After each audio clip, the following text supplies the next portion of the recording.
Chapter 79. The power of this strike is unbearable even for a king. Since the senior is in meditation, I shall not disturb. Please, go ahead, and if you need anything, feel free to command, said Qianduyu as he and Xianxia stood outside the Tianzi No. 1 training residence. He had initially intended to pay a visit to Chu Yuan, but upon learning that Chu Yuan was in seclusion, he refrained from intruding. Meanwhile, on the other side, Miss, should we pay a visit to that senior? The woman in black gazed at her mistress. The lady in red glanced towards the direction of Wanbao Shanghui, pondering, let us go see. Since they have come here, as the city lord, it would be impolite not to extend some hospitality. The woman in black nodded, and soon they arrived at Wanbao Shanghui. After learning from Qianduyu that the other party was in closed-door training, they departed.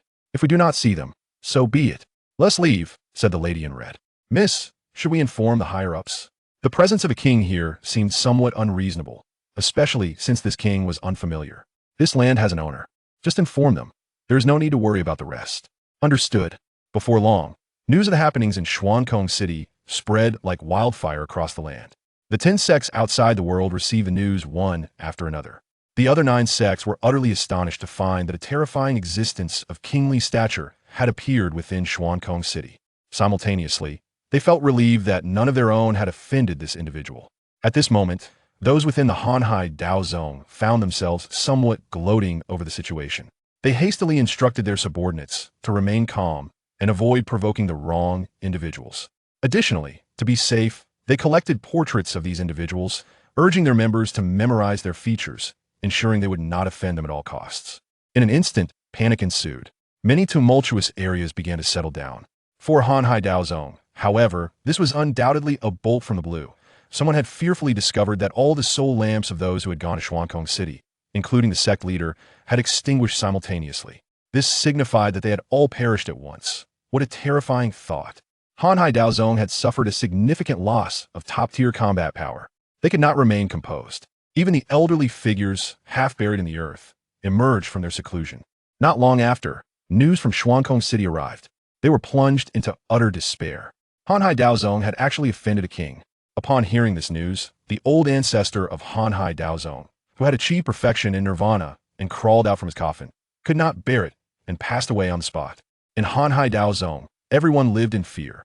Many lower disciples had already fled on their own. The higher-ups were also preoccupied, with many choosing to escape. Only those truly unwilling to leave were devising ways to salvage the situation.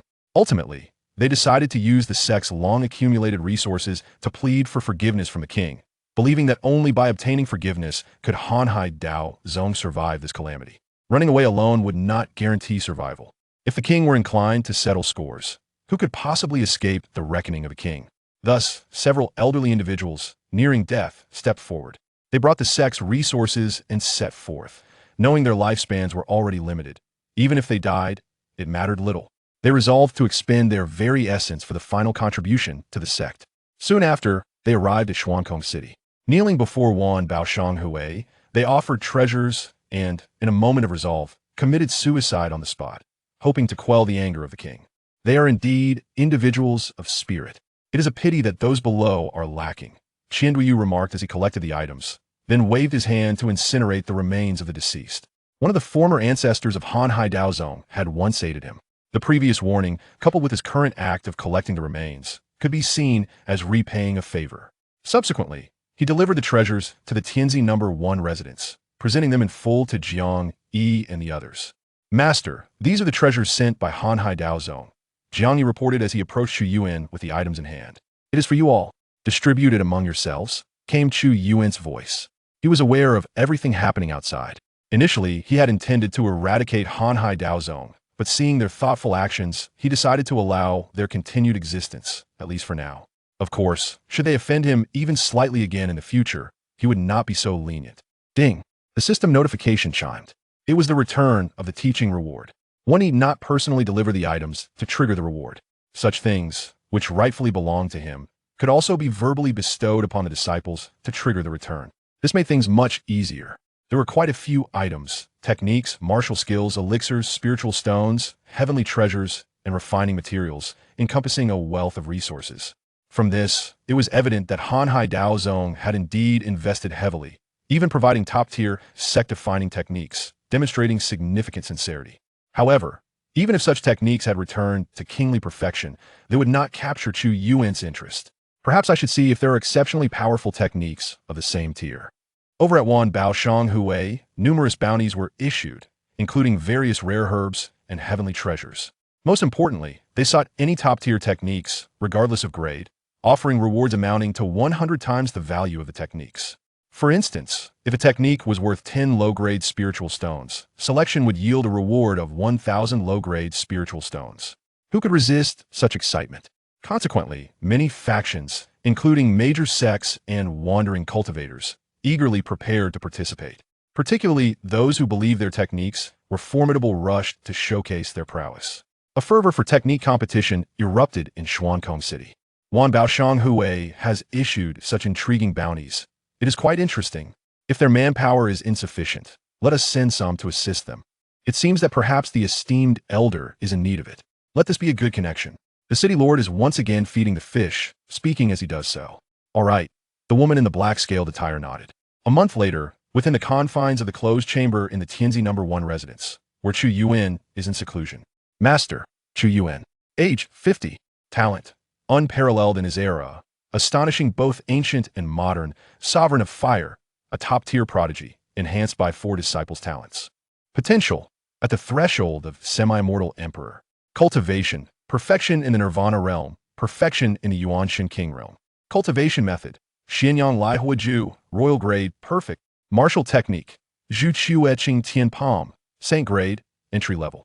Understanding of intent, fire intent, 2 levels. Disciples, 4, 5, available for viewing. With the enhancement from his 4 disciples' talents, his potential has reached the threshold of semi-immortal emperor. This implies that even without significant opportunities, as long as he does not fall and continues to cultivate normally, he can become a semi-immortal emperor. Should great opportunities arise, he would surpass that level. However, with the possession of a system, how could he not be considered to have immense fortune?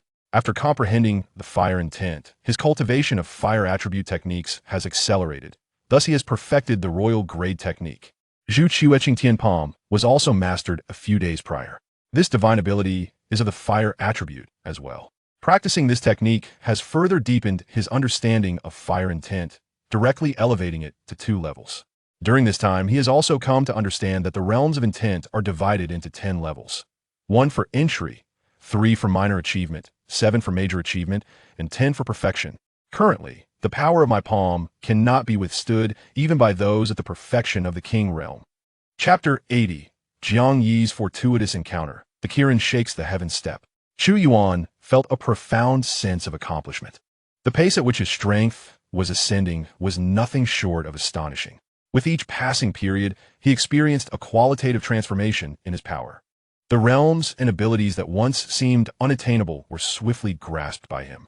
Once the realm of fire intent reached minor completion, he would be able to elevate his cultivation to the level of a sovereign.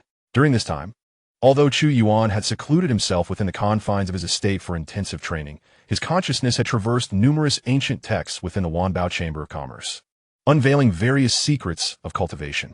To ascend to the sovereign realm, mastery of intent was imperative.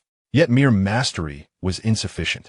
Achieving a minor completion of intent was essential for a stable promotion. This could be accomplished without reliance on external aids. However, should one lack minor completion in their intent, opportunities for advancement were not entirely absent. In such cases, external aids were required. Certain elixirs, precious herbs, secret techniques, or unique heavenly materials could enhance the chances of promotion. Naturally, the prerequisite remained. One must possess an understanding of intent. While minor completion was not mandatory, mastery was non-negotiable. To put it plainly, one could be inexperienced, but not wholly inept. The former Xuanhua, true monarch, had attempted to reach the sovereign realm through alchemical concoctions, indicating that he had not achieved minor completion of intent, likely only grasping 1 or 2 levels. Though lacking in minor completion, a distinction existed between 1 and 2 levels. The success rate, when utilizing external aids, was inherently greater for those with a 2-level understanding. Moreover, advancing to the Yuanshan realm was not a trivial endeavor. Logically, a person's Yuanshan realm would only progress in tandem with their cultivation breakthrough. Alternatively, there existed specialized techniques or secret arts focused solely on nurturing the Yuanshan. Yet these were not excessively grandiose. Chu Yuan, however, had elevated his Yuan Shun to an entire major realm above his current cultivation due to the power of the external aid he possessed. Closing the attributes panel, Chu Yuan withdrew his thoughts. A month had elapsed. Considering the time, Qianhui should be nearing completion of preparations. As he rose, ready to push open the door, he was met by a figure standing before him. None other than his eldest disciple, Jiang Yi. With a wave of his hand, the door opened, and he swiftly appeared before Jiang Yi. Master, Jiang Yi greeted with a respectful bow.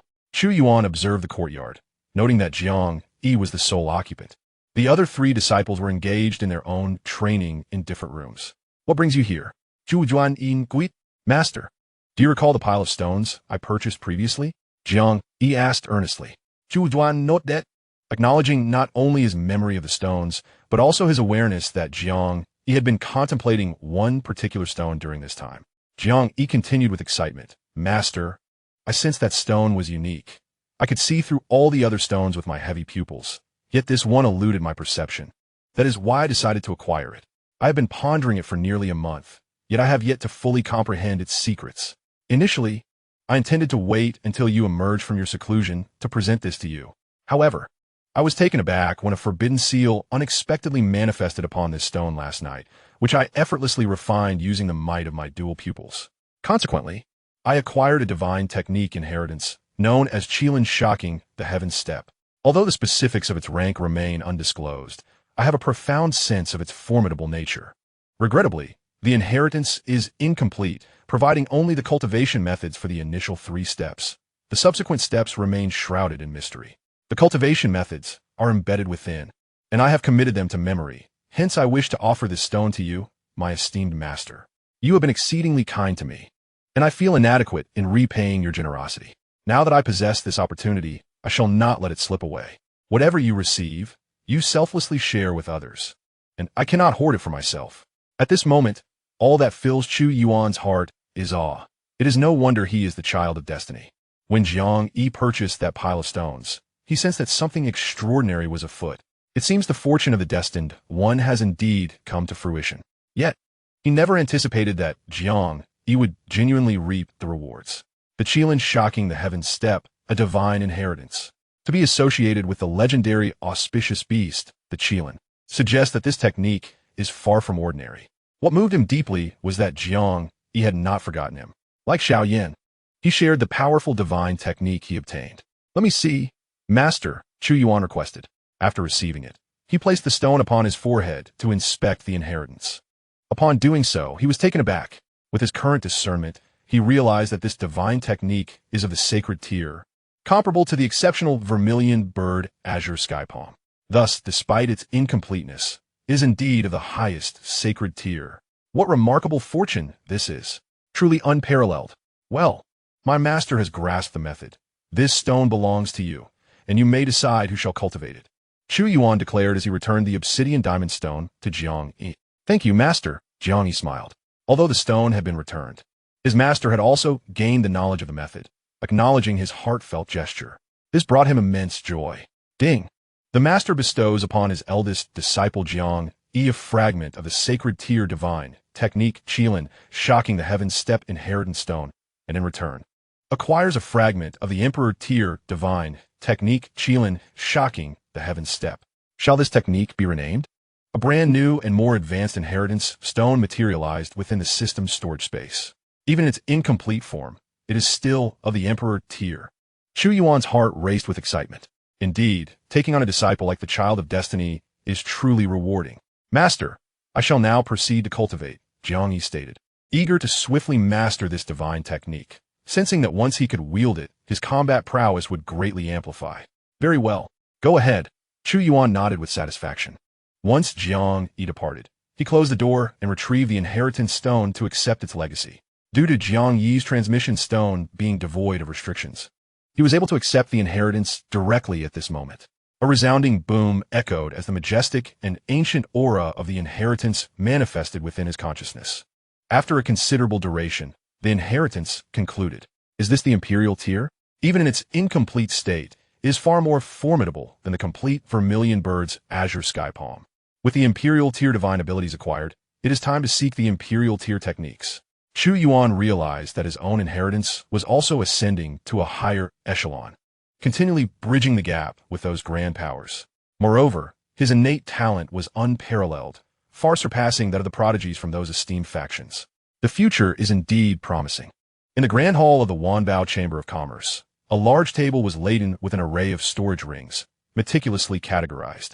This pile contained elixirs, while that pile held foundational spirit liquids.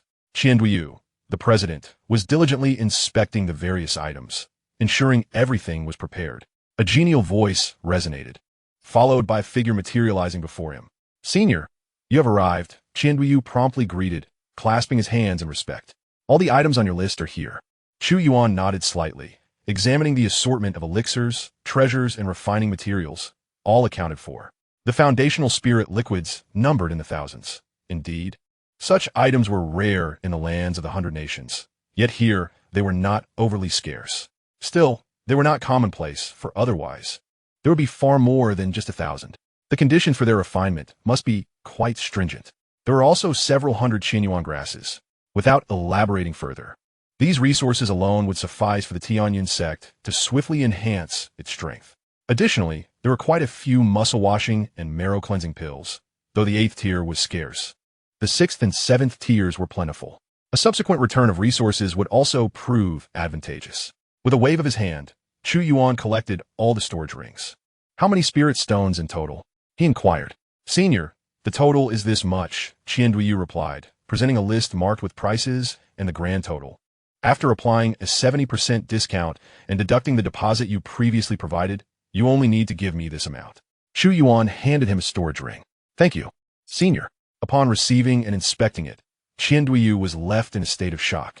"Senior, this is far too much. This is double." "Not a concern. Consider it a tip." Chu Yuan waved his hand dismissively. Spirit crystals were of little interest to him, as he was abundantly supplied. The treasures sent by the Hanhai Knife sect alone represented an immense sum. Thus, he lacked neither spirit stones nor spirit crystals, having never even touched them with his hands. "Thank you, Senior." Qianduyu respectfully bowed. "You are truly generous beyond measure. You have indeed struck it rich. What news regarding the techniques?" Chu Yuan inquired. For this was his utmost concern. "All is well, Senior," Qianduyu introduced. "This time, the techniques involved in the bounty range from the yellow rank to the heavenly rank, totaling no less than 1,000,000. Naturally, the majority are of the lower ranks. After numerous competitions and selections, ultimately from the yellow to the earth rank, the 10 strongest techniques of each grade have been retained. As for the heavenly rank, these represent the foundational treasures of various factions, and only a few have been made available. However, it can be asserted that among techniques of the same rank, the heavenly techniques are nearly all excluded." Chu Yuan note that. "Very well, leave me to take a look." "Senior, please follow me," Qianduyu replied, leading the way. The competition for techniques does not involve purchasing all the techniques for comparison. If that were the case, the cost would be astronomical. Instead, each practitioner briefly describes the purpose of their technique and demonstrates its power through the manipulation of their energy, ultimately judged by the strong whether the technique is formidable. Those with powerful techniques are then retained. At this moment, within a grand hall, over 100 individuals had gathered, all abuzz with excitement upon hearing that the esteemed elder of the King Realm would personally attend. If such an elder were to take an interest in their techniques, it would be a tremendous opportunity for them. The assembly included practitioners from the condensation realm to the law manifestation realm. Soon, Qianduyu and Chu Yuan arrived at the hall, where all eyes instantly fixated on the figure with white hair. Although some had seen portraits of the elder, witnessing the real person made them comprehend what it truly meant to be extraordinary and unparalleled. After all, while portraits can capture a semblance of spirit, they cannot perfectly convey the essence of a person. Moreover, to them, a king realm practitioner appeared akin to a divine being. "We bow before you, Senior. We pay our respects to President Qian." The crowd hurriedly saluted, filled with reverence. Chu Yuan acknowledged with a slight nod. Qianduyu also nodded and then addressed the crowd. "The Senior has arrived. Now, you shall introduce your techniques one by one, demonstrating them for the Senior to witness their might." "Yes." Subsequently, the individuals began their presentations. Due to nerves, some struggled to articulate their words fluently. As they executed their techniques, Chu Yuan's consciousness was keenly attuned, able to discern strength from weakness in an instant. After some time, the demonstrations concluded, leaving the crowd both anxious and hopeful. Chu Yuan's gaze ultimately settled upon a robust, middle-aged man, whose cultivation was merely at the mid-stage of the profound Dan realm. You remain. The rest may withdraw. Chu Yuan spoke indifferently. Upon hearing this, the others cast envious glances at the sturdy man, astonished that he was the one selected. However, they dared not voice their thoughts. Inciting the elder's ire could lead to dire consequences. One by one, the crowd exited the grand hall, leaving the robust man in a state of disbelief, clearly astonished that he was the one permitted to stay. Although he held confidence in his own martial arts, they were ultimately merely of the highest quality within the Xian tier. He feared he could not compare to those of the earth or heaven tiers. To his astonishment, he emerged victorious. The disbelief and joy surged through him, causing his body to tremble with excitement. Would you be willing to sell your martial arts to me? Chu Yuan the opponent's technique, known as the 9 refinements of the Diamond Sutra, was a harmonious blend of internal and external cultivation, excelling in both body refinement and energy cultivation, rendering it invincible among its peers. Even if others practiced 3 or 4 techniques of the same rank simultaneously, they could not contend with it. Only those of higher ranks could surpass it by virtue of their superior tier. This was the technique Chu Yuan sought, undoubtedly the strongest of its kind he had encountered. I am willing, senior. In fact, I do not wish to sell it to you. Rather, I wish to present it to you, the burly man declared. Oh, this is 100-fold price. Are you certain you do not desire it? Chu Yuan asked with keen interest. The prospect of 100-fold compensation was indeed enticing. However, the fact that a technique from his clan was esteemed by a senior like you is a great honor and glory for us. This honor alone cannot be compared to spirit stones, the burly man stated earnestly. From this day forth, his family would take pride in this, passing it down through generations. It was the utmost affirmation of their martial arts. Chu Yuan chuckled lightly, finding the burly man somewhat intriguing. Yet, he was not one to easily incur debts of karma. Very well, hand me the martial arts manual, Chu Yuan commanded. The burly man respectfully presented it with both hands. After a brief examination, Chu Yuan accepted it. What was due must still be given. Here, take this. Chu Yuan tossed over a storage ring. Subsequently, his figure vanished from the spot. The burly man reached out to receive it, letting out a quiet sigh. It appeared this senior held firm principles. Upon inspecting the contents, he stood frozen in place.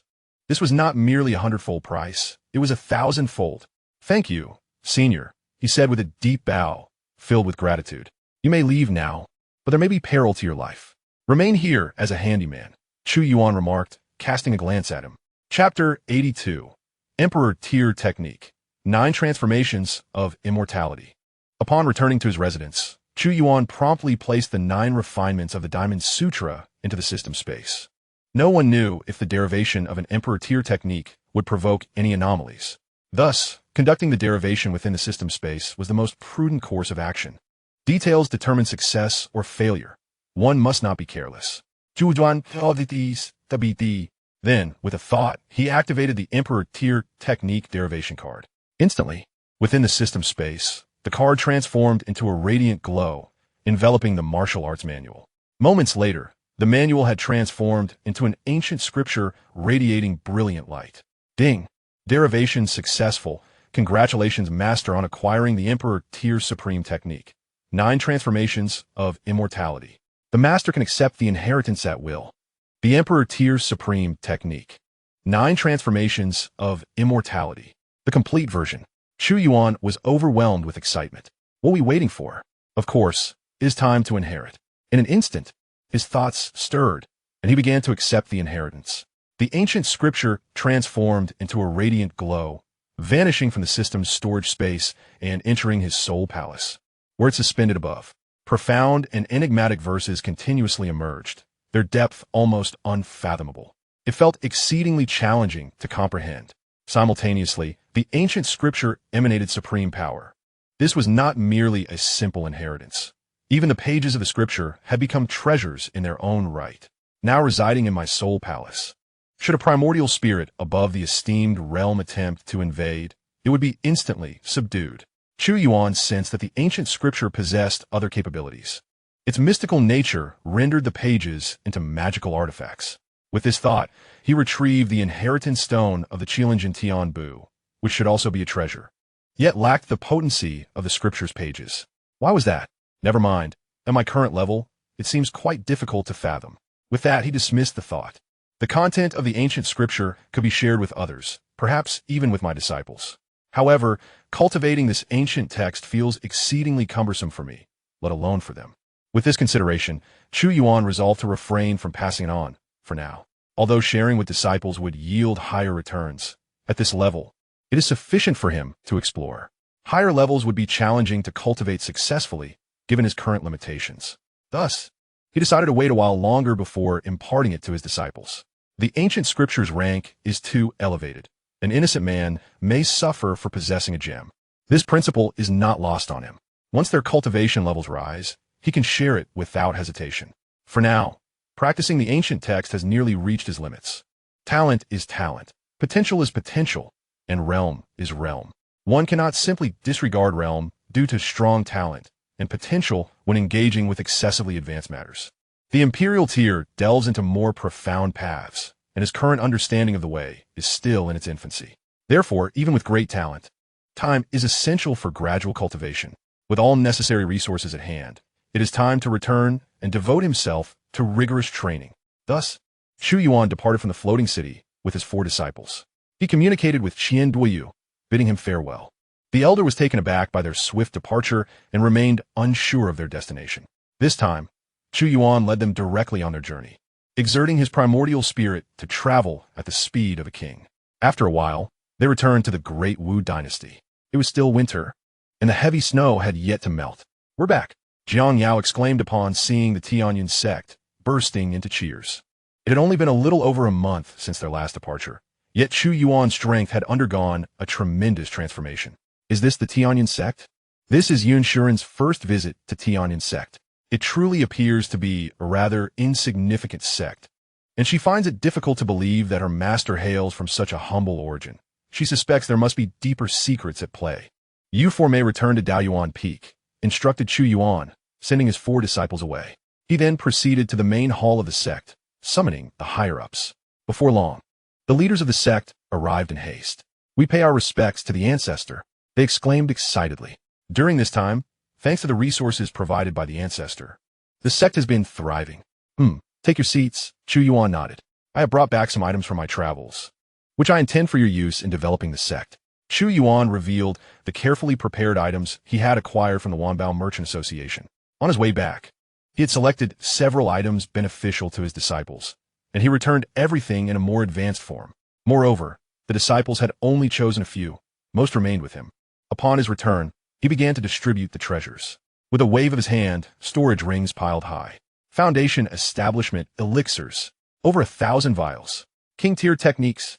Good heavens, ancestor, did you go robbing? Hundreds of Qianyuan herbs. And more. Sutura cleansing and marrow washing pills, all high-grade. The entire hall erupted in gasps of astonishment. The sect leaders were nearly overwhelmed, akin to impoverished beggars suddenly granted access to a royal treasury. Their joy was nearly frenetic. "Ancestor! Ancestor! This! They turned to the ancestor, only to find that his figure had vanished without a trace. Tianyun Sect, we express our deepest gratitude for the ancestor's benevolence. Ultimately, they knelt in gratitude, feeling exceedingly fortunate to have such an ancestor in their lives. Recall all outer disciples of Tianyun Sect. We shall seal the mountain for a period of cultivation." Chu Yuan's voice resonated. "Yes, ancestor," they chorused in unison. In the Blood Shadow Palace, a cave erupted, crimson light soaring into the heavens, coalescing into the form of a tall elder clad in a blood-red robe. A pair of menacing skulls adorned his shoulders. His long blood-colored hair cascading down, and his bare chest was covered in red fur, with fingers as sharp as blades. He traversed through the air, each step sending ripples of crimson energy beneath him, emanating a terrifying aura that stirred countless individuals within the Blood Shadow Palace. "Congratulations to Elder Lin on advancing to the late stage of Nirvana Realm." A voice, eerie yet vibrant, echoed. "Congratulations to Elder Lin on advancing to the late stage of Nirvana Realm." Instantly, a multitude of voices followed suit. Hee. Lin Huang laughed heartily, reveling in the accolades of the masses. Where's Lin Jiuyin? Lin Huang surveyed the area, but could not find Lin Jiuyin's presence. Lin Jiuyin was to be his next blood offering. "Ancestor, Lin Jiuyin has fallen." The elder of Yin Crow responded. "What? Fallen? Repeat that. Lin Huang's voice was laced with disbelief. What happened to him? Chapter 83. Yin Crow. Ancestor, you may perish, but do not provoke him. Lin Huang's face twisted with rage, as if he might devour someone. The elder of the Yin Crow swallowed hard before reiterating. Lin Jiuyin has been fallen for half a year. As his words echoed, a thunderous silence enveloped the room. At that moment, Lin Huang's eyes blazed crimson, his murderous intent palpable, chilling the very air around them. This breakthrough into the late Nirvana realm should have been a moment of great joy. He had envisioned nurturing Lin Jiuyin, anticipating that when Jiuyin ascended to the Nirvana realm, he too could advance further. Yet, unexpectedly, he was met with such devastating news. The hope he had cherished for decades, perhaps even a century, had been extinguished. It was infuriating. It was enraging. Who did this? Lin Huang roared. I do not know. The elder of the Yin Crow shook his head. Do not know. He's been dead for half a year. You claim you do not know who is responsible. Has no one investigated this matter? What are you all doing? Lin Huang's fury intensified. Are you all incompetent fools? It was the Hall Master who said that once you emerged from seclusion, you would handle it yourself. Therefore, no one has looked into it. The elder of the Yin Crow explained, his voice steady despite the tension. After all, when Elder Lin departed, he had done so in haste, and no one knew his whereabouts. In truth, had they conducted an investigation, they could have discerned Lin Jiuyin's likely fate. However, the prerequisite for that was the act of investigating, which they had neglected. A flicker of trepidation crossed Lin Huang's eyes. Very well, I shall seek out the perpetrator myself. This has enraged me, and I shall ensure that the culprit is ground to dust. With that, he prepared to depart. Ancestor, wait. The elder of the Yin Crow hurriedly interjected. Under the blood moon, Lin Huang turned back, his tone icy. What more is there? During your seclusion, a significant event has transpired that you must be informed of before you can leave, the elder insisted resolutely. This is of utmost importance. Otherwise, it could lead to dire consequences. What momentous event could warrant my attention before I depart? Speak quickly, for if you fail to provide a satisfactory explanation, I shall not spare you. Lin Huang's mood soured further, his irritation mounting. It is as follows, Ancestor. The elder of the Yin Crow recounted the incident involving the sovereign realm in the floating city. What? The sovereign realm? The Han Blade sect has faltered? Lin Huang's pupils widened in shock, filled with skepticism. How could there be a sovereign realm in this place? Do you jest with me? To ascertain the truth, simply inquire with others, the elder of the Yin Crow suggested, his gaze sweeping across the assembly. You all tell the Ancestor, is what I say true or false? To his astonishment, every individual present nodded vigorously in agreement. At this, Lin Huang was left stunned. In the Blood Shadow Hall, teeming with individuals, including numerous elders and stewards, it is inconceivable that they could all be deceiving him. Thus, it must be true. The emergence of a sovereign realm is indeed astonishing. Although he has advanced to the late stage of the Nirvana realm, he is acutely aware that he is in no way comparable to a sovereign. A mere finger from such a being could easily extinguish him. This leads to a realization that the floating city is peerless. However, I am not venturing into the floating city. The opponent is of the sovereign realm, and surely Lin Jiuyin would not warrant their attention. First, I shall employ the soul summoning secret technique to ascertain where he fell. If it truly was the floating city, then it shall be what it is. As Lin Huang's thoughts swirled, a plan began to form. Is there a portrait or an image of that sovereign? For the sake of caution, it would be prudent to commit their appearance to memory. Yes, Ancestor, there is, replied the Grand Elder of the Hall, producing a scroll and casting it forth. It depicted not only the sovereign, but also 4 of their disciples. The tragedy that befell the Han Blade sect was a consequence of offending one of those disciples. It would be wise to avoid provoking them. Do I need you to tell me that? Lin Huang retorted, accepting the scroll with a cold snort. Upon unrolling it, he was taken aback by the youthfulness of the sovereign. A wave of shock and jealousy washed over him. Cultivation may indeed slow the aging process, yet it must be accompanied by a substantial lifespan. Unless there exists a miraculous technique for preserving one's appearance, physical appearance and lifespan are nearly proportional. If an individual appears to be in their 20s, it signifies that, within the realm of their cultivation, they have likely only lived about a quarter of their lifespan. For instance, if a person possesses an 800-year lifespan but has only lived 200 years, they are still in their youth. However, this does not imply that a century equates to youth. Typically, one progresses directly into their youthful state, and rapid breakthroughs allow for the maintenance of one's appearance. Nevertheless, appearances can be deceptive, and some may wear a facade. This sovereign, without doubt, hails from beyond. As long as I do not provoke him, I shall be fine. Lin Huang mused quietly. He then inquired, by the way, what was the reason for Lin Juin's departure, which led to his downfall? Prior to this, Lin Huayuan had perished while seeking vengeance for Lin Huayuan, which ultimately resulted in his demise. The Grand Elder of the Shadow Crow answered without hesitation. Lin Huang's expression grew colder. Lin Huayuan was his blood food. In light of this, he realized he had lost two sources of sustenance. Such a grievous loss. I shall go and crush the perpetrator to ashes. Otherwise, my wrath shall remain unquenched. With that, Lin Huang vanished, leaving behind a fleeting shadow that gradually dissipated. Let's hope all is well. Should there be any issues, even if he perished, it would be acceptable, as long as it does not involve offending that sovereign. The Grand Elder of the Shadow Crow thought, trembling at the mere contemplation of the repercussions of incurring the sovereign's wrath. The thought alone was terrifying. That sovereign had only recently arrived at the floating city, while Lin Juin had been dead for some time. Thus, there should be no connection. This is indeed fortunate. The Grand Elder mused, feeling considerably more at ease. In the Tianyun Sect, atop Daoyuan Peak, snow blanketed the landscape, rendering everything invisible. As Jiang Yi and his companions reminisced, they recalled the joyous day when they left, engaging in a snowball fight with their master, burying Daoyuan Peak beneath snow. Remarkably, it remained unchanged to this day. Why worry? Let's take action. Xiaoyan placed his hands on his hips and stretched his neck. In the next moment, he transformed into a magnificent figure of fire, charging into Daoyuan Peak, melting the snow into water, which was then swiftly vaporized.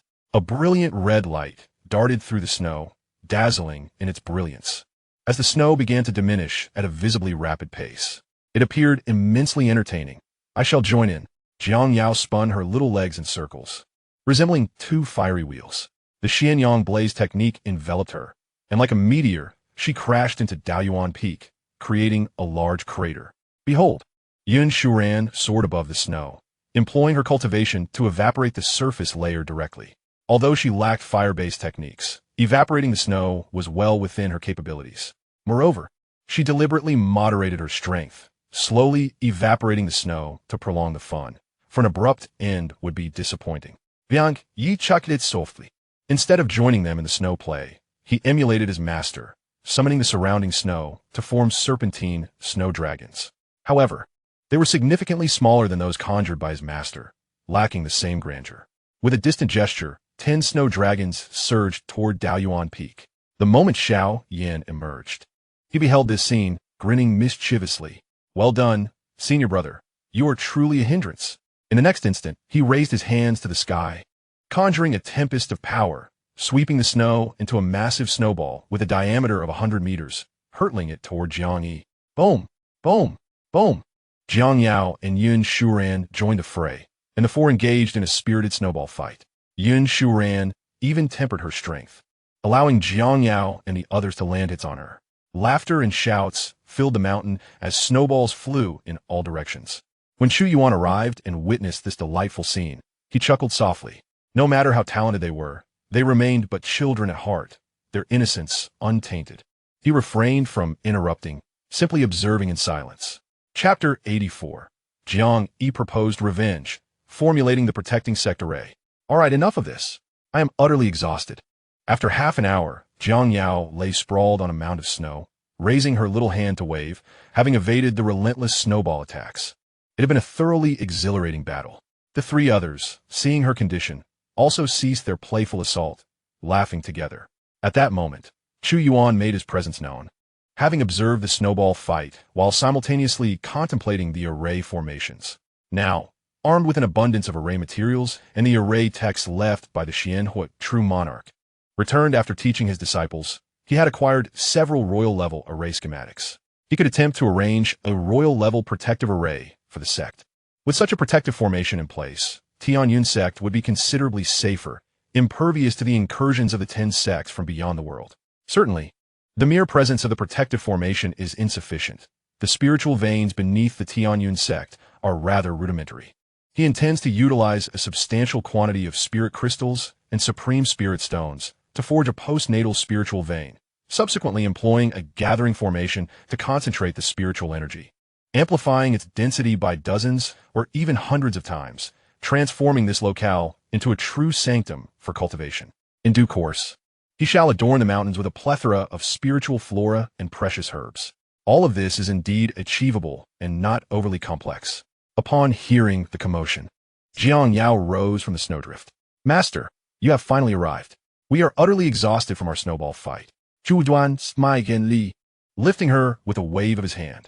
With a flourish of his long sleeves, he swept away all the accumulated snow atop Xianyuan Peak.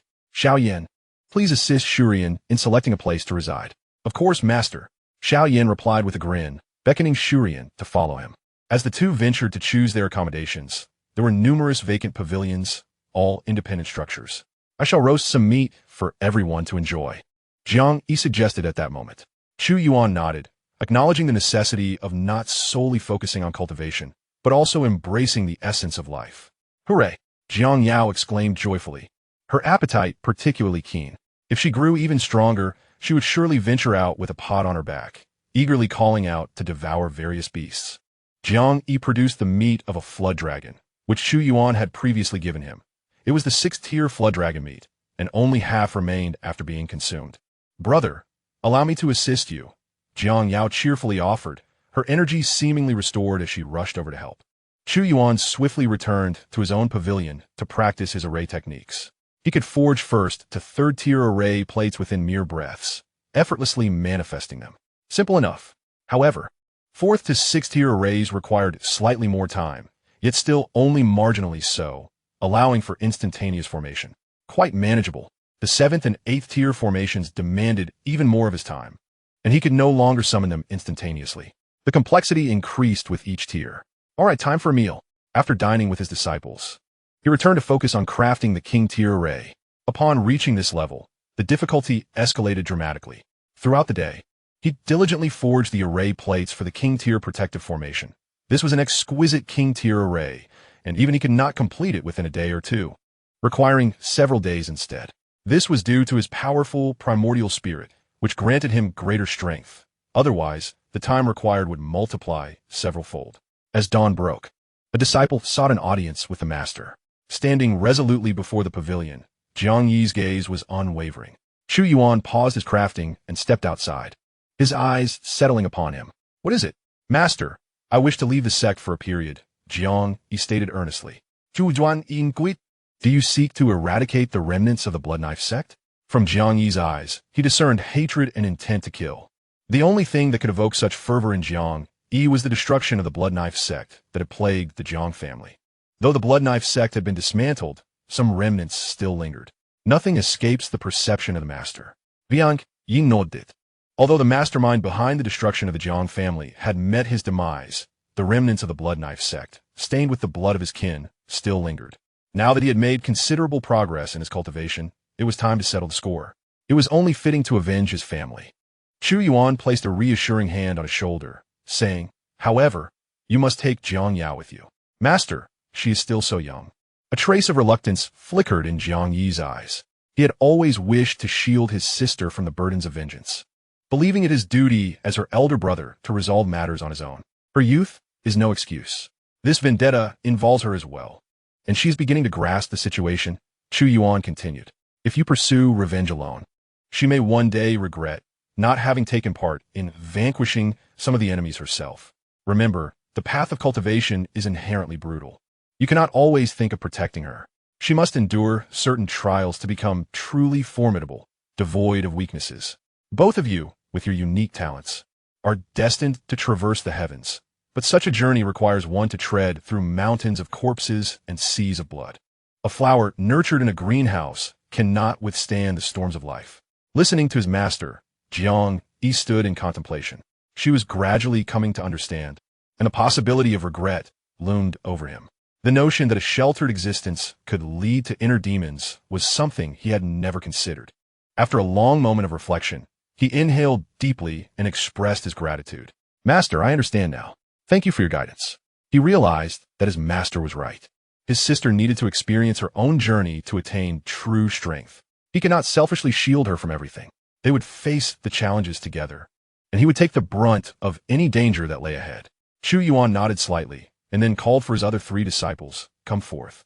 Soon Zhang Xiaoyan, and Yun Shuran emerged. Master, they chorused. You all should accompany your elder brother in avenging our family's downfall, Chu Yuan instructed. Zhang Yao, who had been smiling moments before, now wore a serious expression. She was aware that she and her brother once had a family, a father and mother, who had been slain by the Blood Knife sect. Each time she observed others being loved by their parents, envy welled within her. She realized that she too could have experienced that love.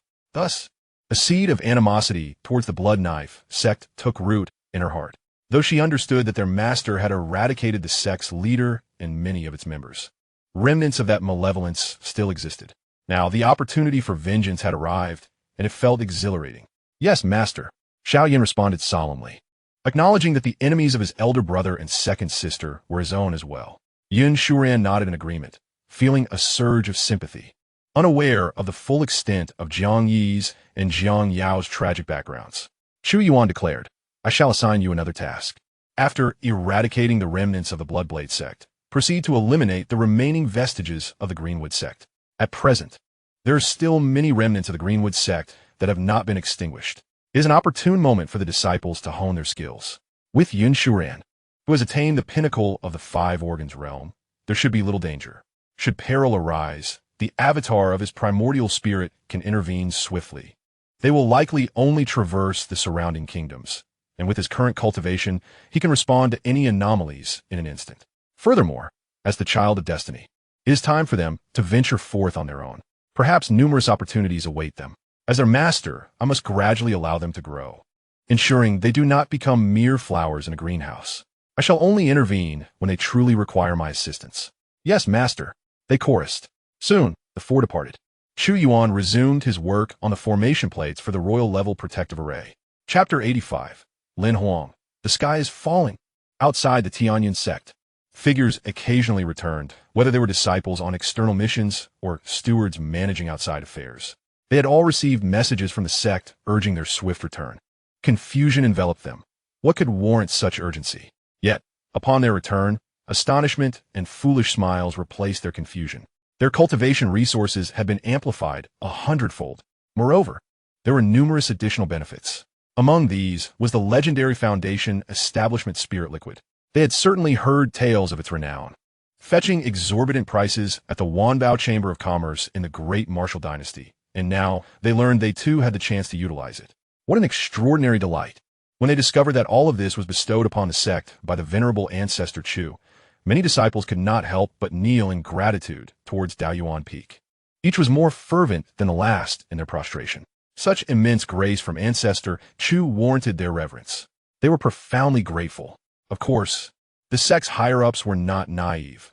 While it was acceptable for everyone to receive a 100-fold increase in ordinary cultivation resources, scarce resources could not be universally distributed. They continued to pursue an elite path. To obtain these coveted resources, one must exert effort and achieve results. Only the exceptional would be rewarded with more. This approach served 2 purposes. It conserved precious resources and motivated the disciples' fighting spirit. Moreover, it tested their loyalty to the sect. Only those who proved their worthiness would receive greater rewards. For a sect to flourish, such measures were essential. After leaving the Blood Shadow Hall, Lin Huang employed the soul-summoning secret art to track his quarry, only to find himself in the land of 100 nations. In such a remote location, it was evident that there was no connection to the ruler of the floating city. He breathed a sigh of relief. Immediately, a sense of confusion enveloped him. However, how could Lin Jiuyin, despite being a practitioner of the law manifestation realm, have fallen in such a desolate place? He furrowed his brow. In the land of 100 nations, it was common knowledge that the terrain was exceedingly barren. To emerge from the Soul Palace realm was already a blessing. The prospect of breaking through to the law manifestation realm here was utterly implausible.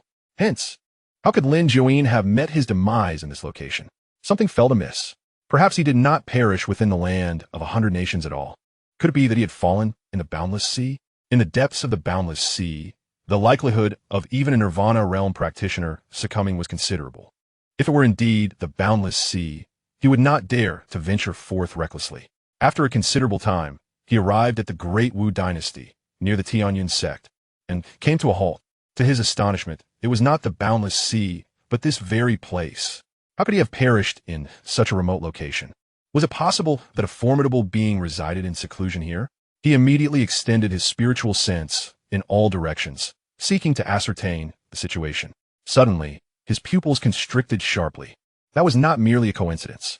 He hastily retrieved the portrait given to him by Elder Xianxia, scrutinizing the 4 children depicted, 2 boys, 1 girl, and 1 young girl.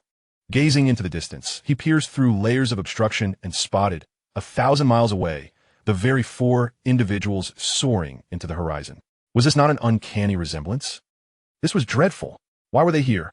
Hadn't they been said to be in the floating city? Beads of cold sweat began to form on his forehead, and as he wiped it, more continued to emerge. In that moment, his heart was a tumult of chaos. Damn it, here he was, confronted by the very individuals he wished to avoid, while Lin Jiuyin had perished in this place. Who could possibly slay a practitioner of the law manifestation realm? The answer seemed to be on the verge of revelation.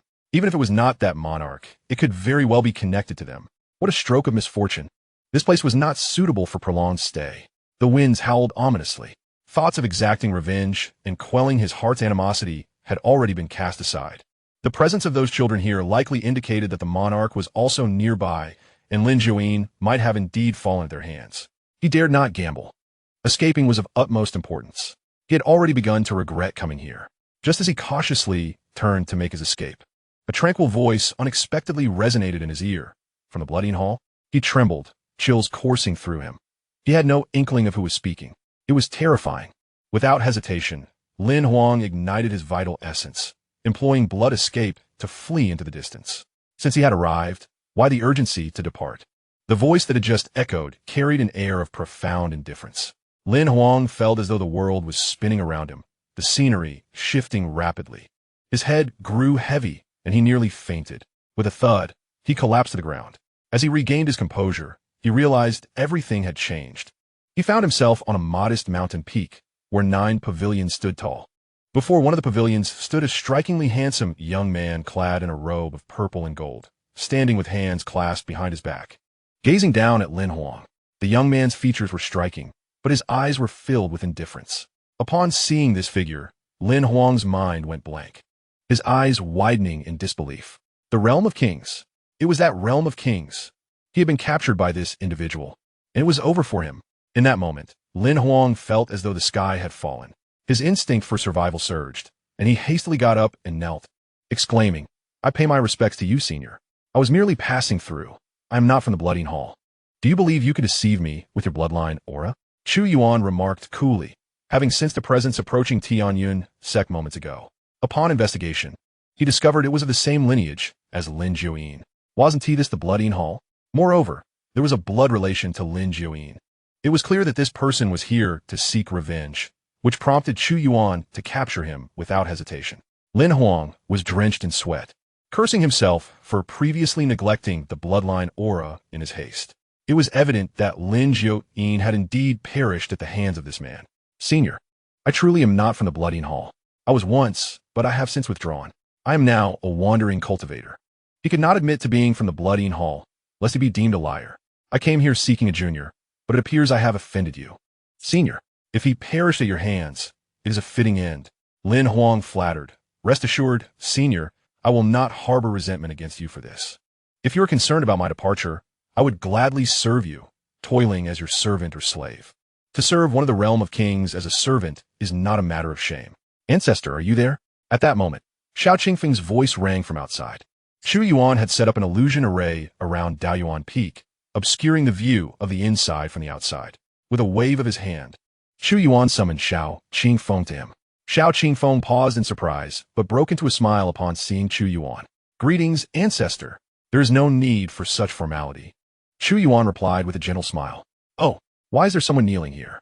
Xiao Qingfeng turned, initially intending to check if Jiang, Yi, and the others were present, but was startled to discover a person kneeling on the ground.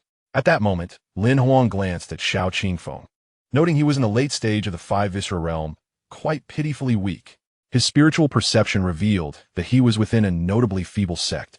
It seemed to be the very sect he had previously overlooked when he saw it from outside.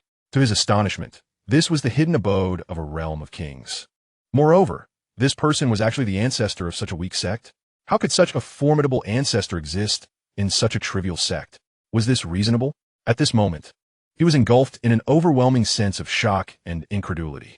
Although Xiao Qingfeng appeared frail, Lin Huang managed to muster a forced smile towards him, driven by an intense desire to survive. This person's cultivation seems rather formidable.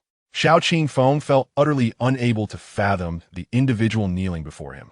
The late stage of Nirvana realm, it is merely that, Chu Yuan remarked nonchalantly. Oh, the late stage of Nirvana realm. Xiao Qingfeng's eyes widened in astonishment. The person kneeling was, astonishingly, at the late stage of the Nirvana realm. The Nirvana realm, as recorded by the Tianyun Sect, represented the pinnacle of cultivation. Yet now, there existed an individual possessing such prowess, kneeling before the ancestor. Moreover, the ancestor dismissed it as merely that. Is this even human discourse? However, Lin Huang's subsequent words left Xiao Qingfeng even more astounded. I beseech you, esteemed senior, grant me the opportunity to serve as your humble servant. Lin Huang pleaded, bowing his head in supplication. Chapter 86, Astonishment. He is merely 50 years old. A legendary figure of the Nirvana realm kneeling was one thing, but to actually bow and plead for servitude was beyond comprehension. To follow him would at least afford some semblance of dignity, but to be his servant, one must utterly disregard their own humanity. A servant occupies the lowest tier of status. To put it bluntly, they are even beneath a dog. Xiao Qingfeng was utterly flabbergasted. Initially, he believed the ancestor to be of the Nirvana realm, yet it now appeared that the ancestor had transcended any realm he had previously understood. As he emerged from his astonishment, he couldn't help but be filled with admiration. He was no fool. The fact that a being at the late stage of Nirvana realm would forsake their dignity to plead in such a manner indicated the ancestor's power was far beyond that of this individual. Even a consummate Nirvana realm cultivator would find it impossible to elicit such a response, as they existed within the same realm. Thus, it was clear that the ancestors might surpass the Nirvana realm. Esteemed ancestor, you are merely 50 years old. Truly, you are becoming increasingly extraordinary, Xiao Qingfeng exclaimed, a sense of pride illuminating his face. How remarkable it was that he had witnessed the ancestor's growth. The once young child had, in the blink of an eye, become a force capable of overshadowing the heavens. Particularly in recent times, the ancestor's strength had grown with each passing moment, as if he were boundless in his ascent. It felt almost surreal, a dream too grand to be conceived by the mind. Yet it had become reality. Such sentiments could only be comprehended by the elder members of the Tianyun Sect. However, upon hearing this, Lin Huang stood frozen in disbelief. A king realm cultivator, merely 50 years old. How could this be possible? Even if one began their cultivation from birth, it would be unthinkable. Surely, I must be hearing things or hallucinating. A king realm cultivator at 50 years is simply implausible. Anyone who believes that is a fool, he muttered unconsciously. Xiao Qingfeng furrowed his brow, feeling somewhat displeased. What are you mumbling about? You don't believe the ancestor is 50 years old? How dare you question the ancestor's age? You truly are a fool. Lin Huang was taken aback, hearing it again. 50 years old. It turns out he was not merely hearing things. He truly heard it. This old wretch was indeed claiming that the realm of a king was achievable at the age of 50. How could this be possible? From the moment of his birth, he was hailed as a genius, grappling with the trials of existence for centuries, and only after acquiring his grandmother's unique techniques, relying on the blood of his descendants, did he manage to painstakingly ascend to his current level. He is a genius indeed. It is unfathomable that one could reach the Nirvana realm at 500 years old. If this individual achieved the kingly realm at 50, when did his breakthrough occur? Was it in his 40s? If this were true, how could the hearts of cultivators across the world not shatter? Senior, are you truly only 50? As he uttered this question, his entire being trembled, an overwhelming desire for the answer consuming him. Chu Yuan had initially intended to disregard him, but seeing the other's frenzied demeanor piqued his interest. He directly showcased the aura of his bone age, for in this realm, age determined by bone age is the most accurate. When major sects recruit disciples, they assess bone age, and, for the powerful, the aura of bone age can be manifested. This aura is also referred to as the life cycle. Lin Huang. Upon sensing Chu Yuan's bone age aura, Lin Huang's pupils constricted to the size of needles. A terror and shock more profound than when he first encountered Chu Yuan washing over him. aware of the existence of the kingly realm. He found no inconsistency in its reality. Yet now, a new terror arose within him, one that shattered his previous understanding. A king at 50, was he even human? What then could be said of those who had cultivated for hundreds or even thousands of years? Lin Huang's aura surged chaotically, a clear sign of a shaken heart. TSK. TSK. Xiao Qingfeng shook his head, wondering why one would compare themselves to the ancestor. Wasn't he that courting death? Who could maintain their composure in the face of such revelations? At that moment, Chu Yuan extended his hand, and Lin Huang was instantly drawn before him. Senior, what are you planning to do? Despite the turmoil within him, he was not entirely naive. The sudden pull left Lin Huang in a state of anxious disquiet. Did you not wish to serve as a slave or a servant? I shall fulfill that desire for you, Chu Yuan declared. Really? Thank you, senior. Lin Huang exclaimed joyfully, realizing that aligning himself with such a being, even as a servant, could lead to boundless prospects. However, before he could finish expressing his gratitude, a horrific scream escaped his lips as Chu Yuan's hand pressed down upon his head, a terrifying force of primordial spirit surging into Lin Huang's soul palace, refining his soul palace, consciousness, and primordial spirit. The excruciating agony felt like his very soul was being shattered, plunging Lin Huang into an unprecedented despair. He understood that the other had no intention of sparing him. His screams were ghastly, sending chills down Xiao Qingfeng's spine. Moments later, Lin Huang fell silent, his pupils dilating, vitality nearly extinguished. Chu Yuan released him, and he floated aside, standing motionless like a marionette. Ancestor, has he truly died, or is he merely incapacitated? Xiao Qingfeng inquired, puzzled. Chu Yuan replied, he is dead. His conscience has been obliterated by me. Both his primordial spirit and corporeal form have been refined. Though one has reached the latter stages of the nirvana realm, shattering such a being would be a considerable waste. Instead, I pondered the possibility of crafting it into a puppet, which could serve to protect our sect. In the esteemed tome on puppetry left by the true monarch of mysterious fire, 2 methods of puppet creation are elucidated. The first involves the use of materials. For instance, the 2 puppets acquired from the true monarch's lair were forged from unique substances. The second method, however, entails the use of living beings, which is rather cruel and exceedingly intricate. Merely refining the target's primordial spirit and corporeal form results in a lifeless essence that eventually dissipates and decays. It is only through the application of special secret techniques, along with numerous treasures, that one can forge a puppet capable of enduring for an extended duration. Such puppets, akin to weapons, possess an immortality that transcends the natural lifespan of living beings. Naturally, creating such an extraordinary puppet is an arduous endeavor, requiring not only the right methods and materials, but also a stroke of fortune. As the true monarch of mysterious fire remarked, the resources needed to create a living puppet could instead nurture several formidable beings of the same realm, or suffice to forge a handful of puppets made purely from materials. Moreover, the primary material required for living puppetry is exceedingly rare, even in the larger world outside. Hence, the prevailing practice in the outside realm leans towards the use of materials rather than living entities. While there are instances of utilizing corpses to forge treasures, these differ significantly from puppets as they pertain to corpse refinement. The products of corpse refinement lack the durability of true puppets. By fortunate chance, the true monarch of mysterious fire once acquired a small fragment of this vital primary material, which, though merely a scrap, had remained unused. Now, in the hands of Chu Yuan, it has been returned after teaching, and he has obtained an even finer piece. However, for the crafting of Lin Huang, that scrap will suffice. Additionally, there exists a commonly employed method of controlling others by sealing or dominating their souls, allowing one to manipulate another's body using their own primordial spirit's power. Yet, this does not constitute a true puppet, as a genuine puppet can perform tasks in accordance with commands even without the control of a primordial spirit. Chapter 87. The Ancestor is an honest man. The Blood Shadow Palace is in a panic. Now it becomes clear. Xiao Qingfeng comprehended the situation. No wonder the Ancestor spoke of fulfilling the other's desire to become a servant. The intention was to transform the individual into a puppet, thus allowing for complete control, which indeed satisfies the conditions of servitude. The Ancestor is a man of integrity, not one to deceive. He has heard tales of such puppets. I express my gratitude on behalf of the sect to the Ancestor. Xiao Qingfeng bent his knees, intending to kneel in reverence. After all, reaching the latter stages of the Nirvana realm, being transformed into a puppet would surely yield a being of considerable strength.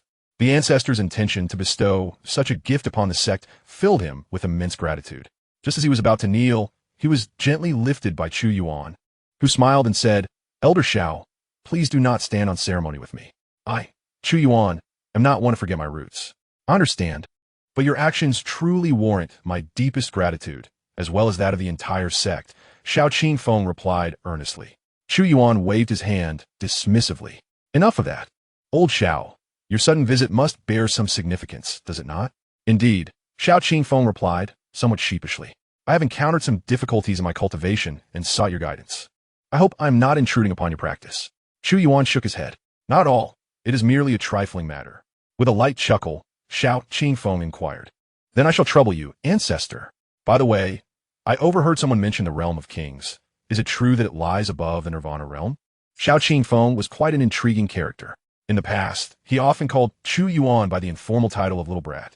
But after Chu Yuan ascended to the status of ancestor, he adapted quickly, no longer feeling awkward but rather proud of the change. "Yes, after the Nirvana realm comes the realm of kings, followed by the realm of venerables," Chu Yuan explained, also mentioning the 10 sects of the outer world and the floating city beyond the lands of the 100 nations. Lin Huang should be the supreme elder or ancestor of the Blood Shadow Hall. Xiao Qingfeng gasped in astonishment. "So, ancestor, even beyond the 100 nations. You can overpower the so-called 10 sects of the outer world? That's truly remarkable. Just hearing your descriptions, I can fathom the formidable strength of those external forces. Yet, you assert that you can effortlessly dominate them. Merely listening instills a sense of awe." "Enough flattery," Chu Yuan replied. "What uncertainties do you have regarding your cultivation? Speak freely." "It pertains to this newly acquired technique," Xiao Qingfeng began. After a brief incense sticks burning, Chu Yuan addressed all of Xiao Qingfeng's inquiries. However, Xiao Qingfeng remained somewhat bewildered, requiring additional time to fully comprehend and digest the information. "How about this? I will dedicate half a day each month to clarify your cultivation doubts," Chu Yuan proposed. Merely providing resources is not entirely sufficient. For techniques, many times, Xiao Qingfeng and his peers struggle to grasp them. However, with a few pointers, it might save them years of misdirection. After all, half a day is not too taxing. Consider it a balance of work and rest. "Thank you, ancestor," Xiao Qingfeng beamed. "If those old fellows of mine were to learn of this, they would surely leap for joy." He chuckled. "I shall not disturb you further. I take my leave." Chu Yuan nodded with a smile. Xiao Qingfeng clasped his hands in respect before soaring away from Daoyuan Peak. Chu Yuan glanced at Lin Huang and, with a wave of his hand, stored him within the system's storage space for safekeeping. Once he completed the formation of the protective array for the sect, he would have time to craft puppets as well.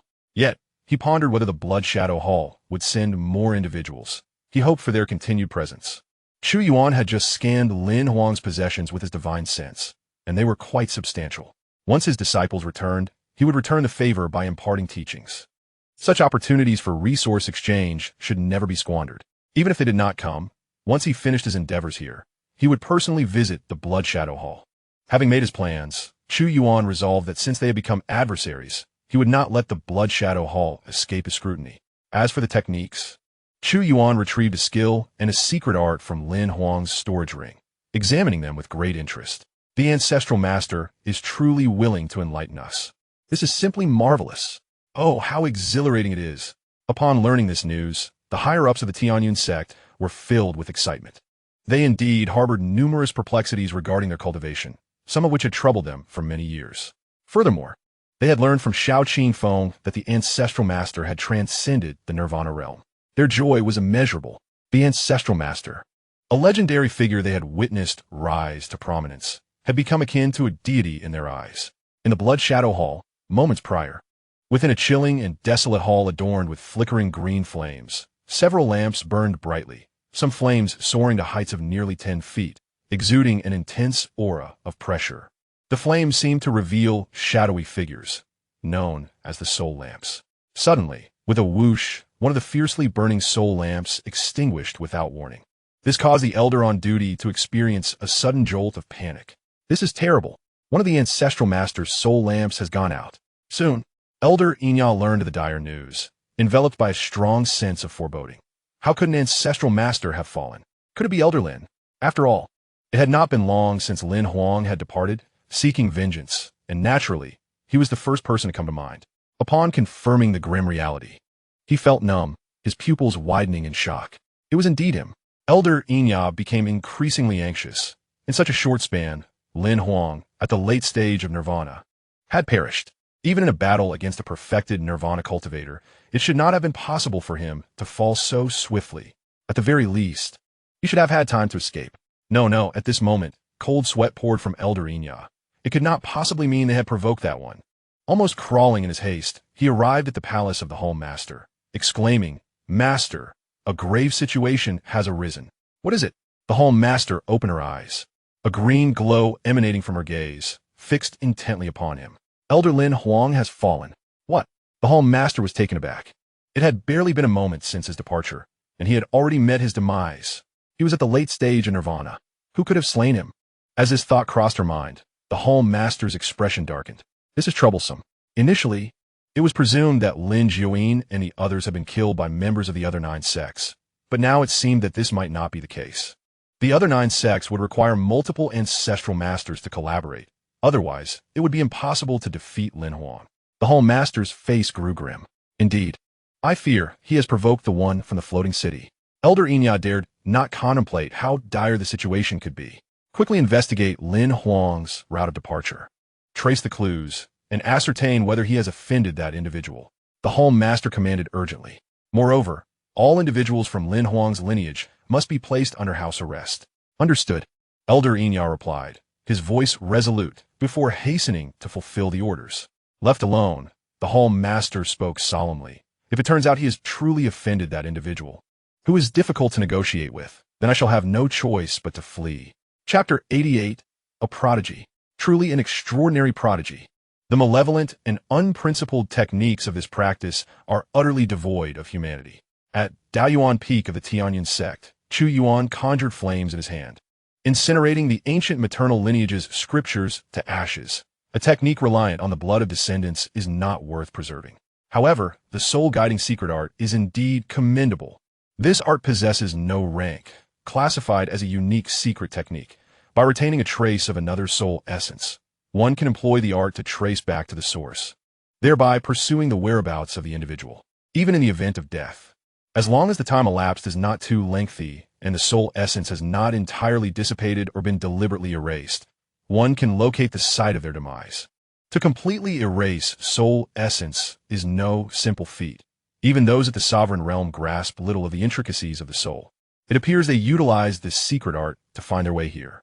Yet, Chu Yuan had not previously encountered this technique among Lin Huayuan's relics. It has only now come to his possession. This art can indeed be preserved to later impart to disciples, yielding even greater strength. Furthermore, by retaining a trace of the disciple's soul essence, should they venture far for training, it will be much easier to locate them thereafter. Jiang Yi and his companions have arrived at the desolate ridge, commencing their pursuit of the remnants of the Bloodblade sect. Although the sect has been defunct for quite some time, even the most concealed will invariably leave behind traces. Once any remnants are discovered, Jiang Yi and his group can follow the clues to uncover more individuals. Ultimately, it is merely a matter of time. Notably, the remnants of the Bloodblade sect are not particularly powerful, with few possessing even the fifth organ's realm. Many factions within the desolate ridge are somewhat aware of certain individuals' movements. The moment Jiang Yi and his companions make an appearance, there will be those eager to curry favor who will directly provide them with information. After all, though the locals may not be aware of Chu Yuan's current strength, the news of his effortless defeat of the Soul Palace's perfected ancestor from the Qingmu sect is sufficient to instill fear far and wide. As disciples of Chu Yuan, who would not wish to ingratiate themselves, "Young Master Jiang, at last, we awaited your arrival. I knew you would come. I indeed possess knowledge of the whereabouts of certain individuals from the Bloodblade sect. I had initially intended to eliminate them, as my Yang family and your Jiang family have a history of friendship. However, considering that young Master Jiang might seek vengeance himself, I refrained from taking action, merely keeping a close watch on their movements. Among them, 2 are elders of the Bloodblade sect. Now, my information has finally proven useful." The patriarch of the second-rate Yang family, within the desolate ridge, bowed and flattered Jiang Yi and his companions. "Let us, and you shall not go unrewarded, Xianxia nodded. It is worth noting that the Yang family's historical ties to the Jiang family were not as significant as claimed. Nonetheless, it matters little, as long as they are informed of the Bloodblade Sect's remnants. It is my honor to guide young Master Jiang. How could I possibly demand a reward? The young patriarch proclaimed earnestly. I, Yang, am not that kind of person. Enough chatter, lead the way. Jiang, he tossed him a storage ring. With a chuckle reminiscent of blooming chrysanthemums, Elder Yang took a glance and exclaimed, Young Master Jiang, how magnanimous. Allow me to lead the way. Ladies and gentlemen, please follow me. Shortly thereafter, they arrived at a serene lake. Elder Yang remarked, Young Master Jiang, this is known as Little Egret Lake. Though it stretches merely a few dozen miles and appears unremarkable, the truth is that its depths connect to an expansive subterranean river. The two elders of the Bloodknife Sect reside within. He continued, their mastery of water-based techniques grants them an unparalleled advantage in aquatic combat, allowing them to navigate effortlessly. To be candid, most members of the Bloodknife Sect have already departed from the Wilderness Ridge. These two are among the few who remain. Xiao Yan inquired. How do you know they are inside? Elder Yang replied, one of our esteemed elders, skilled in concealment, personally tracked them down. One is at the late stage of the Profound Dan realm, while the other has attained completion in the same realm, yet they failed to notice our elder's presence. Within this lake lies a particularly concealed cave, their dwelling. Recently, our elder checked, and they were still there. The decline of the Bloodknife Sect would typically render them insignificant. However, the possibility of Jiang returning for vengeance prompted them to remain vigilant, incurring no real loss. This strategy is not unique to the Yang family. Many factions in Wilderness Ridge have adopted similar measures. Consequently, the Bloodknife Sect can no longer sustain itself here, with the majority having already departed. Are you aware of the exact location of the cave? Jiang Yi asked. Of course I am aware. Please follow me. The group activated their protective auras and accompanied Elder Yang into the lake, descending into the inky depths. The journey of several dozen miles was neither trivial nor monumental. Yet for those who had not yet established their soul palace and developed their consciousness, locating individuals proved to be quite challenging. As they descended, the water pressure intensified. Yet for beings of their caliber, such pressure was negligible. With their cultivation, they could hold their breath for extended durations. They are within. Elder Yang pointed to an unremarkable stone wall. That is the location indicated by our elder. A formation conceals it. Initially, I discreetly followed to discover this place. Do you require my assistance in breaching this barrier? He inquired. In his estimation, Jiang Yi was at the late stage of the pool origin realm. Xiaoyan had reached completion, Yin Shuran was in the early stage, and Jiang Yao was at full completion in the condensing origin realm.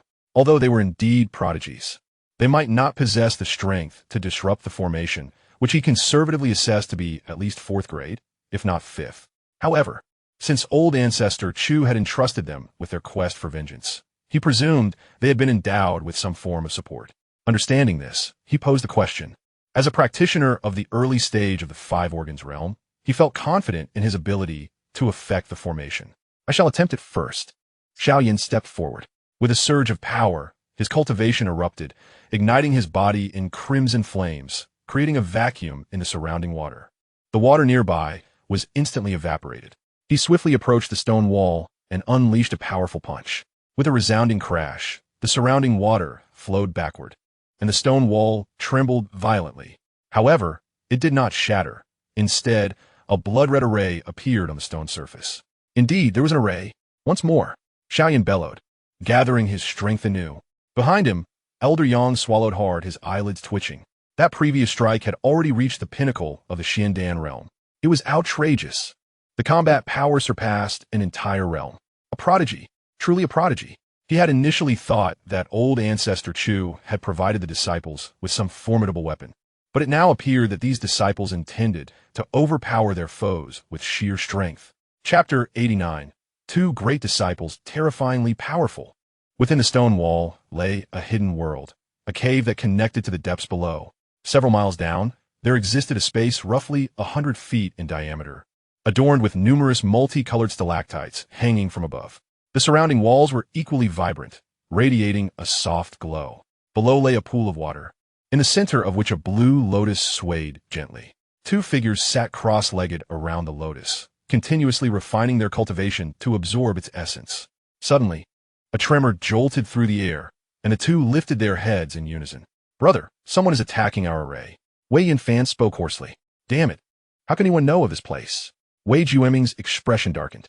They were two brothers, elders of the Bloodblade sect, both clad in black. Appearing middle-aged and strikingly similar. A pair of twin brothers.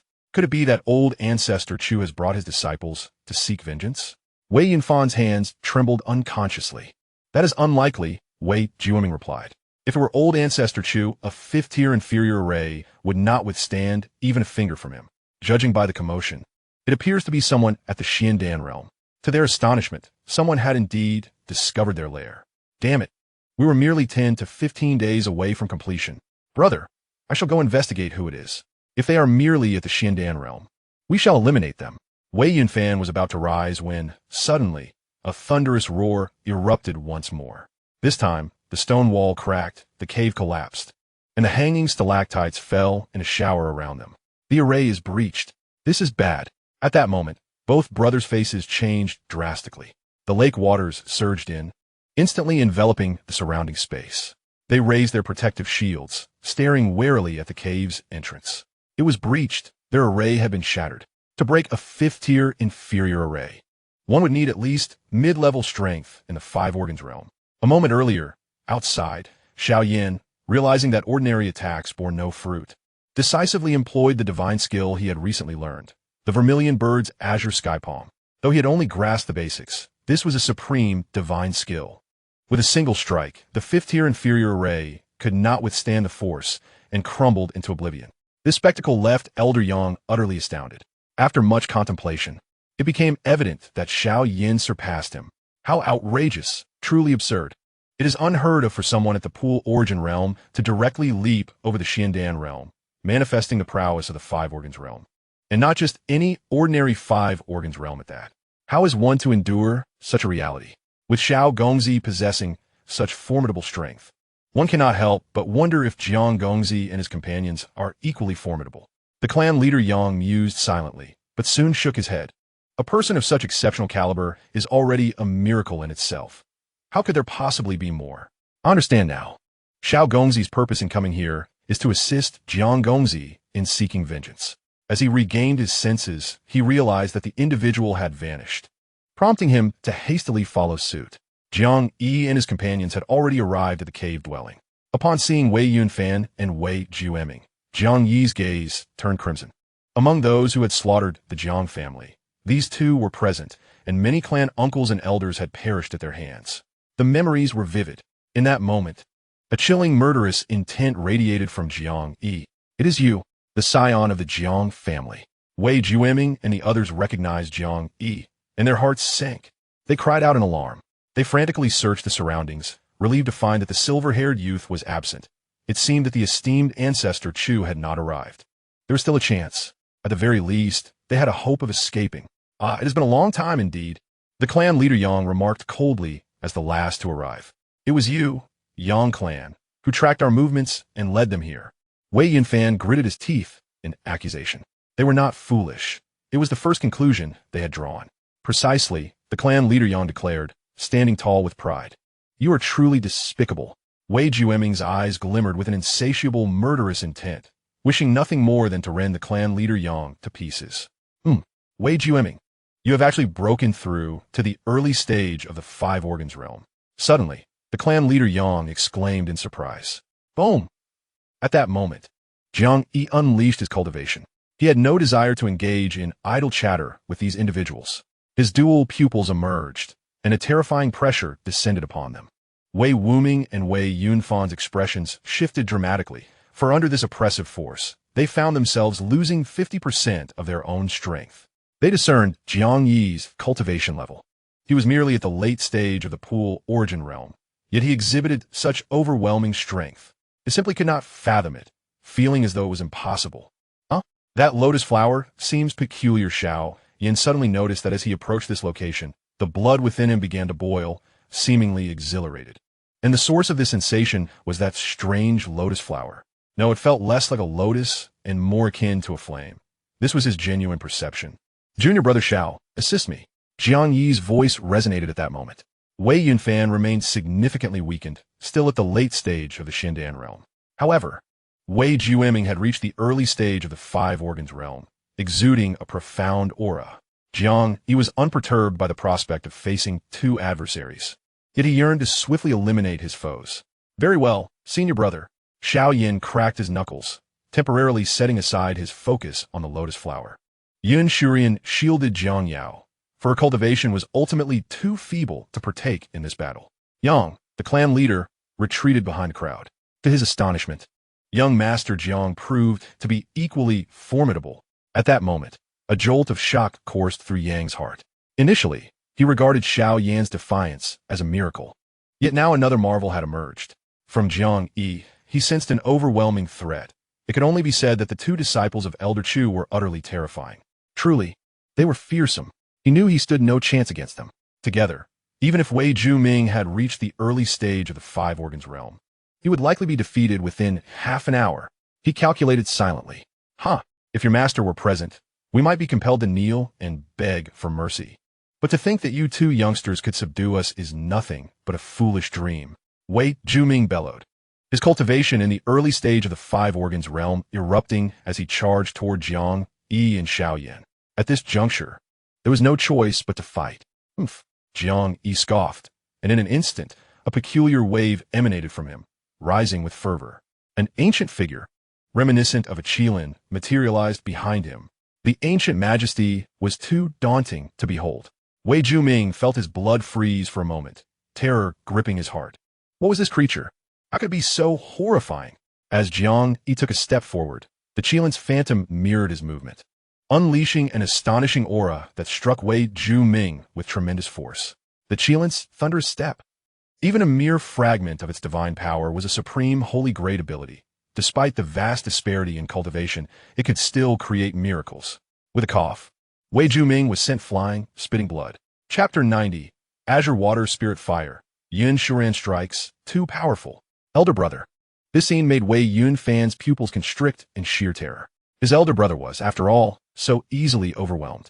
Wei Juming felt his vitality surge chaotically. Just as he regained his balance mid-air, he realized that Xiao Yan had already unleashed a palm strike from afar. The vermilion bird's azure sky palm.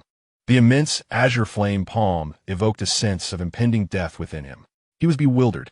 How could two beings of the pool origin realm be so fearsome? No wonder they could break the formation. He had initially thought it was a joint effort by clan leader Yang and the others that breached the formation.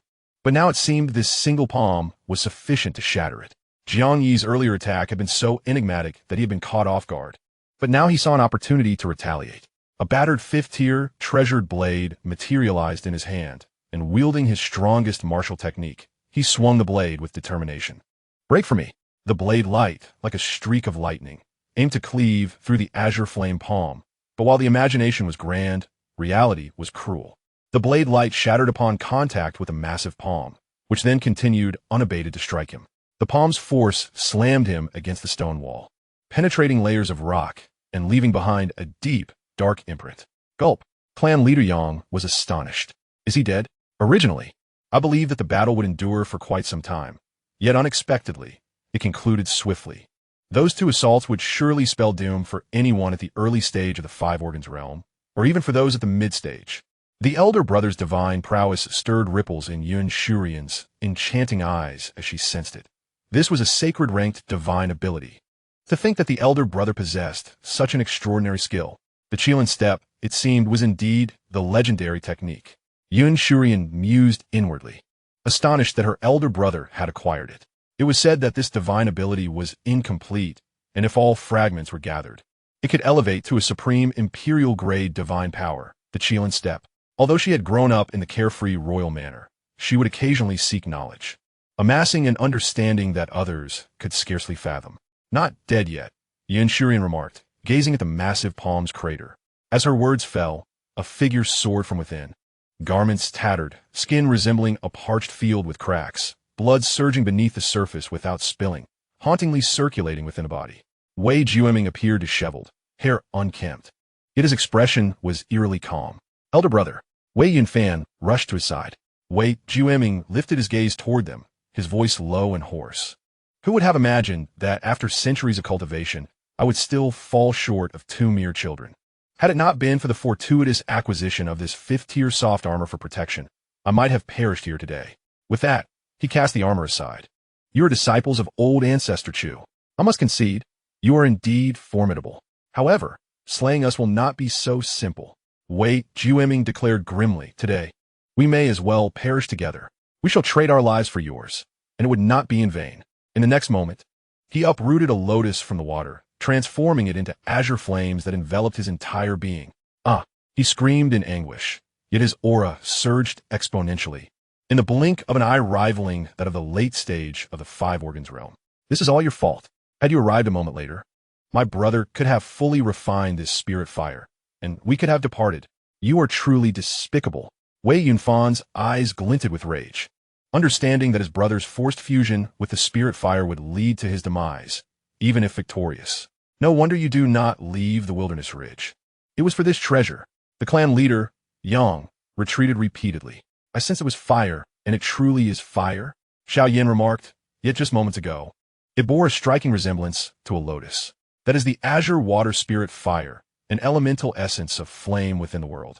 This spirit fire, born of water, exemplifies the profound interplay of the water and fire elements. Do not be misled by his current aura, akin to the late stage of the 5 organs realm. In this water, he commands its power and can contend with even the perfected stage. However, it will not endure long, at most half a stick of incense, and he shall be consumed by the spirit fire, meeting his end. Yun Shurian noted, having long recognized the spirit fire. Yet, she remained unfazed. Even with the opponent's fusion of the spirit fire, she retained her composure and tranquility. Yang, the clan leader, felt a chill run down his spine. He contemplated fleeing, but feared the repercussions should the disciples of old ancestor Chu perish here. He would be unable to escape the consequences. Surely, old ancestor Chu would provide them with protective treasures. One could only hope. Ultimately, he chose not to flee and braced himself instead. Half a stick of incense was all he needed to deal with them, and then make his escape. At that moment, Wei Juming endured excruciating pain. Yet the immense power coursing through him instilled a newfound confidence. What of old ancestor Chu's disciples? If they dare to seek revenge alone, let them perish. Even if he could not ultimately escape, the defeat of such exceptional talents would not be in vain. Oh, is that so? You seem quite confident, Yin Shuran said, extending her delicate hand and pressing downwards seemingly from thin air. Given the current strength of her adversaries, Brother Xiao Yin and the senior brother would be at a disadvantage. It was her turn to exert her power. Boom! Almost instantaneously upon her hand's descent, a massive white palm imprint manifested above Wei Juming and his companions, descending with overwhelming force. Break for me! Wei Juming roared, feeling invincible. Yet in the blink of an eye, the imposing palm imprint instilled within him an unfathomable dread. He threw his fists forward in a futile attempt to resist, but to no avail. The palm imprint pressed him to his knees, his once mighty aura dissipating like a deflating balloon. The azure flames that engulfed his body were also drawn away. Eventually, the spirit fire reverted to a lotus form, the palm imprint dissipating as Yun Shu Ran waved her hand, capturing the azure spirit fire in her grasp. He attempted to struggle, but she held him firmly in place with apparent ease. Clan leader Yang's pupils widened in shock, a bitter smile gracing his face. He had not anticipated that this young girl was the strongest among them. With a mere gesture, she subdued Wei Juming, who was on par with the pinnacle of the 5 organs realm. Such power could dominate the surrounding kingdoms even without old ancestor Chu's influence. It was terrifying, truly terrifying. Where had old ancestor Chu found so many formidable disciples? Or had he cultivated them to such a terrifying degree? If so, that was utterly daunting. He felt an overwhelming sense of relief for not having fled earlier. Otherwise, his fate would have been sealed. No, impossible. How could I possibly be defeated? Wei Juming struggled to accept the reality. He had ascended to such strength only to be effortlessly suppressed by a young girl. Defeated, with no chance of escape. He was unwilling to accept this fate. Jiang Yi approached them, coldly surveying the scene. Both adversaries lay incapacitated beneath Yun Shu Ran's massive palm imprint. Stripped of their combat capabilities, Jiang Yi remained silent, delivering a decisive blow that crushed Wei Juming's skull. Jiang Yao joined him, her youthful voice brimming with lethal intent. Brother, let me handle this one. Chapter 91. You are misreporting the military situation. Viang, Yi nodded. Despite having witnessed numerous bloody scenes of slaughter, Xianxia had never taken a life. Now, she's about to take that step. Observing the petite Xianxia, Jiang Yi concealed his reluctance deeply, offering her an encouraging glance. The master was indeed correct. She must endure what she is destined to face. Although she's only 2 months shy of her 6th birthday, it is time for her to wield the blade. The siblings were destined to rise amidst mountains of corpses and seas of blood. "Brother, don't worry, I can do it," Xianxia declared, waving her small hand, causing a sword, half again her height, to materialize. The blade shimmered with a sharp, cold light. This was a 6th-tier exceptional sword, obtained from a storage ring given to her by her master. Despite her current cultivation level, which prevented her from fully unleashing the sword's formidable power, its inherent sharpness was sufficient to slice through various hard treasures of 5th tier and below. This naturally included the exceedingly tough bones of practitioners at the Xiandan realm.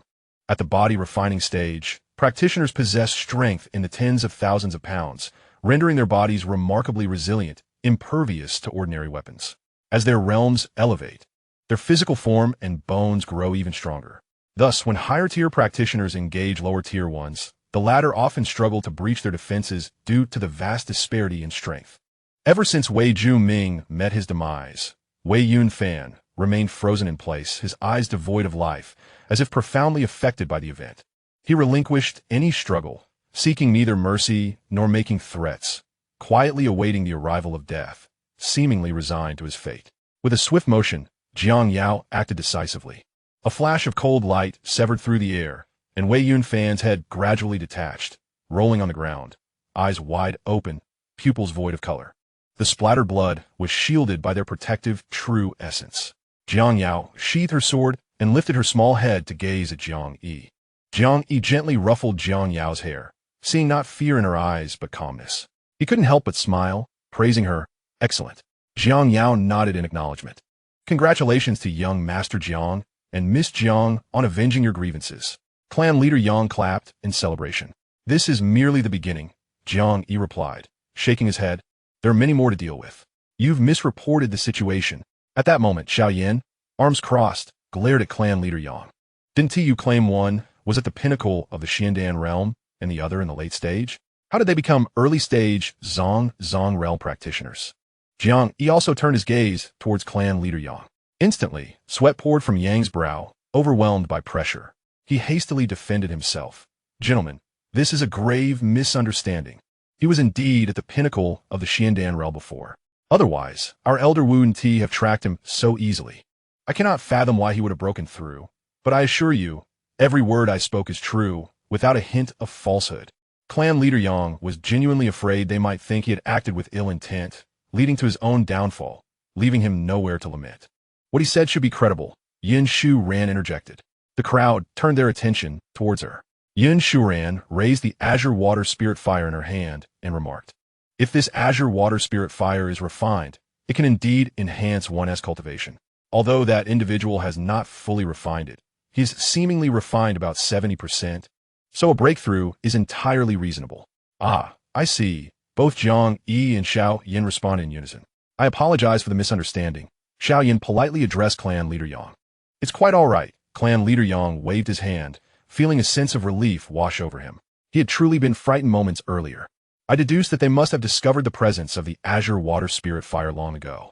However, it is only recently that the fire has fully manifested. They likely intended to refine it completely before departing, but we arrived first," Yin Shuran continued. Upon hearing this, the others nodded in agreement, finding her reasoning quite plausible. In truth, those two individuals had indeed been fortunate, not only encountering the azure water spirit fire, but also acquiring a 5th-tier formation and a piece of 5th-tier soft armor. Had they not been involved in the extermination of the Jiang family, they might have had the opportunity to soar to greater heights. In this world, many cultivators possess their own fortuitous encounters, yet no one can guarantee a lasting victory. Brother Xiao Yin, this azure water spirit fire resonates harmoniously with your constitution. The enhancement you would gain from refining it would be the greatest. So, it is yours, Yin Shuran said with a cheerful smile, but first, I will seal it. With that, she swiftly cast a series of restrictions. She vowed that it was indeed the azure water spirit fire that would be of utmost benefit to Brother Xiaoyan, and that her decision was not rooted in favoritism. Is it really for me? Thank you, Shuran, Xiaoyan replied happily, feeling an overwhelming desire to absorb the azure water spirit fire. Brother Xiaoyan, come here, and I shall assist you in integrating it into your body. All right. Ultimately, after Yun Shuran's meticulous arrangements, the azure water spirit fire was sealed within Xiaoyan's dantian, allowing him to refine it gradually. I believe that my heavenly fire body will refine this azure water spirit fire swiftly, Xiaoyan thought to himself. However, he felt that it was not merely refining. It felt more as if his heavenly fire body was eager to devour the azure water spirit fire, as though it were a delectable treat. Now, let us seek out the remaining remnants of the Bloodblade sect. Clan Leader Yang, do you have any news of others? Viank, yi inwidet. None, Clan Leader Yang responded, feeling a twinge of regret. If only there were more, that would have been splendid. This is truly an excellent opportunity to befriend these prodigies. He now fully understood that even without the halo of Ancestor Chu, these individuals would rise to prominence in the world. Very well, we shall search for others. Farewell for now, Jiang, he said as he collected the storage rings of Wei Juiming and Wei Yunfan. Indeed, safe travels, esteemed young masters and mistresses. Should you require anything from me, Yang, do not hesitate to command. Clan Leader Yang promptly replied. He longed to witness the unfolding events, but, upon seeing Jiang E's resolute demeanor, he refrained from suggesting accompanying them. The four departed. In conclusion, it was indeed a fruitful endeavor. One must seek fortune amidst peril. Clan Leader Yang left with a jovial spirit. Previously, Jiang Yi was bestowed with a storage ring that surpassed even the treasures of the Yang family's vault. It remains uncertain who the next fortunate soul to strike it rich will be. Subsequently, Jiang Yi and his companions continued their inquiries regarding the remnants of the Bloodblade sect among various major factions. Not every faction possessed knowledge on the matter. In truth, the Yang family was not their initial point of inquiry. They had sought information from several other factions beforehand, only to find them uninformed. After a brief period of investigation, they came upon a new lead. They discovered a Bloodblade sect elder who had gone into hiding, adopting a new identity. And this individual was particularly fearful for his life, fervently pleading for mercy. When the Jiang family members were slain, a woman had implored for the life of her infant child cradled in her arms. Should mercy be granted? After a cold reprimand, Jiang Yi swiftly ended his life. They then resumed their search, first resolving matters in the Desolate Ridge, followed by the neighboring Xian dynasty and the Yun dynasty. And finally, they would return to the Dawu dynasty. Chapter 92, Always Ready to Flee. The Artificial Spirit Crystal Vein. Although Tianyun Sect resided within the Dawu dynasty, the remnants of the Bloodblade sect were exceedingly rare to venture there. Nonetheless, some individuals, clinging to a sense of luck, preferred to dwell in shadows, believing that the most perilous locales could simultaneously offer the greatest safety. These remnants must also be rooted out. Moreover, while seeking the Bloodblade sect's remnants, they can currently pursue the remnants of the Qingmu sect, as these two missions did not conflict. 2 days later, they fortuitously encountered a group of Qingmu sect remnants, which they swiftly eradicated. When enemies of the Pool Origin Realm appeared, Jiang Yao also joined the fray. This was not merely a quest for vengeance, but also a trial of growth. They were evolving rapidly. In the Blood Shadow Palace, within a grand hall, the palace master reclined against the throne, his fingers lightly tapping the edge, resonating with a rhythmic thud. Below, the high-ranking members of the Blood Shadow Palace convened, consisting of elders, supreme elders, and ancestors. Regardless of whether they were supreme elders or ancestors, all bowed beneath the authority of the palace master, whose prowess eclipsed that of the rulers from the other 9 sects, and whose origins were extraordinary. Thus, even the ancestors were compelled to display deference. At this moment, aside from the rhythmic thuds, an eerie silence enveloped the hall. No one dared to utter a sound, and all wore expressions of solemnity, their faces marred with trepidation and discomfort. Suddenly, 2 beams of crimson light darted into the hall, and the 2 solemn-faced ancestors bowed to the palace master. It appeared that all those capable of drawing breath were assembled. The palace master ceased his tapping and spoke in a grave tone. It has now been established that Lin Huayuan, Lin Jiuyin, and Lin Huang all perished within the territories of the Dawu dynasty, a place deemed insignificant and overlooked by you. Yet they met their demise there. I trust you have also heard the news. It is from such unremarkable corners that our envoy has uncovered something remarkable. The ruler of the floating city is located there. His disciples were also present there. However, numerous inconsistencies arose, such as the fact that the individual at the kingly realm belonged to a minor sect and appeared to be merely 50 years old. These elements seem to serve as mere illusions to obscure one's true identity. A kingly realm at 50 years of age is utterly implausible. Thus, much of what is presented may be an intricate web of truth and deception, the specifics of which remain uncertain. Nevertheless, the adversary was indeed there and had slain Lin Huang and his companions. A vendetta has been established. The blood in Hall lacks the capability to confront a king, which leaves us with two potential courses of action for your consideration. Firstly, we could choose to do nothing and gamble on the hope that the adversary will not come seeking retribution. If fortune favors us, we shall survive. If not, many will perish. Secondly, we could deliver Lin Huang's faction to the enemy, allowing them to vent their fury, and offer half of the blood in Hall's reserves as an apology. Such sincerity would likely yield a high success rate. After all, did not the Hanhai Blade sect escape calamity in such a manner? The fact that the individual returning from the floating city did not eliminate the Hanhai Blade sect speaks volumes. Now, will you proceed with a sense of reckless hope or opt for caution? The choice is yours. Of course, there exists a third option, the dissolution of the blood in Hall, dividing the spoils and departing separately. Her gaze was piercing, filled with keen interest as she awaited their response. Choose the second option. The second, the gathered crowd hastily declared, nearly unanimously opting for the latter. They dared not gamble. Should the adversary arrive, they would be awaiting their own demise. The blood in Hall could not contend with the kingly realm. It would be wiser to offer treasures and deliver Lin Huang's faction. After all, if the adversary comes and they are slain, would not the treasures also belong to them? As for whether delivering Lin Huang's faction is excessively cruel, well, the death of a friend does not hinder the path of the Taoist. It is a venerable tradition of the blood in Hall. They would be grateful for the contributions made by Lin Huang's faction.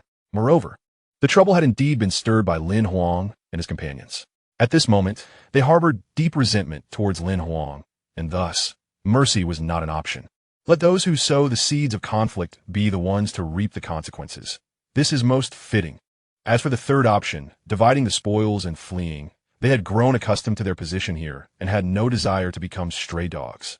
Thus, that option was dismissed. Since a unanimous decision has been reached, let us proceed accordingly. Which elder would be willing to undertake this mission? Her gaze swept across the assembly.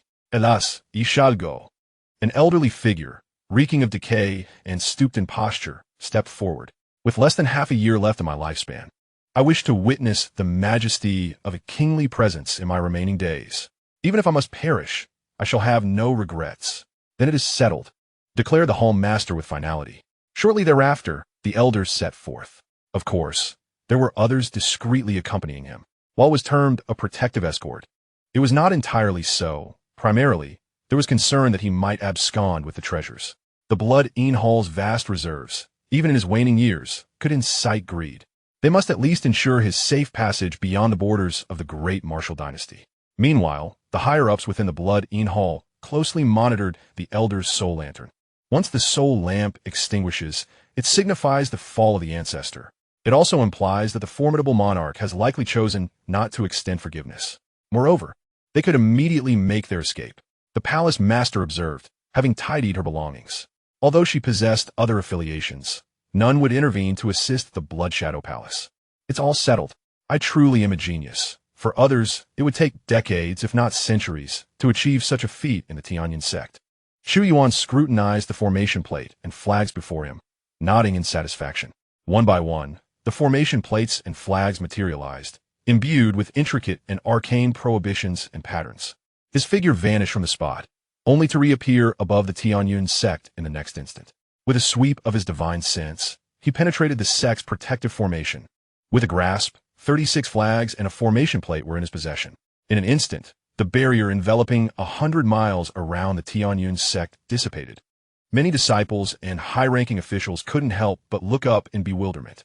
Soon, they beheld a figure standing majestically in the sky, white hair billowing. Adorned in a regal purple robe, his countenance strikingly handsome, he resembled a deity. The ancestor. Look, it's the ancestor. Some disciples could not contain their excitement. In recent days, they had reveled in a hundredfold increase in cultivation resources, and their gratitude towards the ancestor had multiplied countless times. Now, witnessing the ancestor's appearance, they were overwhelmed with elation. Many disciples prostrated themselves in reverence, their eyes brimming with admiration. Whoosh, whoosh, whoosh. The brand new formation plates and flags soared into the air, directed to specific locations. This was a premier protective formation of royal caliber. However, the spiritual veins beneath the Tianyun Sect could not fully activate it. The patterns on the plates and flags remained dim, not a single one illuminating. First, he set up the Spirit Gathering Formation. The Royal Grade Spirit Gathering Formation, crafted simultaneously, emerged with an entirely different set of plates and flags, which he placed in designated spots. Next came the artificial spirit crystal veins. With a wave of his hand, trillions of low-grade spirit crystals manifested, forming a mountain range of spirit crystals in the heavens. Boom! In that fleeting moment of emergence, the concentration of spiritual energy in the surrounding environment surged dramatically. These low-grade spirit crystals, returned from the low-grade spirit stones, inherently possessed the ability to gather spiritual energy. In such vast quantities, they bore no difference from a natural spirit crystal vein. In other words, a genuine natural spirit crystal vein might not yield such an abundance of spirit crystals. Now, what Chu Yuan aimed to do was bury all these crystals deep beneath the Tianyun Sect. The spiritual energy in the heavens and earth intensified several-fold in an instant and continued to rise. What had the ancestor conjured? Could it be that they were all high-grade or even supreme-grade spirit stones? No. I have encountered high-grade spirit stones and have been fortunate enough to witness supreme-grade ones, but they pale in comparison to this. Countless disciples were profoundly astonished. That was a spirit crystal. Even a low-grade spirit crystal could equate to 100 superior spirit stones. At that moment, an esteemed elder stroked his beard, appearing calm while tumultuous waves surged within. Spirit crystals, all spirit crystals. How many must there be? It felt utterly impossible to count. After hearing the elder's words, innumerable disciples swallowed hard. A single low-grade spirit crystal was worth 100 superior spirit stones. Good heavens! How wealthy must the ancestor be? What could he possibly intend to do? Yang Daojin and others observed, both amazed and puzzled by the ancestor's forthcoming actions. Surely, it could not merely be an exhibition of wealth. The spiritual energy is sparse in the Tianyun Sect. Today, I shall create a vein of spirit crystals for our sect. Chu Yuan's voice resonated from above. As his words echoed, heaps of spirit crystals, under his command, chose uninhabited areas devoid of structures, plunging into the earth like great dragons, creating a truly breathtaking spectacle.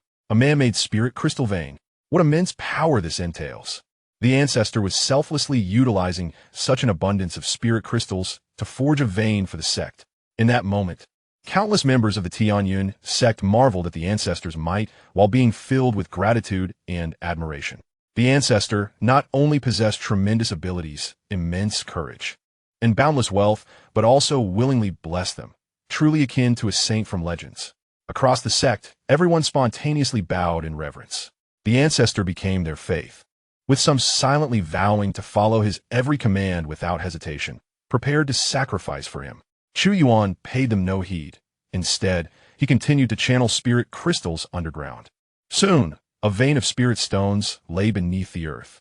However, that was merely the first layer. He subsequently produced a vast quantity of mid-grade spirit crystals to continue the flow, showing no signs of reluctance. To him, mid-grade spirit stones were easily obtainable.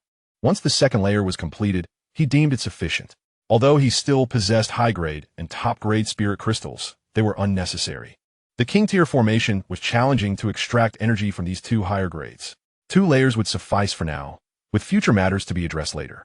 A colossal spirit crystal vein, akin to a slumbering dragon, rested beneath the Tianyun Sect. Aside from its inability to yield more spirit crystals, it bore little difference from a natural spirit crystal mine. Since it was done, it was time to expand the sect's territory. After some contemplation, Chu Yuan rearranged the positions of the formation flags. The sect, originally spanning 100 miles, was expanded to 3,000 miles. Within this range, there were no inhabitants, although some beastly creatures existed. However, once incorporated, he would merely instruct the disciples of the Tianyun Sect to clear them away. While he could easily resolve such matters, not everything required his direct involvement. Tasks others could manage were best left to them. Formation rise, as his thoughts took flight, under the manipulation of his primordial spirit's power. The protective array of the sect began to absorb the energy from the spirit crystal veins. The intricate patterns and seals upon the array plates and banners radiated a resplendent glow, and soon, countless lines and restrictions extended outward, connecting with one another. At the periphery, spanning 3,000 miles, a golden dome swiftly ascended, curving upward until it fused at the apex, resembling an inverted bowl. This phenomenon was mirrored not only on the surface but also beneath the ground, encompassing the spirit crystal veins within. Ultimately, the golden barrier transformed into a translucent veil. The royal-grade protective array of the sect was successfully established. It integrated illusions, defense, and offense into a singular formation, with the illusion array concealing the interior. It was shrouded in mystery from the outside, rendering it obscured and indistinct. The defense could withstand the full-force assaults of multiple perfected kings. As long as fewer than a dozen attacked simultaneously, it would remain unscathed. Moreover, should the formation be activated for enhancement, even the weakest cultivator could unleash power nearing that of a king. However, this enhancement could only be utilized by a single individual as it drew upon the formation's strength. Spirit Gathering Array commence. Moments later, the royal-grade Spirit Gathering Array was also completed, drawing from the subterranean spirit crystal veins. Instantly, the spiritual energy in the world surged to unimaginable levels, exceeding 100 times its previous concentration. The disciples of the sect rejoiced. Although the spirit crystal veins were non-renewable, they would suffice for the two formations for several centuries. A satisfied smile crossed Chu Yuan's face. He dared not imagine how formidable he would become in several hundred years. At that moment, a mere thought could perhaps manifest conditions 1,000 times superior to these. For the Tianyun Sect, this was indeed a sanctum for cultivation. Chu Yuan retrieved another formation, designed to safeguard the subterranean spirit crystal veins, ensuring that not only outsiders could not pilfer them, but even the sect members were barred from access. He then entrusted the control talisman of the formation to the sect's higher-ups. With this talisman, they could manipulate the formation's power and designate an entry point for the sect. Some of the restrictions could also be replicated onto other tokens, allowing those bearing the sect's insignia to enter and exit freely. Gratitude to our ancestor for all you have done for the sect. We thank you, ancestor. Wang Kemu, with tears of gratitude in his eyes, led the sect's leaders in kneeling to express their thanks. Chu Yuan nodded. I have done all I can. The rest is in your hands. With that, he vanished from their sight. Subsequently, the disciples of the sect mobilized to slay the beasts and clear the territory within the sect. The higher-ups began planning the construction of new gates and buildings, also issuing tasks for the cultivation of spiritual herbs and precious medicines. The entire sect sprang into action, each member displaying enthusiasm and vigor, exuding an air of prosperity. The crafting of array plates and banners was akin to refining tools. As he engaged in this endeavor, his comprehension of the essence of fire deepened further. He decided to spend some time continuing his understanding, and once he achieved a minor success, he would directly strive for a breakthrough into the king realm. Although he had not long since perfected the nirvana realm, it did not hinder his imminent ascension to the king realm. In a realm where others may labor a lifetime and still fall short, he requires merely a modicum of effort to achieve greatness. Chapter 94. Do you dare to seize what belongs to the sovereign? Xiao Yan has ascended to the Xindan realm. The elder from the Blood-Yin Palace, known as Qiuming, has devoted over a millennium to cultivation, reaching the late stages of the nirvana realm. His life has been spent in pursuit of enlightenment, eventually attaining the Dharma manifestation, and later becoming an elder of the Blood-Yin Palace. Aside from managing trivial matters, he has spent the remainder of his time in seclusion, yearning for breakthroughs into higher realms. Centuries have slipped by, and though he has become an elder, he has also exhausted the latter half of his life. Some elders of the Blood-Yin Palace have ventured into the outside world and witnessed the majesty of sovereigns, yet he has not. His existence has been confined to this realm, and in his fleeting moments of leisure, he finds himself aged and weary on the brink of eternal slumber, lacking the vitality to explore beyond. Now, as he contemplates the prospect of witnessing the grandeur of a sovereign in his twilight years, his spirits are unexpectedly lifted. Upon a crimson flying vessel, Qiuming stands with hands clasped behind his back, his once stooped figure now beginning to straighten. Behind him, a multitude of individuals, numbering in the thousands, are vociferously lamenting their fate, ensnared by a formation. Among them are members of the Lin Huang lineage, some possessing the strength of the Dharma manifestation, while many are weaker. They are acutely aware of their impending sale, thus unleashing a torrent of curses, though some plead for mercy. Regardless of the profanities or pitiful entreaties, he remains unfazed. Having lived to such an advanced age, his thoughts as profound as the depths of water. As they approach the land of 100 nations, Xiaoming suddenly furrows his brow. Who? His gaze shifts to a specific location. The old ghost of the Blood Palace. What a coincidence to encounter you here. It has been 2 or 3 centuries since our last meeting. How surprising that you are still among the living. I had thought you had returned to the earth. 2 elderly figures clad in white robes, each bearing a sword, reveal themselves. One tall and slender, the other robust. The latter speaks. It is the imposing Lu Guangzhenjun and Xianxia of the Tianyun Sect. Xiaoming narrows his eyes. You have yet to perish, how could I? The Tianyun Sect prides itself on being a righteous sect, often clashing with the Blood Palace, and their 2 factions share a considerable enmity, neither able to decisively overcome the other. In his youth, he had clashed with these 2 on several occasions, experiencing both victory and defeat. You are older than us. You shall surely perish first, declares the robust Lu Guangzhenjun. Xiaoming's expression darkens, struck where it hurts. Get lost. I have no time for your idle chatter today, he retorts coldly. Where are you headed, old ghost? Oh, and you have bound so many people. They appear to be from the Blood Palace as well. What is your intention? Are you betraying the sect? Xianxia scrutinizes the flying vessel. Please, esteemed elders, lend us your aid. He is but one man, and he possesses the majority of the Blood Palace's resources. If you eliminate him, you shall prosper. A Dharma manifestation from the Lin Huang lineage, seemingly seeing a glimmer of hope, cries out urgently. Esteemed elders, I swear to the heavens this is true. Save us. The cries of desperation grow louder. Silence. Xiaoming bellowed in anger, yet those individuals remained utterly unfazed, continuing their raucous shouts.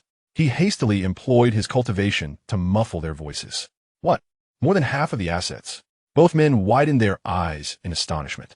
Liu Guangzhenjun exclaimed, Old Ghost Xiao, you have truly betrayed the Blood Shadow Palace.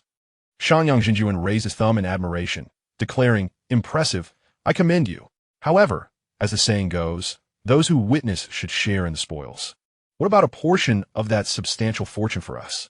In an instant, tension escalated, and a palpable aura of hostility filled the air. Who could resist the allure of the Blood Shadow Palace's considerable wealth? Xiaoming chuckled coldly. Go ahead, make your move. I must clarify. These treasures are merely being delivered by the Blood Shadow Palace. I am but a mere escort. If you are unafraid of death, then seize them. Do you think we are intimidated? Whether you are delivering or fleeing, it is of no concern to us. We only desire the goods. Liu Guangzhenjun retorted with a disdainful snort. Are you not afraid of retaliation? What is there to fear? At worst, we can hide within the sword sect. Who can touch us there? Xianxia unsheathed his sword, exuding the aura of a late-stage Nirvana realm cultivator. Liu Guangzhenjun, in turn, emanated the presence of a mid-stage Nirvana realm practitioner. Then take them if you dare, Xiaoming mocked. When that esteemed elder from the 9th Qing sword sect comes to demand them back, I hope you will not weep. That esteemed elder? Are you not trying to play tricks? The 2 were taken aback. What kind of being could warrant such reverence from old ghost Xiao? I have no desire to argue with you. These items are intended for the esteemed elder who previously appeared in the Void City. If you wish to act, do so swiftly. I have no time to waste. He was unwilling to linger any longer. If these 2 did not leave soon, he would have to ally with those secretly escorting the goods to confront them. However, to avoid unnecessary complications, it was best to refrain from conflict. What? That esteemed elder? The 2 widened their eyes. If that were indeed the case, they needed to reconsider. If they were to seize the other's possessions, it would not end well. How can you prove these belong to that esteemed elder? Moreover, is not that elder in the Void City? Your direction is entirely contrary. Their skepticism was evident. Lin Huang had offended that esteemed elder and had already been slain. These individuals were all from Lin Huang's lineage, sent to atone to that elder, who was not in the Void City, but rather in the land of 100 nations. If you do not believe me, then act as you wish. I shall count to 3. If you do not step aside, we shall engage in battle. 1, 2. The 2 stepped aside. Very well, consider yourself fortunate. Humph. They yielded, unwilling to take the risk. Xiaoming sneered and sailed past them in his flying vessel. Junior brother, do you believe him? Shangyang Jinjuan inquired. I do not entirely trust him. Let us follow and observe. If he is deceiving us, we can strike later. The two discreetly pursued him. Behind them, 3 individuals trailed, all ancestors of the Blood Shadow Palace. Shall we allow them to follow us? One of them questioned. It is easier to stir trouble in a confrontation. If they wish to follow, then let them. Once we arrive, they will understand. Indeed, if that king possesses a foul temperament, wreaking havoc and destruction, it is fortuitous that 2 individuals may serve as scapegoats. In a cave nestled amidst the desolate mountains, Xiaoyan sat cross-legged, his bare torso revealing well-defined muscles. His expression was solemn as his hands swiftly formed intricate seals. Waves of residual energy radiated from him, creating concentric circles of power. His entire being shimmered with a crimson glow, while within his dantian, a blue lotus-shaped flame coexisted. He was at a critical juncture in refining the azure water spirit fire, on the cusp of a breakthrough in his cultivation. Jiang Yi and Yun Shurian stood vigil, safeguarding him, while Jiang Yao maintained a respectful distance, ensuring she did not disrupt his meditation. Time passed slowly, and after the span of an hour, Xiao Yan's aura surged dramatically, propelling him into the early stages of the Xiandan realm. Within his dantian, the essence of true energy, akin to a tranquil pool, underwent countless compressions, transforming into a fist-sized Xiandan, brimming with overwhelming power. Chapter 95, Lottery, Innate Sacred Body Tao Fetus, Complete Breakthrough to the Pinnacle of the King Realm. His physical form, having undergone the baptism of this breakthrough, had grown even more formidable. Is this what it means to be in the Xiandan realm? I feel exponentially more powerful. Xiaoyan rose, satisfaction emanating from him. In less than a year since taking on a master, he had ascended to such heights. His progress was astonishing. Congratulations, third junior brother. Jiang Yi exclaimed with a smile. Brother Xiaoyan, congratulations. Yun Shurian beamed, her face alight with joy. And I too wish to congratulate you, Jiang Yao said, flying over. Indeed. Xiaoyan nodded, having finally achieved his breakthrough. Yet he felt it was still insufficient. He had yet to surpass Shurian's cultivation level. You have only refined 30% of the azure water spirit fire. As you continue, your cultivation will advance swiftly, and you will catch up to me, Yun Shurian encouraged. Xiaoyan responded with a grin. Then I shall strive harder. Now that our third junior brother has broken through, let us continue. The sooner we resolve our matters, the sooner we can return to heed our master's teachings, Jiang Yi proposed. Agreed. The others nodded in unison. Jiang Yi sensed that he too was on the verge of a breakthrough. Meanwhile, at the Tianyun Sect, as Xiaoyan made his breakthrough, Chu Yuan, who was immersed in comprehending the essence of fire, suddenly heard the alert from the system. Beep. The master's third disciple, Xiao Yan, has advanced to the early stage of the Xiandan realm. The master has received 1 lottery opportunity. Oh, that lad has broken through so swiftly. He was filled with elation, having anticipated a longer wait. System, initiate the draw. I want to go all in. Despite having only 1 opportunity, he spoke as if he had dozens. Beep. Drawing in progress. Lottery completed. Congratulations, Master, for obtaining special constitution. Innate sacred body, Tao fetus. Can only be fused with oneself. Innate sacred body, Tao fetus. A fusion of the ultimate sacred body and innate Tao fetus. Possessing the formidable physique of the strongest sacred body and the terrifying cultivation talent of the innate Tao fetus. It can rival the chaos body, capable of integrating myriad paths. Chu Yuan et Golim. Ha ha ha. Splendid. Chu Yuan couldn't help but laugh out loud. From a single draw, he had actually obtained something like this. As expected, everything produced by the system was of the highest quality. It truly did not deceive him. The innate sacred body, Tao embryo. A supreme, top-tier constitution capable of standing shoulder to shoulder with the chaos body. What was it that he lacked the most? Wasn't he precisely a special constitution? Although he had synchronized his disciples' cultivation talents, he had not obtained their unique constitutions. This meant that it was not easy for him to fight across realms. His advantage wasn't all that great. But now, this weakness would be made up for. From now on, whether in cultivation or in battle, he would be far ahead of everyone else. Perhaps at extremely high realms of cultivation, constitution would no longer matter much. But in the early stages of cultivation, a powerful constitution was still an absolutely invincible existence. What was truly terrifying was cultivation talent itself. I already have the terrifying talent bonuses of 4 disciples. Now add to that the talent of the innate sacred body, Tao Embryo. TSK. In terms of talent, I've left my disciples miles behind. The only thing I might lack compared to them is that heaven-favored, destiny-defying great fortune. He felt that he also possessed fortune. It just probably was the kind favored directly by heaven and earth. Fuse. Filled with anticipation, with a single thought, he began the fusion. An indescribable origin power appeared out of nowhere within his body and fused perfectly with him. The fusion process was incredibly smooth. There wasn't the slightest bit of pain at all. On the contrary, it felt incomparably comfortable. He could clearly feel that he was undergoing a tremendous transformation.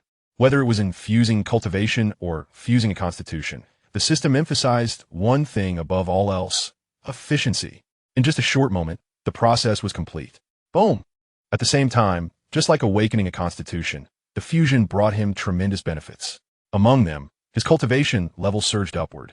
The King Realm, which originally required comprehending a minor perfected intent to challenge, was directly broken through at this moment. The innate sacred body, Tao Embryo, ignoring countless cultivation laws. Early King Realm, Mid-King Realm, Late King Realm, Peak King Realm. He broke through an entire major realm before finally stopping. And, as his cultivation realm advanced, new primordial spirit power was born within him. Driven by this primordial spirit power, his primordial spirit cultivation also soared once again. Early Venerable Realm, Mid-Venerable Realm. It stopped there. After all, this primordial spirit power was merely generated from breaking through the King Realm. Being able to push his primordial spirit to the Mid-Venerable Realm was already quite good. It was impossible to advance to the late stage or peak of the Venerable Realm. The gap between each minor stage of the Venerable Realm was even more enormous. However, this primordial spirit power should once again be able to be returned through teaching disciples. Chu Yuan was full of anticipation. His primordial spirit power could now be divided into 2 parts. A portion of the returns is derived from the discipleship rewards, yet this segment, when further imparted to new disciples, cannot continue to trigger such returns. However, there exists another segment that is entirely novel, and from this, one can indeed gain returns through the act of teaching. The returns from imparting one's spirit at the esteemed level are truly exhilarating. The corners of Chu Yuan's mouth lifted in a smile, unable to suppress his delight. This sensation is simply splendid, even without employing any techniques or divine skills. Relying solely on the strength of his physical form, he finds himself invincible among those of the same rank, and even capable of battling beyond his level. Should he successfully cultivate the 9 turns indestructible sutra and the Qilin shockwave steps, his combat prowess would become even more terrifying. Chu Yuan contemplated the possibilities. Now, even if he were to venture beyond the realms of the 10 sects, he would possess the means to safeguard himself. In terms of physical constitution alone, neither Yun Shurian's golden spirit body nor Xiao Yan's heavenly fire body could compare to his own. The supreme bone and the heavy eye, too, would likely fall slightly short. This recent lottery has left Chu Yuan thoroughly satisfied, and he eagerly anticipates the next opportunity. Both Yun Shurian and Jiang Yao have attained perfection in their current realms. Once they break through, he shall have the chance to draw again. Indeed, Jiang, he should not require much longer to ascend to the profound Dan realm. Chu Yuan feels an increasing sense of hope for the days to come, drawing ever closer to his goal of becoming an invincible master. Taking a deep breath, he prepared to clear his mind. Suddenly, a multitude of thoughts emerged, all concerning his recent insights into the essence of fire. In that moment, he felt an overwhelming surge of understanding regarding the fire's essence, flooding his consciousness like a gushing spring, impossible to contain. He found himself unwittingly immersed in this realization. It was only after a while that he came back to his senses, his face a mask of astonishment. Had he truly experienced an epiphany? He had genuinely encountered a moment of enlightenment. In the past, he had claimed to Xiao Qingfeng and the others that it was through an epiphany that he had made his breakthrough. But at that time, he had merely been boasting. Yet just now, it was a true moment of insight. The essence of fire, 70%, fully realized. Is this the terrifying power of enlightenment? Leaping directly from near completion to full mastery? How marvelous! However, upon reflection, it makes sense With my current talents, such moments of enlightenment are no longer so elusive. True prodigies can frequently experience such realizations. Chapter 96. Unparalleled through the ages, the credentials of an immortal emperor. Deep blue is the true principle. Of course, while prodigies may have the capacity for frequent enlightenment, it does not mean they can summon it at will. Such moments occur randomly, though those with greater talent experience them with higher frequency. The lack of extraordinary phenomena from the fusion of his constitution is acceptable. He has no desire to attract the attention of formidable beings through exaggerated manifestations, so the absence of such phenomena is indeed the best outcome. Speaking of it, when Xiao Yan awakened the heavenly flame Tao body, there was almost no phenomenon either. It seemed that in this world, awakening such special traits did not come with flashy effects. Master, Chu Yuan, 50 years old, talent, peerless of the era, world shaking through the ages, fire Tao dominator. Top-tier prodigy, unparalleled for 10,000 ages, bonus from 4 disciples' talents. Plus his own innate sacred body, Tao embryo talent. Potential, immortal emperor grade aptitude, cultivation, peak king realm, primordial spirit, mid-venerable realm. Techniques, 9 revolutions indestructible scripture, emperor tier peak.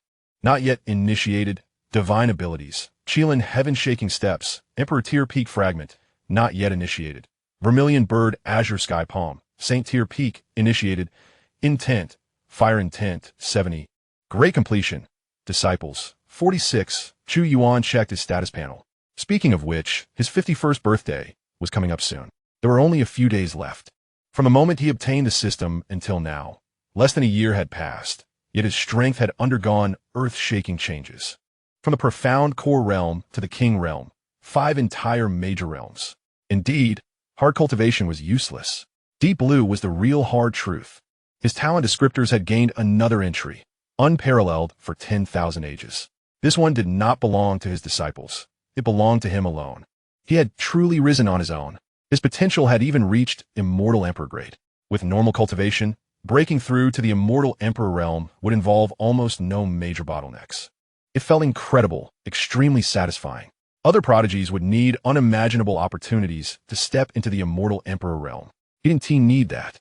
Normal cultivation would suffice. That was the difference. It was somewhat similar to the disparity between demon-beast races. Those powerful demon-beast races grew stronger continuously from cub to adulthood. Requiring hardly any external resources, normal growth was enough. Meanwhile, weaker races could exhaust their entire lives and still be unable to break free from their innate shackles.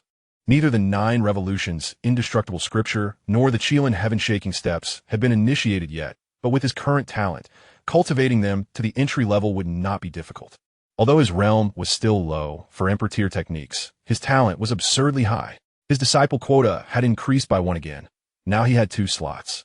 If he failed to encounter good disciples, once he broke through to the venerable realm, there would be 3. As for disciples, it was better to lack than to accept mediocrity.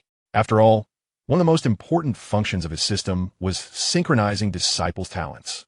Naturally, he had to accept only those with high talent. Otherwise, it would be a waste of the system's power. Still, he was too worried about not being able to recruit disciples. If he couldn't find fate-blessed children like Jiang, Yi, and the others, could he really fail to find top-tier prodigies like Xianxia? It was just that the place he was currently in was still too small. Once he went out into the larger world, special constitutions surely wouldn't be rare. By then, disciples would no longer be a problem. Once Jiang, Yi, and the others wiped out the remaining remnants of the Bloodsaber sect and the Greenwood sect, it would be time to leave this place. He also intended to utilize this time to cultivate the 9 turns unyielding scripture and the Qilan Thunderstep to a foundational level. By then, his prowess would significantly enhance. In the realm of the venerable, he could effortlessly suppress his foes. It would be beneficial to be stronger before venturing out. As he wished to avoid encountering insurmountable troubles, he closed the attribute panel and commenced his training. After a period of time, outside the Tianyun Sect, Xiao Ming from the Blood Shadow Temple finally arrived. According to his reconnaissance, the Tianyun Sect was merely a minor sect, spanning only 100 miles in radius. From a distance, he began to survey the area. Something was amiss. There was a formation, and yet it appeared far more extensive. This was not merely 100 miles, but rather several thousand. Immediately, he cautiously probed with his spiritual sense to ascertain the situation. However, he discovered that his spiritual sense was obstructed by the formation. Unable to penetrate it at all, this formation was of the king rank. Furthermore, it felt infinitely more powerful than the protective array of his blood shadow temple. After a meticulous assessment, Xiaoming mused silently. He was not astonished. Instead, he found it quite reasonable. Indeed, that kingly figure was truly present here. He was likely beginning to establish his own sect. Taking a deep breath, Xiaoming maneuvered his flying vessel to lower its altitude, gradually approaching. Senior brother, it seems there is indeed something amiss. Behind Xiaoming, the expressions of the true monarchs of Shanyang and Liu Guang also turned grave. Initially, they had doubted that a kingly figure would appear here, but upon sensing the formidable array in the distance, they knew that nothing was simple. Does this imply that Lin Huang from the Blood Shadow Temple has truly perished here? The true monarch of Shanyang narrowed his eyes. It seems so. Old Ghost Chiu likely spoke the truth. They must be here seeking mercy, just like the Han-Hai Blade Sect. The true monarch of Liu Guang reflected, relief washing over him. Fortunately, we did not act impulsively. Had we attempted to see something, it would have been troublesome. The true monarch of Shanyang nodded, a flicker of apprehension crossing his gaze. Should we depart now? Inquired the true monarch of Liu Guang. There is no hope for these matters. Moreover, we have other affairs to attend to. Our departure from the sect was solely for one purpose, and encountering Xiaoming was merely a coincidence. No rush, the true monarch of Shanyang replied with keen intensity. Let's retreat a bit further and observe how events unfold, while also getting a glimpse of that kingly figure. Agreed. I, too, am filled with curiosity about him. The true monarch of Liu Guang concurred. The two retreated until they were 50,000 miles away from the Tianyun Sect. Let us conceal our presence and observe from a distance. Nothing should occur, the true monarch of Shanyang asserted. The true monarch of Liu Guang nodded, and the two began to shroud their figures. Meanwhile, 3 ancestors from the Blood Shadow Temple also concealed themselves 3,000 miles behind them. At 80,000 miles, even a kingly figure would be unable to detect us. One of the ancestors remarked. They watched from afar, their cultivation enhancing their vision to perceive the distant happenings. If that sovereign does not accept the overture from the Blood Ean Hall and eliminates Xiaoming, then they shall have the opportunity to flee. As the flying vessel drew nearer to the formation, the members of Lin Huang's lineage were engulfed in a deepening dread. They were acutely aware of their impending doom. Even if the sovereign chose not to slay them, out of a desire to demonstrate goodwill, Xiaoming would undoubtedly ensure their demise. They were filled with resentment, even beginning to harbor hatred towards their ancestor, Lin Huang. The vessel approached the formation, halting at a distance of 10 miles. Qiu Chen bowed towards the formation and proclaimed, I am Qiu Chen from the Blood Ean Hall, carrying the remnants of Lin Huang's lineage and a significant portion of the Blood Ean Hall's wealth, here to seek forgiveness from the esteemed elder. Chapter 97, The Ancestor's Terror. Yet they claim he is not a bloodthirsty man. In theory, the protective formation isolates all external sounds, yet in practice, it possesses the ability to transmit sounds from the outside world through its restrictions, a feature common to many protective formations. While this function could be disabled, few are inclined to do so, for being attuned to external disturbances is essential to remain informed of any significant upheaval occurring outside. At this very moment, bolstered by his cultivation, Xiaoming's voice resonated across thousands of miles, reaching even the Tianyun Sect. Within the sect, numerous disciples looked up, searching for the source of the voice. However, most could see nothing due to their inferior cultivation levels. Only those who had attained the pool origin realm, under the enhancement of their cultivation, could perceive such distances, provided their view was unobstructed. There it is, exclaimed a keen-eyed disciple, pointing towards the sky in the distance. What a magnificent warship! Other disciples who could see began to focus their attention. Blood Ean Hall? What kind of power is that? I've never heard of it. Have you? No, not at all. Yet it certainly does not appear to be a minor sect. They were evidently bringing a significant portion of their resources to seek atonement. Without a doubt, this must pertain to our Tianyun Sect, as they are here to seek forgiveness from the ancestor. The other disciples nodded in agreement, recognizing that only the ancestor could orchestrate such an event. The mere presence of that extraordinary warship indicated that this so-called Blood Ean Hall was undoubtedly more powerful than the previous Tianyun Sect. A cascade of radiant lights appeared above the disciples, heralding the arrival of the sect's higher-ups. The sect leader, Wang Mu, stroked his beard and remarked, beyond the Great Wu dynasty, there exist over 100 dynasties, some of which encompass territories several times larger than our own. The regions inhabited by these numerous dynasties are referred to as the Land of 100 Nations. Beyond the Land of 100 Nations lies a higher realm, home to the 10 foremost sects, exalted above all else. The Blood Hall is one among them. Within such sects, those of the Soul Palace realm are relegated to the role of attendants, while those of the Law Manifestation realm serve as elders.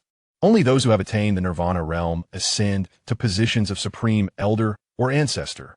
The individual outside is likely a Nirvana realm cultivator. He had only recently learned of this, as Xiao Qingfeng had shared the news after acquiring it from Chu Yuan, a revelation that had left them all in astonishment, especially upon realizing that the ancestor had actually refined a late-stage Nirvana realm cultivator from the Blood Palace into a puppet, preparing to bequeath it to the sect. They were both moved and astounded. The ancestor was truly formidable, disregarding even the 10 sects of the outside world. The existence of the ancestor as a ruler was something they had never heard of before. The disciples, along with the sect's stewards and other elders, were left utterly speechless. They felt as if struck by a thunderbolt. This revelation was overwhelmingly shocking. It turned out that the world outside was so vast.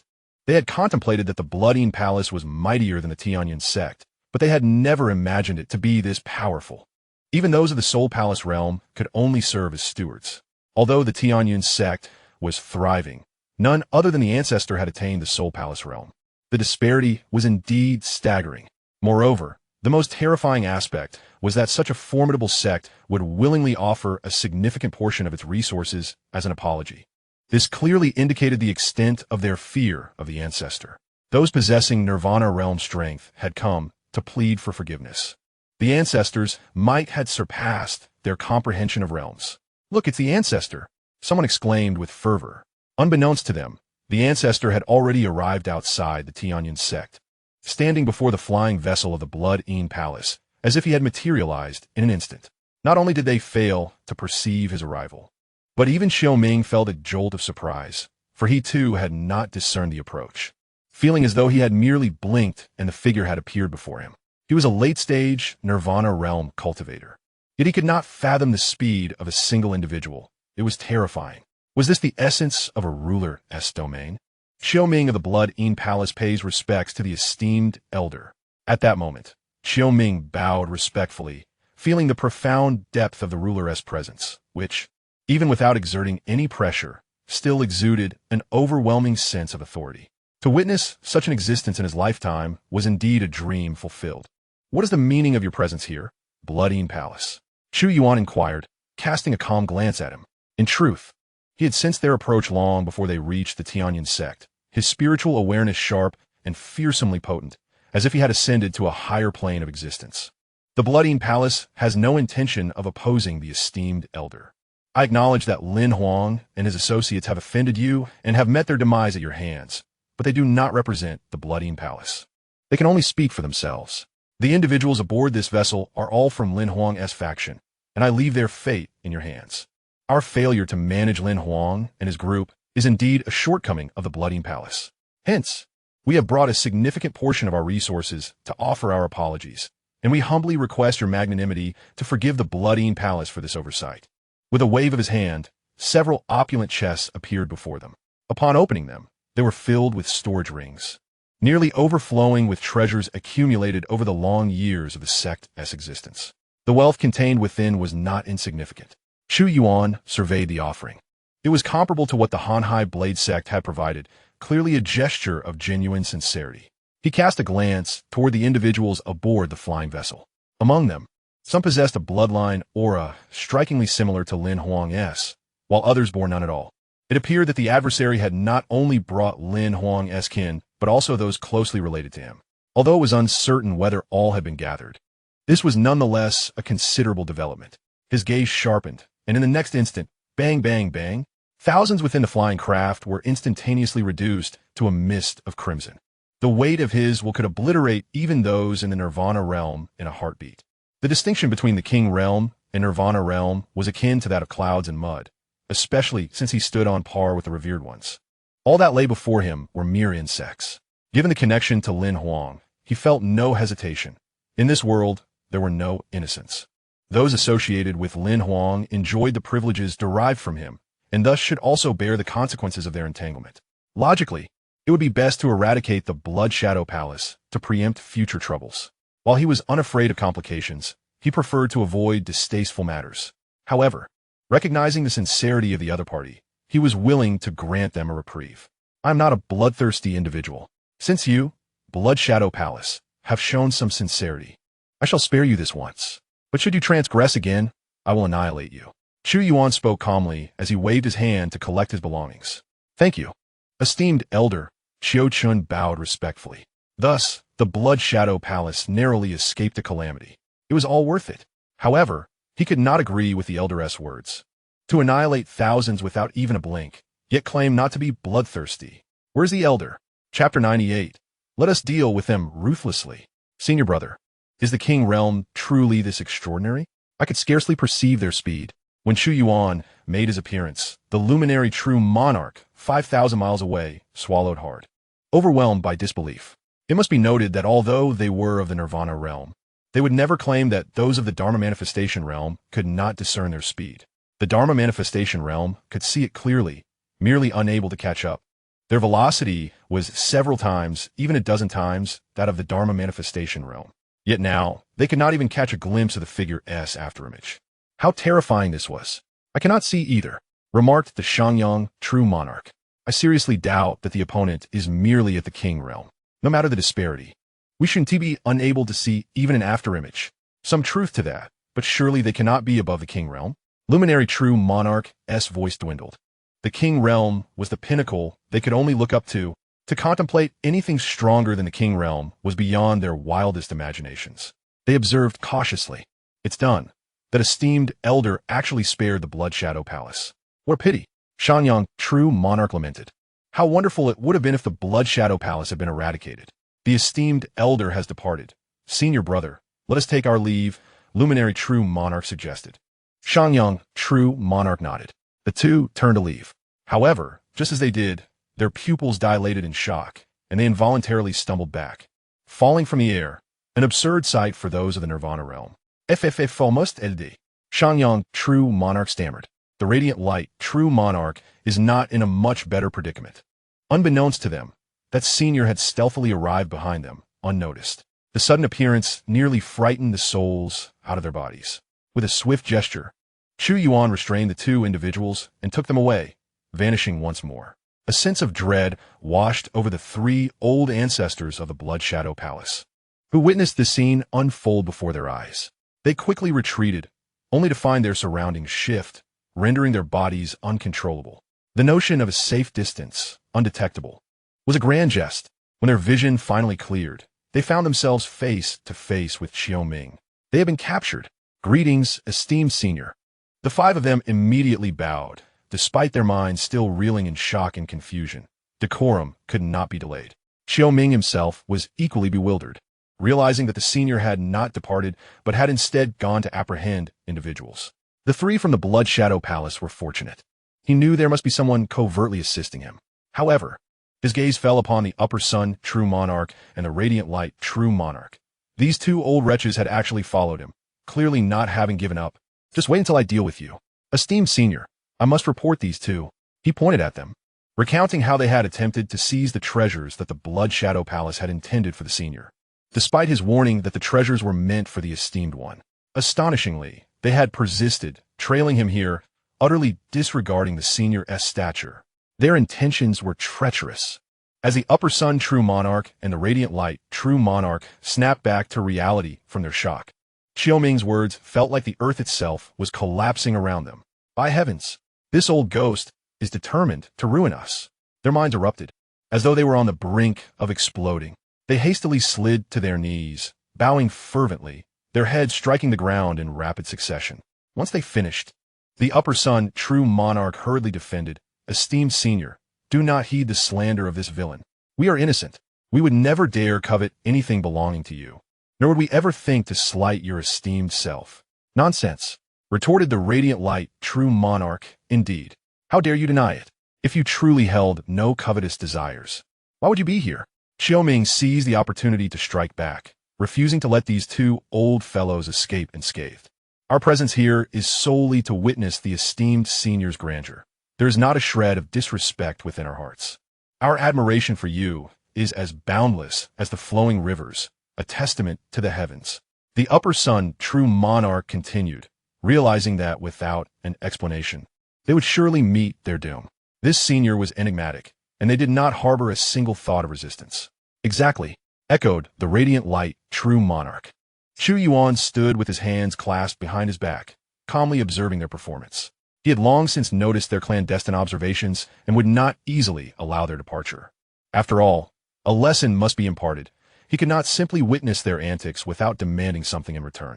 What surprised him, however, was that before he could initiate his reprimand, they had begun to incriminate themselves, which proved rather amusing. Nonsense. If you truly revere the esteemed senior, would you come empty-handed? You possess no understanding of etiquette.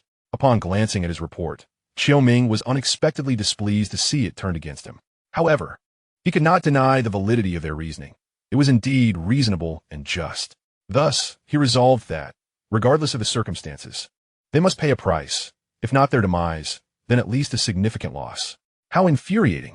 The true monarch of Xianxia and the true monarch of Liuguang were consumed with a desire to see Xiaoming suffer greatly. Just as they had managed to turn the tables, he had once again dug a pit for them. Would they not be satisfied until they were utterly ruined? Nonsense! The true monarch of Xianxia removed his storage ring, declaring, "Who says we came here empty-handed?" The true monarch of Liuguang, understanding the implication, reluctantly removed his own storage ring as well. Together, the true monarch of Xianxia presented both rings with a sycophantic smile, saying, "Esteemed senior, these are the savings accumulated by our brotherhood over the years. We implore you to accept this humble offering." In the face of treasures, the preservation of life took precedence. Their immediate goal was survival. This senior was clearly not one to be trifled with, and if they failed to impress, their demise would be the least of their concerns. Nine Sword Sect would likely suffer as well, inevitably following the tragic path of the Hanhai Blade Sect and the Blood Shadow Palace. Chu Yuan had prepared to intervene, but before he could, Xiaoming's voice rang out faster. "Oh, is that all you have? Do you truly believe such trifles would impress a senior? This is your sincerity? Forgive my candor, but it seems your hearts lack true intent. You seek to deceive the senior." Xiaoming seized upon their vulnerability, unwilling to relent. At this juncture, he harbored no fear. He had merely half a year of life left. Should the senior take offense and extinguish him, he would accept his fate. As for the potential repercussions for the Blood Shadow Palace, he would leave that to destiny. Chu Yuan mused at the very least. They possessed the worth of 2 Nirvana Realm practitioners. That must have some merit. Yet, upon hearing Xiaoming's remarks, he felt that accepting their offering would diminish his stature. So be it, he would continue to observe. Indeed, their hearts lacked sincerity. I wholeheartedly concur. We three are here solely to ensure the safe passage of the treasures, to prevent them from falling into the hands of those with ill intentions. Yet, they came merely to meet the senior, and they did not even prepare a suitable gift. I seriously suspect they had no prior arrangements. It was only after Brother Chiu spoke that they hastily decided to offer their storage rings. Is this the attitude of the Nine Sword Sect towards the esteemed senior? The other 3 members of the Blood Shadow Palace ceased to be mere bystanders and joined in the fray, eager to shift the focus of ire onto the 2 individuals. They were uncertain how the senior would respond to them, but for the moment, redirecting the conflict was their priority. Chapter 99. The Sword Monument containing sword intent. 1 finger to crush the perfected monarch. The Nine Sword Sect, one of the 10 sects beyond the world, was known to Chu Yuan. Observing the 2 with swords on their backs, he had his suspicions. After all, among the 10 sects beyond the world, only the Nine Sword Sect was specifically named for the sword. The true monarch of Xianxia and the true monarch of Liuguang were increasingly agitated. Damn it!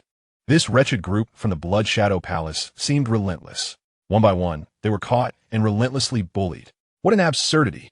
If it weren't for the presence of the elder, drawing swords might not be appropriate, and they would have surely taken their blades to those tormentors. They had presented all their treasures, only to have them dismissed as mere rubbish. As if that were not enough, they even dragged the Nine Sword Sect into the fray. This was an attempt to tarnish the reputation of the Nine Sword Sect. At that moment, they were filled with regret, wishing they had never come, especially when they noticed that the elder, despite appearing calm, had not accepted their storage rings. What could this mean? Did the elder also perceive their charade? although they truly had not prepared anything. After all, who could have anticipated that merely spectating would lead to such a predicament? Was the elder, beneath that serene facade, already contemplating how to deal with them and the Xianxia sect? As this thought crossed their minds, a chill surged from their souls to the crown of their heads, leaving them icy all over. The two exchanged frantic glances, having been companions for hundreds of years. A mere look conveyed their thoughts. What do we do now, senior brother? I am quite anxious as well. Junior brother, let me think. Quickly. I feel that we are doomed, and our sect will suffer along with us. Junior brother, perhaps we should disclose the treasure to him? Senior brother, shocked. That treasure is our great opportunity. I can't bear to part with it. I understand, but you see the situation. We might perish. If we die, so be it. But our sect will also be implicated, rendering that opportunity useless. It is better to reveal it to this elder and seek to survive first. Alas, if it must be so, then so be it. In an instant, their silent communication concluded. The true monarch of sunlight took a deep breath. Elder, to speak candidly, we have another gift to present. Chu Yuan's interest was piqued.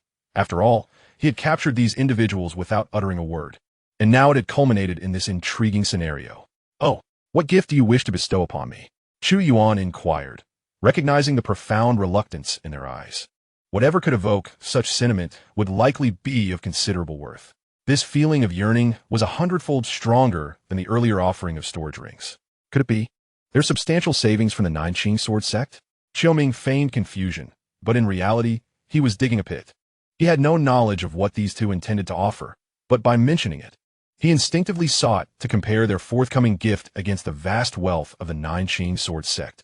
If their offering paled in comparison, their faces would surely betray their distress, which would be quite satisfying.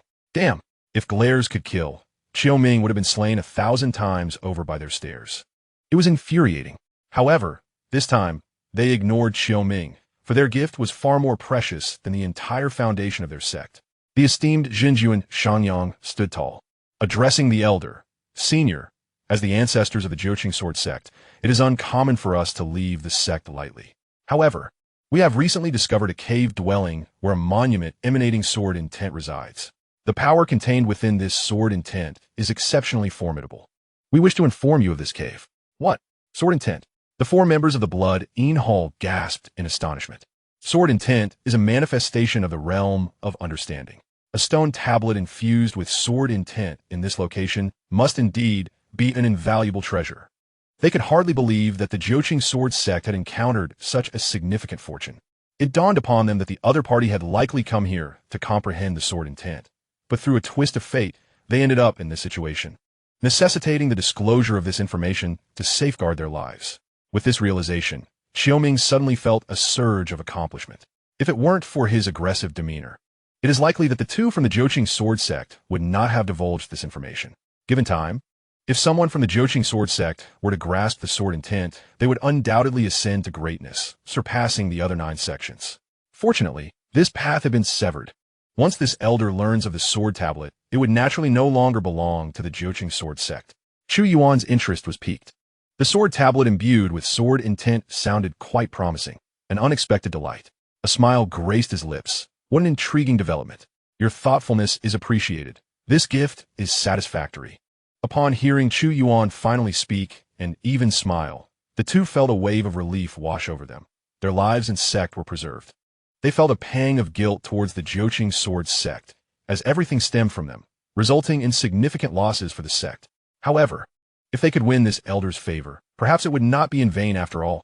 They exchanged glances, realizing that the elder's sect would soon gain immense renown, and they could establish a favorable relationship in advance.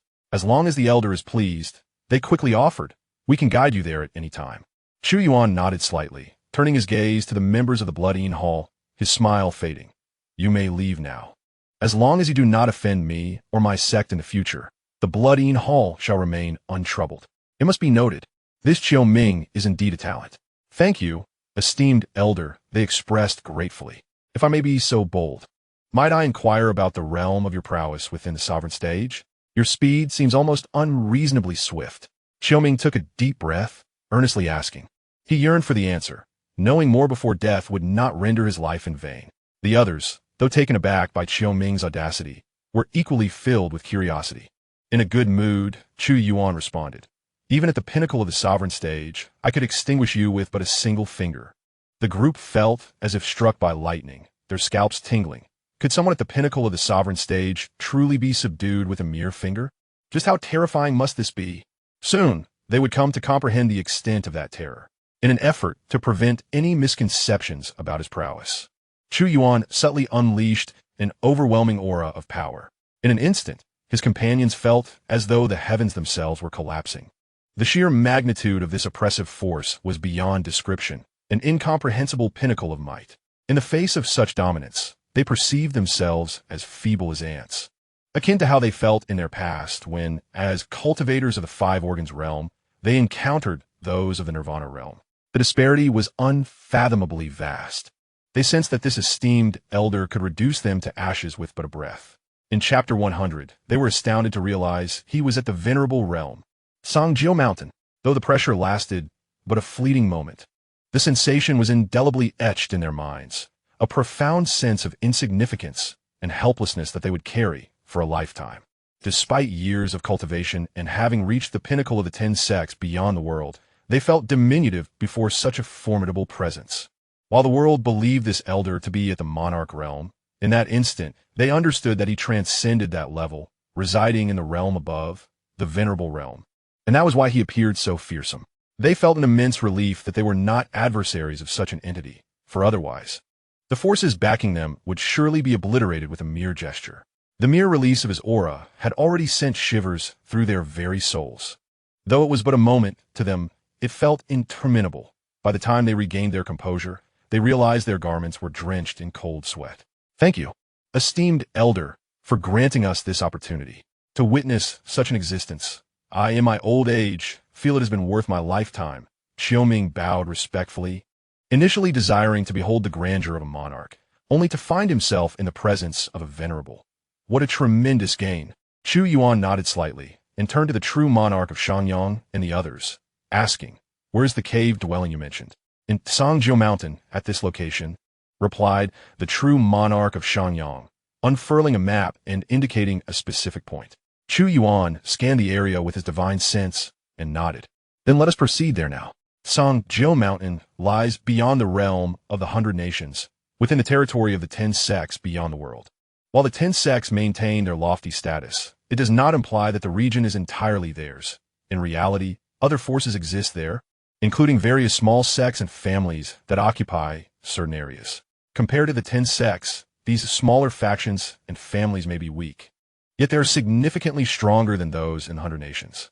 Naturally, there are also perilous locations unfit for habitation, which remain unoccupied.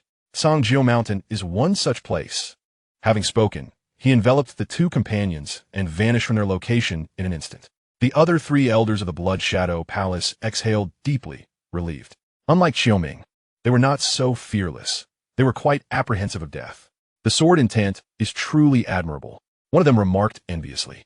"That is beyond our capacity to comprehend." Another cautioned, "Enough chatter. Swiftly send a message to the palace master and the others," the last one urged, retrieving a massive communication jade tablet. It was impossible to transmit messages over long distances with a jade slip. Only this particular communication jade tablet would suffice. After infusing it with exquisite spirit stones, they commenced their messaging.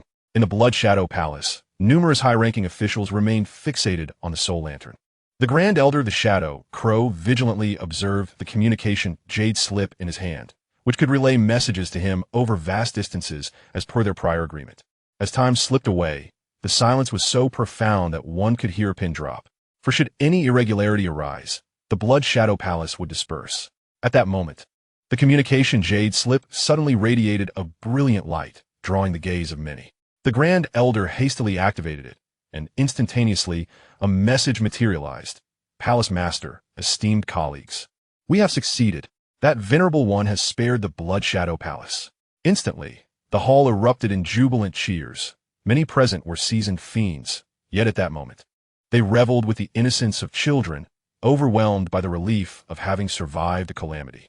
Suddenly, the communication jade slip glowed once more. "There is one more matter. That venerable one is far more formidable than we had imagined.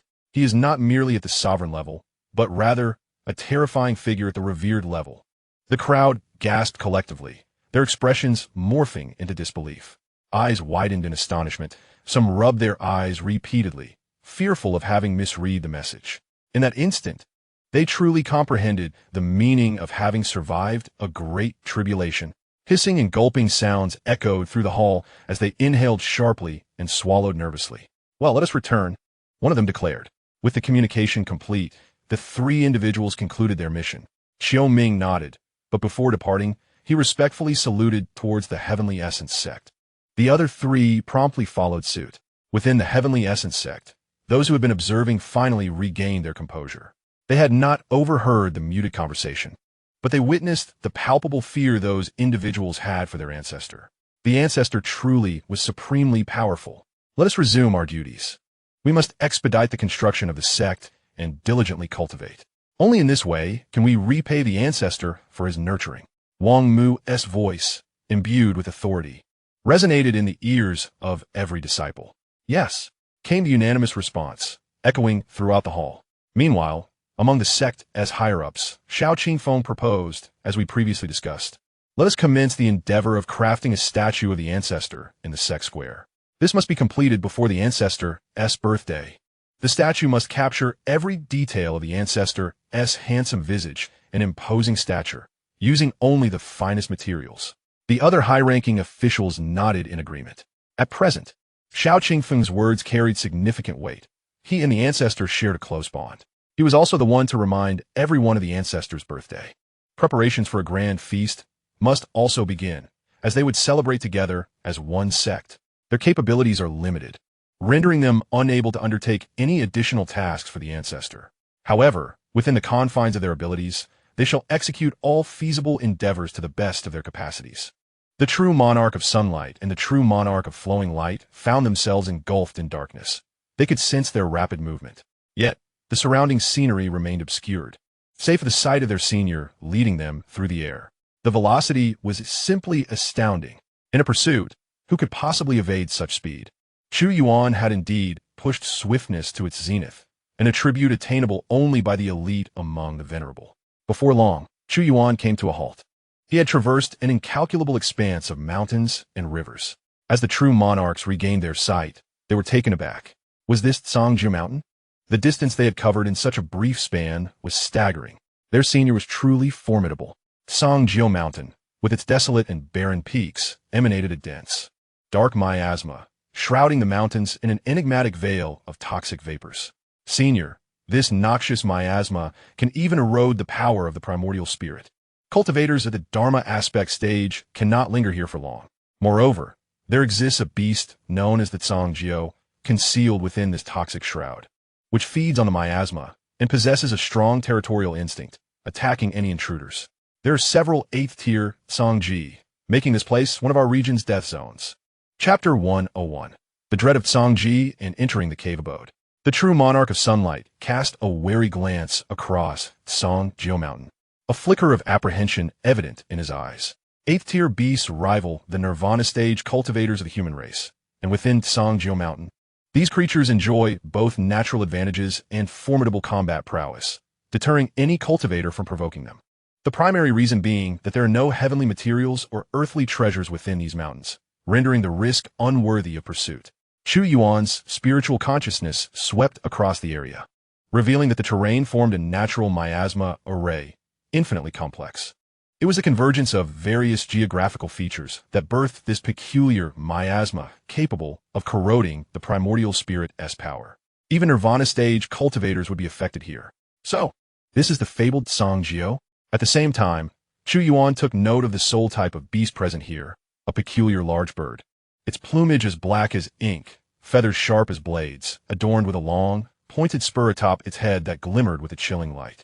Its eyes, dark with a hint of crimson, resembled bottomless abysses, seemingly capable of ensnaring one's very soul. Its form bore resemblance to a vulture, yet it was far from bald. Sizes varied, with some as small as a calf, and others soaring to a height of 100 feet. The larger the creature, the more potent its aura. However, even the newly hatched possessed the essence of a 3rd-tier beast, with none weaker than that. Among the largest, several exuded the aura of 8th-tier beings. The true monarch of sunlight had erred. There were indeed more than a few 8th-tier creatures, or perhaps his knowledge was incomplete. Quite intriguing indeed. Chu Yuan discovered that, regardless of size, that Xianxia survived and thrived by absorbing the miasma, which appeared to be their sustenance. Without this miasma, it seemed unlikely that these creatures could endure. The marvels of nature are ineffable. With his current cultivation level, he could obliterate the natural formation of this place, yet he had no intention of doing so, for such destruction would yield him no benefits and instead complicate matters further. The existence of these natural wonders is justified by their inherent principles. The miasma only affects those below the realm of kings. For those within that realm, it is virtually inconsequential. How did you discover this cave? With a sweep of his consciousness, he indeed found a cave within Xianxia Mountain. The mountain stretched for thousands of miles, and the cave was located approximately 3,000 miles inward from the entrance, merely on the outskirts of Xianxia Mountain. However, it was only detectable by his esteemed realm consciousness, and he could not glean the specific circumstances within the cave. The cave's formation was formidable. It was quite curious that a place undisturbed for years had been discovered by the Tianyun Sect, especially since it lay within a life-threatening region. The true monarch of Xianxia chuckled, "Senior, it is all a matter of fortune. A few days ago, several elders from our sect pursued a 7th-tier Marten beast to the outskirts of Xianxia Mountain. Suddenly, they noticed a flash of sword light emanating from within the mountain, dispersing the surrounding miasma. A cave had emerged, accompanied by a fierce surge of sword intent. For us, sword cultivators, the allure of sword intent is irresistible. Hence, they abandoned the chase of the Marten beast and rushed towards the cave, disregarding its perilous location within Xianxia Mountain. After all, fortune favors the bold, and opportunities are fleeting. Upon entering the cave, they discovered a sword steel radiating terrifying sword intent. The original owner had left behind words stating that the cave would manifest a millennium after their passing, and any fortunate individual who comprehended the sword intent inscribed on the steel would be able to take it away. Our elders immediately attempted to comprehend the sword intent, but it proved to be far from easy. They initially planned to return to the sect and summon us elders for assistance, but upon exiting the cave, they found that the miasma, which had been dispelled by the sword light, had returned, with Xianxia circling menacingly around them. Even an 8th-tier creature was present. Making escape seemed nearly impossible. Thus, they sent a message back to the sect for aid. A few comrades had already gone ahead and confirmed the situation. Subsequently, they relayed the message to us, and most of the upper echelons of our Ji-Qing sword sect have since departed. We delayed our arrival to pay homage to your greatness, so we did not respond immediately. Others have likely already entered the cave. Ah, I see. Chu Yuan nodded slightly, acknowledging that the elders of the Ji-Qing sword sect had indeed been fortunate. He felt quite fortunate himself as well. Senior, I am now prepared to disclose the approximate location of the cave. True monarch Liu Guang began. Given that the miasma could consume spiritual energy, consciousness was not particularly effective here. Having been made aware, let us proceed. Chu Yuan, accompanied by the two individuals, swiftly arrived at the entrance of the cave dwelling. The true monarch of flowing light suddenly comprehended that for such a seasoned elder, the miasma here was hardly a concern. Before them stood a towering peak, its surroundings marked by signs of upheaval, resembling a bamboo shoot that had recently emerged from the earth, piercing the heavens like a sword. The entrance to the cave, Tianyun Sect, resembled a blade, shrouded by a layer of misty barrier. At that moment, a series of sharp sounds, akin to the friction of metal, echoed as the surrounding Xianxia discovered their presence and rushed towards them. The largest of the Xianxia was nearly 1/10 the height of the mountain itself. Chu Yuan soon realized that it was not that these Xianxia could not enter the cave, but rather that the entrance was too small for such formidable creatures, as they seemed incapable of reducing their size. The peak, enveloped by a formation, exhibited astonishing defensive capabilities, impervious even to 8th-tier demonic beasts. Boom! Chu Yuan emanated a wisp of aura. Thud, thud, thud.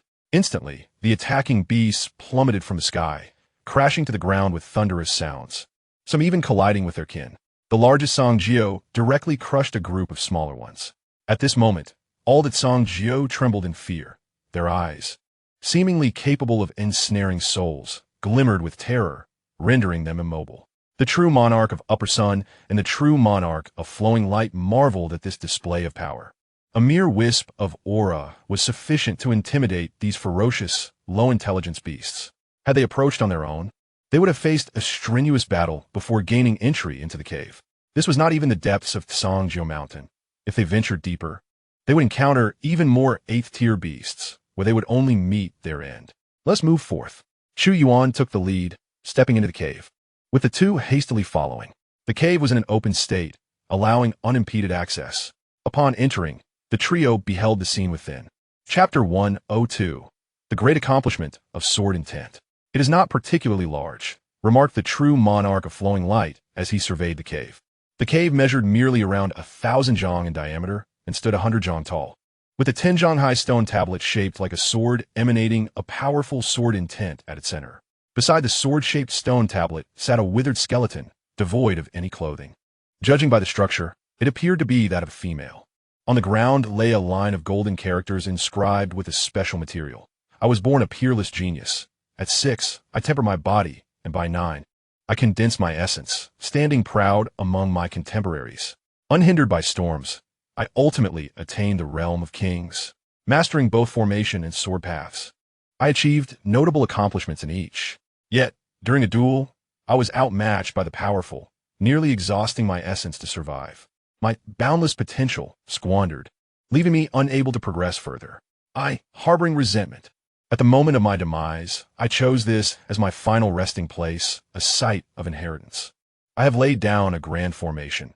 A millennium hence, the cave shall emerge, and if a destined one comprehends the sword intent upon the tablet, they may take the tablet with them.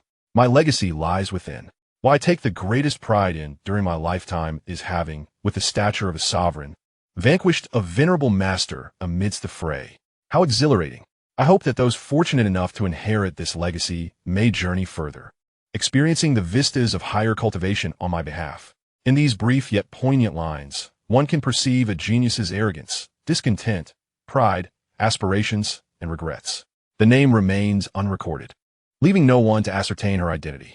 Yet through these sparse words, it seems one can glimpse the spirited vigor of a prodigy in her youth. The misfortunes following unforeseen calamities, and ultimately, the resignation that ensued.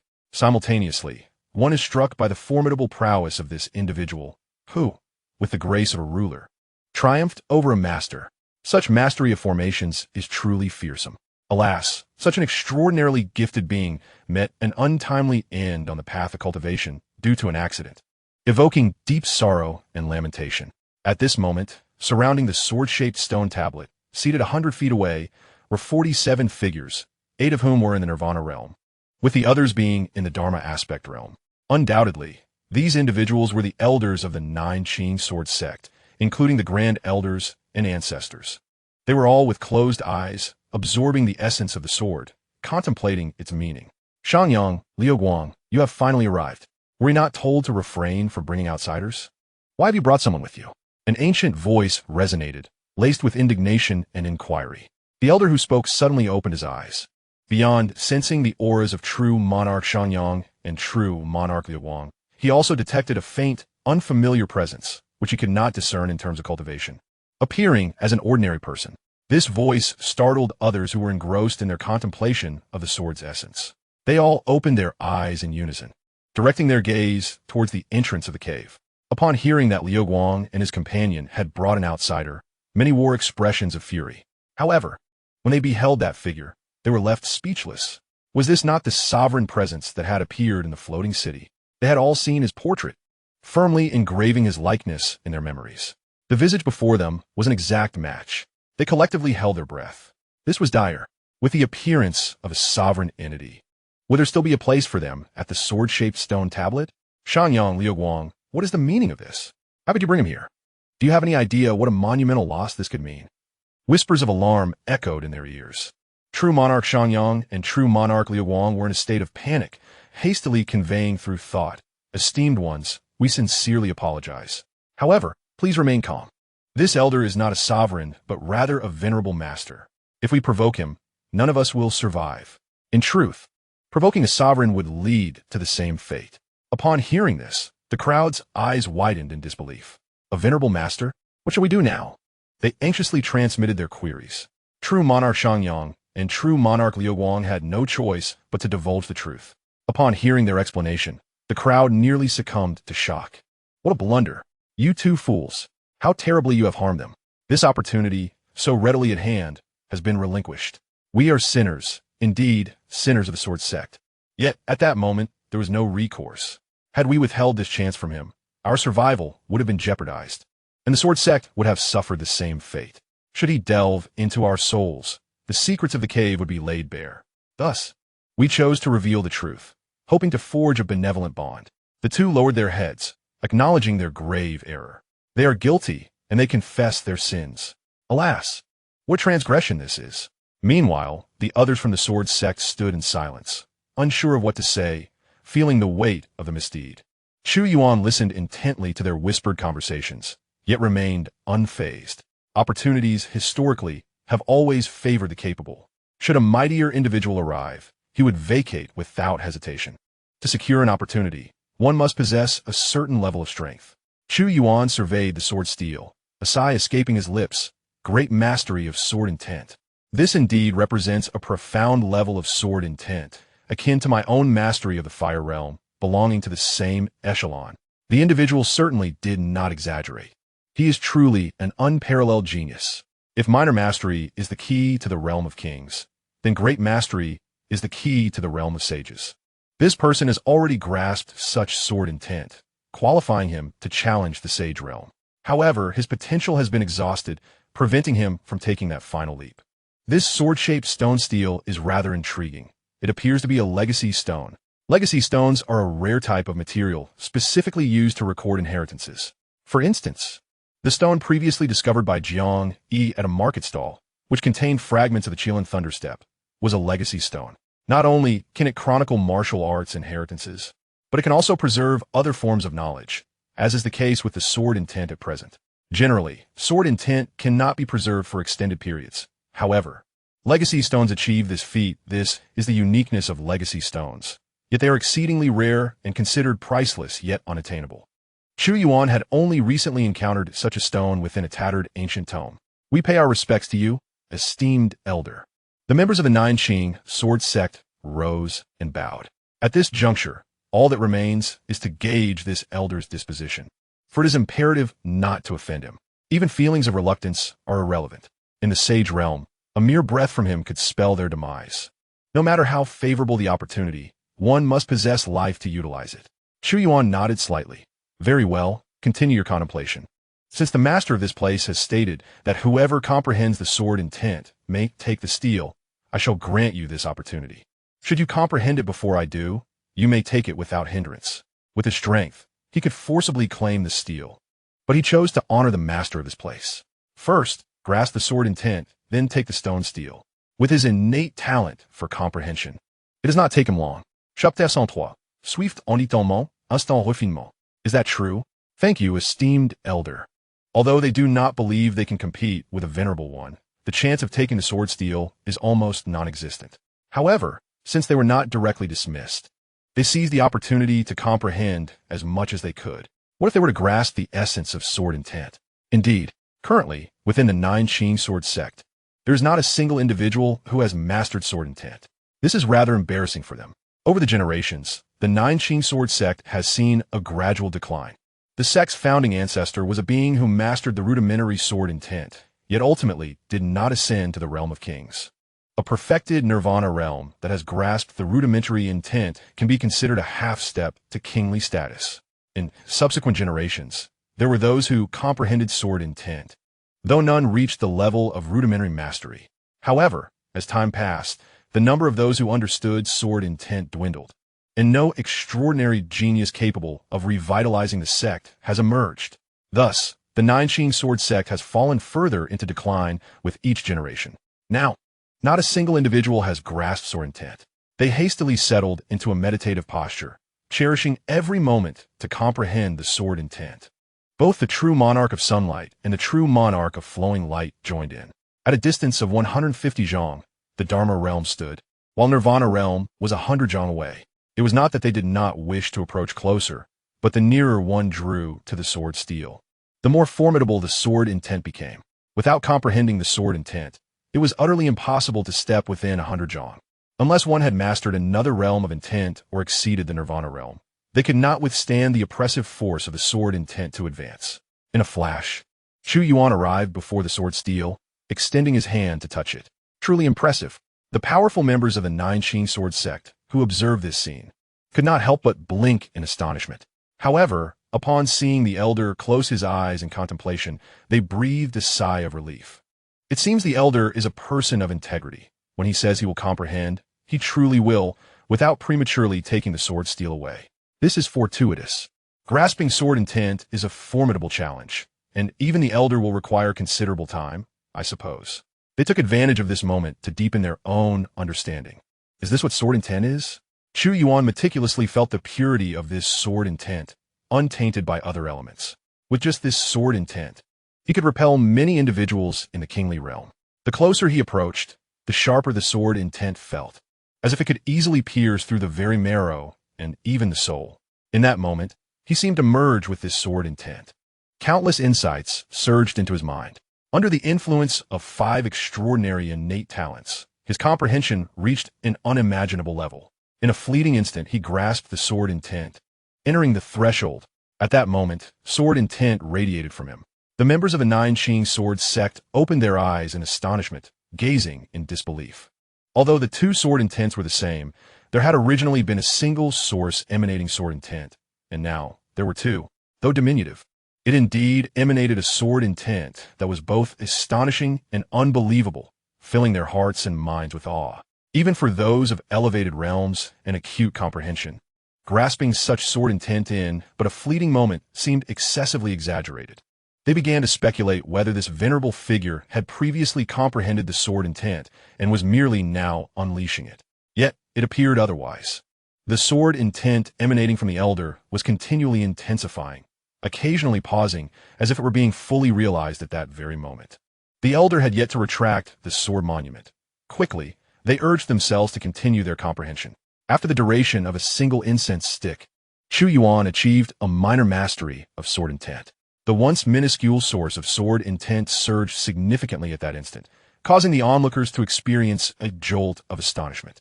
Subsequently, in less than half an hour, boom, the sword intent reached a grand culmination.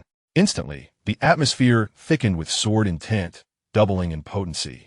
As 2 sources radiated the same formidable energy, the disciples of the Tianyun Sect were utterly astounded. In a mere half hour, they had witnessed the birth of such terrifying sword intent. Was this still human? They felt numb. Even for those at the esteemed realm, this seemed implausible. Otherwise, wouldn't every esteemed figure be capable of mastering countless realms of intent? After all, if one could comprehend so swiftly, understanding other realms would likely be trivial. Having a point of reference made all the difference. The speed of comprehension was vastly accelerated. If I were to explore this on my own, it would require many times that duration, Chu Yuan mused. In truth, achieving 70% mastery of sword intent is not exceedingly difficult. It serves as a threshold for the esteemed realm. To put it plainly, the challenge of comprehension is akin to mastering a revered level technique or divine ability to grand completion.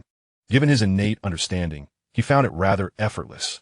Those who can attain grand mastery of intent are truly exceptional talents, often requiring decades or even longer.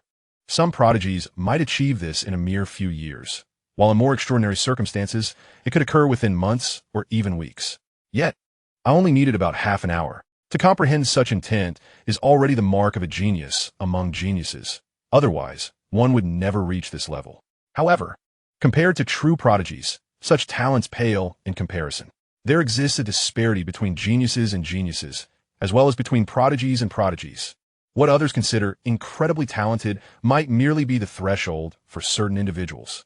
Chu Yuan retracted his sword intent, seized the sword monument, and swiftly refined it.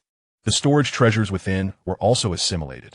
The collection was modest, comprising supreme-grade techniques and sword arts, various elixirs for those of the kingly realm, and some spirit crystals.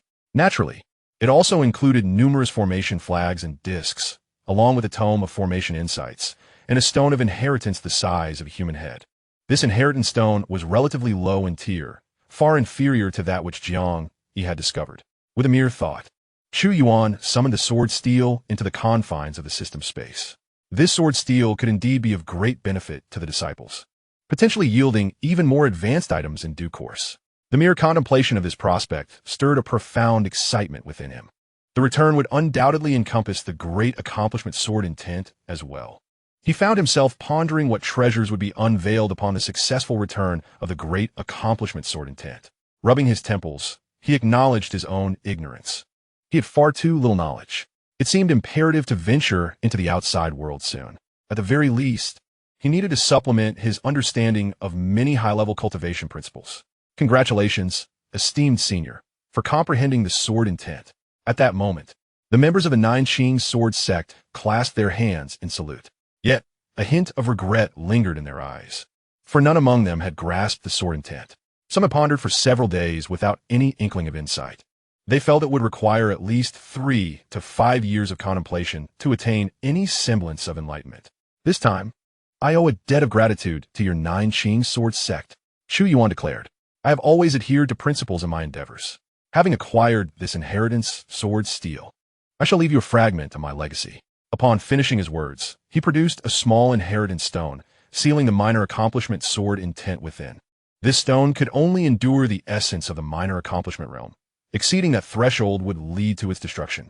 Chapter 104. The Gratitude of the Tianyun Sword Sect and the Search for Disciples. It is worth noting that the members of the Tianyun Sword Sect had not wronged him. They had merely observed him from a distance.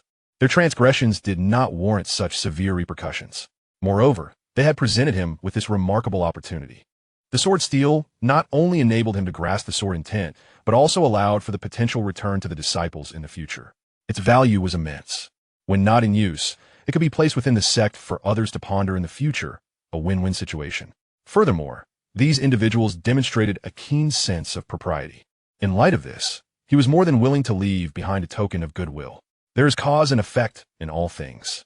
Such is the way of the world. Otherwise, it would be too devoid of humanity. Cultivation is also a journey of the heart. He aspired to remain true to his original intentions. Within this inheritance stone, I have sealed the minor accomplishment sword intent. Once you take it back, simply allow it to rest undisturbed for 3 days, and when the restrictions dissolve, you may begin to comprehend the sword intent within. Chu Yuan Gonka, gesturing to present the inheritance stone to Xinju and Xianxia and his companions. The group was utterly astonished, their minds clouded by elation. They had initially believed they would leave empty-handed, only to be met with this unexpected boon. It was truly magnificent. Although the sword intent was not as formidable as the sword steel itself, it could be taken back to the sect. Once returned, it would belong to them. The cave would remain here, and even if the senior did not return, should others discover it in the future, it would no longer be theirs alone. After all, they lacked the capability to transport the sword steel.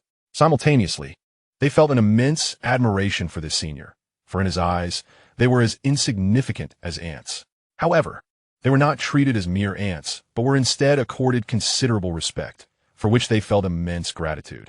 We thank you, esteemed elder, they exclaimed, bowing in appreciation, without uttering any words of refusal, for they genuinely cherished the inheritance imbued with the essence of swordsmanship.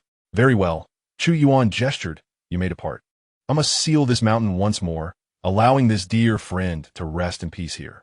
Yes, the crowd replied, clasping their hands in reverence before joyfully departing with the stone of inheritance. The array on this mountain was indeed of a high order, which had thwarted Chu Yuan's probing. In life, this individual had wielded kingly power, using formations to vanquish respected elders. Thus, it was evident that the art of formations was quite formidable. Engaging in battles beyond one's rank necessitated not only personal strength, but also the utilization of external resources. Chu Yuan retrieved the tome on formations, perused its contents, and then ventured outside, activating the array. The entire mountain gradually receded beneath the earth, the surrounding soil cascading in to fill the void. Previously, his divine sense had swept through, revealing no lingering souls within the skeleton. Once all was accomplished, he slightly inclined his hands in farewell. May you find eternal rest here. Dear friend, I shall assist you in gazing upon the lofty vistas of cultivation. Boom! Boom! Boom! Not far off, the tumult of fierce combat erupted. It was the members of the Tianyun Sword Sect engaged in battle against numerous Xianxia. Damn it! Wasn't there only one 8th tier before? Why are there now 9? This is supposed to be the periphery, roared the true monarch of Xianxia. 1 8th tier is bad enough, but there are countless 6th and 7th tiers as well. It's proving quite difficult to contend with them. Hold your ground. Once we leave Xianxia Mountain, they will not pursue us. The sect leader of the Tianyun Sword sect shouted. Many wore bitter smiles, fully aware of the predicament. However, it seemed these creatures were intent on preventing their escape. How infuriating! Would they truly perish here, mere moments after acquiring the inheritance? That would be too bitter a fate to accept. In a brief span of time, many bore wounds. They not only had to confront the higher tiers, but also assist others in dealing with the lower tiers. Otherwise, the elders at the Dharma aspect realm would be overwhelmed. It felt as if an entire horde of Xianxia had emerged. After attending to his matters, Chu Yuan soared into the air. Noticing the Tianyun Sword sect members in dire straits, a surge of pressure emanated from his gaze. In an instant, all the Xianxia were subdued by his will. The unexpected scene brought great joy to the Tianyun Sword sect, who recognized Chu Yuan and bowed towards him. Thank you, esteemed elder, for your rescue. Chu Yuan nodded slightly, waving his hand.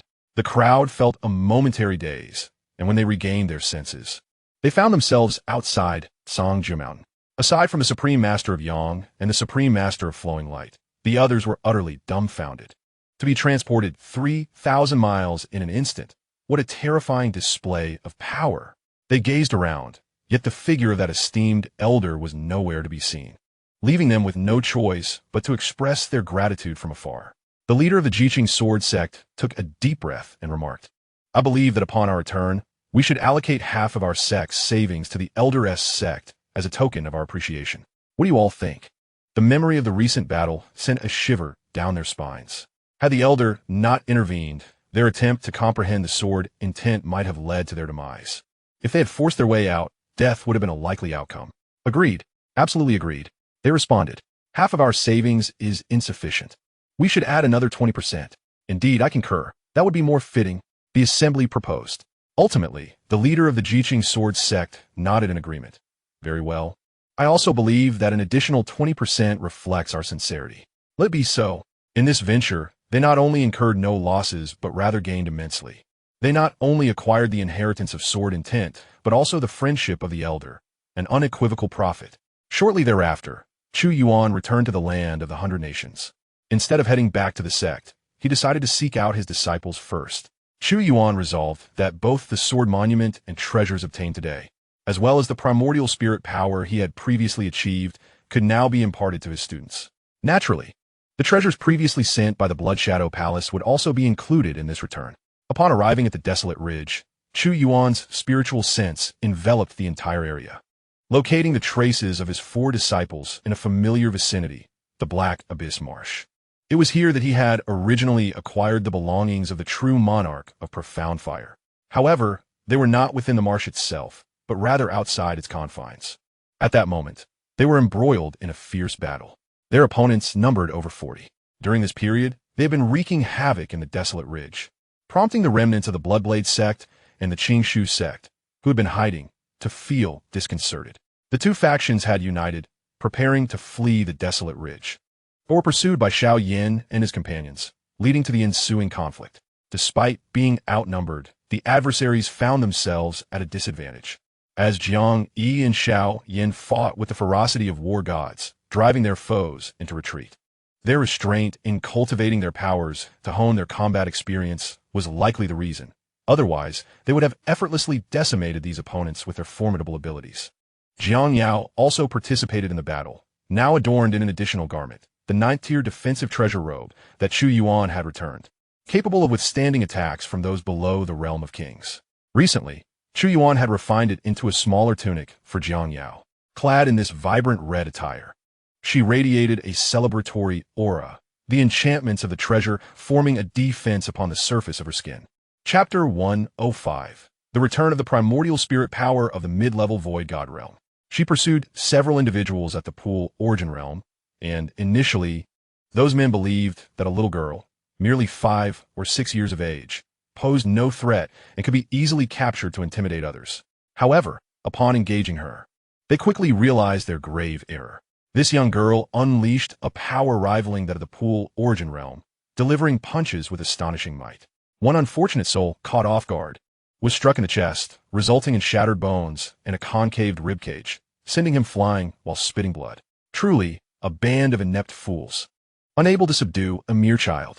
An elder from a Bloodblade sect, in the late stage of the profound Pill realm, witnessed this spectacle and cursed loudly.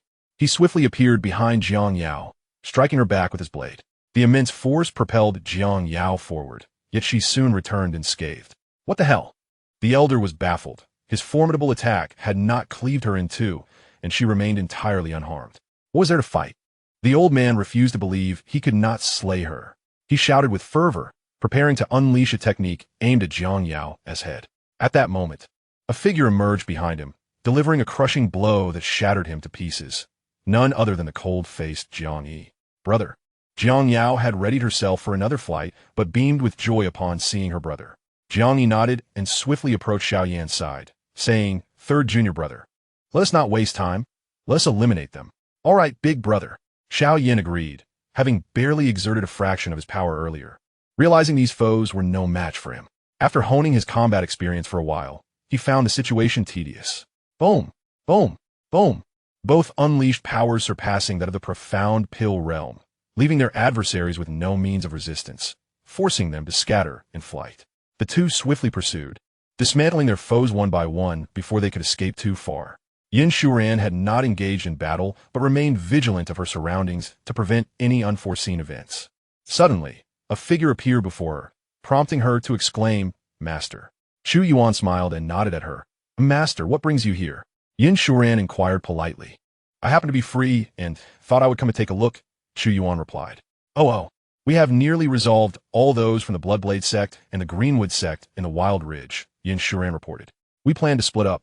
I and Brother Xiao Yin will head to the Great Yun dynasty, while the senior brother and second senior sister will go to the Great Xian dynasty." "Very well." Chu Yuan nodded slightly, acknowledging that this would enhance their efficiency. Jiang Yi was now formidable in his own right. Even when facing those of the Five Organs realm, he could hold his own. Besides his innate combat prowess, the numerous treasures bestowed upon him further augmented his strength.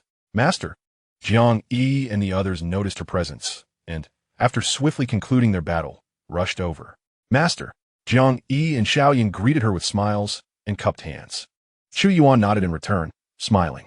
"Master, it has been several days. I have missed you." Jiang Yao gleefully ran up to Chu Yuan, tilting her little head to gaze at him. Chu Yuan gently ruffled her hair and squatted down, saying, "I took a stroll and gathered some spirit fruits for you. They are all here. Please transfer them to your storage ring." He opened his palm, revealing a storage ring brimming with an abundance of spirit fruits, comprising dozens of varieties. Indeed, he had plucked these fruits from various mountain peaks along his journey, selecting only the sweetest and most delectable ones. Naturally, nestled in a corner of the storage ring was a sealed sword monument. "Wow, really?" Jiang Yao's eyes widened with delight, exuding an adorable charm.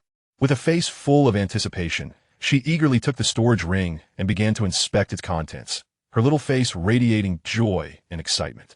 "There are so many spirit fruits. They look so delicious. Thank you, Master. I'm so happy." She extracted a peach larger than her fist and began to savor it. "Brother, third junior brother, fourth junior sister, you all should eat too. Master, you should eat as well." While munching, she made sure to share some with everyone. "Then I shall express my gratitude to second senior sister." Xiao Yin chuckled heartily, and the others joined in with smiles. Beep. The master bestows upon second disciple Jiang Yao a spirit fruit, containing the legacy sword monument of the great accomplishment sword intent.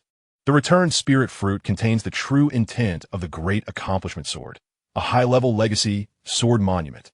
It has been stored in the system space. As the system's notification chimed, Chu Yuan's smile grew broader. He overlooked the spirit fruits, knowing they held little value for him, being more useful to lower-tier cultivators. The storage ring was obtained through returns, so it would not be returned again. The true intent of the sword. Is this the next significant level of sword intent? It appears to be a deeper exploration of sword intent, he mused. He examined the sword monument returned in the system space, feeling its formidable aura. Quite impressive indeed. He took a spirit fruit that Jiang Yao offered him and relished a bite. Immediately after, he waved his hand, causing numerous storage rings to materialize, gifts from the Blood Shadow Palace, and those acquired recently that had not been returned. "These are for you," Chu Yuan said. Beep. Chu Yuan remarked, "Take your time to choose. See if there's anything you need. Feel free to take what you find useful." The system responded, "It's fine. I've grown accustomed to it." "Master, I want tea hold back then," Xiao Yan replied with a grin, beginning to select items, while Xianxia also searched for what he might need. Chu Yuan picked out a few small items, thinking she couldn't refuse her master's kindness, and also considered saving some for her brother Xiaoyan. Before long, they had all made their selections. After collecting the items they had not chosen, Chu Yuan called Jiang Yi and Xiaoyan over. Soon, Jiang Yi and Xiaoyan stood before him. Chu Yuan gently touched their foreheads, retracting the previously sealed divine power from their sea of consciousness, and infused them with new divine energy. This was also true for Xiangyao. Beep. The master grants 3 disciples 3 portions of mid-stage divine power of the Venerable Realm. Return of the 3 portions of the primordial spirit power from the mid-stage of the void divine realm. They have been securely stored in the system space. The primordial spirit power of the mid-stage of the void divine realm. Is this the realm beyond the venerable stage? Chu Yuan's heart was filled with understanding. Following the venerable stage techniques and martial arts, one ascends to the divine stage's arts and abilities. He had surmised at that time that this realm must be the divine realm. Now it appears to be confirmed. Moreover, it was through teaching that this return was facilitated. Had he embarked on the path of cultivation alone, it would have taken considerable time to reach this realm. I have upgraded your life-saving trump cards, but they will only activate in the presence of true danger. Therefore, do not let your guard down in ordinary times. Chapter 106. The Ascension of the Primordial Spirit. Like that of the Divine, Chu Yuan reminded them. Jiangyi nodded, being a man of few words. Understood, Master. Xiaoyan exclaimed joyfully, maintaining his lively demeanor. I also understand, Master. Jiang Yao chimed in sweetly. Yun Shuran stood aside, contemplating how generous Master was to his disciples. Had she needed it, he would surely have provided her with a portion as well. She had the distinct feeling that Master was aware of her origins. All right, I must return to the sect now. You may continue with your tasks. By the way, in 6 days, it will be my birthday. If you complete your missions by then, return to the sect to celebrate with me, Chu Yuan said with a smile. Though cultivation is of utmost importance in this world, life also requires a sense of ritual. Otherwise, dedicating one's entire life solely to cultivation would be rather dull. Master's birthday? The group's eyes brightened. Very well. We shall complete our tasks as swiftly as possible, they vowed, simultaneously pondering what gifts to prepare for their master. After parting ways with his disciples, Chu Yuan returned to the sect. Jiang Yi and the others commenced their separate actions, with time being of the essence. They utilized a flying vessel to hasten their journey to their destination, fusing with the primordial spirit power. Now back at Dayuan Peak with a mere thought. The mid-stage of the void, divine realm's primordial spirit power initiated a profound awakening within him. In that moment, his primordial spirit realm began to soar. Late stage venerable realm. Complete venerable realm. Early stage void divine realm. Mid-stage void divine realm. Although he had reached the mid-stage of the void divine realm, he had merely crossed the threshold. This was because the primordial spirit power he bestowed upon his disciples was not complete. It was only about half. The other half had been returned through teaching, and even if further imparted, it could not be returned. Thus, the primordial spirit power returned to him from the mid-stage of the void divine realm was ultimately only half. However, after fusion, coupled with the enhancement of his innate talents, he had directly attained the mid-stage of the void divine realm, crossing that threshold. While not in the most formidable state, it was certainly countless times stronger than the early stage of the void divine realm. Is this what the primordial spirit of the void divine realm truly is? Chu Yuan carefully perceived the moment, feeling an unprecedented surge of power. His consciousness spread like a vast ocean, encompassing the lands of 100 nations and the 10 sects beyond the world, enveloping the boundless distances. In the blink of an eye, he could unleash a tremendous pressure that would cause the heavens and earth to tremble. The notion of killing from 1,000 miles away seemed trivial. With a mere thought, he could impose his might and obliterate the floating city. Wherever his consciousness reached, he could slay foes from afar. Even if he were to traverse there in person, it would require but a fleeting moment. How extraordinary! Truly worthy of the divine title. It felt as though he was akin to a deity. Furthermore, he could extract the spiritual essence of heaven and earth within a certain range, directly refining it into spirit stones. There was a hint of the Creator's essence in his abilities. Yet it was but a fraction. Wait, is this the void? He keenly discerned that, aside from the tangible realm, there existed another layer of ethereal space intertwined with reality. Should he delve into this layer? his speed would be greatly enhanced. Moreover, he discovered that his spiritual power could confine an area, forming a spatial prison. This divine realm was simply ineffable. As his primordial spirit ascended, the benefits multiplied. With a stronger primordial spirit, the speed of his deductions accelerated, and the cultivation of techniques and martial arts became swifter. Additionally, the pace of refining treasures also quickened. Notably, among the treasures previously bestowed upon his disciples, there were some inferior spirit crystals. Upon their return, he received a substance known as inferior divine essence, undoubtedly intended for use in the divine realm. He could now refine the divine essence to elevate his cultivation. However, this does not imply that his cultivation could instantaneously ascend to the void god realm. No matter how superior the cultivation resources, a certain absorption time is necessary. Absorption is not limitless. The body's capacity is finite. Many toil day and night in their cultivation due to their low aptitude, unable to absorb enough power to meet their bodily needs. Conversely, those with high aptitude can absorb energy swiftly, reaching their bodily limits. For instance, some prodigies can refine energy daily for 5 to 6 hours to achieve saturation. During subsequent hours, further refinement yields no benefit. This is also why certain factions, despite their abundance of resources, struggle to nurture exceptionally young individuals with formidable cultivation. However, the higher the aptitude, the stronger the body's endurance, particularly for those with unique talents and special physiques. Their daily absorption capacity far exceeds that of ordinary individuals. Thus, once they are not lacking in cultivation resources, they rise with remarkable speed. If Chu Yuan were to refine spirit crystals for cultivation, 2 to 3 hours a day would suffice, although his physique is robust. His exceptional aptitude allows for rapid refining and absorption, reaching saturation quickly.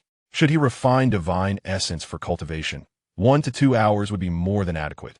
Certainly, while it is not said that one cannot cultivate at other times, one can indeed practice techniques and divine powers at any moment. Both techniques and divine powers can be pursued endlessly until one achieves perfection.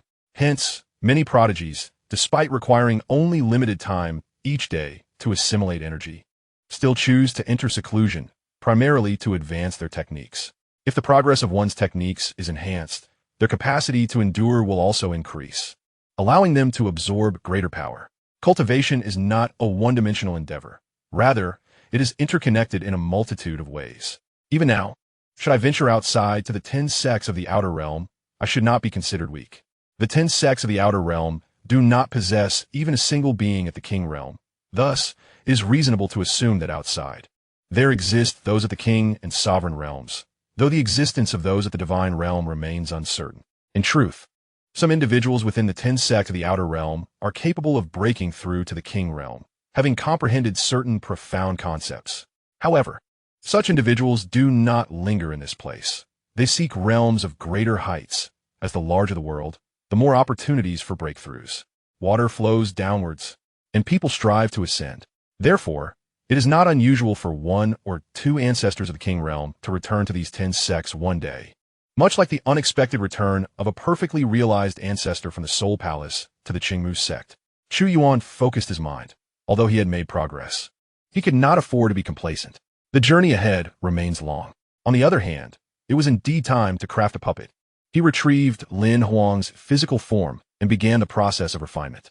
With his current cultivation level, he succeeded swiftly. Excellent. Chu Yuan nodded in satisfaction. Lin Huang's body had transformed into a bronze hue, rivaling that of an 8th-tier top-tier treasure. Even against a fully realized practitioner of the Nirvana realm, it could hold its ground, perhaps even stand undefeated. Chapter 107. The Great Power of the Suspended Mountain, the Flying Feather Guard. Henceforth, you shall remain at the Tianyun Sect, awaiting the orders of the sect master. Lin Huang's face was concealed behind an ancient bronze mask, rendering his original visage unrecognizable, his eyes devoid of expression. One might say that using individuals to craft puppets bears resemblance to the ways of a demon. Yet, I am not capturing innocent souls to create puppets. I am merely utilizing enemies, at best repurposing them. Furthermore, serving as a slave or servant is merely fulfilling their desires. In this light, I am perhaps too benevolent. Not to claim a connection to the Buddha, but I could be considered a half-hearted bodhisattva, far removed from the demon's path. Subsequently, Chu Yuan commenced his practice of the 9 turns of Immortal Sutra. In the suspended city, within the city lord's manor, Jing Shu remarked with surprise.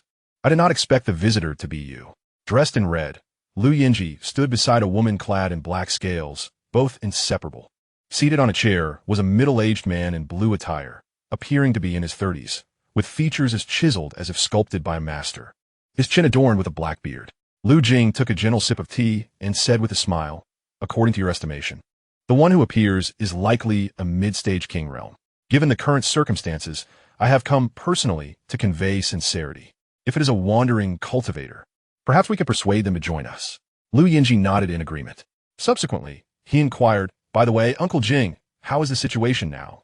Lu Jing shook his head, his expression grave. The Sea Clan insists we surrender the young master. Naturally, we cannot comply, which suggests that a great conflict is inevitable.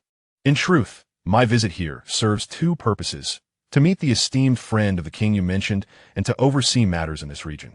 Although it is remote and underdeveloped, it remains a part of my territory in the floating mountain and is in proximity to the boundless sea.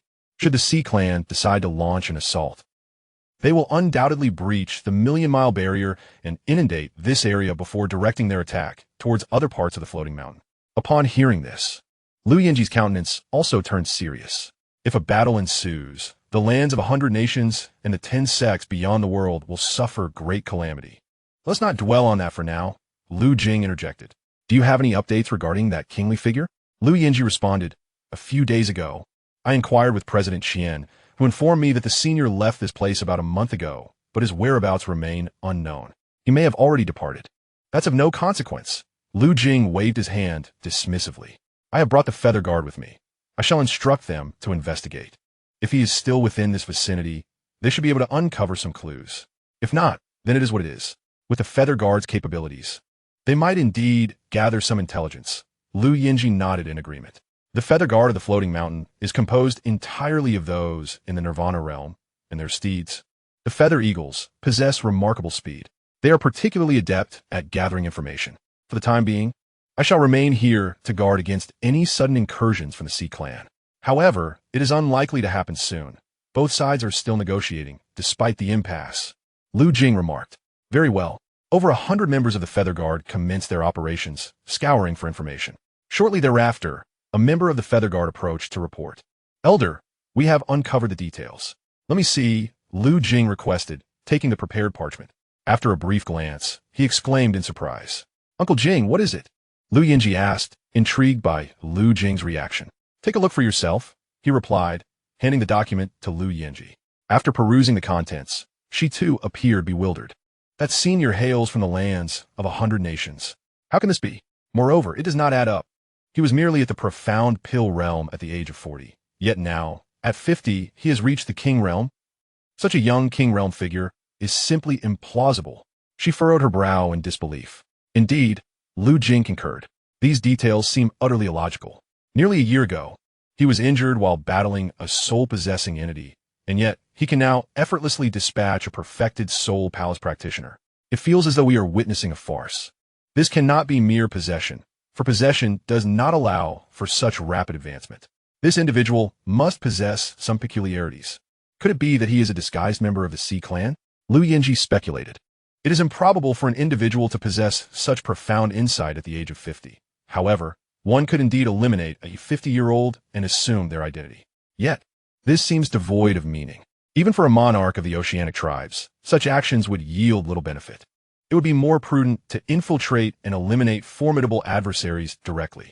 Lu Jing shook his head, asserting that only through first-hand experience can one truly comprehend the situation. This information was gleaned from the Blood Shadow Hall, whose master is well aware of our existence on Suspended Mountain and cannot deceive us. Indeed, Lu Yinji concurred. The master of the Blood Shadow Hall is a descendant of a king from the outside world, though she has never been favored. Initially, that king was merely attracted to her mother's beauty and forced an encounter. Her mother was a former elder of the Blood Shadow Hall, who believed that bearing the king's child would elevate her status. Alas, the king was exceedingly indifferent, having acted purely on impulse and showing no desire for responsibility. Consequently, he ignored them until her mother passed away in despair, at which point the king offered a fleeting glimpse of paternal affection, suggesting that if she struggled, she could seek refuge within his influence. Nevertheless, the master of the hall, possessing her own integrity, chose not to accept this offer and instead ascended to become the hall's leader. For that king, the Blood Shadow Hall remains an inconsequential entity. Even with his offspring at its helm, regardless of its fate, he would remain indifferent. As for the specifics, I shall soon ascertain them by meeting the party involved. Lu Jing asserted confidently, being a formidable presence at the late stage of the monarch realm. Cousin, I shall accompany you as well. I am eager to discover the true nature of that esteemed predecessor. Lu Yinji exclaimed eagerly. Very well, let us proceed together, Lu Jing replied. Even if the opponent were at the pinnacle of the monarch realm, he was confident in his ability to protect Lu Yinji. The trio set forth, with the woman in the black-scaled attire following closely. Departing from Suspended City, they journeyed toward the land of 100 nations. Those are members of the Tianyun Sect. They too seem to be heading to the land of 100 nations, Lu Yinji suddenly observed, a smile gracing her lips. Uncle Jing, let us descend and inquire. Lu Jing nodded, and the three descended toward a flying vessel belonging to the Tianyun Sect. In truth, although the master of the Blood Shadow Hall had learned from Qiu Ming and others about the Tianyun Sect, revealing the location of the Sword Intent Cavern to that esteemed predecessor, she had refrained from sharing this information with the Feather Guard. The matter concerning the land of 100 nations would soon cease to be a secret, as those with intent would uncover the truth swiftly. Thus, informing the Feather Guard posed no risk. However, the Sword Intent Cavern represented a stroke of fortune, best left unspoken if possible. She had not even mentioned the two ancestors of the Tianyun Sect.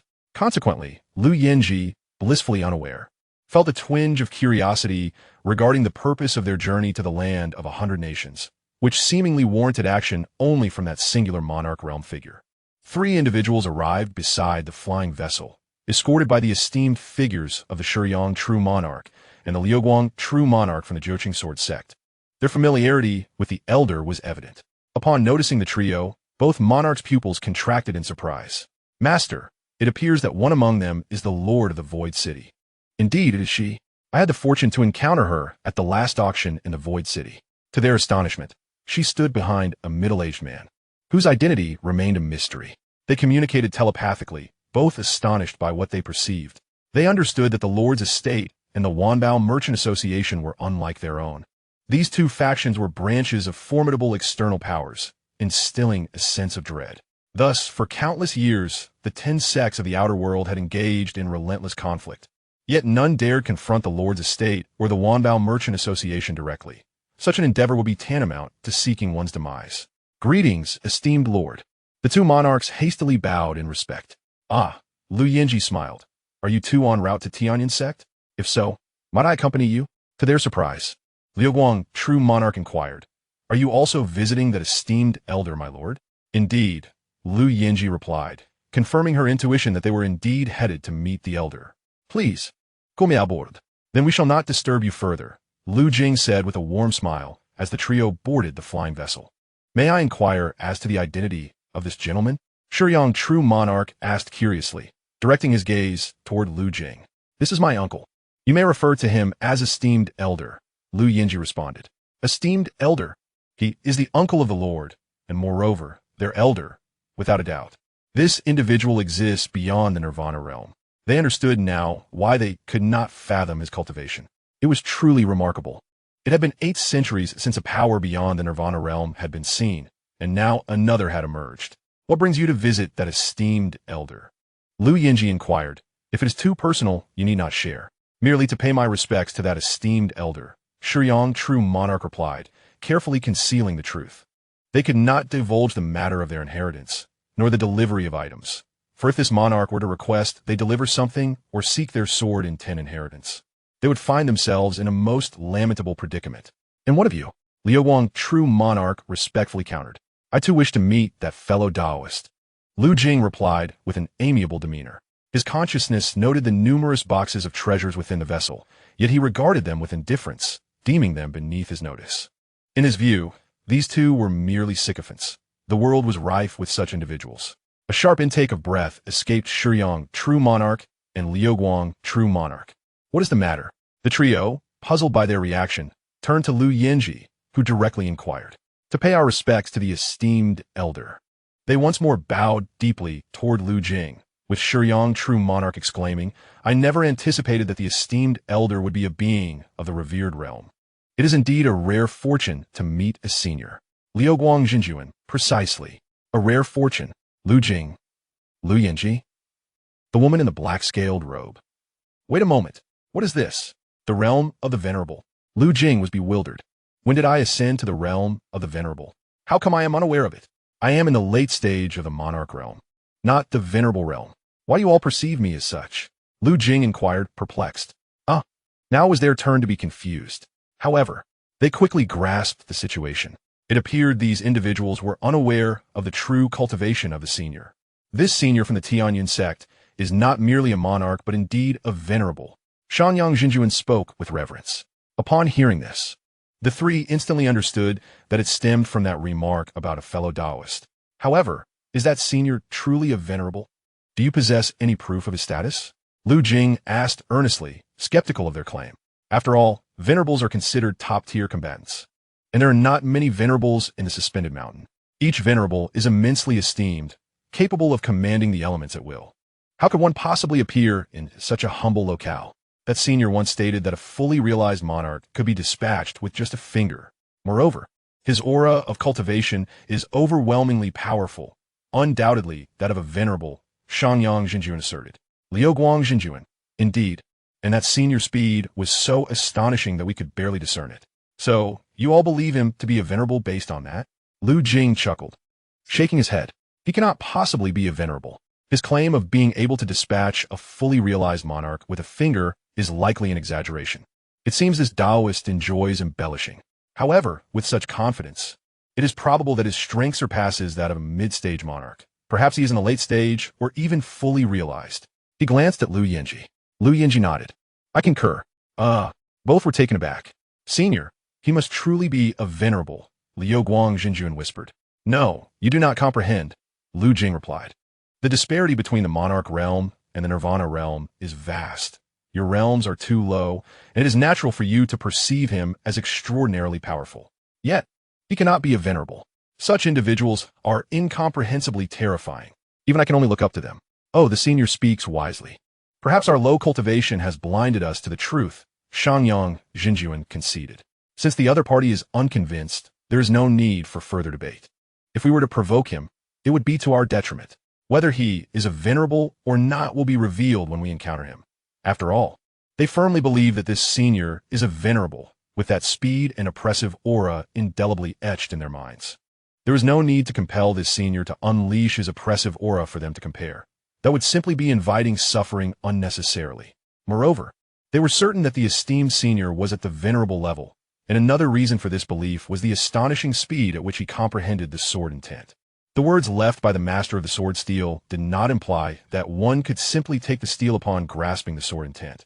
Rather, it signified that one must fully understand the sword intent present there to be worthy of taking the steel. That senior later sealed a minor success in sword intent for them. Thus, the original sword intent of the steel was likely of a major success. The classification of sword intent is somewhat documented in the ancient texts of the Tianyun Sect. Chapter 109. Oh, you too refer to him as a senior. If it truly is major success in sword intent, that would be terrifying. To comprehend major success in sword intent in less than half an hour. How could that not be the realm of a venerable? They even began to doubt whether the senior's true cultivation level had actually surpassed that of the venerable realm. Lu Jing discerned a flicker of determination in their eyes, as they seemed to still believe he was indeed at the venerable level. He paid it little mind, choosing not to engage in further debate. After all, they were but frogs at the bottom of a well, who believed the sky was only so vast. The 8th-tier flying vessel advanced swiftly, its speed commendable. The group fell into silence, each assuming a meditative posture. After a period of time, the vessel finally arrived at the great martial dynasty. Moments later, they reached the exterior of the Tianyun Sect. Lu Jing surveyed the protective formation of the sect, noting that it could obstruct his spiritual sense, which should be a top-tier royal formation. It appeared that this fellow cultivator was indeed a formation master. A smile graced Lu Jing's face. Compared to ordinary cultivators, formation masters, alchemists, and artifact masters held a higher status. If a conflict were to arise with the Sea clan, having such a companion would make the situation more manageable, he thought. If possible, he would strive to win the other's favor, even if it required a significant sacrifice. For the Hanging Mountain clan had substantial resources. Of course, the prerequisite was that the other party was an independent cultivator and of the human race. Xinjuan Xiangyang tidied his attire, bowed towards the Tianyun Sect, and proclaimed, I, Xiangyang of the Nine Qing Sword Sect, along with my junior brother Liu Guang, bring half of the sect's accumulation to express our gratitude to Senior Chu. They had already learned that the esteemed senior was surnamed Chu and named Yuan. Gratitude? Lu Yinji and the others keenly sensed the implication of those words. To express gratitude suggests that a favor had been rendered. Could it be that the other party had assisted the Nine Qing Sword Sect in some manner?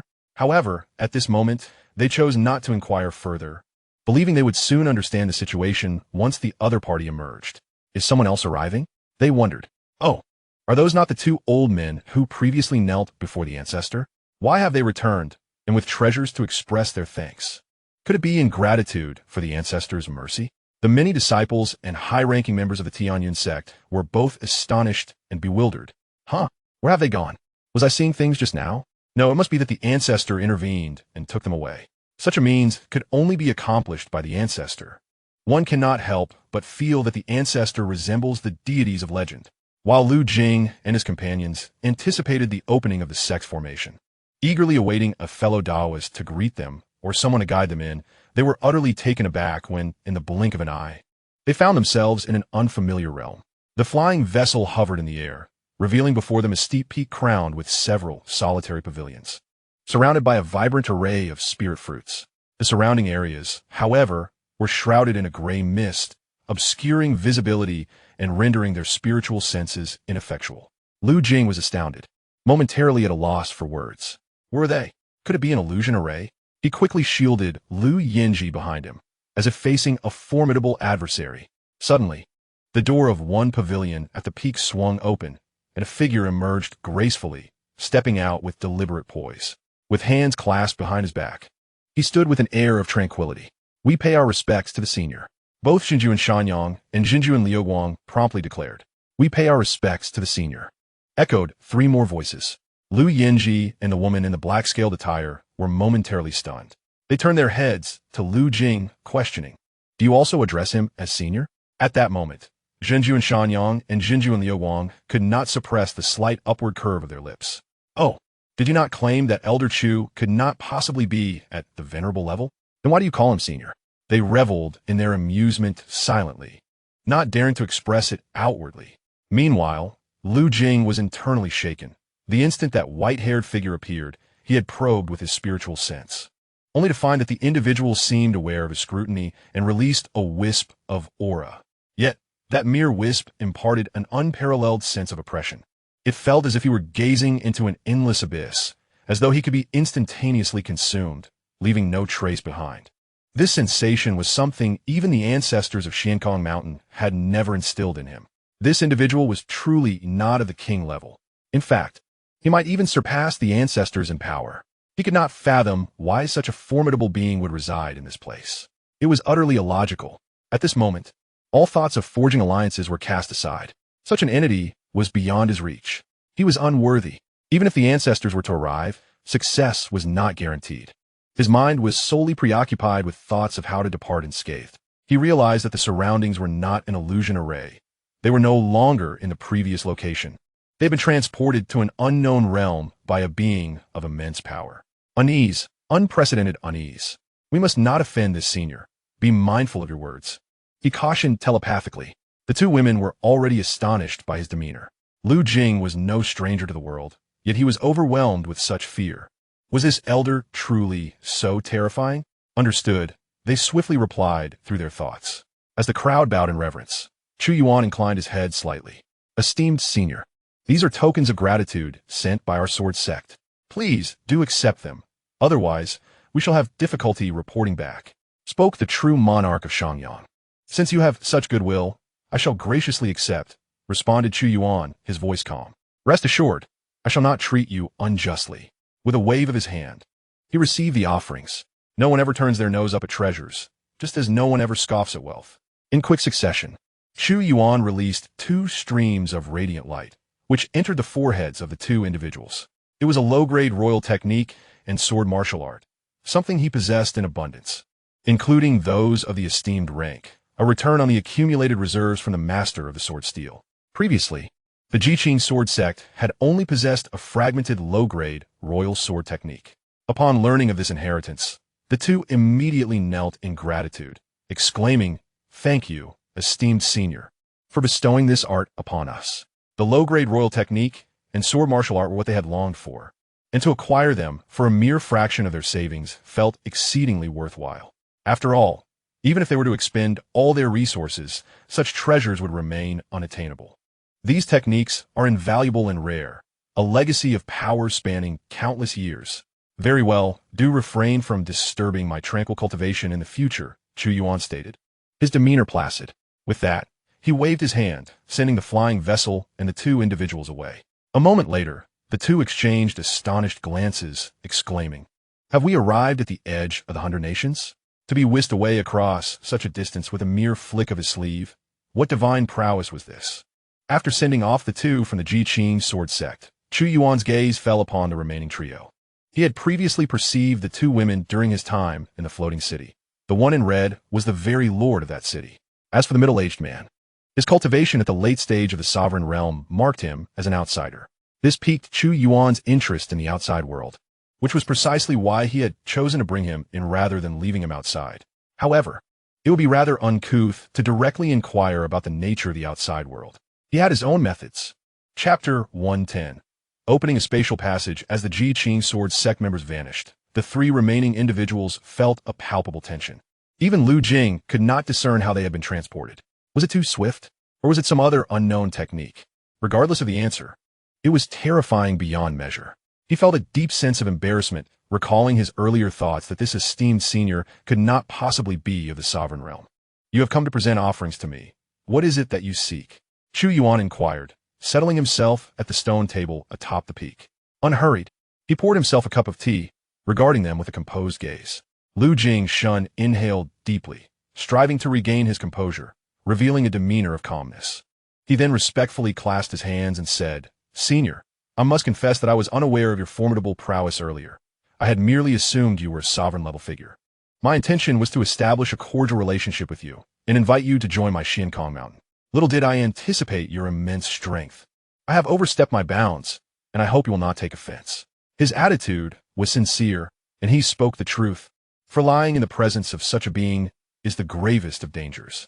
Moreover, upon reflection, they had not truly wronged this esteemed elder. As long as he was not a malevolent entity, he would not resort to violence against them. Furthermore, having revealed his background, this formidable senior must surely be aware of Xianxia Mountain, and perhaps would extend some courtesy toward them. As for the prospect of courting this senior, it was beyond his capacity to conceive or articulate. At the very least, he needed to report to the ancestor, allowing them to evaluate and make decisions. Xianxia Mountain? Is this a force from the outside world?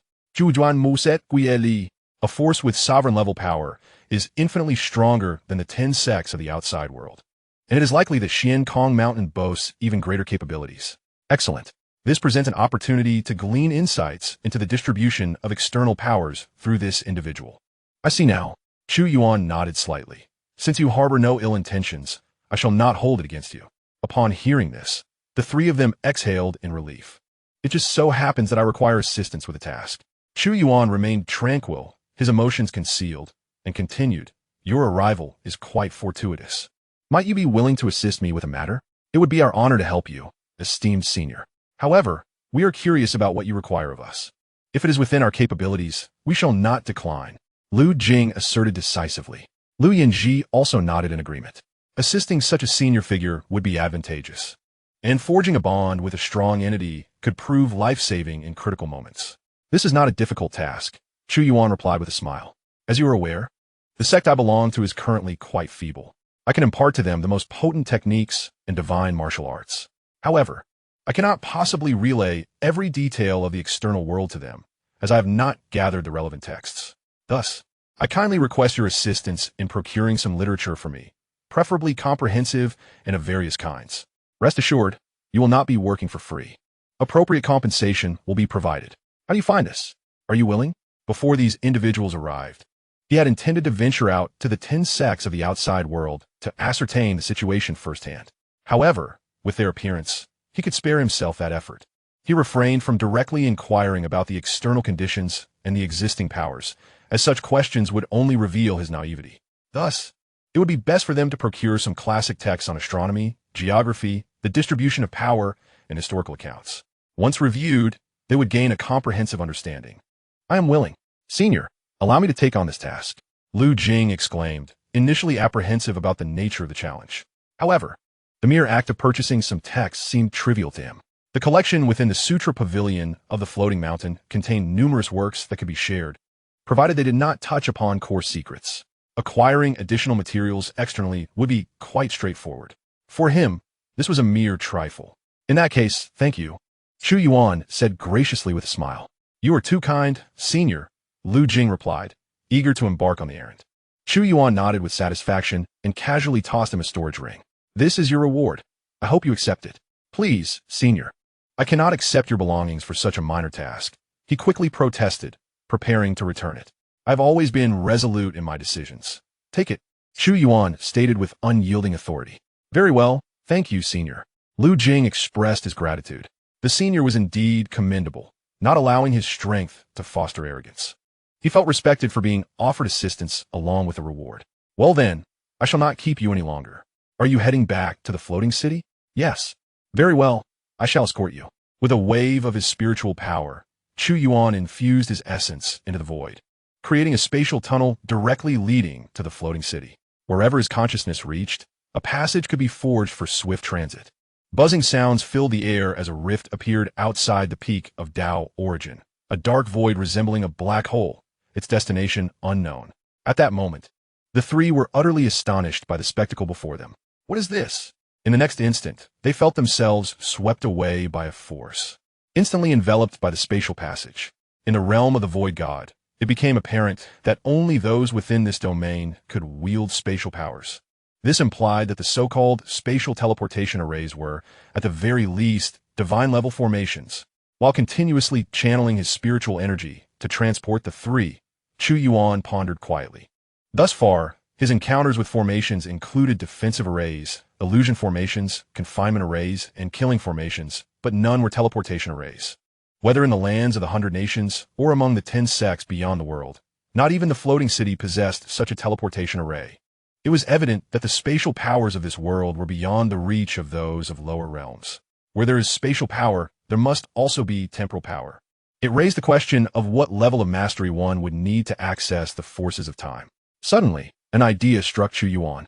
If he were to one day step into the realm of time, traversing the river of time to visit the past and future, could he not seek disciples in those eras, if no exceptionally gifted individuals existed in the present? After all, in the past or the future, there will surely emerge some extraordinary individuals in certain epochs. It feels possible. However, that realm appears to be unimaginably distant from my current state. For now, I must focus on swiftly enhancing my strength. Chapter 111. He is an exceedingly formidable supreme being.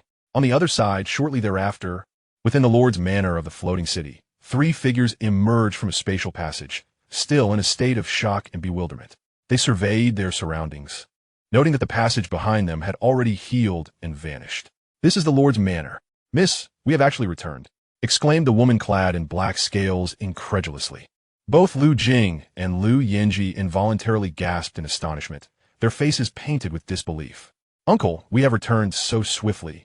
This speed is 1,000-fold or even 10,000-fold of our own journey. Lu Yanji's voice trembled slightly. Lu Jing nodded solemnly. Yanji, this senior is far more powerful than we had imagined. I fear even our ancestors would have to pay their respects before him. Did you not feel that the black passage just now resembled the descriptions found in ancient texts? The spatial passage. Lu Yanji uttered those 4 words, realizing that it was something unseen in reality. It is overwhelmingly likely a spatial passage that exists only in legends, yet this senior was able to effortlessly conjure it. Lu Jing was at a loss for words to express the magnitude of such strength. How powerful must one be to achieve this? It is utterly terrifying. Initially, they believed he was merely a king. Little did they expect him to be an exceedingly formidable supreme being. The thought of serving such an entity filled Lu Jing with pride, causing him to stand taller. Yinji, I will send a message back to inform our ancestors about this matter. We cannot allow them to inadvertently offend such a being. Otherwise, our floating mountain would be in peril. Additionally, we must ensure that the texts are prepared in advance. Upon my return, I shall bring them back immediately. Lu Jing declared earnestly. The tasks entrusted by the senior must not be delayed for even a moment. Simultaneously, he inspected the storage ring given by the senior, discovering an astonishing 10 million top-tier spirit crystals. Lu Jing's eyes widened in disbelief. The floating mountain possesses merely one top-tier spirit crystal vein. Yet now, merely for purchasing some texts, the senior had gifted him 10 million top-tier spirit crystals. Such generosity is truly remarkable. This amount, not only would it delight him, but even the esteemed ancestors would be overjoyed, believing they had struck a great bargain. Lu Yinji was equally astonished, her mouth agape. It is no wonder that when they recently encountered President Qian, he had smiled so broadly that his eyes nearly disappeared. Presumably, it was due to the last time the senior purchased items from him, resulting in a significant profit. In truth, the reason Chu Yuan granted 10 million top-tier spirit crystals was due to his unfamiliarity with the value such an amount holds for those outside. The world outside is indeed abundant. Perhaps millions of exquisite spirit crystals are not as rare as one might think. Since he must maintain an enigmatic persona, it is only natural that he does not wish to appear stingy, hence he generously offered them. Of course, he would not suffer any loss, as exquisite spirit crystals are merely refined spirit stones to him. Currently, he is capable of manually crafting these spirit stones. Should he deploy his spiritual prowess, he could easily gather the ethereal energies from the lands of 100 nations and even beyond, enabling him to produce spirit stones in large quantities. However, he has yet to reach a point of dire need for spirit stones. That is a concern for another time. Please proceed swiftly, my esteemed uncle, he urged. Now, should this venerable elder remain in the land of 100 nations, it would indeed be intriguing if the Sea tribe dared to instigate a war. Lu Yinji suddenly exclaimed. Struck by a thought, Lu Jing also chuckled. Although he had originally intended to maintain a presence himself, the arrival of such a formidable elder has changed the dynamics. Let the Sea tribe attempt to flood the land of 100 nations. While they were uncertain whether this elder would concern himself with other matters, he was confident that the elder's sect resides within the great martial dynasty. It is hard to believe that the elder would allow the Sea tribe to inundate the great martial dynasty. If that were the case, it would imply that the elder is exceedingly easy to bully. It would be tantamount to being disregarded altogether. The likelihood of such a scenario is nearly non-existent. What powerful being lacks a modicum of temperament? At the very least, one would not easily permit encroachment upon their own territory. Thus, should the Sea tribe truly dare to come, it would be a path to their own demise. In the Great Cloud Dynasty, quite adept at hiding. At last, I have located you, he proclaimed, Phoenix Sky Palm. Taste my strike, Phoenix Sky Palm. After Xiao Yan and Yun Shurian arrived at the Great Cloud Dynasty, they sought out several significant factions, leveraging their financial prowess. As a result, they swiftly gathered substantial intelligence regarding the remnants of the Bloodblade Sect and the Greenwood Sect. Upon locating them, Xiao Yan wasted no time and unleashed his Phoenix Sky Palm.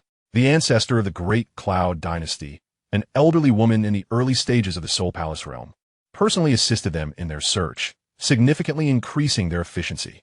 When they discovered that many individuals were scattered across various locations, Xiao Yan and Yun Shurian proceeded to act separately, further enhancing their effectiveness.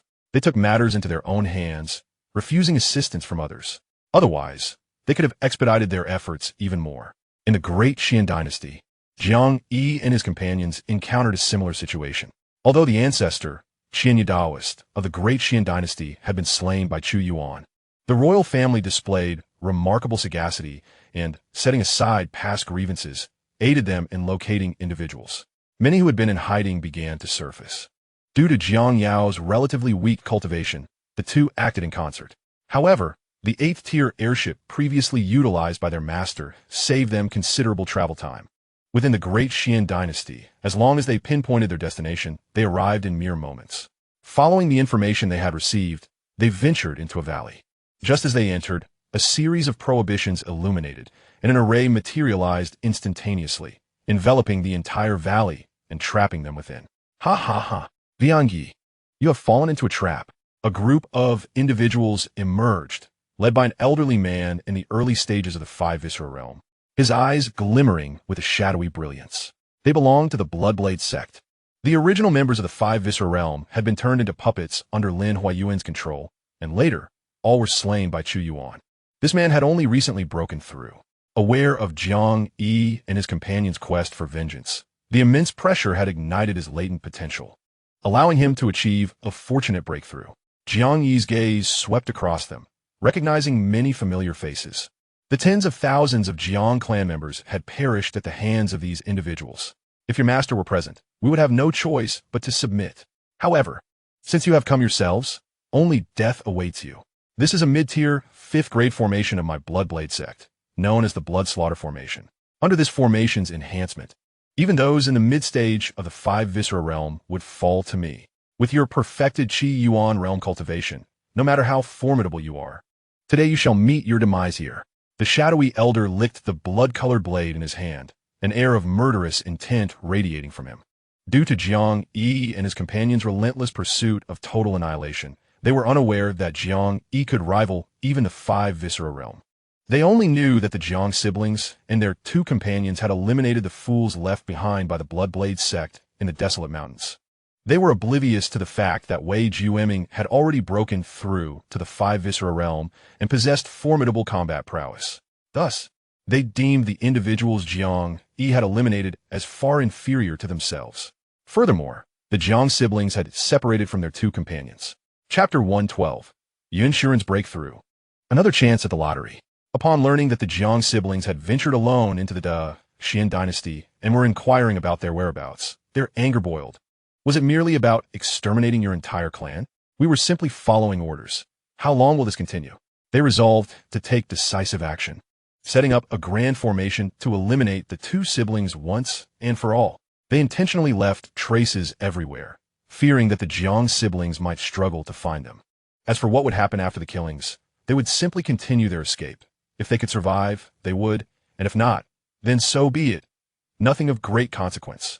Those who had long lived on the edge of a blade had long contemplated their own mortality. Thus, each day alive was a day to profit. Do you believe I am unaware of your formation here? Is it not possible that I have known all along? Xianxia scoffed coldly before entering.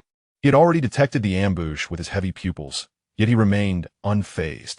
With the likes of you pitiful wretches, there is no need for my master to intervene. I could dispatch you myself. For those individuals, killing was merely an act of obedience. However, for Xianxia, those who took lives were enemies, with blood on their hands. Could they ever be innocent?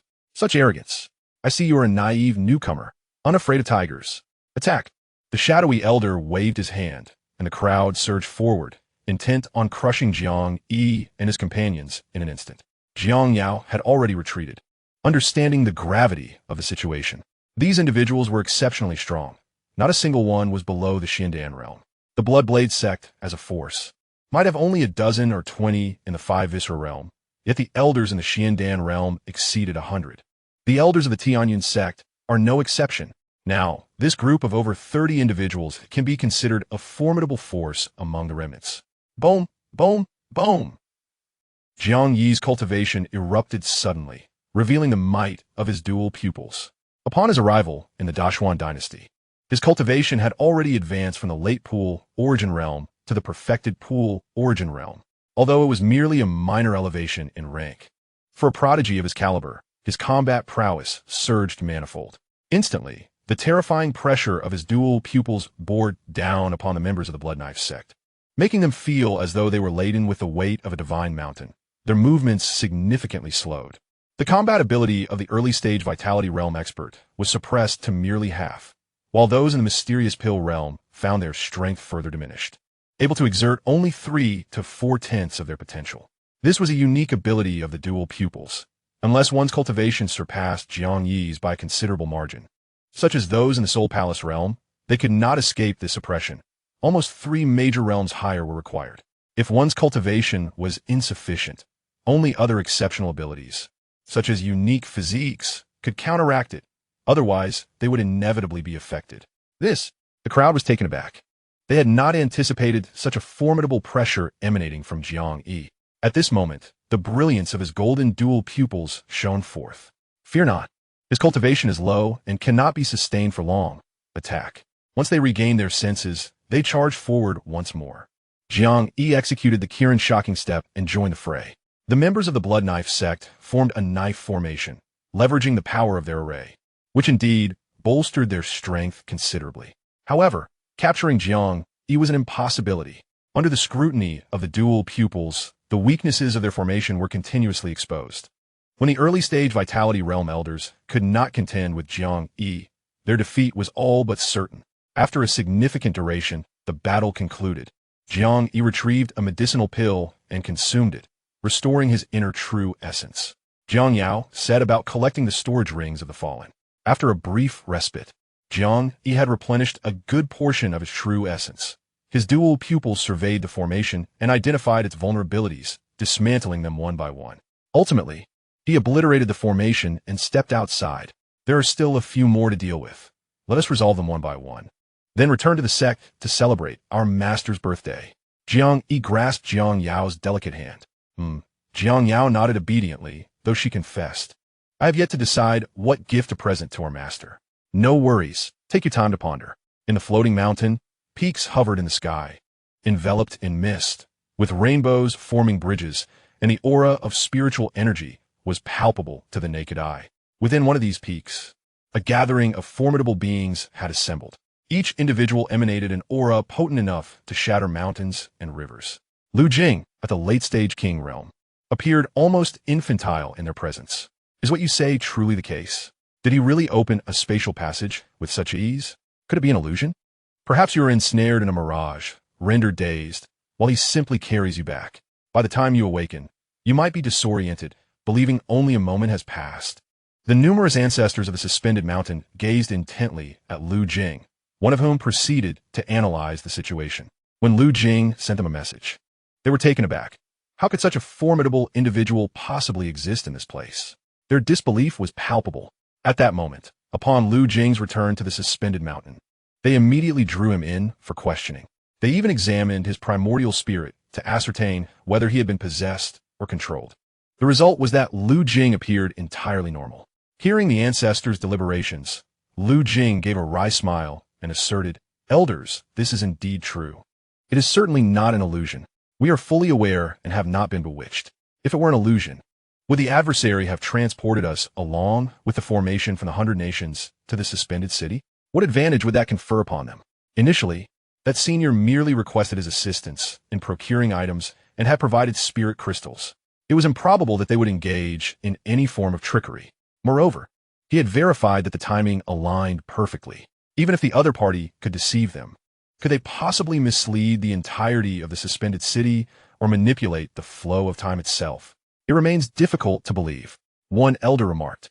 The others nodded in agreement. Despite the presence of 10 million top-tier spirit crystals and Lu Jing's unwavering confidence, they still found it hard to place complete trust in him. After all, the suspended city was one of the mightiest forces on this continent. Over the long ages, they had never encountered anyone more powerful than the revered realm. Having only glimpsed such beings in ancient texts, with no tangible evidence in reality. Regardless, the task assigned by that senior must not be delayed. Lu Jing declared resolutely. Indeed, one elder conceded, it is not a significant matter. Since he desires it, let us grant his request. Though we harbor doubts about his true nature, he must surely be exceptional. It would be prudent not to offend him. Given that he has appeared on our territory, he may even have some connection to us. Another elder proposed, if that is the case, let's go meet him. That is precisely my intention. At this moment, a more senior elder stepped forward, suggesting, in addition to the texts brought by young Jing, let's also prepare some gifts. Should the other party indeed possess extraordinary strength, we shall not arrive empty-handed, thus avoiding any potential awkwardness. The third elder speaks wisely. At Tianyun Sect, Dao Yuan Peak, a notification chimed. Ding. The master's fourth disciple, Chu has broken through to the early stage of the Soul Palace realm, granting the master one lottery opportunity. Chapter 113. Chu Yuan, Ascension to Divinity. In the Great Cloud Dynasty, a flying vessel glided through the clouds, steered by Xiao Yin at a leisurely pace. Within the loft of the vessel, Yun Shuran, clad in a flowing white garment, had her long, dark hair elegantly pinned up. Sitting cross-legged on the bed, her beautiful eyes were closed, her delicate nose perfectly sculpted, and her lips a vibrant red. Ethereal wisps of white mist swirled around her, resembling the celestial aura of a fairy. Suddenly, her breath surged to a new intensity, only to gradually settle once more. She slowly opened her eyes, exhaling softly, her gaze devoid of any joy that might accompany such a breakthrough. The early stage of the Soul Palace realm. This pace is acceptable, she murmured softly. However, it was still far from sufficient. Let alone the Soul Palace realm, even the Monarch and Venerable realms were merely the starting points of cultivation. She was acutely aware of the vastness of the outside world. Even those capable of reaching for the stars or shattering the void were merely insignificant before true powerhouses. I shall visit Brother Xiao Yin and inquire about what gift to prepare for Master. A lively smile danced across Xianxia's face once more. At Tianyun Sect, on Daoyuan Peak, an unexpected notification startled Chu Yuan. Yin Shuran has broken through to the Soul Palace realm? At just 15 years old, in the early stage no less. TSK. She truly lives up to her mysterious and illustrious background. Moreover, he had observed that Yin Shuran had consistently been solidifying her foundation, ensuring it was exceedingly robust. Had she solely pursued breakthroughs, her cultivation level would likely have exceeded its current state long ago. This was entirely understandable. The cultivation techniques she practiced were of exceptional saint-grade quality, a testament to the formidable power behind her. While others might be embroiled in fierce battles over earthly and heavenly treasures, she effortlessly wielded divine or even saintly resources. It must be noted that while innate talent in cultivation is vital, so too are the resources that facilitate it. Wealth, companions, methods, and the land, all crucial, with wealth representing the resources for cultivation. It is no exaggeration to assert that, given sufficient resources, even a pig could ascend to the status of a demon king. Powerful heavenly materials and earthly treasures could even alter one's innate talent. Some individuals, once deemed worthless, became geniuses after acquiring certain treasures that transformed their gifts. Such occurrences are not uncommon in this world. Having received another opportunity for a lottery draw, he felt invigorated. Let's begin. Chu Yuan was filled with anticipation, especially since his last draw had granted him the innate holy body Tao fetus. Ding, lottery in progress. Ding, lottery completed. Congratulations, Master. You have obtained 1 year of cultivation enhancement for personal use only. Oh, splendid. This time he had drawn a year of cultivation enhancement. Although it was merely a year, he currently possessed 5 exceptional talents. A year could yield immense progress. Without a moment's hesitation, Chu Yuan focused his thoughts and commenced his cultivation.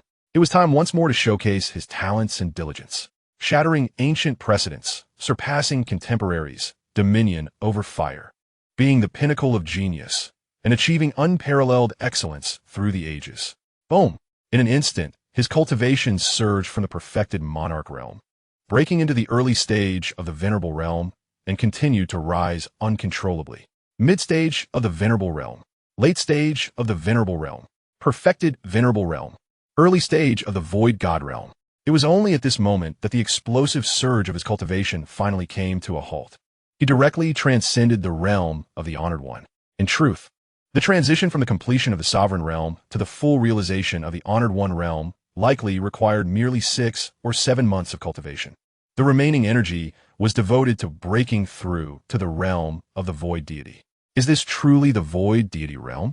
It feels as though it exists on an entirely different plane, even representing a distinct echelon of existence itself. The journey from the body refinement realm to the Honored One realm can be perceived as a continuous elevation and metamorphosis of one's very essence. This process is one of unceasing ascension. Upon reaching the Void Deity realm, however, the previous accumulations culminate in a genuine leap forward. The fundamental nature of life transforms from human to divine. Now, with his breakthrough in cultivation, his physical form is undergoing a profound reorganization. Flesh, sinews, bones, internal organs. Every drop of blood, and even each individual cell pulsates with divine power. Indeed, the force of his cultivation has wholly transmuted into divine strength. Within the sea of consciousness, limitless primordial energy takes corporeal form, coalescing into a diamond-shaped divine gem that embodies various hues and divine principles. his soul resides within it, akin to a deity. The essence of his own power intertwines with the divine gem, merging into a singular entity. Is this what it means to possess a divine body? Chu Yuan found himself astounded by his own formidable prowess. Even without the innate sacred body, Tao fetus, merely his divine body could withstand attacks from any being below the divine realm. Not even 100 or 1,000 perfected honored ones could breach his defenses. For those of lower realms, it is an unequivocal dimensional suppression. Moreover, endowed with the innate sacred body Tao fetus, his physical form is invincible among his peers, capable of shattering even the finest weapons with bare hands. A single surge of divine power could obliterate an honored one.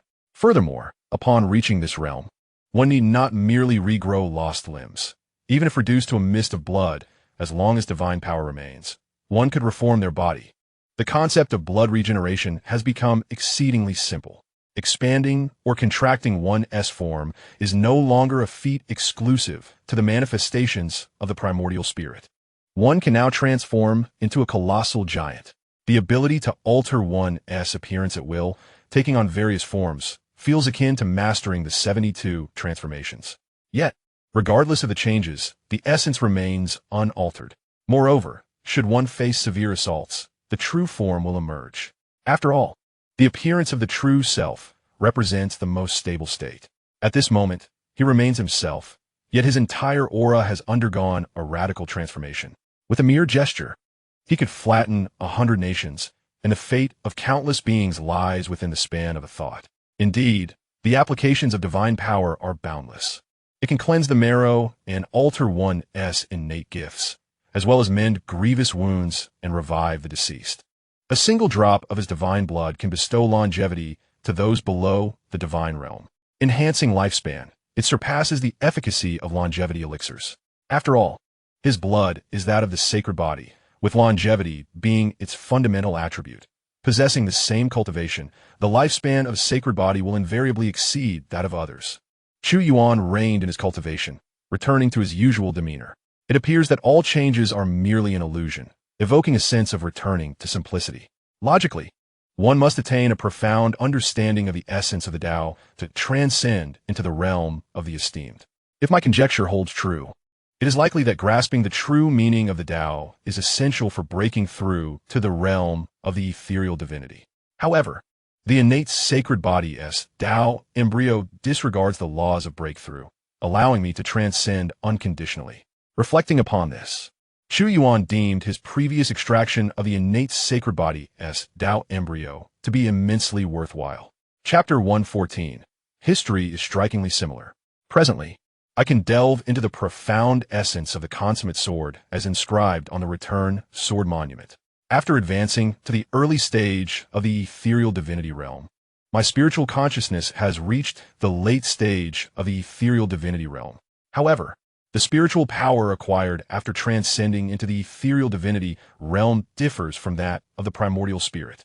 Previously, the power of the primordial spirit was preserved in fragments, whereas the spiritual power is not so.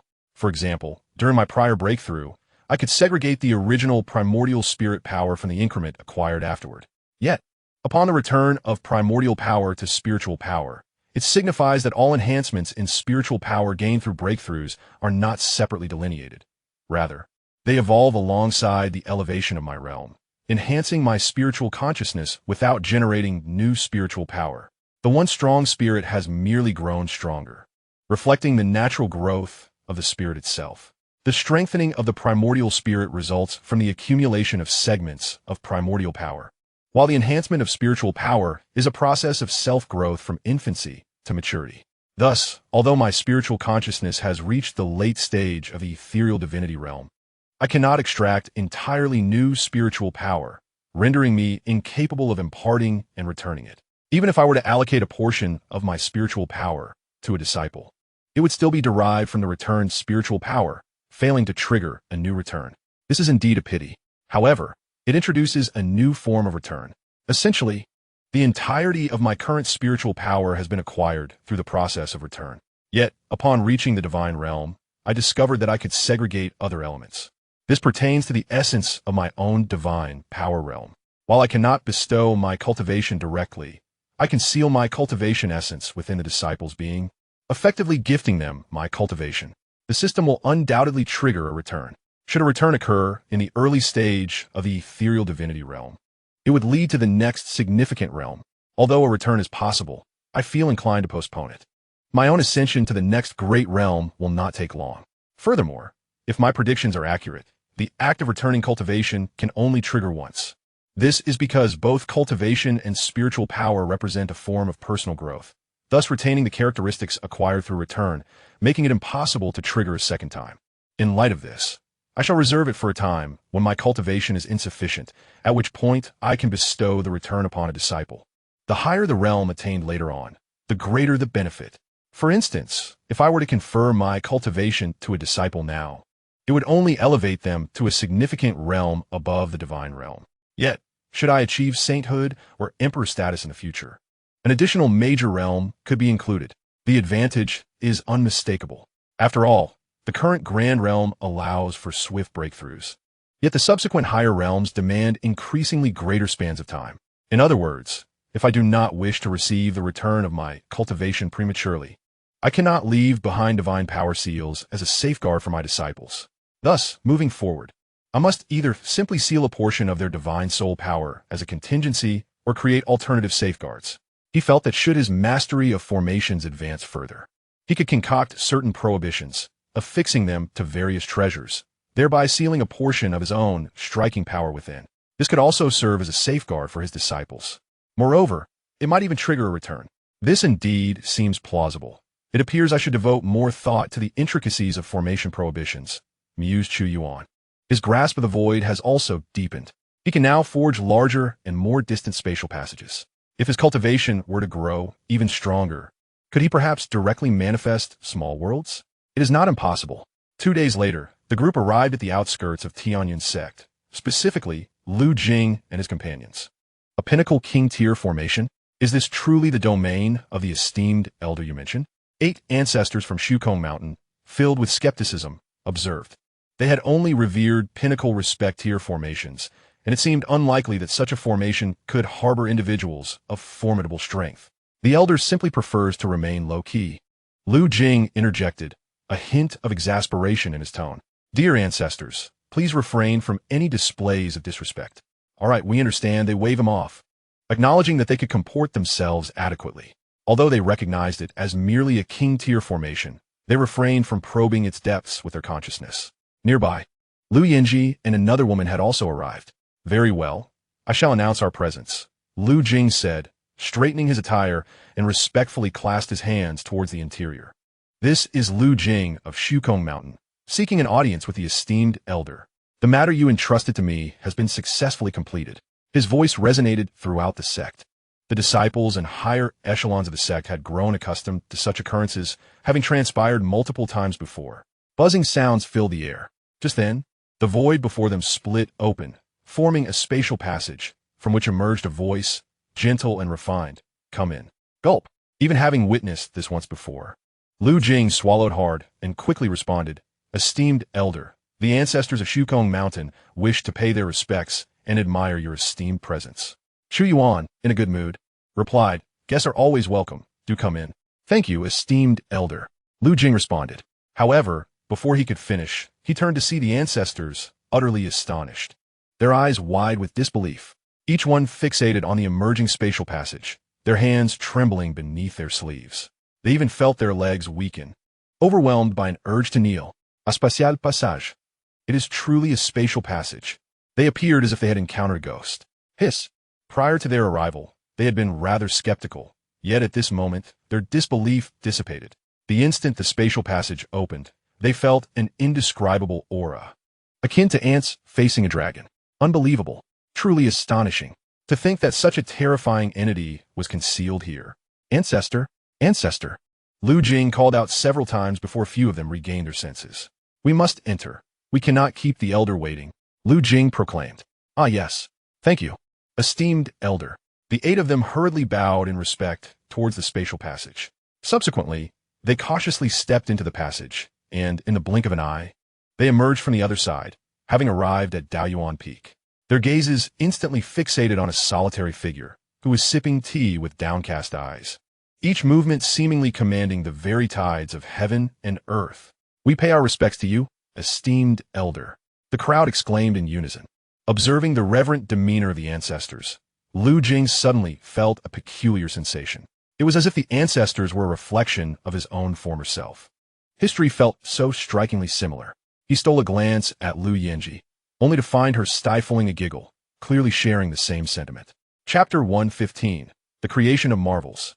Astonishing all, Chu Yuan nodded, gently gesturing with his hand, causing the table and chairs before him to vanish.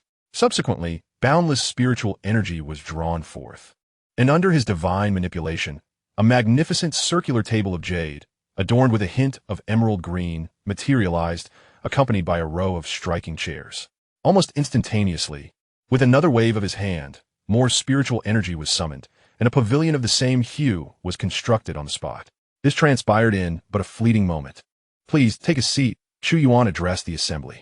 However, at that moment, witnessing his miraculous creation, each one of them widened their eyes in astonishment. Wait, premium spiritual crystals. What he created was, indeed, premium spiritual crystals. An elderly man exclaimed, his voice incredulous. Upon hearing this, the crowd glanced around and confirmed that it was indeed premium spiritual crystals. To conjure a pavilion, table, and chairs made of premium spiritual crystals with a mere flick of his hand. How could this be? Is this something a mere mortal can achieve? They began to doubt their very existence. If these items were divided into fragments, they would yield thousands of premium spiritual crystals. With just a wave of his hand, he produced such an abundance of premium spiritual crystals. They found themselves at a loss for words to express their shock. Their understanding had been completely transformed. They had never imagined that someone could accomplish such feats. In their comprehension, both spiritual crystals and spiritual stones were products of the natural world. Even if they wished to create them, they would not be able to. Yet now, they had witnessed someone achieve it, and with such ease and grace. Invincible. Truly. Utterly invincible. Ah, this is the true embodiment of strength. In comparison to such formidable beings, their previous doubts seem utterly insignificant. I sincerely apologize, esteemed elder. My earlier outburst was quite unbecoming. The elderly man who had just cried out in astonishment now appeared as sheepish as a child caught in wrongdoing. No matter. Chu Yuan shook his head, for he understood the emotions of these individuals. His recent display had rendered him not only a human-like printing press, but also a creator akin to a divine artisan. It would indeed be strange if they did not react emotionally. In truth, the creation of exquisite spiritual crystals was not an effortless endeavor for him. The ease with which he conjured them was solely due to the abundant spiritual energy present in the Tianyun Sect, allowing him to extract it with little effort. In a different locale, such an act would indeed be taxing. Thank you for your gracious invitation, esteemed elder. After expressing their gratitude, they took their seats, each person sitting upright with utmost respect. Esteemed elder, within this collection are the tomes I have procured, encompassing everything from reality to legend, and ranging from the mundane to the extraordinary. Please, I implore you to peruse them. After sitting down, Lu Jing produced a dozen storage rings, each filled to the brim with books. Chu Yuan raised his hand, and all the rings floated into his grasp. After a brief examination with his divine sense, he nodded in satisfaction. Excellent work. You flatter me, esteemed elder. Lu Jing beamed with joy, having received such praise from the elder. What an honor. The gathered ancestors also regarded Lu Jing with approval. Indeed, he had performed admirably. Esteemed elder, these are our humble offerings to you. 8 ancestors presented their carefully prepared gifts, all contained within their storage rings. Chu Yuan shook his head, saying, there is no need for such formality. These individuals were indeed courteous, arriving with gifts. Yet he was not one to indiscriminately accept offerings. This is but a token of our appreciation. We kindly ask you not to refuse. They insisted once more. Whether the elder deemed their gifts worthy was one matter, yet their intent to give was another. In that case, I shall graciously accept. Seeing their resolute expressions, Chu Yuan agreed. Though he did not typically accept gifts, it would be impolite to decline such earnest goodwill. It is our honor that the esteemed elder accepts our humble offerings. The group smiled, feeling they had forged a bond of goodwill, ensuring their visit was worthwhile. I observe that you have accumulated some latent injuries and pill toxins from your cultivation. Allow me to bestow upon you an opportunity for healing. With that, He extended a hand, channeling a thread of divine power into each individual, instantly cleansing their hidden wounds and restoring ailments that had previously seemed irreparable. Latent injuries are common among cultivators. While they may not pose an immediate threat, they can become fatal upon a breakthrough or in one's later years. In addition to latent injuries, the accumulation of pill toxins is also a challenge not easily resolved. However, for one of Chu Yuan's caliber, aiding those beneath the divine realm in recovering from such afflictions was a task of remarkable ease. The group felt their condition improve significantly. The troubling issues that had plagued them were effortlessly resolved. The future remains uncertain, yet it is certain that they will undoubtedly live a few more years than before. The crowd expressed immense gratitude, rising to their feet and kneeling in reverence before Chu Yuan. Lu Yinji, too, felt a surge of hope. Being at the pinnacle of the Nirvana realm, her chances of breaking into the King realm had previously seemed slim. But now she sensed at least a 50% increase in her prospects. Chu Yuan did not intervene. This was his due. Observing the situation, he felt that forming a benevolent connection with these individuals was worthwhile, as it required merely a flick of his hand. After his departure, these people could potentially lend their support to the Tianyun Sect, paving the way for its future. Enough. Rise, Chu Yuan commanded, gesturing with his hand. An invisible force lifted them up. I have other matters to attend to, so I shall not detain you. Then we shall not impose further, esteemed elder. We take our leave, they replied. Chu Yuan nodded, effortlessly opening a spatial passage. For him, creating such a portal was as simple as a mere thought.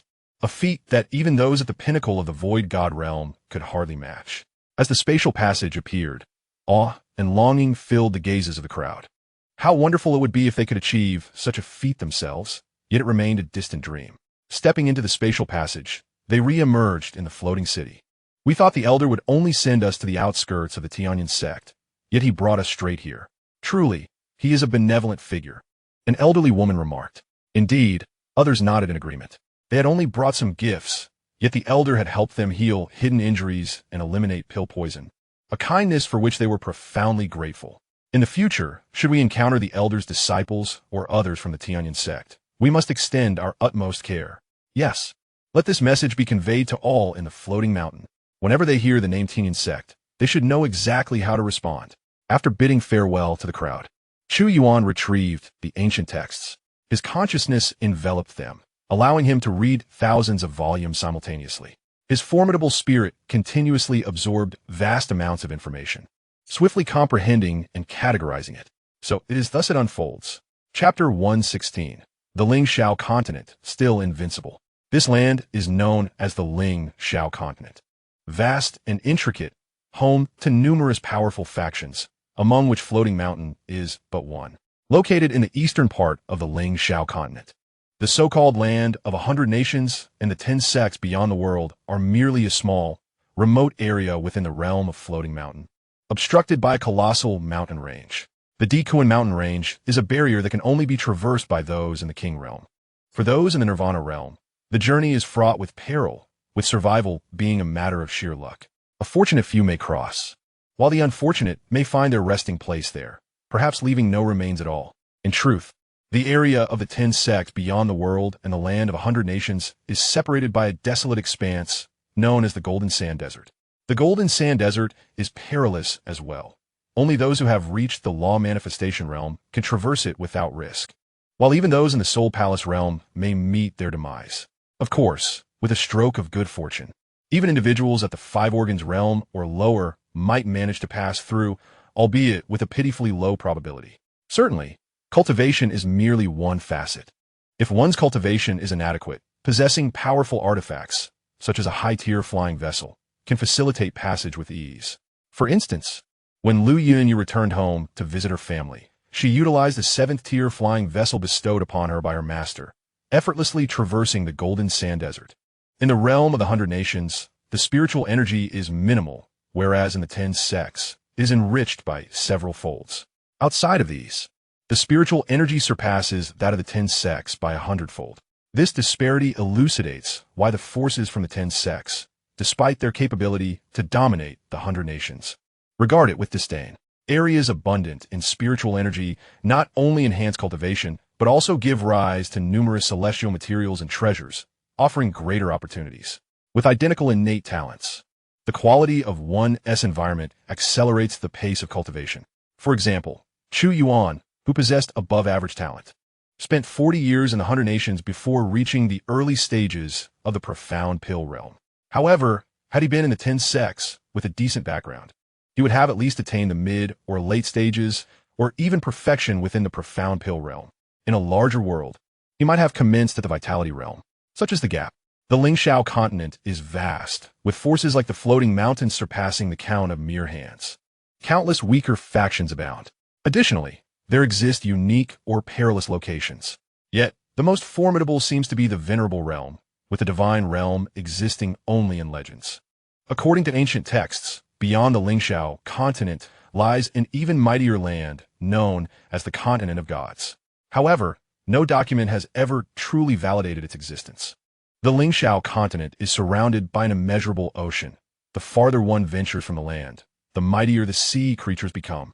Throughout the ages, many formidable beings seeking the continent of gods have perished in the boundless sea. Ancient records suggest that there have been those who traverse from the continent of gods to this realm. Thus, the question arises, is the continent of gods a mere fabrication? Or does it genuinely exist? Chu Yuan incessantly perused various ancient texts, acquiring an ever-deepening understanding of this world. He initially believed the outside realm to be a grand world where cultivation would eventually lead to ascension. However, it now appears that perhaps there truly exists the continent of gods. If so, it signifies differing continental plates within the same world. Another intriguing consideration is that prior to his ascension to the divine realm, he speculated that the powers beyond might be formidable, and he may not be able to contend with them. Yet, it now seems that even without the recent surge in his cultivation, without breaking through to the void divine realm, he could still traverse confidently. Now, having ascended to the void divine realm, he stands unrivaled, at the very least, within the Lingxiao continent, such is the case, unless there lies concealed a powerful being of the divine realm. However, if such an existence were to emerge, they would likely be of a level beyond the void divine realm to surpass him. He now reigns invincible within the void divine realm, capable of contending even against those of higher tiers. On this continent, there exist troubling issues. As he delved deeper into his research, a slight frown formed on his brow. The earliest records in numerous ancient texts date back merely over 50,000 years, with not a single fragment of information regarding events from over 60,000 years ago. It is as if that period is a blank slate. Yet how can this be? Clearly, the forces of Xianxia Mountain have been transmitted since 50,000 years ago. They could not have appeared out of thin air, could they? Perhaps there are some secrets that the major powers consider taboo and are reluctant to disclose, which he might inquire about later. Chu Yuan mused to himself. Nevertheless, he has acquired substantial knowledge and is no longer a naive fool. At the very least, he has grasped the fundamental circumstances of the Lingxiao continent. In fact, if he were to ask Xianxia about the existence of the divine god's continent, he would likely gain some insight. The Lingxiao continent is vast. However, Xianxia could not possibly be a descendant of any of these powers. They are not worthy. Not to mention Xianxia. His third disciple, Xiaoyan's mysterious mother, is likely also from beyond the Lingxiao continent. After all, the Zhuke Qingtian palm she left behind is a divine-grade supreme technique. Such a technique is beyond the reach of the forces in the Lingxiao continent. Divine-grade skills and techniques have essentially vanished from this land. If any void god realm beings existed, they should have left behind some legacy or teleportation array. Yet in reality, there is not a single teleportation array recorded in any tome. Everything appears suspicious. However, that is of little concern to him. All he needs to do is cultivate his disciples and grow stronger. Whether it pertains to the divine god's continent or to ascension, he will eventually encounter them one day. Could the Sea Tribe be preparing to attack? A brand new book was placed conspicuously in front of him. Previously, he had perused the older texts, but now he was observing the newer ones, from which he gleaned recent conflicts between Xianxia Mountain and the Sea Tribe. The Sea Tribe comprises numerous races and factions, each with its own territory, vying fiercely for resources, often with even greater ferocity than the human race. The faction engaged in conflict with Xianxia Mountain is known as the Xianxia Palace. A descendant of a certain elder from Xianxia Palace had clashed with the young master of Xianxia Mountain over treasure. Outmatched, he was slain by the young master. Enraged, The elder demanded that Xiankong Mountain hand over the culprit for retribution. Yet, Xiankong Mountain would never surrender anyone. Thus, it seemed that a war was on the verge of erupting. Chu Yuan also learned that Xiankong Mountain is not a sect-like force, but rather a familial one. The powers that govern Xiankong Mountain are all members of the Liu family. No wonder the bloodline auras emanating from those individuals appear to stem from the same source. The leader of Xiankong Mountain is both the head of the Liu family and the young master of Xiankong Mountain, who is the most outstanding son of that lineage. Chapter 117. Discovery of the Void God Realm, en route to capture. The young master of Xiankong Mountain, named Lu Ming, is 60 years old and at the early stage of the Dharma aspect realm. A span of 60 years has passed, and having attained the realm of the Dharma, one is already regarded as an exceptional prodigy in the spirit realm of Lingxiao. Such a figure is destined for kingship, with the prospect of becoming a revered one. However, they're still unworthy of being my disciple. Among Chu Yuan's 4 disciples, even the least accomplished at 60 would not merely be at the Dharma realm. The minimum threshold is the divine realm. Otherwise, how could they be called unparalleled prodigies or great fortune bearers? Nevertheless, in such an expansive domain as Lingxiao, there must surely be a few exceptionally gifted individuals. Following a breakthrough in cultivation, my available slots for disciples have increased significantly. Master, Chu Yuan, age, 50, talent, peerless in the contemporary era, transcending the ages, Master of Fire, a top-tier prodigy, unparalleled throughout history, with the enhancement of 4 disciples' talents, as well as his own innate holy physique. Potential, qualities of an immortal emperor, cultivation, early stage of the void god realm, later stage of the soul realm. Techniques, 9 transformations of immortality scripture, imperial tier. Supreme quality, not yet initiated. Divine powers, Qilin, thunderstep, imperial tier, fragment, not yet initiated. Vermilion bird, azure sky palm. Holy tier, supreme quality, initiated. Intent, fire intent, great accomplishment. Sword intent, great accomplishment. Disciples, 48, with 4 additional slots for disciples. I can still accept 4 more. There is no rush. I shall continue to select the most exceptional candidates. Unless confronted with insurmountable difficulties, I may consider settling for less. For instance, if formidable enemies arise, I could casually accept 4 disciples to reap some rewards.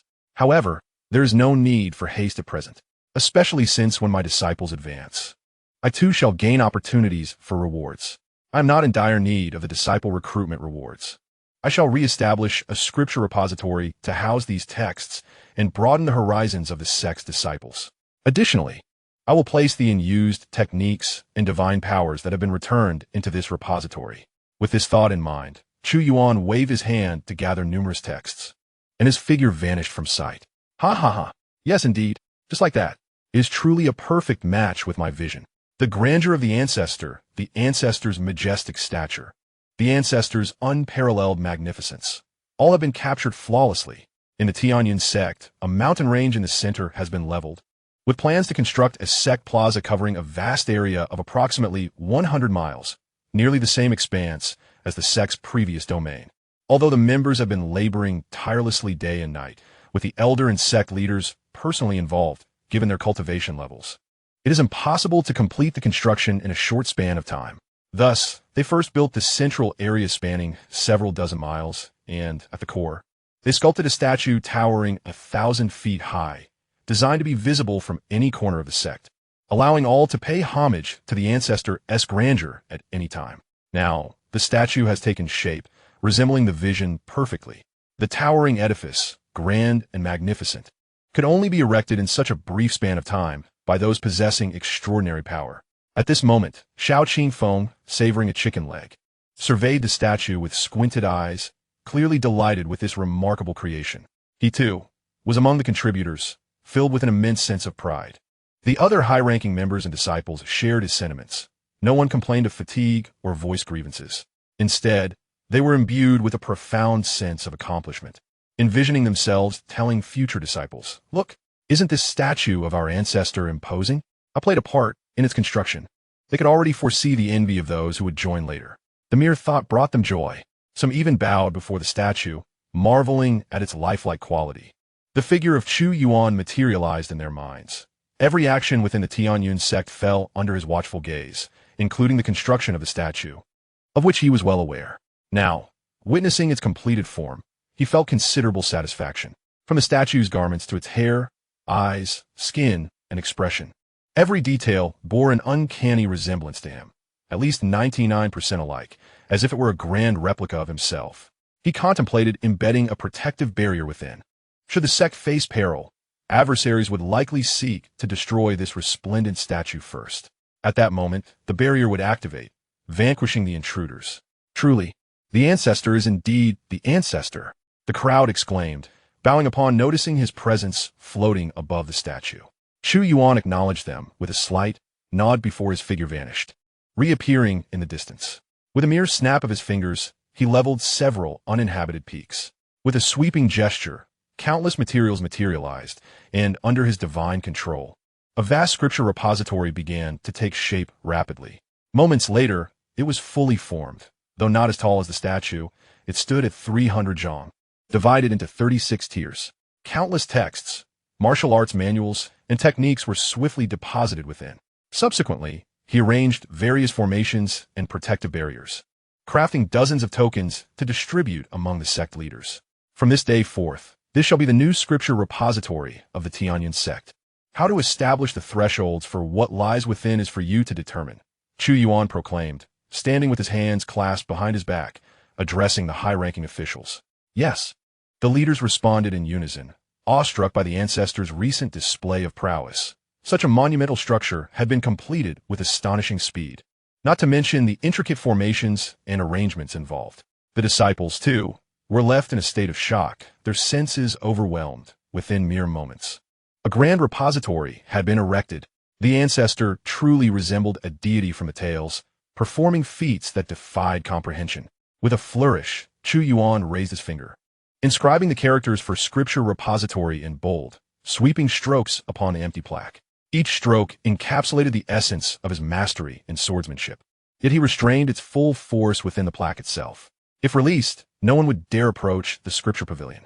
Following these events, Chu Yuan's figure vanished from the spot. In just 2 days, he would celebrate his birth. Lingxiao continent, a realm shrouded in mystery. Within the boundless abyss, only faint glimmers of light flickered. Suddenly, 2 ethereal blue beams illuminated a vast area. Under the radiance, one could discern a surface inscribed with countless intricate patterns and prohibitions, forming a grand formation. Yet now, the entire array appeared dim and lifeless, devoid of any glowing patterns or prohibitions. The 2 beams converged, transforming into 2 ethereal blue lanterns. A terrifying aura fully revived, causing the surrounding void to tremble, as if ripples of space were disturbed. A cold and merciless voice echoed, detected an entity breaking through to the void god realm. Approximate location locked, proceeding to capture. Buzzing, the void split open, revealing a spatial passage, through which a vague figure stepped in and vanished. Chapter 118. The Sea Clan's intent to attack, suspected existence of a perfected void god realm. In the southern expanse of 100 nations, deep within the boundless sea, the waters were as dark as ink. Such inky depths signified an unfathomable abyss. From time to time, towering waves surged to hundreds of feet, crashing towards the heavens, creating a terrifying commotion as if gods and demons were whispering.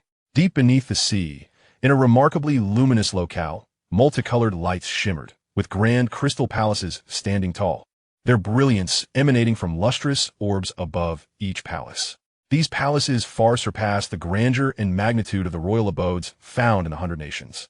Squadrons of shrimp soldiers and crab generals patrolled within the crystal palaces, each figure colossal, radiating formidable presence. Within one of the immense palaces, several figures were seated in meditation. The floating mountain is truly amusing. I knew they wouldn't hand over anyone. However, I never anticipated that, in their refusal, they would concoct such absurd reasons.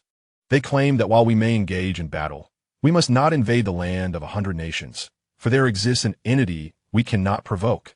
Is this not laughable? Pray tell, how many entities in this realm can we not confront? One person sneered.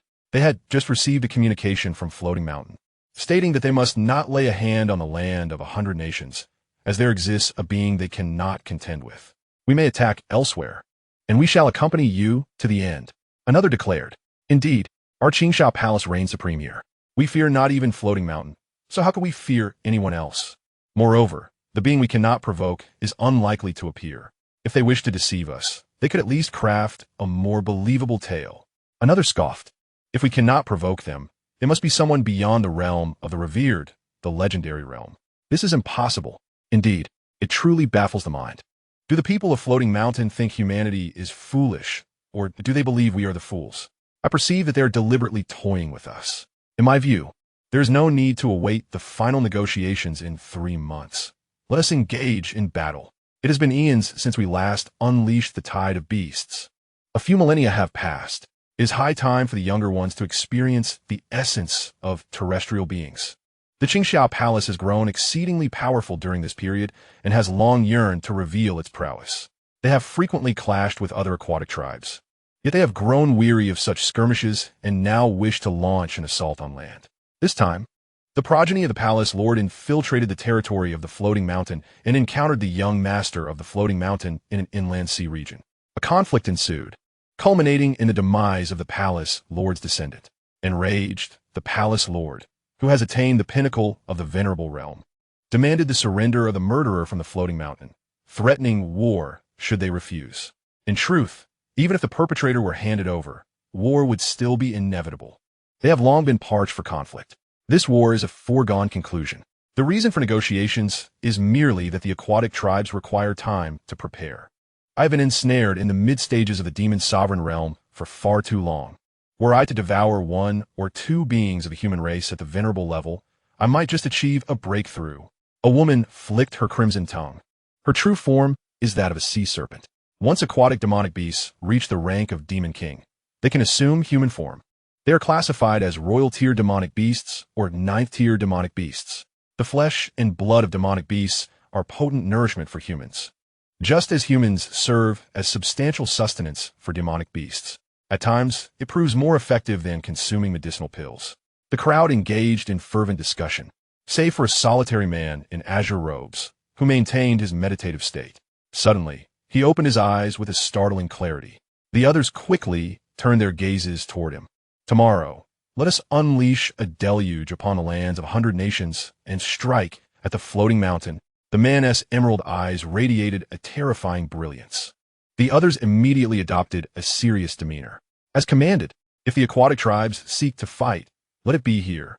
At the fringes of the 100 nations, several figures emerged. The ancestors of the Floating Mountain. Upon arriving at Floating City, they conferred and decided against returning to Floating Mountain for the time being, fearing a sudden assault from the aquatic tribes. Although their predecessors were present, if the aquatic tribes truly attacked, it would be tantamount to courting death. However, all these matters stemmed from their actions at Floating Mountain. They could not remain idle. Should they choose inaction, they might provoke the disdain of their esteemed predecessor. After several discussions, they resolved to first inform the aquatic tribes of their predecessor's circumstances. If the aquatic tribes believed them, they would find a different venue for battle. If they did not believe them, then war would ensue once more. They would do their utmost to prevent the aquatic tribes from disturbing their predecessors' tranquil cultivation. In summary, they did not wish to exploit their predecessor's strength to entrap the aquatic tribes, for such an action would implicate their esteemed predecessor as well. A thought too dreadful to entertain. Thus, let the conflict between the two factions be resolved by their own hands. The Floating Mountain is not one to shy away from confrontation, and they need not call upon their predecessor's might. They are capable of subduing the aquatic tribes themselves. They shall resolve their own matters without disturbing the elders. It is imperative that the burgeoning feelings do not dissipate so easily. Meanwhile, the inhabitants of the Floating Mountain are gathering, preparing to make their way here. On Chu Yuan's side, nearly an hour has passed since the people from the Floating Mountain departed. As he was engrossed in comprehending the true essence of the sword monument, Chu Yuan suddenly opened his eyes. Within the depths of his gaze, surprise, astonishment, and shock flickered. Spatial fluctuations. Indeed, it is a disturbance in the fabric of space. Someone is opening a spatial passageway, heading toward my location. How can this be? This continent harbors beings of divine realms. Only those above the divine realm possess the ability to traverse space. With his cultivation, he can sense that the other party is approaching from a considerable distance. The activation of a spatial passageway generates significant disturbances. He felt somewhat bewildered. Could it be that the records in those ancient texts are false? Does the Lingxiao continent truly possess divine beings? Never mind that for now. I cannot remain here. Should a battle erupt in this place, it would undoubtedly lead to the swift downfall of the Tianyun Sect. With this thought, Chu Yuan vanished into the void, moving away into the distance. The other party has changed direction. I concealed my presence, yet they seem capable of sensing it. Quite remarkable. However, their speed does not appear to be particularly swift. Chu Yuan estimated that they were likely moving at a pace typical of a perfected void god realm cultivator, although his cultivation level is lower. The enhancement of the innate holy body grants him remarkable speed. Could it be that the other party is a perfected void god? How peculiar. A sense of foreboding suddenly surged within him. He could not shake off the feeling that secrets lay hidden within the Lingxiao continent. Soon, he traversed the territory of 100 nations and the 10 sects beyond the world, eventually halting in the Di Kuan mountain range. Since the other party is coming for him, evasion is futile. In that case, he shall confront them directly. Chapter 119, Capture Successful. He was indeed curious to see who this formidable entity was. Moments later, a low hum resonated through the air. The space nearby tore open, revealing a pitch-black spatial corridor. From within emerged a colossal figure, humanoid in form, entirely white, standing at an astounding height of 3,000 zhang. This is Chu Yuan's eyes widened in disbelief. A puppet. Indeed, he activated his true sight, but could discern no information regarding any living essence. His true sight could probe the attributes of all beings. Yet this entity bore no attributes whatsoever, no panels of characteristics manifested. Scanning with his divine sense, he discovered that the figure was composed entirely of a special material. Its white skin appeared remarkably lifelike. The form was distinctly humanoid, indistinguishable in gender. It emanated the aura of a perfected void god, though the energy was quite restrained, not radiating far. Target locked. Initiate capture immediately. A chilling voice emanated from within the puppet.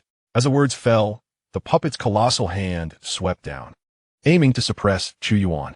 Intricate runes of restriction shimmered with an eerie blue light within the puppet's grasp, confining the surrounding void. Under such constraints, if one could not shatter the binding of the void, escape through a spatial passage would be impossible. Capture? Chu Yuan narrowed his eyes slightly, a cold smile emerging upon his lips. They regarded him as prey. In the face of the descending hand, Chu Yuan transformed, his stature soaring to match the puppet's towering form. Effortlessly, he seized the oncoming palm, grasping the puppet's arm with a vice-like grip.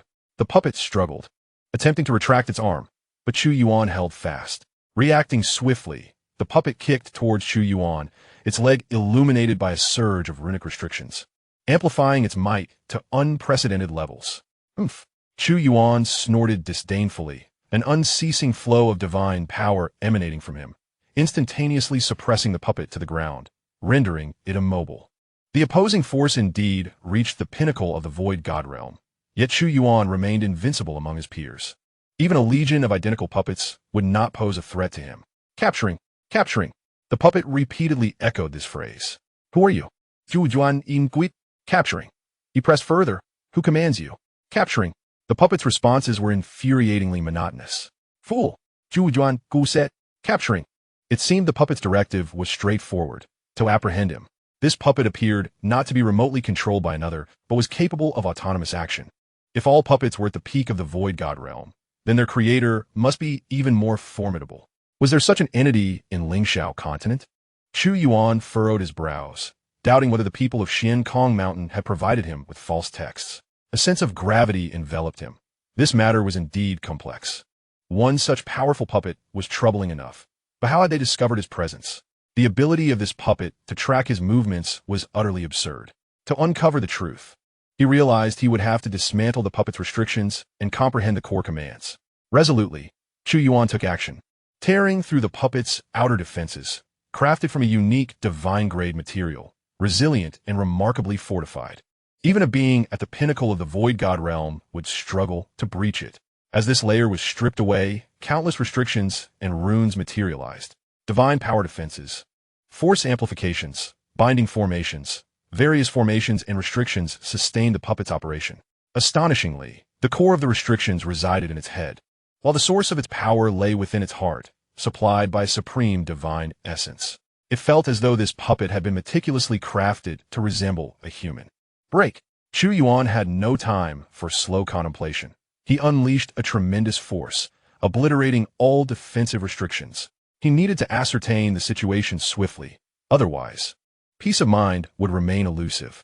Under the endowment of the innate sacred body and the operation of the imperial grade technique, the 9 transformations of the indestructible sutra, his power has transcended the realm of the void divine. Were it another of the void divine, they would be utterly helpless against these restraints. Yet, he effortlessly shattered them. Soon, the core restraints of the puppet's head were laid bare before him. These very restraints governed the puppet's movements. A sharp intake of breath escaped Chu Yuan's lips. Among the restraints, one was capable of altering the size of the puppet. How extraordinary!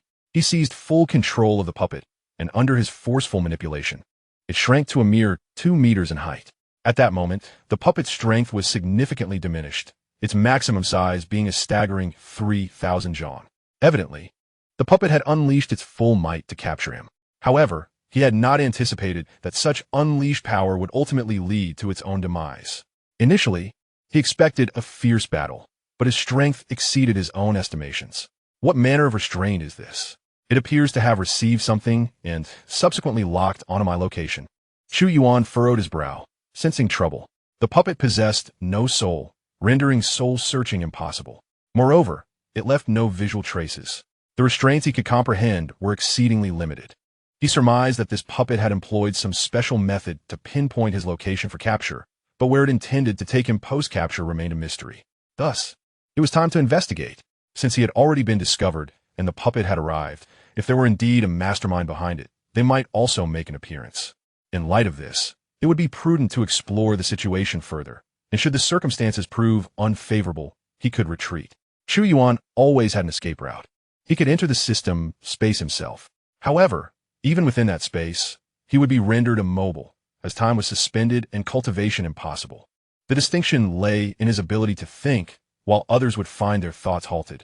The system seemed to exist in a unique dimension, with time within the system space remaining constant, while the external world experienced the passage of time. Should genuine danger arise, he could seek refuge in the system space, waiting for the outside world to change dramatically, until the enemies grew old and perished, at which point he could emerge. By then, as for his disciples, they would have to fend for themselves. Being great fortuners, they should manage to navigate through tribulations without issue. If he were to remain hidden in the system space for countless eons, upon his return, it was possible that his disciples would have all become unparalleled powerhouses. Yet, if his own cultivation remained unchanged, that would indeed be rather awkward. Embracing the notion that one must enter the tiger's den to seize the tiger's cub, Chu Yuan activated one of the puppet's restraints. Capture successful, returning. The puppet's demeanor shifted, and Chu Yuan released it, allowing the puppet to move freely while he continued to stimulate a certain restraint, inducing the puppet to mistakenly believe the capture was successful. Chapter 120. Upon seeing the portrait of Xiaoyan, Lu Yunyu was left astounded, though many of the puppet's defensive barriers were dismantled by Chu Yuan. The most vital restrictions remained intact. At this moment, numerous seals on the puppet illuminated, opening a spatial passage through which it ventured. With a swift motion of his right hand, as if grasping an unseen object, Chu Yuan followed closely behind, eager to discover the destination of the puppet. He remained prepared. Should the circumstances turn unfavorable, a mere thought would allow him to retreat into the system space, impervious to any hindrance. The puppet traversed the void, continually generating divine power to forge new pathways. Despite being enveloped in this ethereal corridor, Chu Yuan could perceive everything occurring outside. They were rapidly advancing towards the mainland at an astonishing speed. Traveling within the spatial passage did not guarantee instantaneous arrival at their destination. However, it significantly augmented their velocity, at least tenfold if not more. If the distance was short, the sensation was nearly instantaneous. For instance, the journey from the Great Wu Dynasty to the floating city would transpire in the blink of an eye. Yet, for one at the early stages of the Void God Realm, flying would still require a considerable span of time. As they moved swiftly, Chu Yuan recalled the map of Lingxiao continent from the tomes provided by Lu Jing. According to the map's scope, he realized they had scarcely departed from the boundaries of the floating mountain. After all, the puppet's speed was that of the peak Void God Realm, not merely the early stages. Even traversing the Lingxiao continent from north to south or east to west would not consume much time. Within less than an hour, the puppet began to decelerate. Could it be the abyss of the underworld?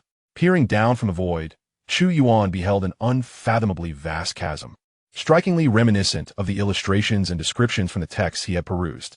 The abyss of the underworld, one of the notorious forbidden zones of the Lingxiao continent, lay to the west.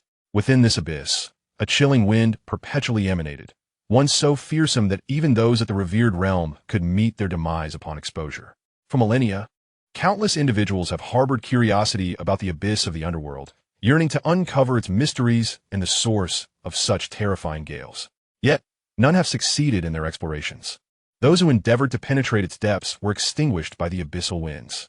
Chu Yuan ponde Gadavili. At this moment, he observed that dark chasm, indeed, exhaled streams of ghostly azure winds. The puppet appeared intent on descending into its depths. Could it be that divine beings inhabit the Lingxiao continent, concealing themselves within such unreachable forbidden realms? Troubled, Chu Yuan resolved to follow the puppet, cautiously gliding through the void, deeper into the abyss of the underworld. To his astonishment, the infamous winds could indeed reach into the void, yet they posed minimal threat to those of divine stature. As they ventured further, Chu Yuan discerned the presence of intricate formations and restrictions. The ethereal winds are merely the lingering effects of a formation. Chu Yuan paused, and in that moment, his formidable consciousness surged forth like an overwhelming tide, seeking to comprehend all that surrounded him. In the realm beyond the 10 sects, within the Ice Soul Valley, a cave abode opened as Lu Yunyu emerged. After 6 months of seclusion, she found herself at an impasse in her cultivation. Further isolation and arduous training yielded little benefit. Thus, she decided to break her retreat to consult her master regarding her cultivation challenges and engage in sparring with her senior and junior sisters of the Ice Soul Valley. Perhaps this would accelerate her breakthrough. Half a year has passed. I wonder what realm Xianxia has reached now? Has he achieved the pinnacle of the Qi gathering stage?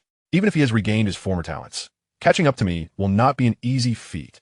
She recalled the day when the Lu family conveyed to her that Xianxia had indeed broken through to the pinnacle of the Qi gathering stage. To this day, she remained skeptical. The cultivation levels of those from the Lu family were too low. If Xianxia had truly been taken under the wing of a soul palace expert, that individual could easily employ a few illusions to deceive them. Could it be that Xianxia is deliberately trying to make me believe he has surpassed me, thus disrupting my resolve? Such childishness. I am not so naive as to believe in such implausible notions. Currently, I'm stuck at the mid-phase of the Qi gathering stage, striving to advance to the later phase. Xianxia has no means to surpass me. Even if his talent were comparable to mine, does he possess the necessary resources?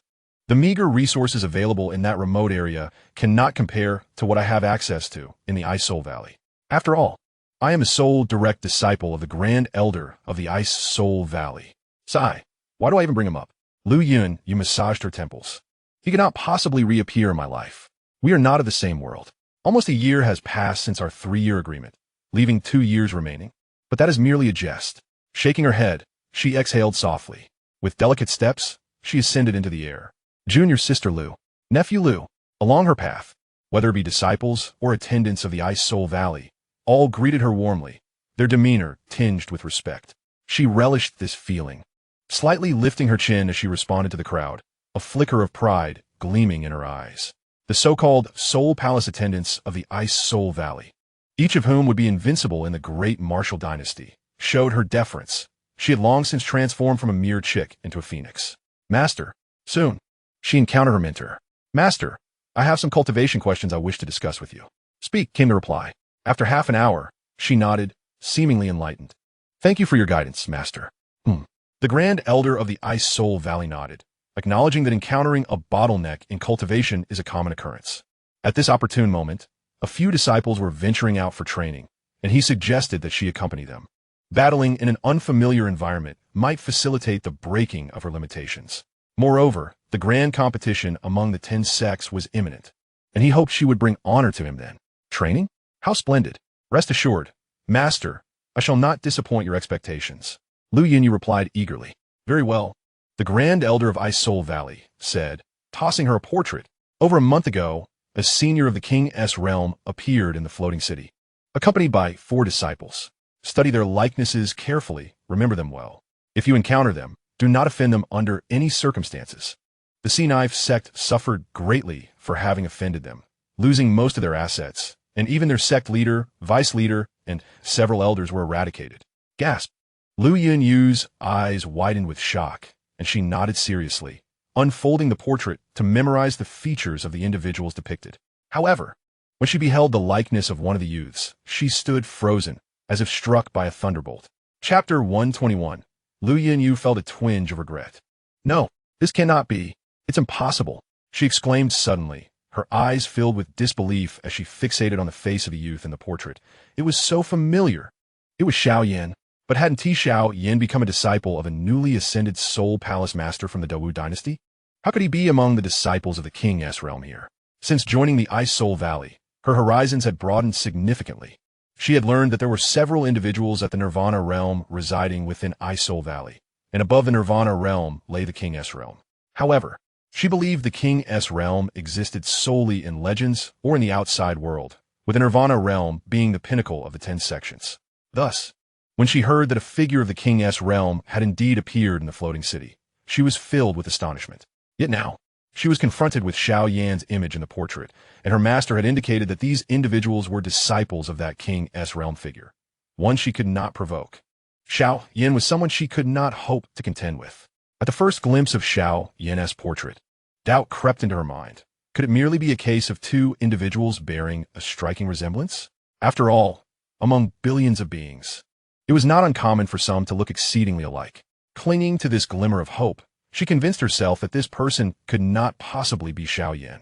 But then she noticed another figure beside him, a beautiful young woman in a flowing gown, possessing an enchanting beauty that could incite envy even among women.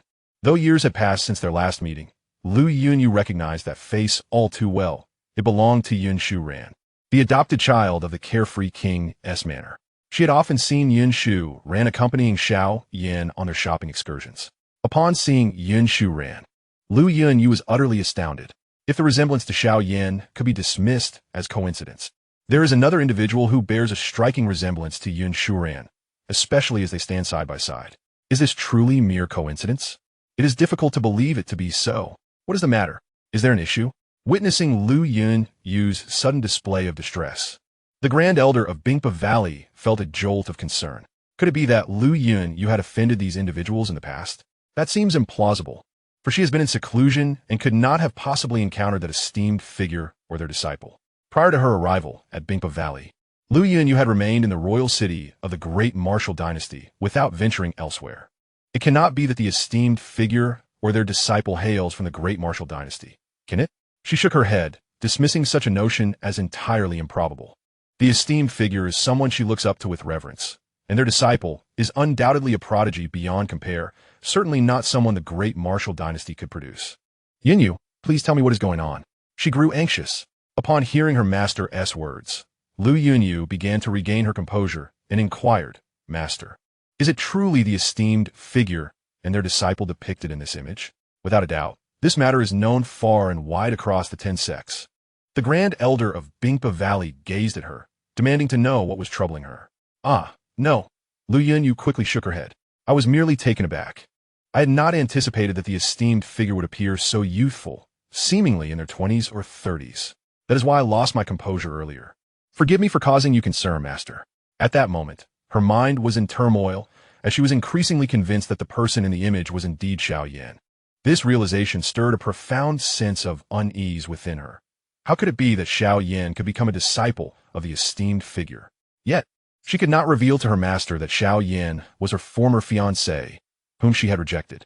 If she disclosed this, would her master in Bingpa Valley cast her out for having spurned the disciple of an esteemed figure, fearing retribution? That must not happen. Therefore, she could not speak the truth. I see. You nearly startled me just now. I thought you had offended them. The Grand Elder of Bingpa Valley sighed in relief. It is only natural for the young to possess such vigor. The means by which powerful individuals maintain their youth are surely extraordinary. There is no need to be overly shocked. Yes, I understand, Lu Yunyu replied. If you have no further instructions, I shall take my leave. Very well. You may go. Lu Yunyu, her mind still in disarray, returned to her own cave abode and retrieved a communication Jade tablet to send a message to the Liu family. Is Xiaoyan's master a young man with white hair? Additionally, does Xiaoyan have 3 fellow disciples, a youth, a young girl of about 5 or 6, and Yuan? Shortly thereafter, within the Liu family of the Great Martial Dynasty, the clan leader received the message and promptly responded. Indeed, a strikingly handsome young man with white hair. A youth and a little girl of 5 or 6 have appeared before. As for Yuan, I cannot say for certain. What is the matter, Yu? By the way, so much time has passed. What are your plans regarding Xiaoyan and his companions?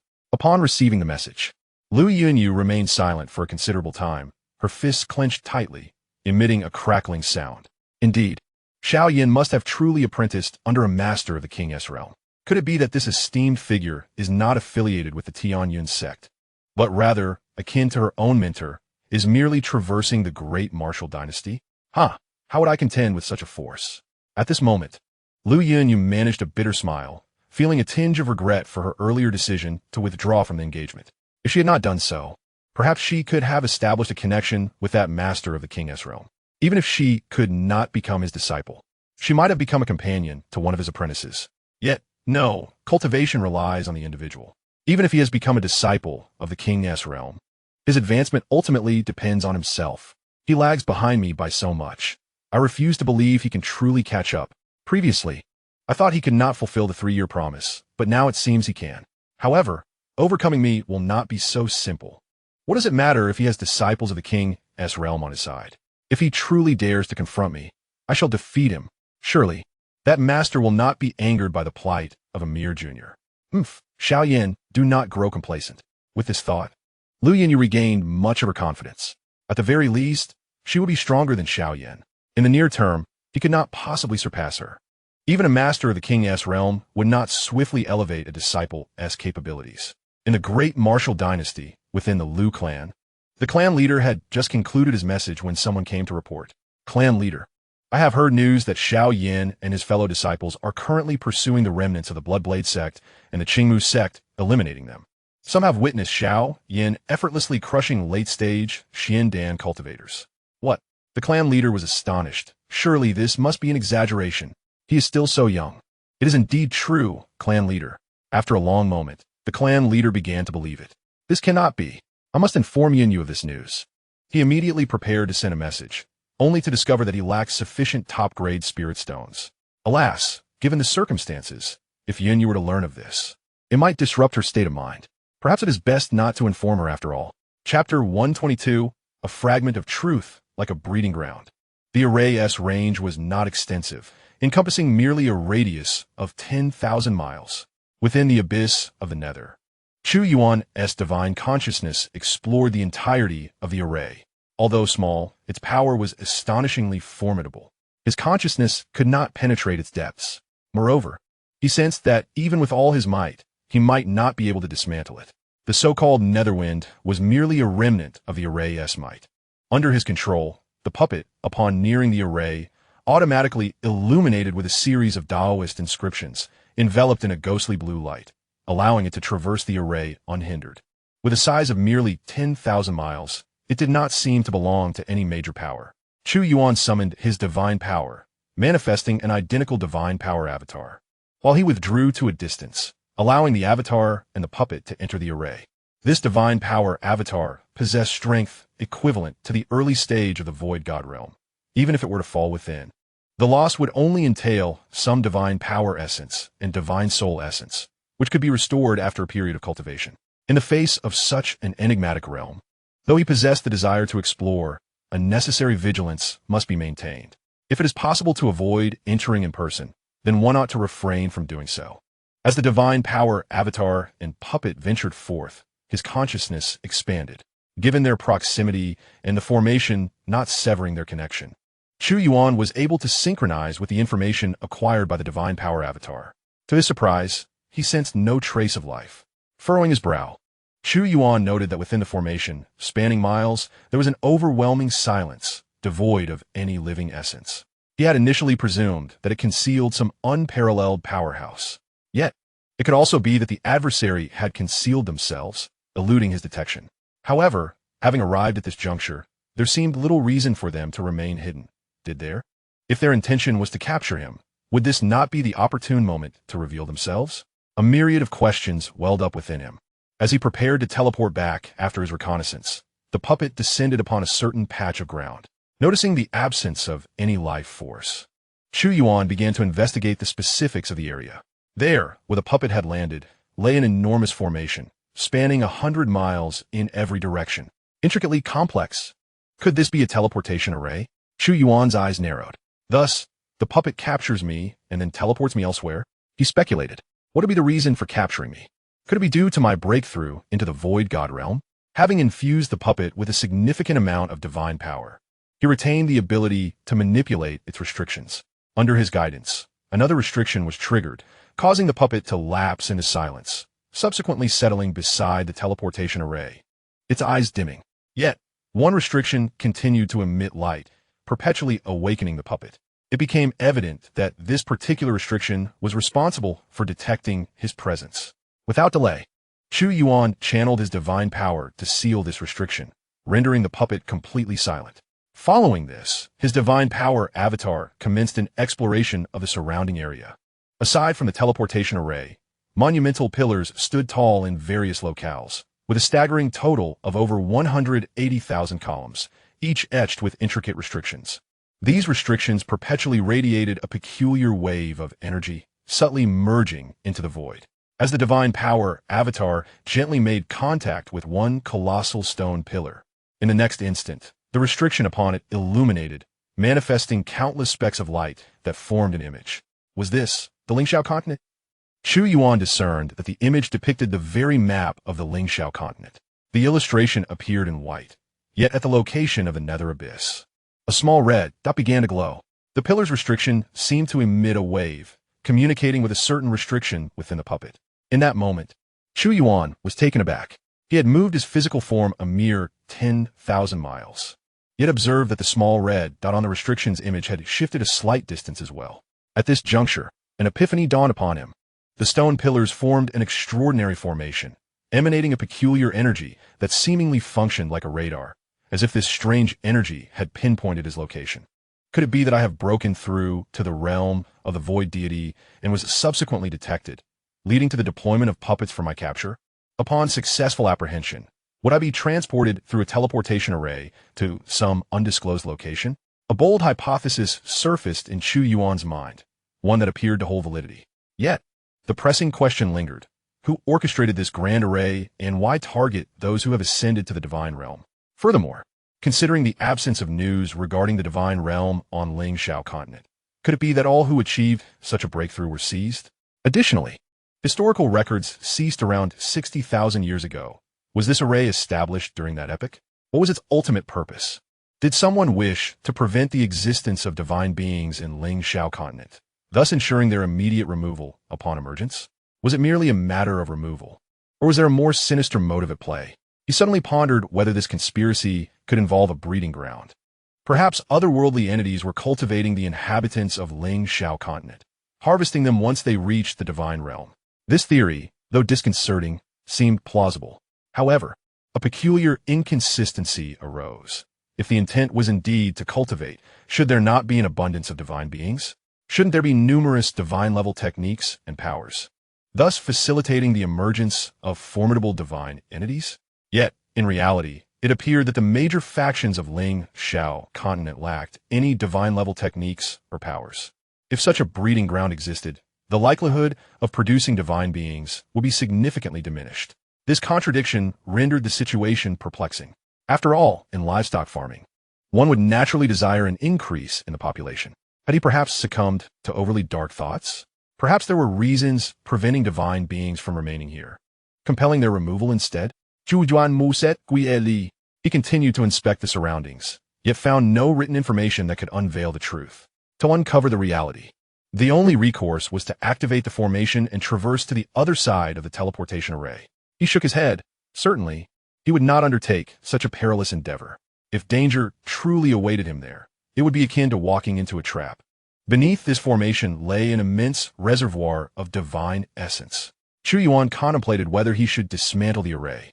However, he quickly dismissed the thought. Destruction might provoke unforeseen consequences. It would be wiser to return and consult Xianxia to see if she possessed any insights. If she did not, it would not matter. He could adapt to whatever challenges arose. Chu Yuan maneuvered the puppet to release his divine energy avatar. He decided to retrieve the puppet into the system space for further study. For now, it seemed this location was devoid of any presence, save for the solitary puppet fulfilling its task. If the puppet's divine essence were to dwindle significantly, the formation would replenish it. However, Chu Yuan did not act upon these divine sources for the time being. The puppets and formations had detected my presence, yet it remained uncertain whether the entity at the other end of the teleportation array was aware of this information. If they were unaware, it would be as if nothing had transpired. However, if they were indeed informed, it would likely summon even more formidable beings. As long as they are not excessively powerful, I can manage. He could also bestow his foundational cultivation upon his disciples for their eventual return, which would elevate their cultivation to a significant new realm. How extraordinary that would be! At present, I must proceed with caution, step by step. Chu Yuan opened a spatial passage, and within less than an hour, he traversed from the western side of Lingxiao continent to the eastern side. The distance was unfathomably vast. Upon returning to the Great Wu dynasty, he scanned the surroundings with his divine sense and located his disciples. At this moment, the 4 disciples had gathered, having completed their tasks in the Great Yin dynasty and the Great Xian dynasty. On board a flying vessel, the 4 were together. Only the Great Wu dynasty remained. Once we resolve the matter hidden within, we can return to our sect. There is still more than a day left. Xiaoyan stretched lazily. Jiang Yi stood with his hands clasped behind his back, nodding, yet those daring to come to the Great Wu dynasty are likely well concealed. Locating them may not be an easy task. Let us find as many as we can. If we have not concluded our tasks by the time of our master's birthday, we shall first celebrate with him and then return. Xianxia chimed in with a smile. I concur, Jiang Yao said, holding a duck leg in one hand and a spirit fruit in the other, munching as she spoke. That works, Xiaoyan and Jiang Yi both nodded in agreement. Those who were well hidden might not be easily discovered, even if they inquired with various factions. Buzzing sounds filled the air. At that moment, a tremor in space nearby formed a spatial rift for which a passage emerged. What is that? Jiang Yi and Xiaoyan squinted, cautiously surveying the scene, while the flying vessel retreated under their command. Jiang Yao's large eyes sparkled with curiosity. That is a spatial passage, Xianxia exclaimed, her face reflecting surprise. Such a phenomenon could only be created by a being of the virtual divine realm. Virtual divine realm? Jiang Yi and Xiaoyan simultaneously turned to her. Above the King's realm lies the Lord's realm. And beyond, that is an entirely new grand realm known as the divine realm. The virtual divine realm represents the first major tier within the divine realm. Xianxia quickly elucidated. Such a revelation sends shivers down one's spine. Jiang Yi and Xiaoyan felt their scalps tingle at the mere thought of it. Just hearing about it indicated an absurd level of power, especially since their masters seemed to be merely at the King's realm. To encounter such a formidable being, Jiang Yi inhaled deeply, his eyes filled with astonishment as he shielded Jiang Yao behind him. Xiaoyan similarly positioned Xianxia behind him, who wore a smile of intrigue. Although she was aware that a formidable presence had arrived, she felt neither anxiety nor concern. In the next moment, they beheld a figure emerging from a spatial portal. The sight of this figure left them momentarily astonished. Was it their master? Jiang Yi and Xiaoyan were taken aback. They had not anticipated that this powerful entity would be none other than their revered mentor. A flicker of astonishment appeared in Xianxia's eyes. Wait a moment. Wasn't he the master at the sovereign realm? How had they ascended to the divine realm? Could it be that the master had been concealing their true cultivation? That seemed plausible. It was hardly conceivable that one could transition from the sovereign realm to the divine realm in just over a month. Even consuming elixirs would not yield such rapid results. Ah, it is indeed the master. Jiang Yao exclaimed joyfully, Master, we are here. With a swift motion, Chu Yuan appeared atop the flying vessel. A gentle smile graced his face as he remarked, It seems you have nearly completed your task. Upon confirming that it was their master, the 4 bowed respectfully. Yes, only the great martial dynasty remains, Xiaoyan declared with excitement. Master, I never imagined you would possess such strength, being a divine realm existence. I previously believed you were merely at the sovereign realm. Jiang Yi nodded in agreement. I just recently broke through, Chu Yuan replied. Congratulations on your significant advancement in cultivation, Master, Xianxia said. It appears that Master was at the venerable realm rather than the sovereign realm. Chu Yuan nodded with a smile and affectionately ruffled Xiangyao's hair. Master, did you just achieve your breakthrough before coming here? Yin Shuran suddenly inquired. Chu Yuan turned to her. What is it? That might pose a bit of trouble. Yin Shuran replied earnestly. Is there an issue? Chu Yuan asked, sensing that Yin Shuran seemed to be aware of the puppet's intention to capture him. He had come to inquire about this matter and was surprised that Yin Shuran had mentioned it first. Yes, Yin Shuran continued, Master. The area we are in is part of the Lingxiao continent. You are aware of this, correct? Yes, I am, Chu Yuan nodded. Then you should also know that there are no divine realm beings on the Lingxiao continent, she elaborated. Indeed, that appears to be the case, he replied. Master, this is what I wanted to convey. The Lingxiao continent once had divine realm beings, but tens of thousands of years ago, a certain force eradicated them. Subsequently, all divine realm legacies were severed, and every trace of the divine realm was erased. Furthermore, a teleportation array was established in a certain location, leading to that very force. Are you aware that they left behind a puppet within the array, intended to capture those who break through to the divine realm and then transport them to that force? Seeing that Yin Shuran was indeed knowledgeable about this matter, he inquired, Oh, so, Master, you are also aware of this? Yin Shuran was somewhat surprised. Could it be that you too are an outsider? I only learned of it recently. That puppet sought me out, but I subdued it, subsequently tracing the source to that teleportation array. However, not much useful information was obtained, so I originally intended to inquire about it. Chu Yuan candidly stated, Master, you actually subdued that puppet. Yin Shuran exclaimed in astonishment. The person who brought her had mentioned that the puppet possessed the cultivation of perfect void god realm, while Master had just recently broken through, presumably to the early stage of the void god realm. To suppress a perfect void god realm puppet at the early stage of the void god realm, Master's combat prowess is truly formidable. Indeed, Master is extraordinary, possessing remarkable talents. Furthermore, Master expressed the desire to consult her, indicating that, in Master's eyes, she might possess some knowledge, affirming that Master is well aware of her exceptional background. Yet, if Master knows of her origins, why is it that Master remains unaware of the specific secrets of the Lingxiao continent? Despite her confusion, she earnestly replied, Master, that faction harbors ill intentions.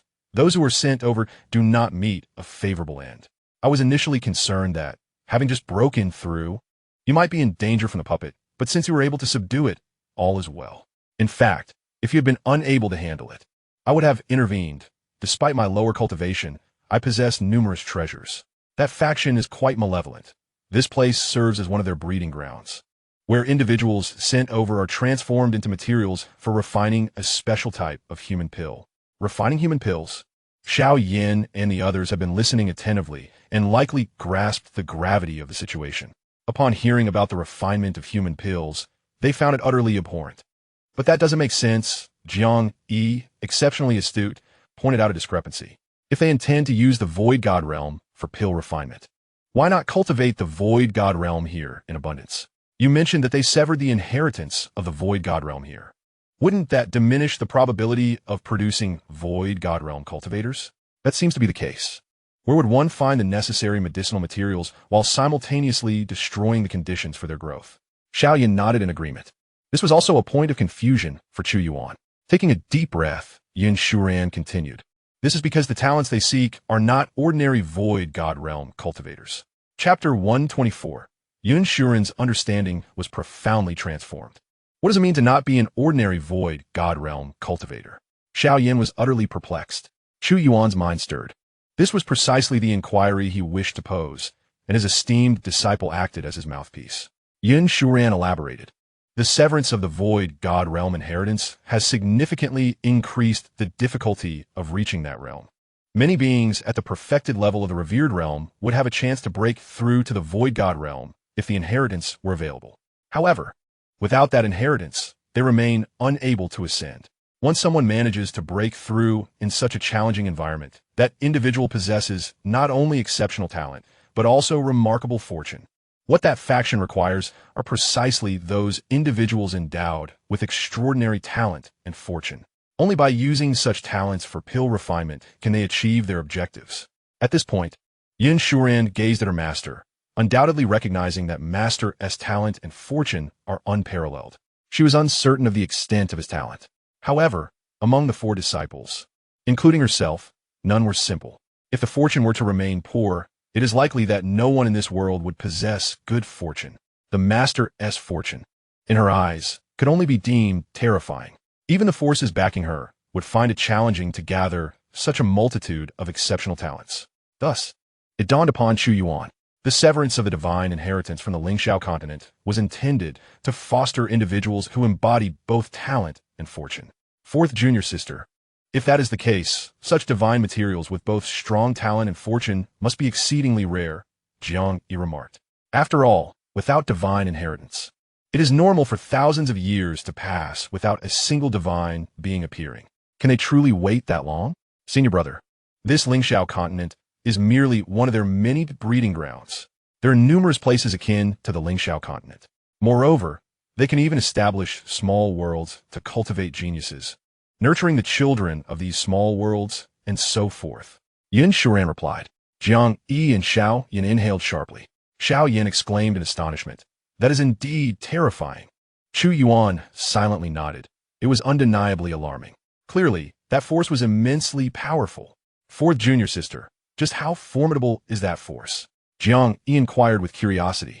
Even Jiang Yao, who was eating, perked up her ears. The force is known as the Heavenly Thief Sect, one of the top powers of the Divine Realm. Xianxia explained. The Divine Realms are divided into 4 great levels. The Void God Realm, followed by the True God Realm, the Celestial God Realm, and the God King Realm. The Heavenly Thief Sect is anchored by God King. Just by the sound of it, one could discern its formidable nature. Viank, you remark it. 4th junior sister, you truly possess extensive knowledge. Hee, Xianxia chuckled lightly. Shuran, do you hail from the Divine Realm? Xiaoyan asked at that moment. Not exactly. However, I cannot divulge the specifics at this time. Brother Xiaoyan, I apologize, Xianxia said with a hint of regret. Xiaoyan looked, rubbing the back of his head. No worries, no worries. Since Xianxia had her reasons for withholding information, he did not press further. After all, he would inevitably learn in due time. The existence of the Divine Realm was indeed real, and the teleportation array led directly to the Divine Realm. The Heavenly Thief Sect? It certainly sounded formidable. After hearing Xianxia's words, Chu Yuan mused. It seemed that the legends recorded in the ancient texts were indeed true. Since Xianxia was not from the Divine Realm, she must originate from an even grander place. Why would such a paragon of heaven be sent here for foster care? Chu Yuan sensed that there must be some intrigue, perhaps even a dramatic tale behind it. However, one thing was certain. This should be a boon for Xiaoyan, rather than a bane. Will Master S' suppression of that puppet attract the attention of the Heavenly Thief Sect? Jiang Yi pondered aloud, a note of concern in his voice. If the Heavenly Thief Sect is as powerful as they say, it would indeed be troublesome if they were to come looking for Master. It is unlikely, for the distance from here to the Divine Continent is far too great to establish any form of communication. The only means of conveying individuals is through the activation of a teleportation array, which would allow them to comprehend the events transpiring here, Xianxia remarked. Initially, she had harbored a keen interest in this particular force, prompting her to delve deeper into its nature. However, she found them rather despicable. Nevertheless, she refrained from dismantling this faction, fully aware that there existed a plethora of such forces, far too numerous to eradicate completely. In this world, many matters are not merely black or white. The power that stands behind her is also interwoven with shades of gray. Pure benevolence and malevolence seldom prevail in the long run. Generally, as long as one is not personally affected, it is prudent to remain aloof. In this regard, it is quite agreeable. Chu Yuan nodded slightly. As long as the opposing side does not make an appearance in the near future, it is not a grave concern. For with each passing moment, he grows increasingly formidable. He pondered whether, since the formation was established, there had been any occurrences of divine realms surfacing in the Lingxiao continent. Had anyone been captured? If it were someone who had just ascended to the Void God realm, they would indeed be unable to withstand such abductions. Another question arose. The formation had only scanned the Lingxiao continent. But if a demonic beast from the boundless sea outside had broken through to the divine realm and subsequently entered the Lingxiao continent, would they also be susceptible to capture? Alas, it matters not to me. He shook his head. Turning to Xianxia, he said, "This is for you." With that, he presented her with a green treasure box. Having clarified his doubts, he deemed it appropriate to reward her. It was quite commendable to have such a disciple, akin to a walking encyclopedia. This time, he had also acquired comprehensive knowledge regarding all realms of the divine. It seemed that he should now be capable of contending with those in the true God realm. What is this? Xianxia inquired. Her curiosity piqued as she accepted the box and opened it, leaving her momentarily stunned. Inside lay 10 sprigs of Tianyun grass. However, this Tianyun grass was unlike any she had encountered before. The ones she had previously utilized were of the 5th tier, which had enabled her to ascend directly from the early stages of the 5 organs realm to its perfected state. Yet now, what lay before her was not 5th tier Tianyun grass. Upon inspection, she surmised it to be of the 6th tier. However, such a thing as 6th tier Tianyun grass could not possibly exist in this world. Even the force behind her would be unable to procure it. Tianyun grass is a relatively common celestial treasure, occasionally found in places like the 100 Kingdoms. Yet, it is also unique in that it cannot be cultivated to attain a higher grade. It remains forever at the 5th tier, regardless of whether one waters it with the blood of an unparalleled powerhouse. It cannot be advanced. This is the peculiarity of Tianyun grass. Simultaneously, Tianyun grass is universally acknowledged as one of the shortcuts to cultivation. Provided one possesses adequate potential, they may leap to the 5 organs realm in a single bound. Such a nearly perfect elixir, devoid of side effects, is indeed rare. In this world, there exist countless elixirs and pills that can rapidly enhance one's cultivation. Yet they invariably bring about certain repercussions. The perfect Tianyun grass, however, is exceedingly rare. Thus, even those born into powerful factions must sometimes diligently cultivate in earnest at certain realms. Relying excessively on external substances will only hinder one's future progress. And now, she unexpectedly encountered the 6th tier Tianyun grass, a phenomenon that should not exist in this world. Even with her vast knowledge, she was momentarily stunned, feeling as though her understanding had been shattered.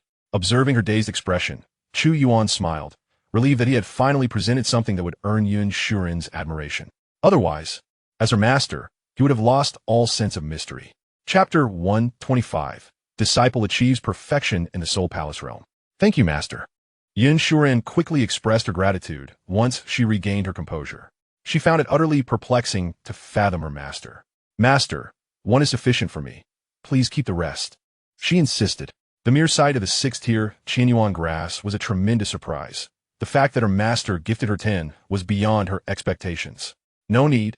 Chu Yuan waved his hand dismissively. I have plenty of this. Last time, I procured several hundred in Sky City, and after the return operation, I still possess hundreds of 6th tier ones. He had not previously distributed them to his disciples. You 3 will also have use for them in the future. So take these as well. Chu Yuan produced 3 more boxes, each containing 10. Master has this many? Xianxia was momentarily taken aback again. Focus on your cultivation. Once you reach the 5 organs realm, you can use the 5th tier Tianyun grass to directly break through to the perfection of the 5 organs realm. When you reach the Soul Palace realm, use the 6th tier grass to achieve perfection there as well. This will significantly reduce your cultivation time. Chu Yuan advised Xiao Yin and the others, genuinely hoping for their swift breakthroughs so he could reap the rewards from his own endeavors. Yes, Master, rest assured. We will strive diligently, Xiao Yin declared, thumping his chest. He was currently at the early stage of the Xindan realm, merely one major realm away from the 5 organs realm. Chu Yuan had noticed that Xiao Yin had already refined a considerable amount of the azure water spirit fire within him, making it inappropriate to request its return for teachings. He resolved to leave any future encounters involving the essence of flames for Xiao Yin to handle. Boom! Boom! Boom! At this moment, Xianxia had already grasped the 6th tier Tianyun grass, formed it into a grass pill, and swallowed it. Instantly, the medicinal effects surged through her body, perfectly awakening her latent potential. Her cultivation soared. Mid-Soul Palace realm, late Soul Palace realm, perfection in the Soul Palace realm. A formidable aura enveloped the entire scene. Her hair danced in the air, her skirt billowed without wind, and she radiated a white energy resembling a celestial being amidst the clouds and mist. To think the breakthrough would come so swiftly. Xianxia was overwhelmed with joy. She had only recently ascended to the Soul Palace realm, initially believing that a considerable amount of time would be necessary to achieve perfection in this stage. To her astonishment, she had transcended so swiftly It was all thanks to her esteemed master. She felt a profound sense of gratitude and expressed her appreciation for the medicinal gifts bestowed upon her. With her current combat prowess, she was now capable of contending effortlessly with those in the Dharma manifestation realm. Chu Yuan nodded slightly, acknowledging the remarkable feat of reaching the perfected Soul Palace realm at the tender age of 15. How long until you turn 16? He inquired, unaware of the birthdays of his disciples. In 29 days, Yuan cheerfully replied. I share my birthday with brother Xiaoyan, though he's a year my senior. Haha, Xiaoyan chuckled. What about you two? He asked, glancing at Jiang Yi and Jiang Yao. I have just over a month, Jiang Yi stated. Master, hee. I have about 2 months left. Jiang Yao raised her small hand enthusiastically. Quite close, indeed, Chu Yuan mused, surprised to learn how near their birthdays were. Xiaoyan and Yuan even shared the same date. It seemed that his own birthday was not far off either. All right, you may continue with your tasks. Allow me to assist you by revealing the locations of those individuals, Chu Yuan declared. With a sweep of his consciousness, he scanned the great martial dynasty, leaving no one unexamined. He could discern which individuals were remnants of the Tianyun Sect and which belonged to the Bloodblade sect. In that moment, he resembled a deity, able to uncover the secrets of others with but a glance. Logically speaking, only the deputy sect master Zhao Wuzhu bore a personal grudge against him, as the others had no enmity. With Zhao Wuzhu now deceased, their vendetta should have perished as well. However, this was not the case. While others in the Tianyun Sect may not harbor animosity towards him, the sect itself had grievances against the Tianyun Sect. Countless practitioners from the Tianyun Sect had fallen victim to the Tianyun Sect's hands. This accounted for why, upon learning of Zhao Wuzhu's demise, the Tianyun Sect did not extend an apology, but rather fled in haste. For an ordinary sect, an apology would suffice, especially since the instigator was dead, and there was no need for total annihilation. Yet the Tianyun Sect had crossed the Tianyun Sect too many times, fearing the repercussions of old grievances, prompting their retreat. While it was unnecessary to eradicate the lower ranks entirely, the remnants of the higher echelons should be dealt with ruthlessly. Excellent. This will allow us to conclude swiftly, Xiaoyan remarked. In truth, these individuals posed no significant threat to them and would not provide substantial experience. Chu Yuan was well aware of this, which is why he encouraged a prompt resolution. Previously, before their breakthroughs, there had been some merit in their training. Moving forward, they could engage with the talented individuals of the 10 sects beyond the world, followed by challenges in the broader realms against various prodigies. Diverse forms of trials were the most effective means for the disciples' growth. Yet, in a land of 100 nations, few places remained worthy of their cultivation. The opponents of the same age are simply too inferior. Well then, I shall return to the sect and await your arrival. Chu Yuan marked the locations of the remnants of the 2 factions on the map of the great martial dynasty, then tore through the fabric of space and stepped into it, vanishing. Wow, how impressive. I must learn this. Upon witnessing his master tear through space to depart, Xiaoyan's eyes shimmered with boundless envy. Ha! Jiang Yi laughed, but that will require considerable effort. They are still leagues away from their master's realm, not to mention the vast distance from their master. Even Yuan has left them far behind. In truth, both Jiang Yi and Xiaoyan felt immense pressure. Yet, they firmly believed that one day they would be able to catch up with Yuan. As for Jiang Yao, she was busy nibbling on a spiritual fruit. Xiaoyan said, now that we know the locations, senior brother, let us divide our efforts. You and second senior sister will act together, while I will team up with Shuran. This way, we can strike simultaneously and complete our task sooner. Agreed. Jiang Yi nodded, then suggested they select their respective locations.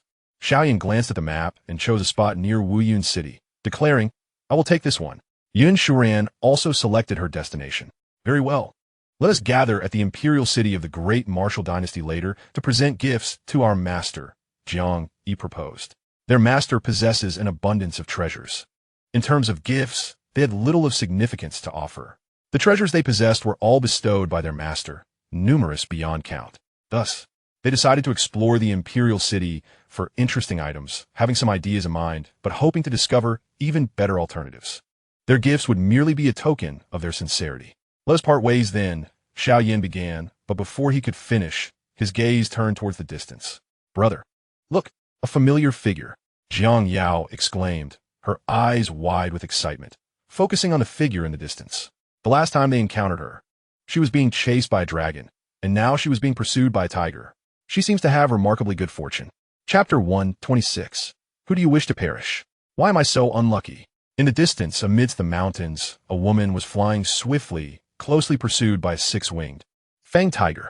This monstrous beast towered several dozen feet high, exuding an overwhelming aura, causing landslides and reducing dense forests to ash in its wake. Ling Xuyan felt utterly despondent. She had merely ventured to the outskirts of the 10,000 great mountains in search of a medicinal herb, yet encountered a fifth-tier beast. Though not as formidable as the dragon she had previously encountered, this creature was still more powerful than her. Upon spotting her, it regarded her as a treasure, drooling profusely as it relentlessly chased her. She had failed to find her herb and was instead fleeing for her life. As the leader of a sect, she had faced such peril twice in the span of a single year, leaving her utterly disheartened. The last time she actively sought out the dragon, and while danger had been expected, this occurrence was purely accidental. To facilitate her movements, she had opted to come alone. This is not good. There are people ahead. Fleeing for her life, Ling Xuan suddenly spotted a flying vessel ahead that seemed to be at a standstill. She swiftly veered off in another direction. For now, she was still able to run on her own, not yet at the point of desperation where she would have to solicit aid from strangers. If there were powerful individuals aboard that vessel, incurring their displeasure would spell disaster for her. Conversely, should there be no formidable beings present, leading the tiger demon to them would be an unwarranted calamity. It was not that she lacked kindness. Rather, her wisdom and rationality prevailed. The vessel was shrouded in formations, obscuring her view of Jiang Yi and the others. Otherwise, she would have recognized them. I'll make a trip, Jiang Yi declared as he stepped off the vessel. Unleashing his cultivation, he executed the celestial grade movement technique, his speed astonishingly surpassing even Ling Xuyan's.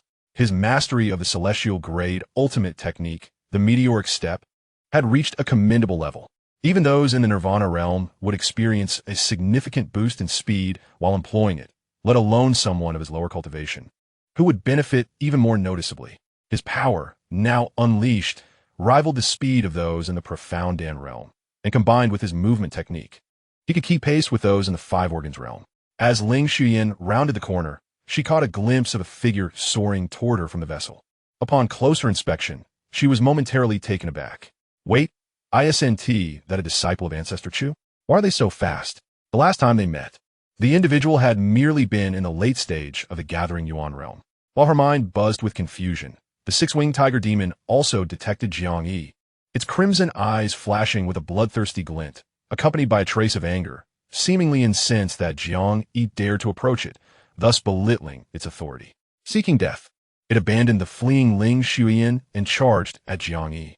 Ling Xuyan was alarmed and quickly halted, turning back to intercept. Although still bewildered, she could not allow anything to happen to Ancestor Chu's disciple. Roar! The tiger demon bellowed, unleashing a wave of demonic energy toward Jiang Yi, a manifestation of its primal divine ability. Previously, a single roar had caused Ling Xuyan's blood to surge and her internal organs to suffer damage. However, what awaited the tiger demon was Jiang Yi's advancing leg and the supreme pressure of his dual pupils. Boom! Boom! Boom! Boom! Before the roar could reach him, it was obliterated by Jiang Yi's advance. Yet, his chill and shocking step caused the tiger demon to tremble as if struck by a heavy blow, sending it plummeting from the sky and crashing into a small mountain. Ling Xuyan's eyes widened in disbelief. What was happening? Had Ancestor Chu's disciple grown this powerful? Seeing Ling Xuyan approach from nearby, Jiang Yi smiled and said, Ling Zhongzhu, we meet again. Ling Xuyan could only respond with a wry smile and a nod, astonished at how much stronger he had become in just a few months. She now found herself questioning her very existence, even pondering if Ancestor Chu had intervened secretly.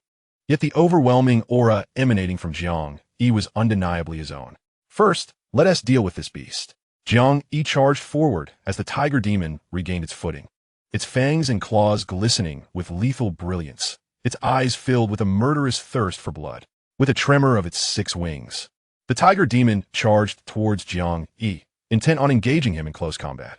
Jiang Yi, employing the Kirin shocking step, unleashed an overwhelming fist infused with the weight of his dual pupils.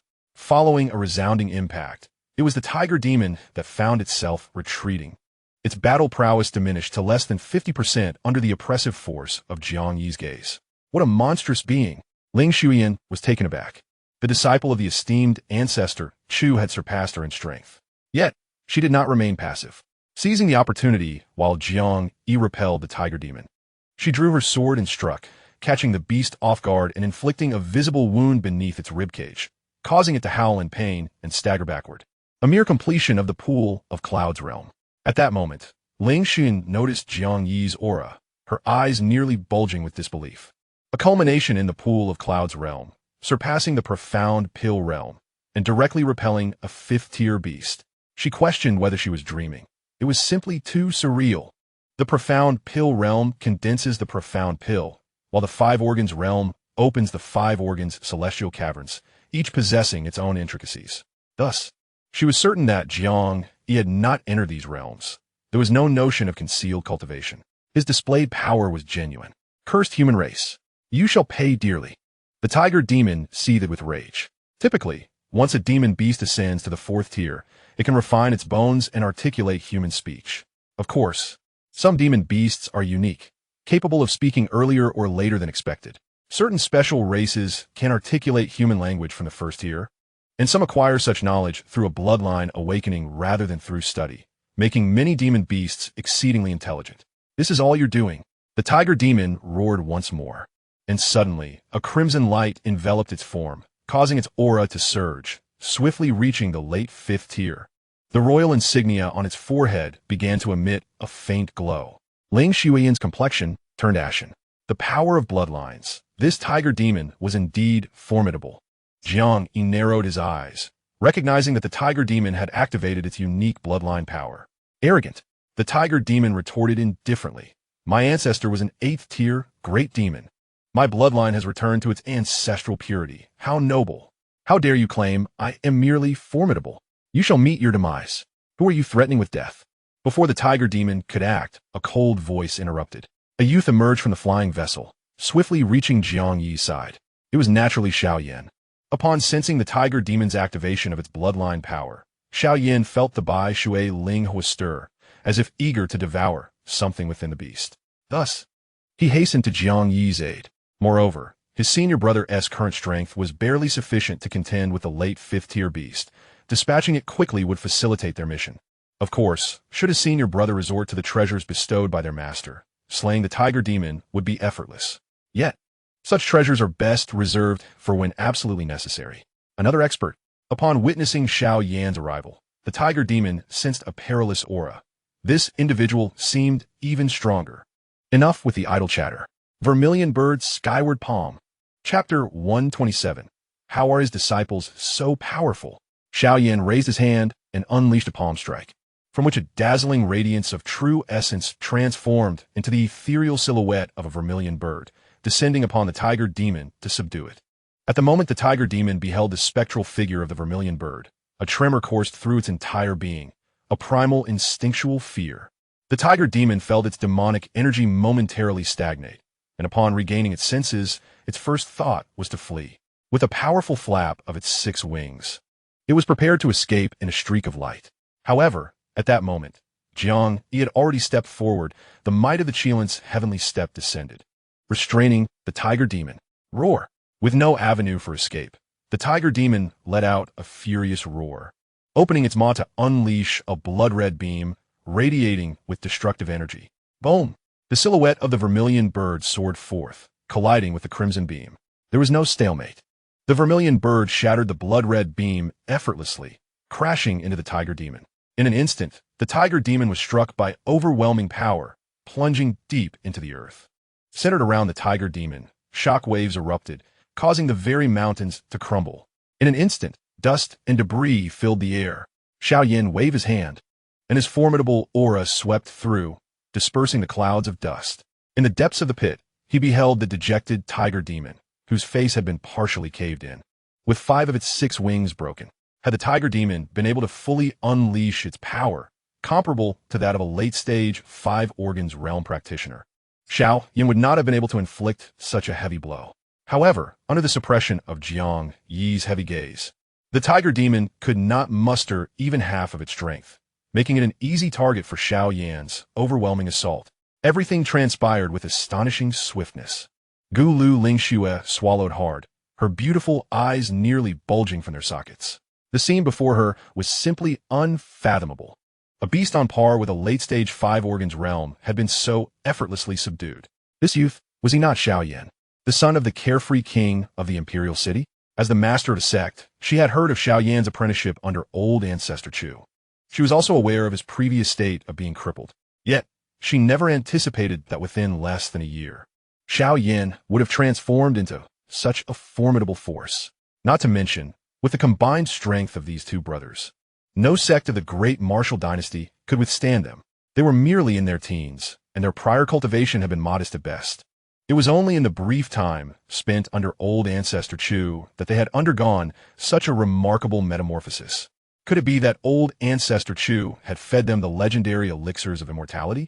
After cultivating for centuries, she found herself outmatched by mere children. The thought was utterly disheartening. Curse human race. Who would have thought you could be so powerful? But to slay this tiger will not be so simple. The bloodied, contorted visage of the tiger demon was filled with ferocity. It opened its mouth and expelled a demon core the size of a fist.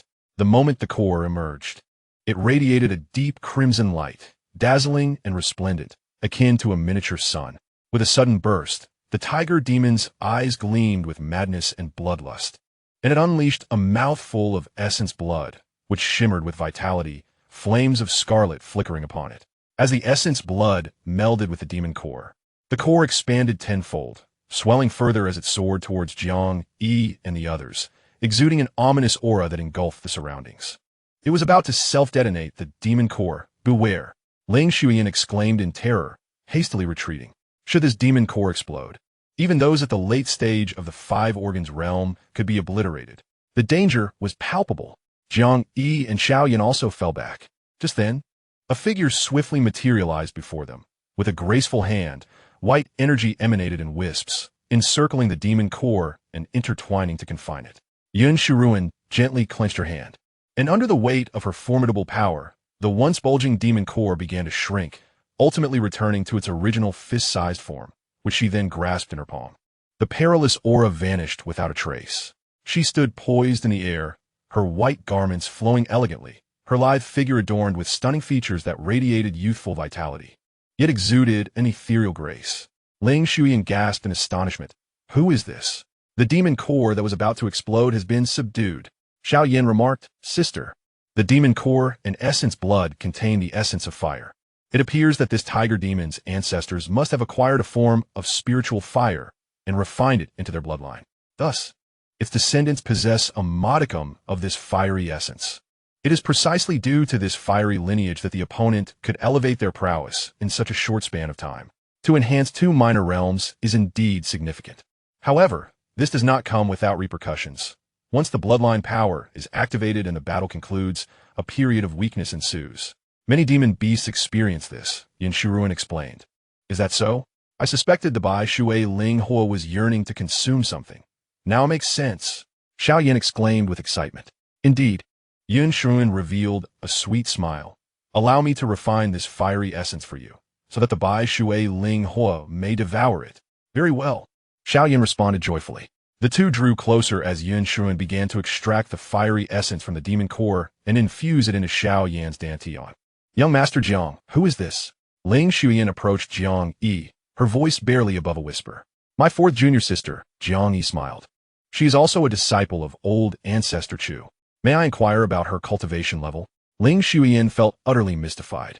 She has just recently attained the perfect stage of the Soul Palace realm, Jiang Yi replied. The perfect stage of the Soul Palace realm. Ling Xuyan's mouth fell agape, stammering in shock, utterly astounded by the girl's formidable prowess. No wonder she could effortlessly suppress the imminent explosion of the demon core. At this moment, she found herself at a loss for words. Everything was simply too astonishing. If the disciples of Elder Chu were already so formidable, how terrifying must Elder Chu himself be? The thought was almost unbearable, and she could only feel an overwhelming sense of reverence. Meanwhile, the tiger demon below was completely stunned. It had initially assumed that even if the demon core did not obliterate them, it would at least inflict some injuries. However, The outcome was beyond its comprehension. Far too difficult to accept. The demon core had not exploded. This was a significant loss. At this moment, the tiger demon had utterly lost its fighting spirit. It merely contemplated slipping away unnoticed. Though the chance was slim, it was better than awaiting death. What if it managed to escape? Just then a sweet, youthful voice rang out, leaving the tiger demon despondent. Brother, it's trying to run away. The tiger demon turned its gaze towards the source of the voice and saw a little girl, around 5 or 6 years old. At that moment, it wished fervently to crush and devour this wretched human child. Brother, don't let it escape. We shall feast upon it, Xianxia exclaimed as she flew closer. The tiger demon's large wings appeared quite appetizing. Roasted, they would surely be delightful. The tiger demon thought, is this a joke? You wish to eat me, the great tiger? This is utterly preposterous. In an instant, it vanished underground, attempting to flee. Trying to escape? Xianxia vanished in a flash, pursuing the tiger demon closely. As Xianxia approached, Chu Yuan assessed her and was astonished to discover that her cultivation had reached the pinnacle of the qi condensation stage. This was astounding. A mere 5 or 6-year-old girl possessed a level of cultivation surpassing that of most inner disciples of the Tianyun Sect. It was simply beyond reason. Just months ago, she had only been in the mid-stage of body refinement. How had Elder Chu nurtured them? If it were merely 1 or 2 prodigies, one could attribute it to their unique talents. But if every one of them was so exceptional, then it was undoubtedly the master who had cultivated them well. If only I could become a disciple of Elder Chu. Even being a servant would suffice. Chu Yuan mused quietly. However, she understood that such an opportunity was nearly impossible. It was merely a fleeting thought. Would you like some? Xianxia glanced at Chu Yuan with a charming smile, then offered her a bright red spirit fruit. Thank you. Upon seeing the adorable girl, Chu Yuan felt her heart soften. She smiled broadly and accepted the fruit. As she took a bite, she was momentarily taken aback. The spirit fruit, upon entering her stomach, dispersed and surged through her limbs, cleansing her body and flushing out impurities. The spiritual fruit possesses the remarkable ability to cleanse and refine the body. However, for Xianxia, this cleansing effect has become obsolete, as her physical form is now flawless. Little sister, do you still have some of this spiritual fruit? Chu Yuan inquired anxiously. She sensed that consuming more of it might lead to a significant enhancement of her physique, greatly benefiting her cultivation. Nonetheless, she had no intention of taking it for free. She hoped to purchase it with spirit stones, believing it to be a special gift from Ancestor Chu to Xianxia. Indeed, do you enjoy eating them as well? Xianxia replied with a cheerful smile, waving her hand to reveal over 100 of these spiritual fruits, gently pushing them towards Chu Yuan. Her voice was as melodious and joyful as a lark. You can have all of these. I have plenty more. Moreover, there are many other varieties as well. All of these were provided to me by my master, and I indulge in them whenever I crave something delightful. Chu Yuan was taken aback by the sight of the abundant fruits before her, astonished that such treasures were merely Xianxia's guilty pleasures. It dawned on her that Xianxia regularly consumed these fruits, far more than she could ever finish. No wonder her cultivation progressed so rapidly. Chu Yuan felt that if she were to consume these spiritual fruits daily, her innate talent would surely elevate to a higher tier. Very well. I shall take these spiritual fruits, but I will not take them without recompense. Here is one of my storage rings for you, Chu Yuan offered, presenting a storage ring that was among her most treasured possessions, aside from her essential valuables. She deemed the 100 fruits worth the trade, believing they could enhance her potential. Oh, how could I accept this? Xianxia waved her hand dismissively. It's merely over 100 spiritual fruits. I can consume that much in less than a day. Nonsense. It would be impolite to accept without offering something in return, Chu Yuan insisted, pushing the ring back towards her. Very well then, Xianxia conceded. But I want to take them all. Let me see if there is anything I fancy. She promptly channeled her cultivation into the storage ring to examine its contents. She found an abundance of spirit stones and medicinal pills, which did not pique her interest. Before long, she stumbled upon something intriguing. A small, thumb-sized golden piece radiated brilliance as it landed in her palm. What is this? It feels rather peculiar, Xianxia mused, tilting her head in confusion. That is me, Chu Yuan began to explain, but suddenly, an unexpected event transpired. The moment Xianxia made contact with the golden piece, it burst forth in a dazzling light. Then, like an eel, it slipped from her hand to her back and vanished beneath her skin. This unforeseen occurrence startled Xiao Yin and Yun Shuran, who were engaged in other tasks, prompting them to turn their attention toward the scene. After the golden piece had embedded itself into Jiang Yao's back, she yawned, feeling an overwhelming wave of fatigue wash over her. With that, she closed her eyes, her entire being succumbing to a sudden weakness. As the vital essence supporting flight dissipated, one was bound to plummet. Ling Xuyan, swift of hand and keen of eye, caught Jiang Yao in her embrace, gazing at the suddenly unconscious Jiang Yao, feeling as though the sky had collapsed upon her. Oh, dear ancestral spirit, what has transpired? Is it the end? Could there be some calamity afoot? Yun Shurian swiftly stowed away the demon core and, with a flicker, appeared before Ling Xuyan, snatching Jiang Yao away and hastily retreating. Had she sensed even a hint of malice from Ling Xuyan, she would have undoubtedly dealt with her decisively. Second sister, what ails you? Awaken at once. At this moment, Xiao Yin's expression turned grave. Yet, no matter how he shook Jiang Yao, she remained in a slumber-like state. What is happening? What was that strange object just now? Xiao Yin now fixed a cold gaze upon Ling Xuyan, his eyes flickering with flames. I too am unaware of what that small golden piece is. I obtained it from an enemy I vanquished, hidden within their storage ring. After studying it for some time, without comprehension, I sensed it was extraordinary, thus I kept it.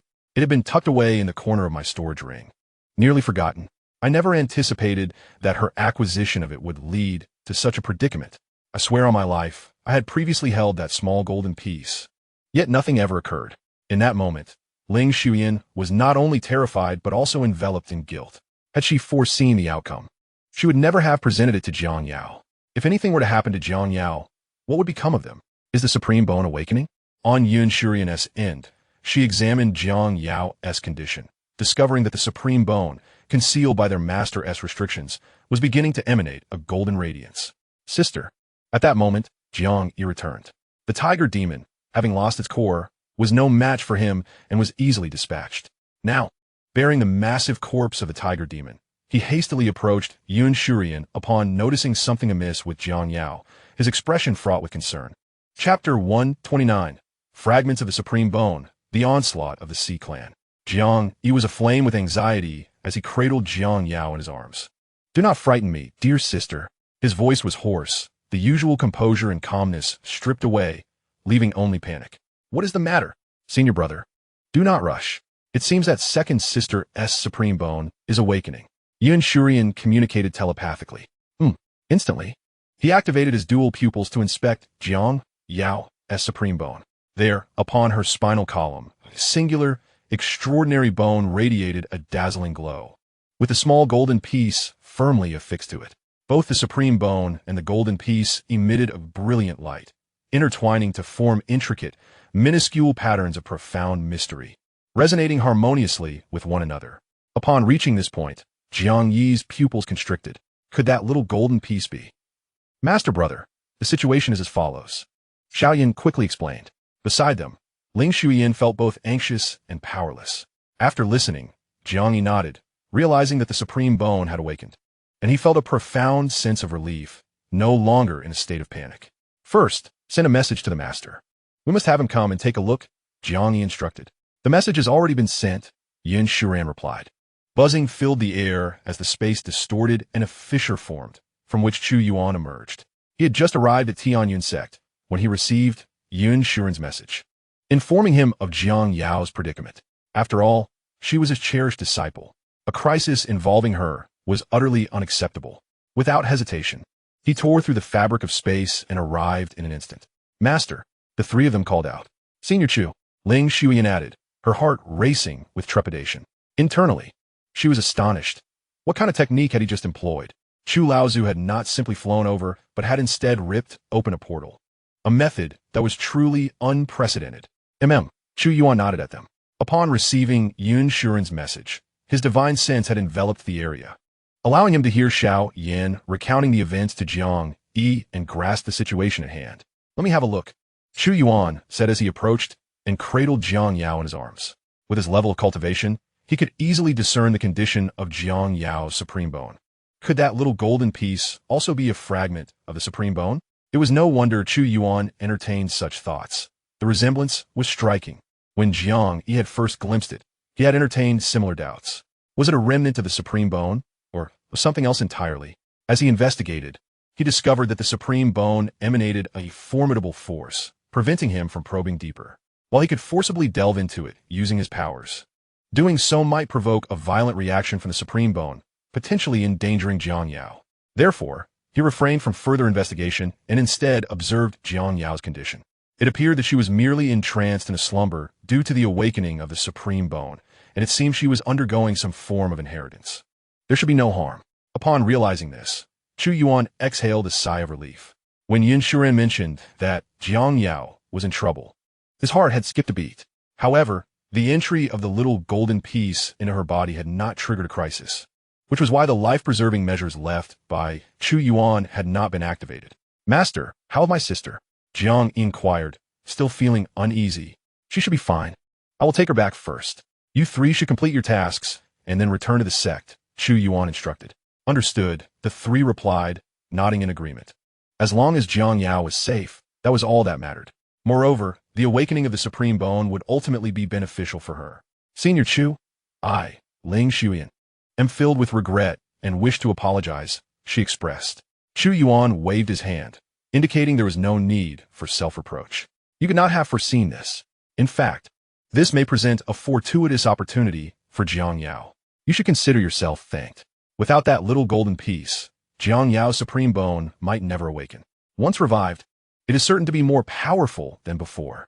This can be regarded as a serendipitous twist of fate, perhaps the manifestation of Xianxia's own fortuity. This object may well be destined to belong to her, merely arriving in her possession through a series of fortuitous coincidences." He held a favorable impression of Ling Xuyan. The last time they encountered each other, despite being pursued by a dragon, she did not divert the calamity onto others, which he found somewhat admirable. Furthermore, the premium spirit stones she purchased for the dragon's inner core were delivered intact to Tianyun Sect, and she even sent a few extras. "Really? That's wonderful." Ling Xuyan exclaimed with joy upon hearing that Xianxia was unharmed and might have gained an opportunity. Chu Yuan nodded slightly, and then turned to the three disciples, instructing them to await his return to the sect. In the next moment, he tore through the space and vanished. "I shall depart first." After Chu Yuan left, Jiang Yi hurriedly darted off into the distance, eager to complete his tasks and return to the sect. "We should hasten as well. There's no need to select gifts in the Imperial City. We can utilize the ones we prepared earlier," Yin Shuren suggested. Xiaoyan nodded in agreement. "Yes, once we finish, we will return to the sect." The two bid farewell to Ling Xuyan and swiftly departed. Ling Xuyan let out a sigh of relief. Jiang Yi and the others had assisted her, and thankfully Xianxia was safe. Otherwise, she would have felt immense guilt. Of course, if something had truly gone awry, the grass on her grave next year would likely grow exceedingly high. Fortunately, it was merely a false alarm. She vanished and continued her search for the precious herbs she needed. It was unlikely that she would encounter a more powerful beast every time. In fact, within the great martial dynasty, fifth-tier beasts were not particularly numerous. It was simply her misfortune. Tianyun Sect, Daoyuan Peak. Upon returning, Chu Yuan placed Xianxia on the bed, and then sat beside her in quiet anticipation. The Supreme Bone continued to resonate with the little golden piece, with no indication of when it would cease or when Xianxia would awaken. Half a day passed before Jiang Yi and the others returned, demonstrating remarkable efficiency. Everyone awaited Xianxia's revival. The following day, at the edge of the 100 Nations, near the boundless sea, a vast transparent barrier extended along the coastline for 1,000,000 miles, towering 100 miles high, isolating the tumultuous waters of the boundless sea from the land. From a distance, one could observe the endless sea, separated by an invisible barrier. The water surface was elevated above the land by 20 to 30 miles. The sea appeared a dark blue, exuding a sense of oppression and terror. Occasionally, enormous beasts could be seen thrashing in the water, creating colossal waves. At that moment, the sun was just rising above the horizon. Suddenly, an unimaginable giant wave surged forth from the distance, stretching across hundreds of thousands of miles. Such a colossal wave was nothing short of astounding. Amid the towering waves, a chilling aura permeated the air, accompanied by massive, indistinct silhouettes. Swiftly, several figures appeared atop the barrier, revealing the esteemed ancestors of the floating mountain. In that moment, their gazes turned icy. It was the Sea Clan, launching an assault upon the realm of myriad nations with alarming haste. The ancestors of Floating Mountain wore grim expressions. 3 months prior, the young master, Lu Ming, had slain the progeny of the Sea clan's Shrimp Palace. The palace's master had issued a dire ultimatum: surrender Lu Ming within 6 months or face war. Yet, half the time had scarcely passed, and the Sea clan had already initiated their attack. Floating Mountain had never feared battle, and the notion of surrendering Lu Ming was utterly out of the question. Prepared for confrontation, they welcomed the challenge. However, the situation was delicate. A venerable figure resided within the realm of myriad nations, and any disturbance could prove disastrous. Thus, they had previously warned the Sea clan that a senior presence was there, and conflict was impermissible. To their astonishment, the Sea clan had disregarded this warning entirely. Had they sent scouts to investigate the realm, they would have undoubtedly discovered the formidable sect of the venerable figure. Yet, it was evident that the Sea clan held no interest in such inquiries, dismissing the notion with contempt. How foolish they were! Their audacity was remarkable to demand the surrender of one of our own, claiming that the losses and skirmishes between juniors were simply a matter of skill. Such a demand would bring disgrace to any of our other human factions. An elder spat in disdain. While their lack of shame was one matter, their sheer stupidity was undeniable. Having conveyed such a shocking message, they failed to dispatch anyone to gather intelligence, instead presuming we were toying with them. Now, they had launched their attack prematurely, truly a display of extreme folly. An elderly matriarch huffed in agreement. At that moment, a wave of terrifying auras surged forth, causing the surrounding spiritual energy to tremble and ripple outward. This was not merely the energy emitted by the few present, nor was it a disturbance originating from the Sea clan. Rather, it was the grand arrival of numerous colossal flying vessels and warships, darkening the coastline. Each vessel was manned by a multitude of powerful cultivators, their combined energy creating a terrifying force that swept in all directions. The banners of Floating Mountain fluttered proudly everywhere. In the past 3 months, Floating Mountain had been diligently preparing for war, amassing a significant force. Following the summons from their ancestors, they had hurriedly converged, despite the considerable distance from their stronghold. However, the flying vessels and warships they rode were of royal and esteemed tier, enabling them to traverse the distance with remarkable speed. Just in time, one of the elders let out a hearty laugh. The other elders nodded in agreement. Originally, the arrival of these individuals was merely a precaution against an impending assault from the Sea clan. Yet unexpectedly, the attack had already commenced. Their presence turned out to be fortuitous. Although these seasoned figures possessed considerable strength, the Azure Shrimp Palace was by no means feeble. The palace harbored a multitude of formidable beings, and while contending with those adversaries, countless Sea clan members required attention from others, preventing them from being overly distracted. Now, this was indeed advantageous. Moreover, an increasing number of warships and flying vessels were en route. With battle imminent, it was only fitting to approach it with utmost seriousness. But wait, who are those? The reinforcements from the suspended mountain, stationed on the flying vessels and warships, gazed at the distant horizon, where a dark wave surged forth. Sweeping across the landscape, a shiver ran through them. The Sea clan. It is the Sea clan. I can see countless sea monsters amidst the tide. Someone exclaimed in astonishment. They had not anticipated that battle would commence upon their arrival. Initially, they had presumed it would take some time before conflict erupted. Perfect. An early confrontation would indeed save time. An elder from the suspended mountain, at the peak of his power, declared that a battle was inevitable, whether sooner or later. Others nodded in agreement. All members of the suspended mountain, prepare to face the Sea clan and the Azure Shrimp Palace. An elder's voice, amplified by his cultivation, echoed along the coastline, resonating in the ears of all present. Yes, the thunderous proclamation reverberated through the heavens and the earth. On one of the esteemed warships, Lu Jing stood with his hands clasped behind his back, surveying the distant Sea clan. Beside him stood Lu Yinji and her entourage. Additionally, a young man of striking features and an upright stature exuded an air of calm confidence and disdain for the world. He was none other than Lu Ming, the young master of the suspended mountain. At this moment, endless battle fervor and murderous intent flickered in Lu Ming's eyes. Clearly, he yearned for grand slaughter. Do not allow the Sea clan to approach here. Eliminate them without hesitation. An elder bellowed. The tide was overwhelming. If not preemptively halted, it would surely inundate the barrier, flooding the lands of countless nations. Kill. Instantly, all warships and flying vessels from the suspended mountain surged forth, every cultivator aboard ready for battle. The barrier's edge was a mere 10,000 miles from the nearest dynasty. Should the Sea clan breach this point, such a small kingdom would be obliterated in an instant. Hee. It seems they were well prepared all along. Clearly, the suggestion for us to refrain from coming here was but a cunning tactic to provoke us into battle. These human beings delight in playing such futile games of wits. Behind the colossal wave, a humanoid elder tortoise, bearing a shell, stroked its beard as if seeing through it all. Let the slaughter commence. They are all delectable humans. The sea serpent woman licked her lips. Boom! Boom! Boom! Shortly thereafter, the two sides clashed, with no verbal exchanges preceding the brutal onslaught. On the side of the suspended mountain, warriors of various realms, vitality, soul palace, law manifestation, and nirvana were all present. In the realm of the Sea clan, various aquatic creatures such as fish, shrimp, crabs, turtles, snakes, and whales all possess strengths exceeding the 5th tier. Those of weaker caliber are wholly unqualified to partake in the conflict.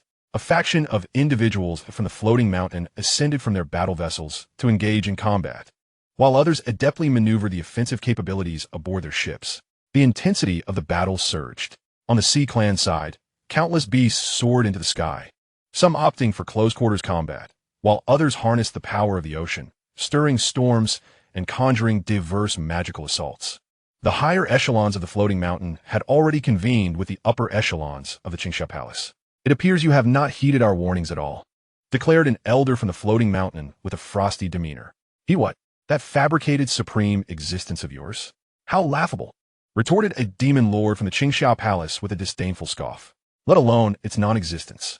Even if it were real, it would not thwart the offensive of my Xianxia palace, boasted another demon lord brazenly. Such hubris.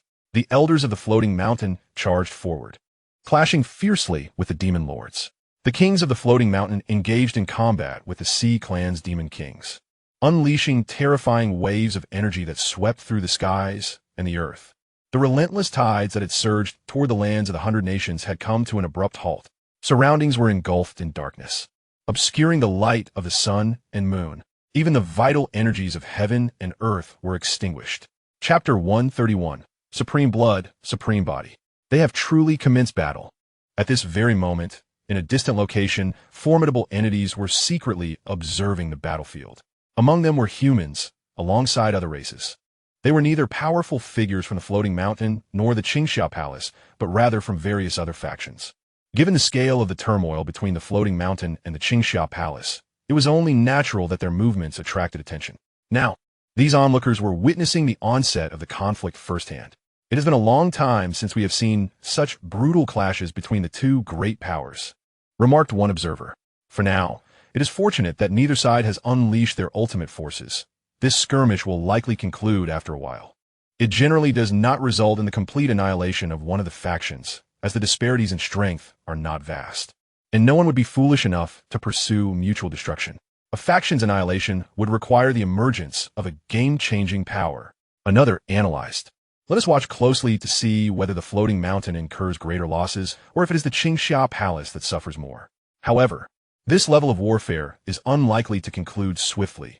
It may drag on for several months at the very least, commented an intrigued observer. It is merely a source of amusement. The notion of a third party reaping the benefits from their conflict is not so easily realized.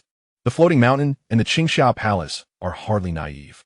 At Tianyun Sect, on Yuan Peak, Chu Yuan cast a glance into the distance, where the two great forces were engaged in battle. With his cultivation level, he effortlessly perceived the fluctuations of the conflict occurring there. Truly formidable powers from the outside world, he mused, although none could rival his strength. Nevertheless, aside from his exceptional presence, the floating mountain and the Xianxia palace were indeed powerful. In the realm of the soul palace and the Dharma aspect, powerful beings abound in great numbers. This is to be expected. If every dynasty within the 100 nations possessed a single soul palace expert, that would amount to over 100 individuals. Meanwhile, in the land of the 10 sects beyond the worldly realm, each sect boasts a starting count of thousands of soul palace practitioners. When one considers the 10 sects as a whole, the total number of soul palace experts exceeds 10,000. Yet, the territory of the 10 sects is merely a minuscule fraction of the area outside the floating mountain, constituting less than 1% of its domain.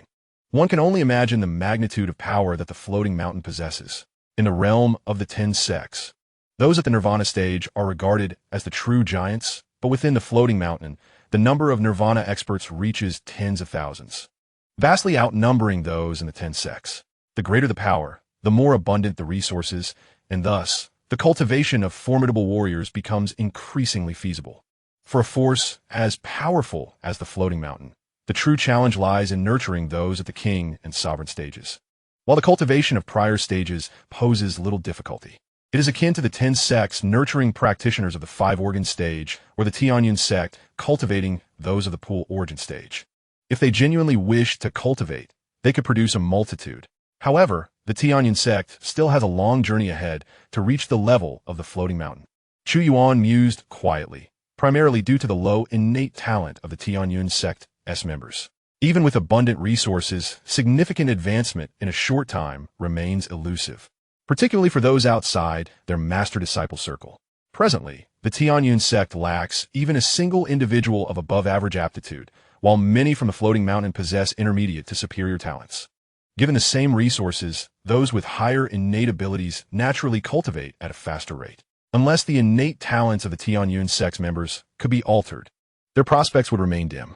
While Xianxia remained in slumber, Jiang Yi and his companions sat in meditation within their chamber. After a brief glance, Chu Yuan averted his gaze. Perhaps for others, this represented a terrifying clash between two formidable powers, but to Chu Yuan, it resembled nothing more than a child's play.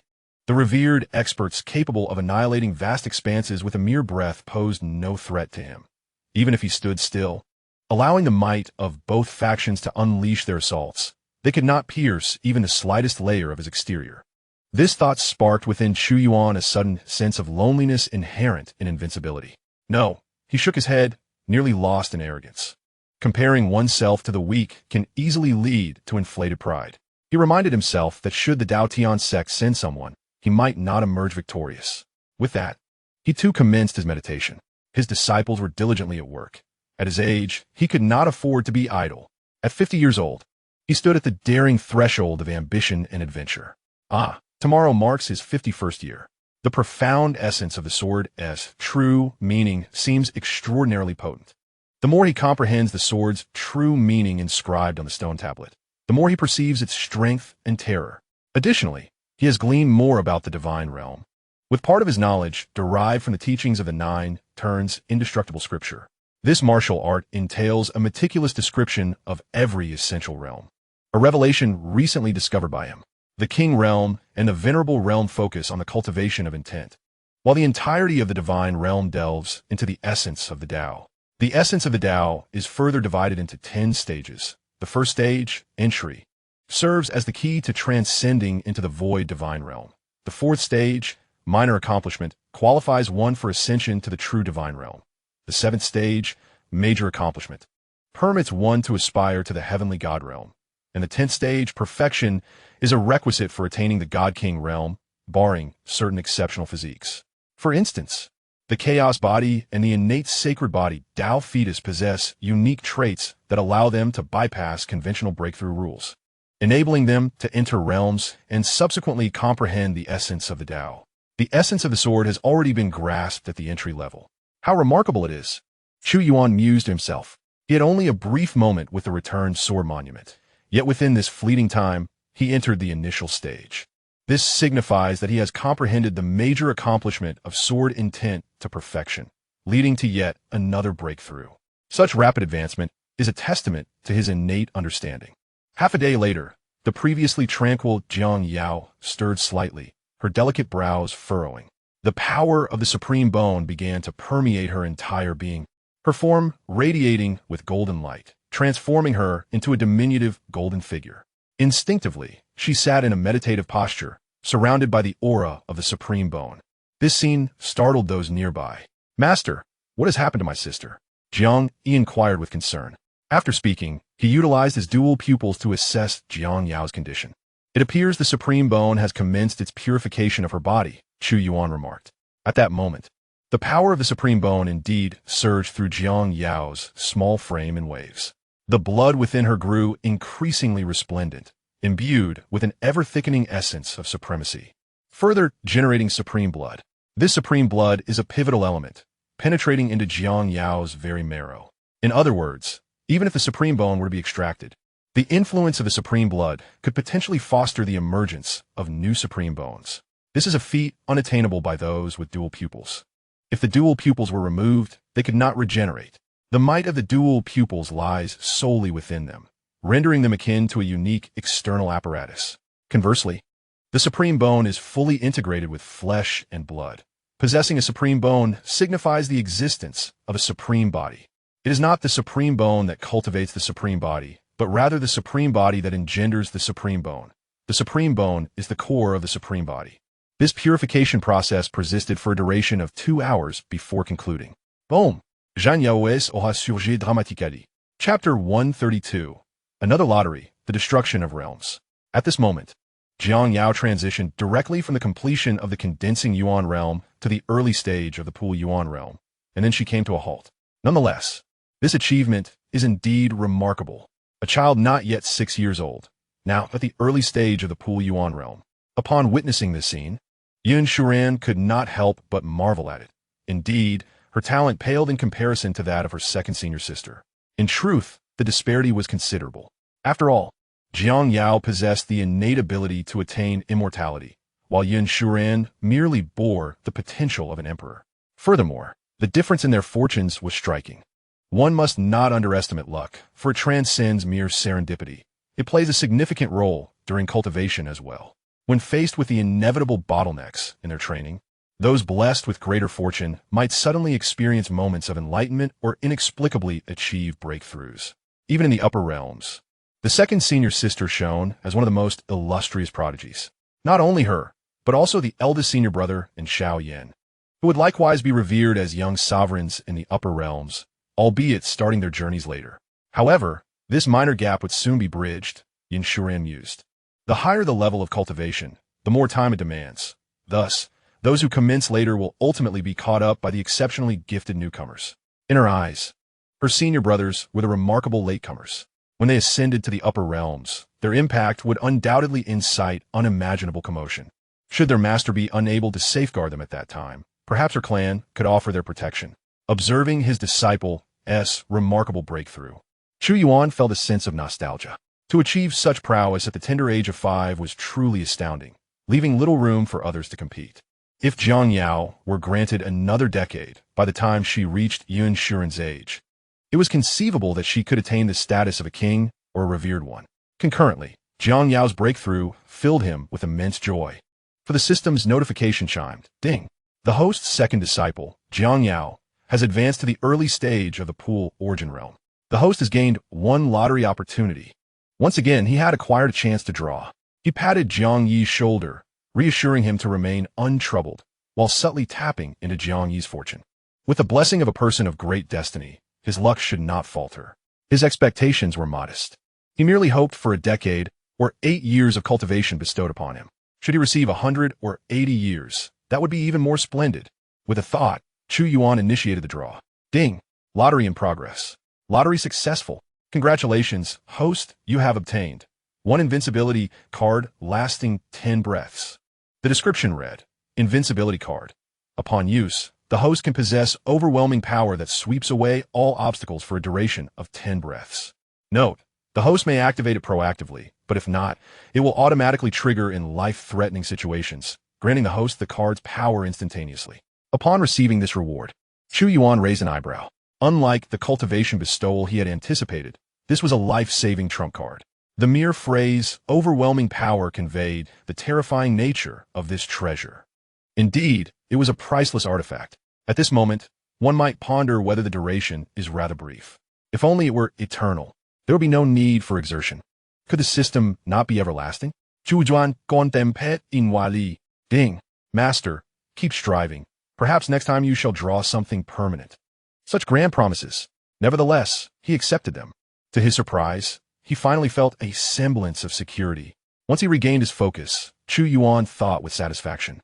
Now, even if the formidable deity of the thieving heaven sect were to confront him, he would remain unperturbed. Anyone who provoked him would meet their demise. Although it could only be utilized once, its overwhelming power was sufficient to obliterate countless factions, potentially even the very heavens and earth themselves. Moreover, It possessed the advantage of being triggered passively, thus eliminating the risk of being caught off guard. Even if he encountered the mightiest of adversaries, they would not be able to extinguish him. A faint sound emerged. Xianxia slowly opened her large eyes, filled with confusion, noticing the 4 individuals gazing at her. She touched her small head. I distinctly recall falling asleep. How did I end up here? She said in a childlike voice. This was her chamber at the Tianyun Sect, at Daoyuan Peak, a place she recognized. Sister, are you all right? Xianxia approached with concern. I'm fine, brother. I had a delightful nap. Did you all bring me back? How long did I sleep? Xianxia inquired with curiosity. Also, why did I suddenly fall asleep? I only felt quite sleepy. It was Master who brought you back. You have been asleep for a day, Xianxia replied with a gentle smile. Do you remember that little golden shard? Ah, I understand now. It was after that little golden shard vanished that I felt drowsy, Xianxia responded inquisitively. But why did that happen? That little golden shard was likely a fragment of Supreme Bone. Once it resonated with your Supreme Bone, it entered your body, awakening and revitalizing it. Which is why you fell into slumber, Chu Yuan explained from the side. Oh, I see, Xianxia said, appearing to comprehend. The clever little girl then inquired. Where's that little golden shard now? It is already fused with your Supreme Bone, Xianxia revealed. He realized that the fragment had completely merged with Xianxiao's Supreme Bone, making it slightly stronger. Is that so, Master? He turned to Chu Yuan, believing that his master might possess greater insight, despite his own dual pupils. Indeed, it seems so, Chu Yuan nodded slightly. In his observation, this was indeed the case. Xianxia had fortuitously acquired an opportunity of her own. While I was asleep, it seems I learned a remarkably powerful divine ability, Xianxia suddenly exclaimed, recalling something. Upon hearing this, the others couldn't help but feel intrigued. Sister, what kind of divine ability is it? Xianxia asked. It seems to be called the Annihilation Cataclysmic Light. Xianxia pondered before responding. The Annihilation Cataclysmic Light. The crowd stirred, intrigued by the formidable concept. World destruction. Does it signify the annihilation of the universe? The power of the world destruction calamity? Xianxia blinked her big eyes and innocently inquired. Master, may I present this remarkable divine ability to you as a birthday gift? Originally, she intended to buy some delightful treats for her master, but now she felt that this extraordinary divine ability would surely bring him joy. Upon hearing her words, Chu Yuan pauset momentia. Indeed, he was elated. Undoubtedly, this should be the accompanying divine power of the Supreme Bone. However, the dilemma lay in the fact that, given Xianxiao's current cultivation level, she was incapable of transmitting her soul power. He could not delve in her mind, so how could he acquire the world destruction calamity? Even if Xianxia wished to gift it to him, her intentions alone were insufficient. As for transcribing it, such a formidable divine ability could not merely be written down. Without profound cultivation, replication was impossible, as many esoteric concepts could not be articulated through mere words. It is indeed possible, but how shall you convey it to me? Chu Yuan gently ruffled her little head and smiled. Quite simply, Master, observe.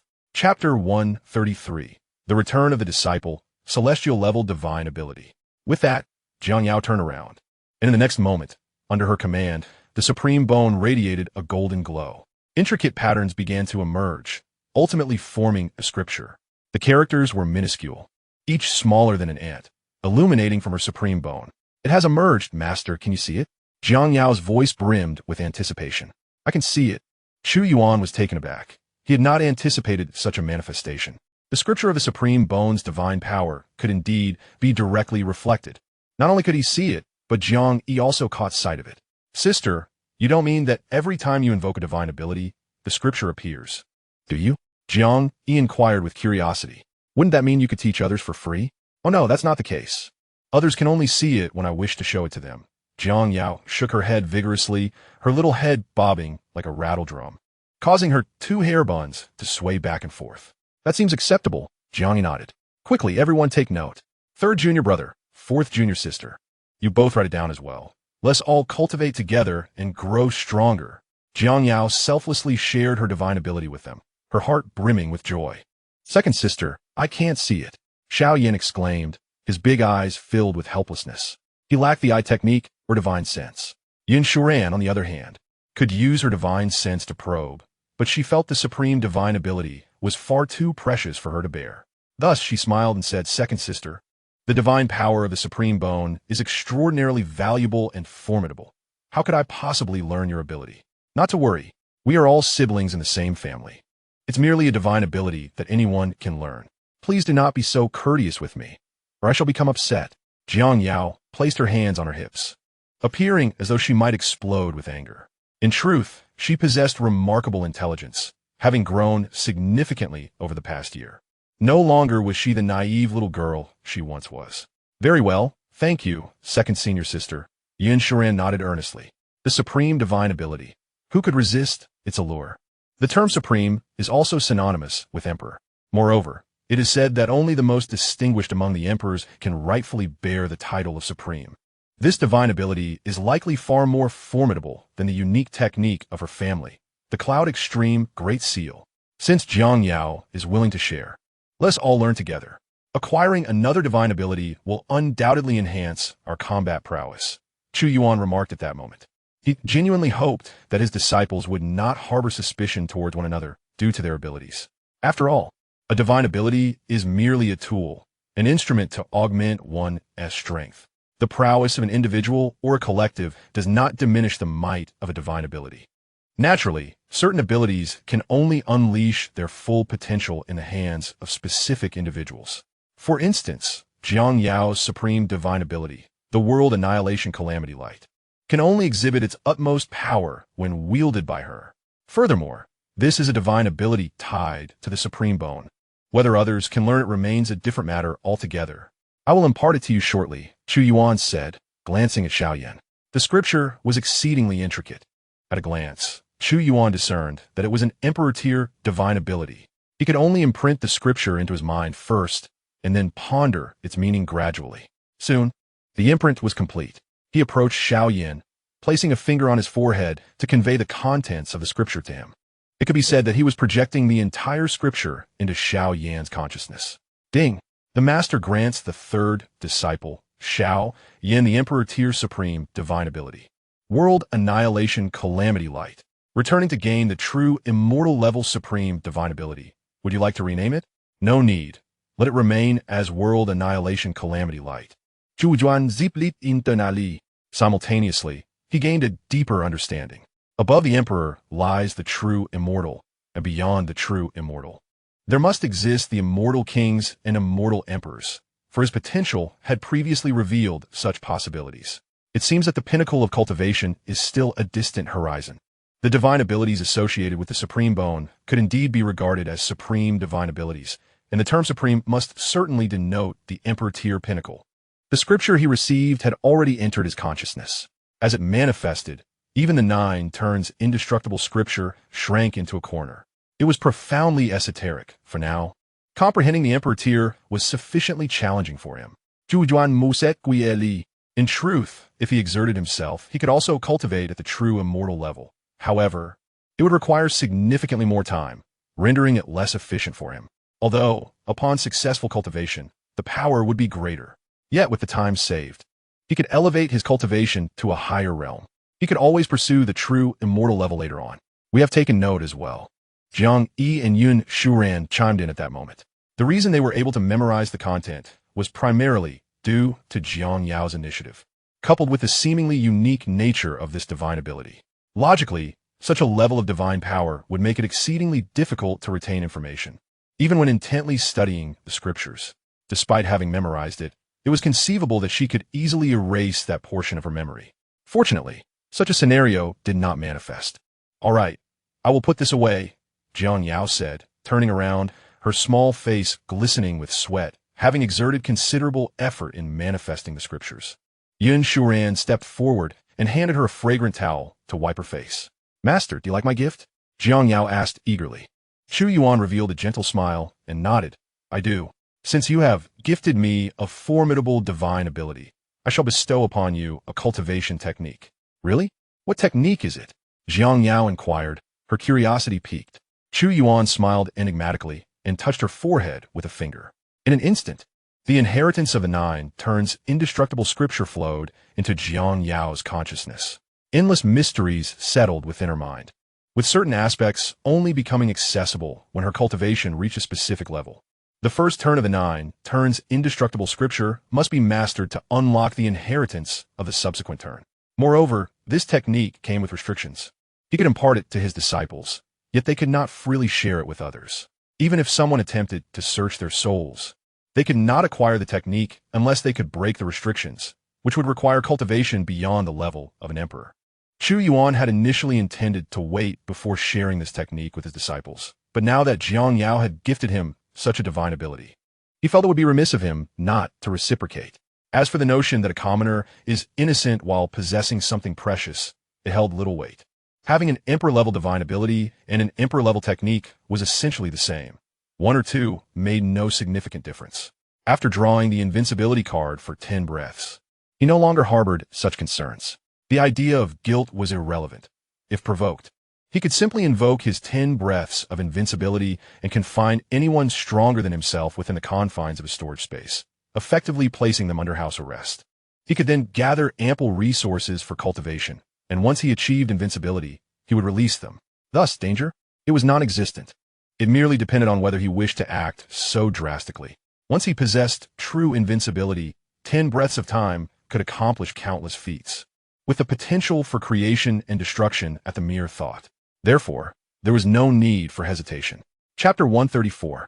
Master, who exactly are you? Soon, Xianxia opened her eyes, exclaiming, "Wow, this is incredible." Although she was unaware of just how extraordinary it was, she felt it was vastly superior to the techniques she had practiced before. In her estimation, it compared favorably to her supreme bone divine ability. In reality, the value of a cultivation technique far exceeds that of a divine ability. Divine abilities primarily serve as combat means, while cultivation techniques are the means to enhance one's cultivation. A powerful technique inheritance can forge a formidable force. Jiang Yi and the others were filled with curiosity. Is it truly that powerful? Just how strong is it? Especially Xiao Yin, after acquiring the World Annihilation Calamity Light, realized that his vermilion bird azure sky palm was significantly inferior in rank. Nevertheless, the cultivation method most suited for him remained the vermilion bird azure sky palm. Whether he could successfully cultivate the World Annihilation Calamity Light or utilize its powers remained uncertain. It might necessitate the combination with the Supreme Bone to unleash its divine prowess. Xianxia should be aware of the formidable nature of the World Annihilation Calamity Light. Yet she still regarded the technique bestowed by her master as exceptionally powerful. It is evident that the method provided by the master must also be extraordinarily robust. However, the three of them, being sensible, refrained from inquiring further. Oh, the return mechanism has not been triggered. Chu Yuan felt a wave of disappointment wash over him. He had previously harbored a glimmer of hope. It seems that not only could the rewards obtained from the system not trigger a return, but even those enhanced through system rewards could not be returned.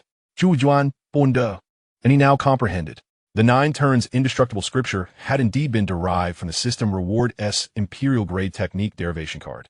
It must be related to the system rewards. Hence the inability to activate a return. This card system's bug seemed far too conspicuous. He had previously tried using materials returned by the system to forge formations, only to find that they too could not trigger a return.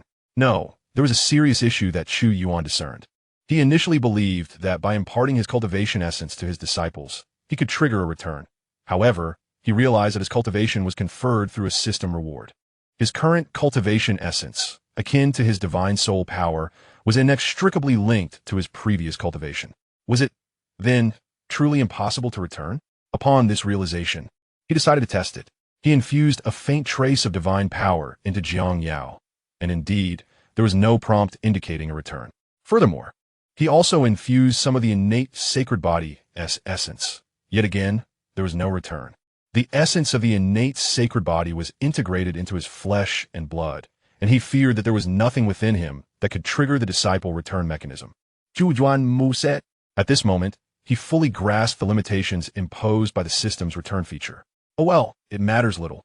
After all, he possessed the 10 seconds invincibility card, which afforded him a sense of security. Steadily enhancing his cultivation would suffice. At this moment, with a mere thought, he retracted the primordial spirit power he had previously granted to the 3 disciples. The primordial spirit power merged into his divine soul. With a flick of his finger, 3 strands of divine power essence entered the soul palaces of his disciples, allowing them to momentarily exert the strength of the void god realm. I have re-equipped you with means of preservation, Chu Yuan stated.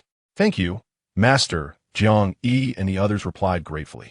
Very well, Chu Yuan nodded, turning his gaze to the other three, excluding Jiang Yao. I shall also impart the technique to you. Step forward in turn. Thank you, Master, the three said joyfully. First, it was Jiang Yi, followed by Xiao Yin, and lastly, Yin Shuran.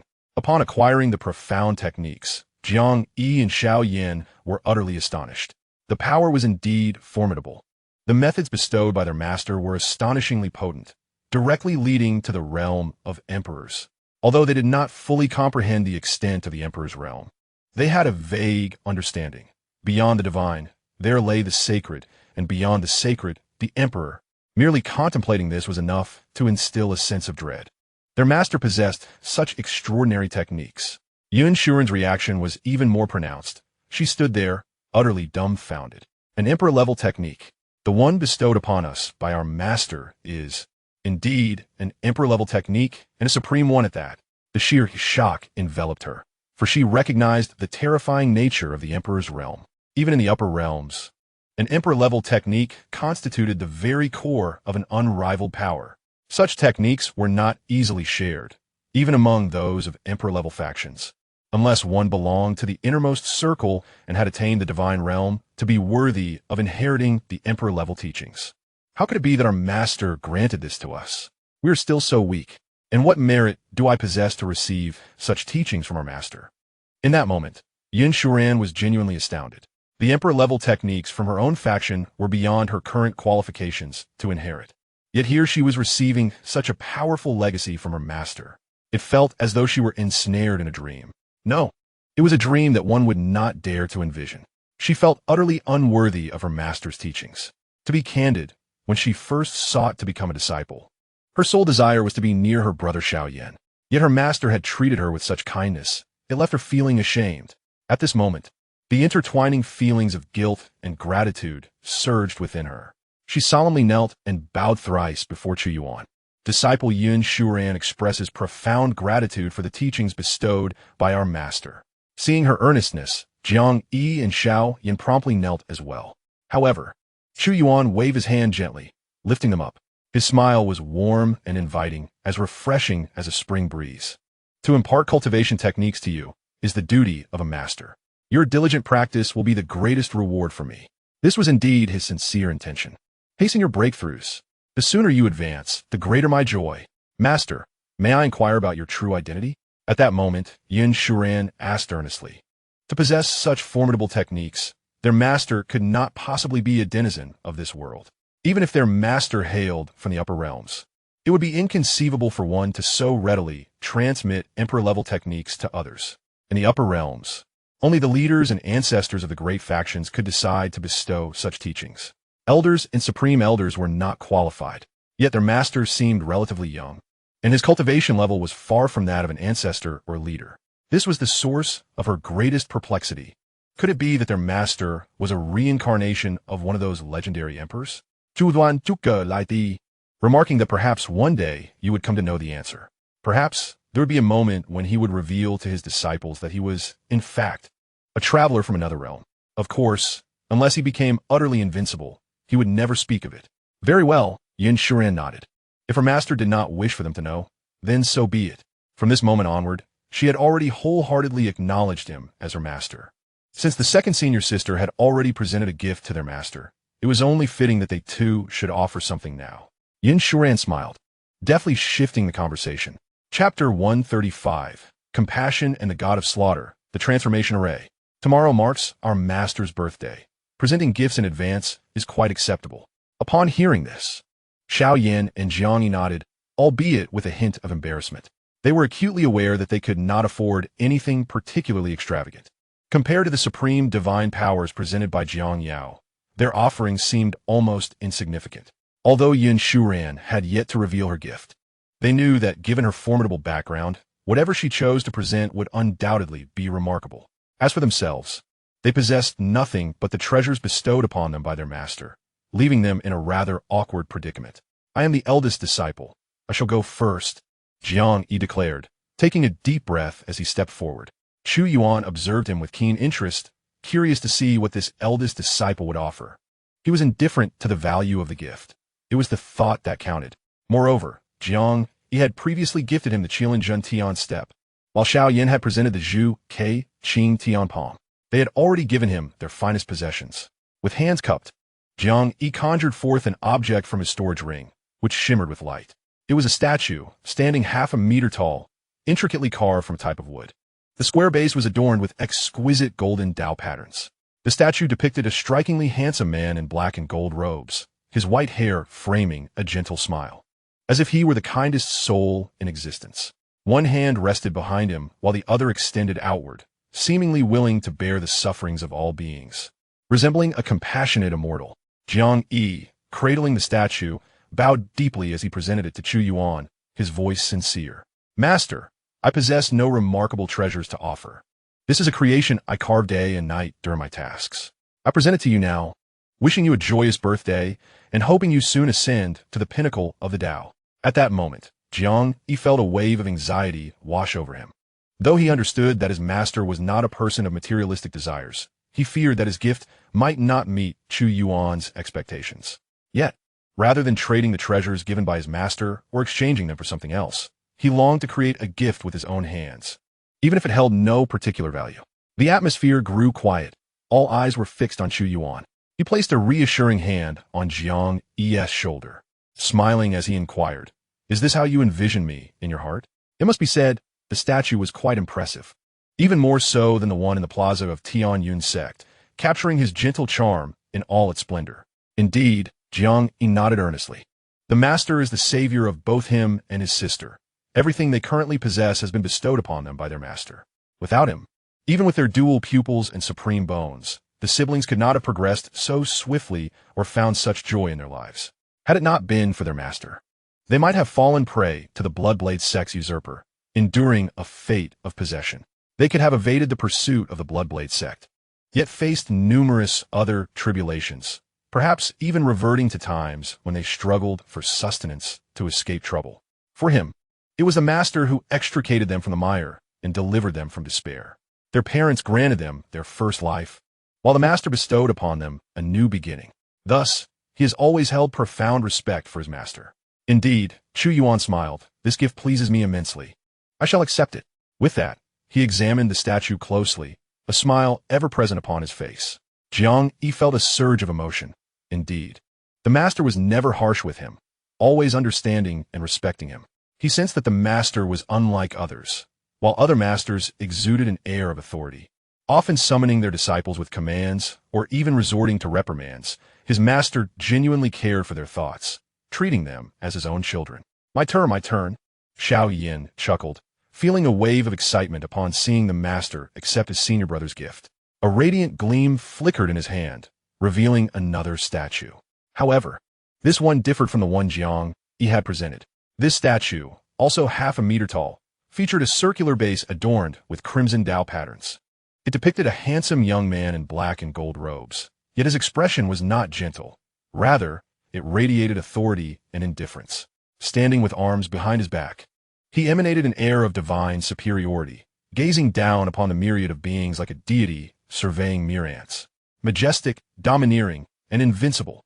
Upon witnessing this statue, one could not help but think of such words. Master, this is my carving. What do you think? Handsome, isn't it?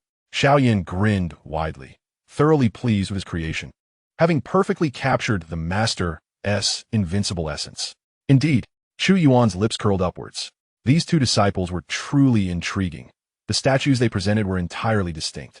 One resembled a compassionate immortal, alleviating the suffering of all beings, while the other embodied an unmatched deity of destruction, exuding an air of invincibility. Truth be told, he greatly appreciated them. Such heartfelt gifts held immeasurable value. Seeing the master's delight, Xiaoyan presented his offering with both hands, also wishing him a joyous birthday, hoping he would soon ascend to the pinnacle of the Tao and become an eternal, unrivaled existence. Chu Yuan chuckled softly as he accepted the statue, tucking it into his storage space with a smile. Master, it's my turn now. Yin Shuran appeared eager. Chu Yuan regarded her with curiosity, wondering if she intended to present yet another statue. Master, I perceive your keen interest in the Heavenly Essence sect. However, upon my observation, the talents of its members are rather lackluster. Therefore, I present to you a magnificent formation, known as the transformation array. This array is meticulously crafted, emulating the grand design of the transcendence pool. Its singular purpose is to manifest the transcendence pool itself. Those devoid of divine potential, upon undergoing the baptism within, shall be endowed with the aptitude for divinity. In my homeland, it is customary for factions to immerse their less gifted juniors in the transcendence pool for such a baptism. Yuan spoke slowly, while producing an exquisite storage ring containing the schematics of the transformation array, the materials for its construction, and a measure of divine essence as well. This is my gift to you, Master. I also wish you swift ascension to the immortal path and dominion over the world. Initially, this transformation array was intended for Xianxia. Had he been unable to awaken a special constitution, I planned to utilize this array for him. Thus, I possess all the necessary materials. However, since Master has already assisted Xianxia in awakening his constitution, the transformation array has become redundant. Now, I intend to bestow it upon you. I sense your genuine concern for the Heavenly Essence Sect, yet it appears those individuals possess limited talents, leading me to surmise that you may presently lack the means to enhance their abilities. In terms of martial arts and mystical techniques, you are unparalleled. Therefore, I wish to offer you something you may find lacking.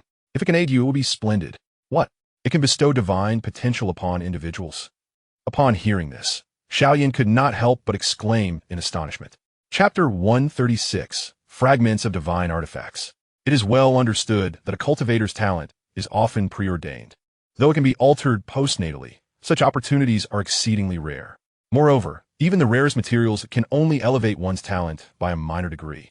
Yet, from Xianxia's words, it seems evident that this array can elevate any individual of low talent to the potential of divinity. The thought of divine potential alone suggests an astonishing aptitude. Although their innate gifts may not match ours, they can still attain divinity. Xianxia was equally astonished by the existence of such a miraculous formation. Chu Yuan was also profoundly surprised. He is capable of aiding individuals in refining their essence and enhancing their talents. However, to elevate everyone to divine potential is beyond his capabilities unless he were to utilize the essence of his holy body or his own blood for their baptism. Such a sacrifice would be immensely detrimental to him. Of course, should he undertake that path, the result would be far beyond mere divine potential. Xianxia's offering of this formation is indeed of great significance. Chu Yuan accepted the storage ring with a smile, exclaiming, "Wonderful, I shall gladly accept it." He immediately began to examine its contents: array plates, banners, an abundance of divine essence, and comprehensive manuals on formations, everything one could desire. This array plate is certainly not something a mere divine realm cultivator could concoct. After a sweeping glance of his divine consciousness, Chu Yuan immediately understood the complexity of the situation. It was profoundly intricate. He decided to put it away for now and arrange it later. Earlier, Xianxia mentioned that this transformation array was created to mimic the grand formation of the transformation Immortal Pool. The transformation Immortal Pool sounded quite impressive. He resolved to seek it out whenever the opportunity arose. After he accepted it, the smile on Xianxia's face grew broader. In comparison to the cultivation techniques bestowed by his master, this transformation array was merely trivial. "Master, tomorrow is your birthday. Isn't there going to be an abundance of delicacies?" Xianxia inquired at that moment. Chu Yuan nodded with a smile. "Indeed. There will be a great variety of delicious foods prepared by the sect. You can indulge yourself without reservation." "How delightful!" Xianxia exclaimed, her eyes crescent-shaped with joy. "Now, let me guide you in your cultivation. Have you encountered any confounding issues?" Chu Yuan seated himself, observing them intently. "Yes, Master, we have." Xianxia eagerly raised his hand. "Please, do share." Chu Yuan laughed heartily. His cultivation level surpassed that of his disciples, and his comprehension and innate talent were far superior. The challenges they faced in their cultivation were mere trifles to him. Beyond the realm of 100 nations, the conflict between the Hanging Sky Mountain and the Xianxia Palace raged fiercely. The battles at higher levels were intense.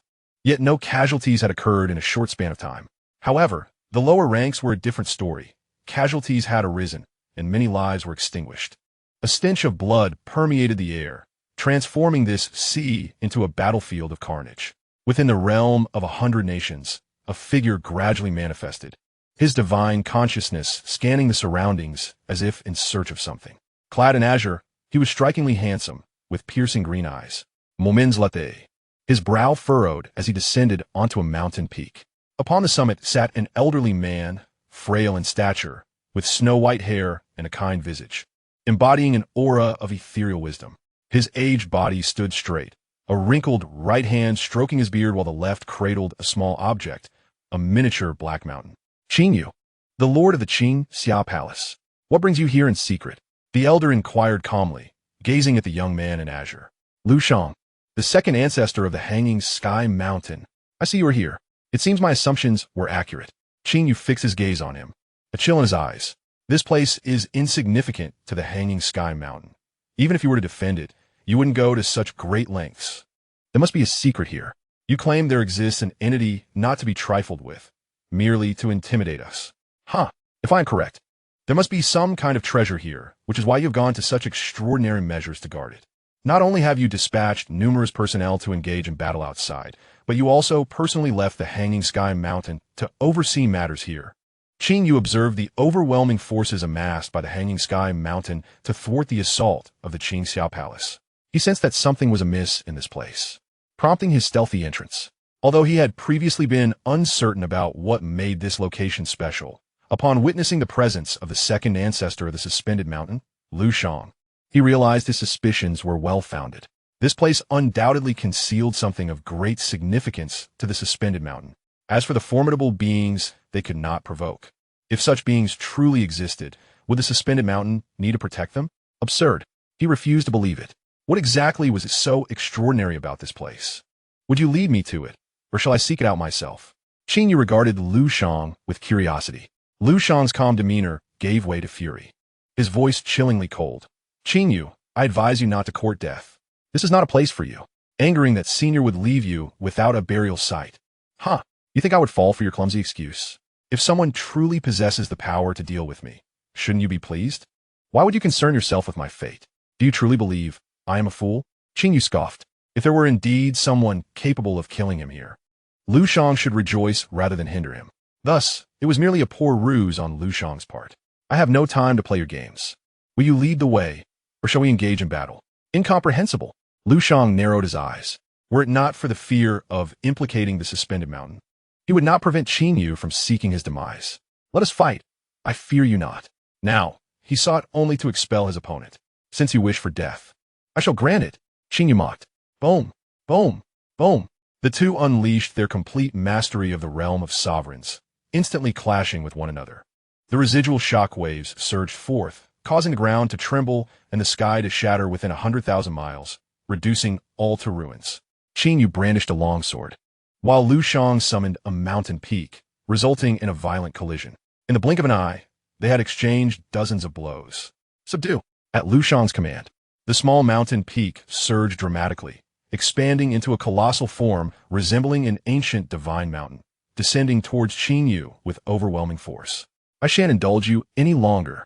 Yu huffed, quickly sheathing his sword and revealing a fragment of a broken blade in his hand. The blade shimmered blue, and with Yu's manipulation, a terrifying aura erupted forth, dominating the heavens and instilling fear across the realm.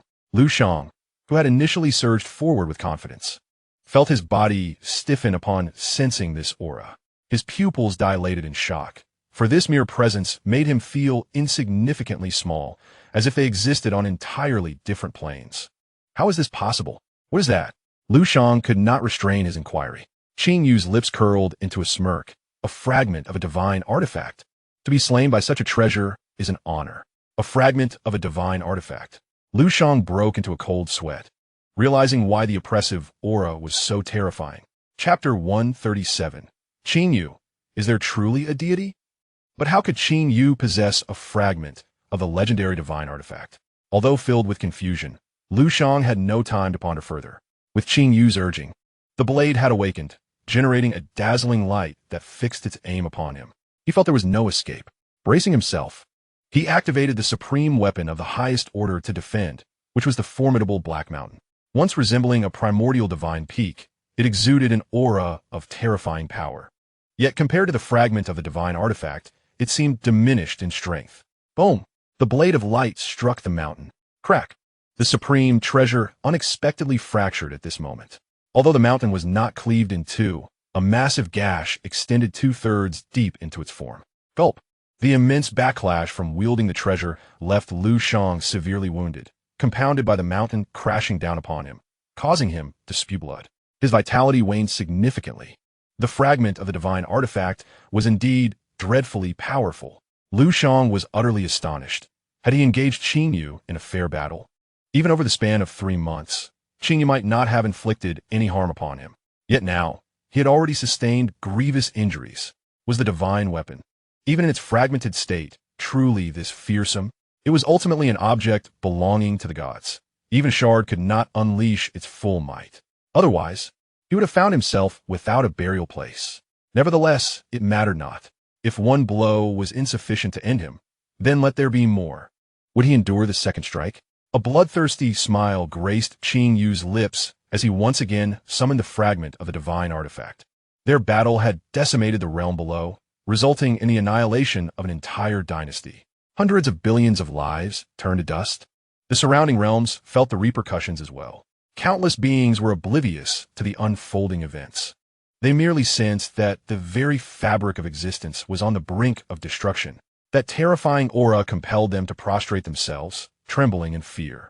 Not only them, but even in the distant coastline beyond the 100 nations, the formidable entities engaged in combat at Floating Mountain and Xianxia Palace sensed an alarming and heart-stirring presence. What could it be? The people of Floating Mountain gazed back in horror. Could it be that esteemed Elder's wrath? Ha ha ha! The palace master has indeed made a move. It appears that there is more than meets the eye within. But what treasures lie within? The higher-ups of Xianxia Palace laughed heartily. Palace master? How could your palace master emanate such an aura? The people of Floating Mountain found it hard to believe, overwhelmed by concern. They were aware that the second ancestor, Lu Shang, was within. Could it be that the aura did not belong to that esteemed elder, but indicated something else? We must investigate. The high-ranking members of Floating Mountain resolved to withdraw and ascertain the truth. Hee, where do you think you're going? The delectable humans are mine to claim. However, the higher-ups of Xianxia Palace clung tightly to them, unwilling to let them depart. As for the formidable entities observing from afar, they were too distant to perceive the true extent of the divine artifact fragment's power, remaining oblivious to the unfolding events. Meanwhile, on Lu Shang's side, a brilliant blue blade of light materialized, soaring to immeasurable heights. In that moment, Lu Shang sensed an imminent threat of death approaching, having barely withstood the previous strike. He felt himself unable to endure this one. I have done my utmost. If I perish, perhaps Qing Yu, despite disturbing that esteemed elder's tranquil cultivation, will not hold Xiankong Mountain accountable, he thought, a newfound sense of calm enveloping his heart. Although he had never encountered that elder, having just arrived here, he trusted the words of those from Xiankong Mountain, believing in the existence of a terrifying legend. If the fragments of the divine artifact were so formidable, what might the true divine realm be like? Regrettably, he feared he might never witness it. Lu Shang had steeled himself for the embrace of death. If you wish to slay me, you shall not emerge unscathed. His blood surged, igniting in a blaze, his aura escalating to terrifying heights as he sought to reclaim his peak state. Despite his advanced age and waning vitality, he knew that only in the gravest of moments could he burn his essence to return to his utmost pinnacle. Of course, such actions would hasten his demise. Yet, at this juncture, he could afford no further consideration. At that instant, Lu Shang's cultivation aura erupted. Was he attempting self-detonation? Qing Yu's gaze sharpened. He was eager to witness whether it would be Lu Shang's self-destruction that would harm him, or if he would simply annihilate Lu Shang in one fell swoop. Lu Shang ceased his words and surged directly toward Qing Yu. With the divine artifact fragment in Qing Yu's possession, he harbored no hope of survival, only wishing to see if he could bring Qing Yu down with him before his end. The closer the self-detonation, the greater the impact. A fool's errand, Qing Yu scoffed, commanding the magnificent blue blade to descend. Perish! He envisioned the blade cleaving Lu Shang, obliterating him along with the force of his self-detonation. As the lethal blade drew perilously close, Lu Shang confronted the specter of death. Yet, at that very moment, a profound stillness enveloped the world. As if time itself had come to a halt, the blade ceased its descent, and Lu Shang's self-destructive momentum paused. But had time truly stopped? No. Qing Yu's scalp prickled in alarm. Time had not ceased. He could still think and act. The only things frozen were the blade of light he had unleashed and the impending self-detonation of Lu Shang. Why does death come so slowly? Lu Shang pondered, baffled. Why had the blade not yet fallen when it was so close? His own aura had also ceased its tumult. What was transpiring? Both he and Yu began to scan their surroundings. Suddenly, a rift in space tore open nearby, and from it emerged a shadowy figure. As their pupils simultaneously constricted, Lu Shang's breath quickened. Clad in black robes, with crystalline white hair and a strikingly handsome visage, he realized, could it be? This was the esteemed elder spoken of by those from the floating mountain. It had to be the very individual he faced. No wonder he had yet to meet his demise. It appeared that this formidable figure had intervened. Amidst his astonishment, elation surged within him. Perhaps he would escape death after all.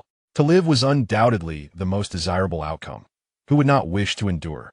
In stark contrast, Yu's expression was one of disbelief and terror. The rift in the void. Could this person truly be a divine entity? The denizens of the floating mountain had not spoken falsely. An existence that their Xianxia palace could not contend with was indeed present. The tumultuous battle could not possibly escape Chu Yuan's notice. His gaze swept over the two individuals, ultimately fixating on the shard of the divine artifact. This object piqued his interest. In an instant, Chu Yuan appeared before Yu, as if he had teleported. At that moment, Yu's heart seemed to cease its beating. It was too swift. He could not perceive even the slightest shadow. Yu stood rigid, attempting to move, but found himself utterly immobilized. Chu Yuan picked up the palm-sized shard, examining it intently. Where had it originated? Chapter 138, The Divine Slaying Array, Soul Searching. Chu Yuan in Guit. This shard of the divine artifact, classified as a low-grade divine item, must belong to a weapon of the void god realm. Such a robust weapon could only be shattered by one of true divine stature. In response, esteemed elder, Yu stammered, though unable to move. His voice trembled with trepidation. I acquired this from a secret cavern. I must admit, there are other shards within that hidden refuge, but my cultivation is insufficient to retrieve more. Currently, only I am aware of its location. Should you be interested, I would gladly guide you there, hoping only for my life to be spared. If your words hold truth, I shall grant you a chance at survival. Chu Yuan replied calmly. Thank you, esteemed elder. What are your intentions? The initially joyous expression on Yu's face transformed into one of dread. Chu Yuan's hand had already rested upon Yu's head. Soul searching. He did not believe Yu's words. He had just glimpsed a flicker of extreme madness in her eyes. Although Yu concealed it well, she ultimately underestimated the perceptiveness of the divine realm. Thus, he was compelled to discern the source of her madness. Upon reaching the divine realm, the act of soul-searching had become exceedingly simple. It would not induce terror or cause one to lose their sanity and become a mere shell of their former self, unless done intentionally. Hence, upon attaining the divine realm, one could unveil every aspect of a person's existence. This necessity for protective restrictions around the legacies of those super-powerful factions is precisely due to such capabilities, as these restrictions not only safeguard the legacies, but also shield certain specific memories. Stop, please stop. The agonizing sensation of his soul being meticulously unraveled was inescapable. Yu let out a wail, her eyes reflecting sheer terror and despair. As the soul-searching progressed, Chu Yuan's expression turned frigid. The fragment of the divine artifact was indeed acquired by Yu from a peculiar location, one known as the land of the goddess burial. This site was notorious, known among formidable aquatic beings. 3 centuries prior, the land of the goddess burial emerged from the ocean depths, attracting powerful sea tribes from the surrounding vast waters. Within it lay nothing but the remains of a god and a shattered divine blade, along with the words inscribed by the god before his demise, etched upon the skeletal remains. It was said that a mid-grade divine extermination array resided there, which had no effect on practitioners below the divine realm, rendering their presence inconsequential. However, should a being of the void god realm enter, the array would be triggered, ultimately leading to their obliteration. The fallen god met his unfortunate end in such a manner. As for the era of his demise or the passage of time, it was impossible to ascertain, for the god left no information regarding time. They could only deduce, from the absence of divine power in the remains, that considerable time had elapsed. Ultimately, the powerful factions divided the fragments of the divine artifact and the goddess remains, with Yu obtaining this shard of the blade. Furthermore, from Yu's memories, He learned that not only the Lingxiao continent, but also the surrounding seas had not witnessed a divine realm being in an exceedingly long time. Thus, the origin of the god extermination array remained unknown. All that was understood was that it had indeed claimed the life of an unnamed sword deity. Such misfortune was truly unfortunate. Chu Yuan also discerned Qingyou's intentions. Her pretense of seeking the artifact fragment was false. Her true desire was to use the god extermination array to eliminate him. One could not help but admire Qingyou's audacity. In mere moments, she had devised a scheme targeting someone of his divine realm stature. Was her aim to have him eradicated by the array, to seize all that he possessed? No wonder there was an unmistakable frenzy in her eyes. This notion was indeed insane. If Qingyou spoke the truth, he might consider granting her a chance at life. For, after all, she had not directly offended him. However, to conspire against him is to court death. The soul-searching concluded. Qingyou was exceedingly weak, yet his eyes brimmed with an intense desire to survive. Senior, it's a misunderstanding. A misunderstanding. As he pleaded for mercy, he witnessed his primordial spirit being extracted from his soul palace. The specter of death loomed over him. No, his voice abruptly ceased. The primordial spirit was instantaneously refined. Death. In the moment of his spirit's annihilation, his corporeal form could no longer maintain its human shape, transforming into a colossal sea beast. Its entire body was a deep azure, resembling a diminutive dragon among lobsters from a past life, yet was immensely large, towering at thousands of feet. No wonder it was called the Azure Shrimp Palace. Chu Yuan said. Furthermore, through the previous soul-searching, he had discerned that within Qingyou, there indeed existed a trace of dragon lineage, albeit not pure. Nevertheless, this was sufficient for Qingyou to ascend to the pinnacle of demon sovereignty. A true dragon, at the very least, was akin to a deity, if not a saint. Chu Yuan Zeplet, the Lingxiao continent also harbored some dragons. Yet those so-called dragons could merely be considered close relatives, all of mixed blood. The flesh of demon beasts is a tremendous boon for humanity. Given this, there was no need to incinerate it. Tomorrow marks my birthday, and it would be splendid to prepare a seafood dish. However, I must refine it first, for its overwhelming demonic essence could potentially lead to catastrophic consequences for those of lower cultivation. With this thought, Chu Yuan waved his hand, collecting Qingyou's corpse. Lu Shang witnessed the entire process. With Qingyou's demise, he felt an overwhelming sense of relief. Chu Yuan gently flicked his fingers, and the imprisoned blade light dissipated into nothingness. With a soft gesture, Lu Shang's burning essence was entirely restored, and his grievous injuries healed as if he had never engaged with Qingyou. Was such swift recovery truly possible? Lu Shang marveled. Is this the might of the divine realm? To his astonishment, in his lifetime, he not only witnessed the living divine realm, but was also saved by it. What an extraordinary stroke of fortune, from the brink of death to life anew. Thank you, Senior. He quickly bowed in gratitude. No need for thanks. Chu Yuan waved his hand dismissively. I hold a favorable impression of your Xianxia mountain. Hence I lent you a hand, but that is all. Having said this, he stowed away the remnants of the divine artifact and tore through space to vanish. Although he had discovered the location of that god-slaying formation, he chose not to investigate further. That formation was surely abnormal, possibly entwined with greater matters. For now, there was no necessity to probe into those affairs, as they offered little benefit to him. Elevating his cultivation and strength was the true path. Chapter 139. What are you busy with?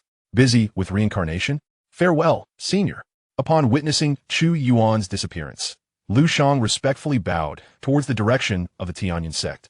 He had expected certain death, yet unexpectedly found himself alive, a remarkable turn of events. The divine realm is indeed formidable. Even though he had merely glimpsed the tip of the iceberg, the sheer magnitude of that power had already plunged him into despair. Indeed, if he could not withstand even a fragment of the divine artifact, how could he hope to contend with a true deity? The elder was commendable, and he exhaled a sigh of relief. The conflict between the Xianxia Palace and the suspended mountain had arisen because of their actions. The battlefield lay beyond this realm of 100 nations, and Qingyou had managed to slip into this vicinity. Their greatest fear was that the elder would blame them for disrupting the peace of the suspended mountain. Fortunately, all seemed well. Of course, while the suspended mountain might be faring well, the Xianxia Palace was likely not in the same position. This thought made Lu Shang unable to suppress a laugh as he joyfully soared toward the sea.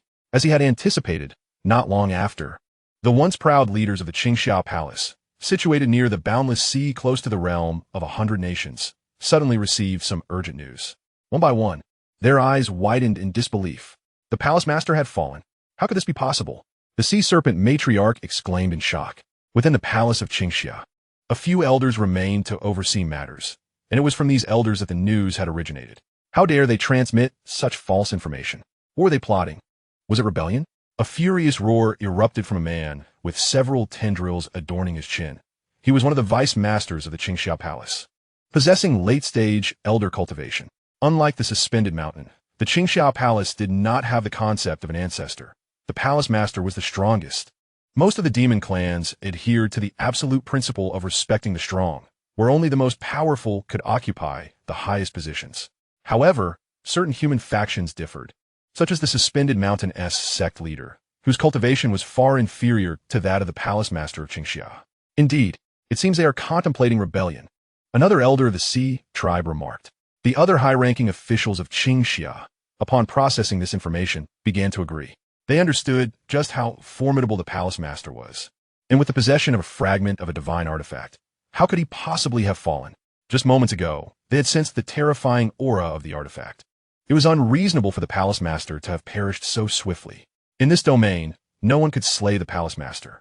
They were utterly perplexed by the motives behind this deception and declared, I shall immediately send word to the palace master and report this treachery. The sea serpent matriarch fumed, having initially believed the news. Yet upon reflection, it seemed implausible that the palace master would meet such a hasty demise. She had sent a message to the palace master, but was still awaiting a response. What? No reply. Ha ha! It seems your palace master has indeed met his end. An elder from the suspended mountain laughed heartily. Impossible. Do not spout such nonsense. The palace master is surely just occupied. The sea serpent matriarch retorted angrily.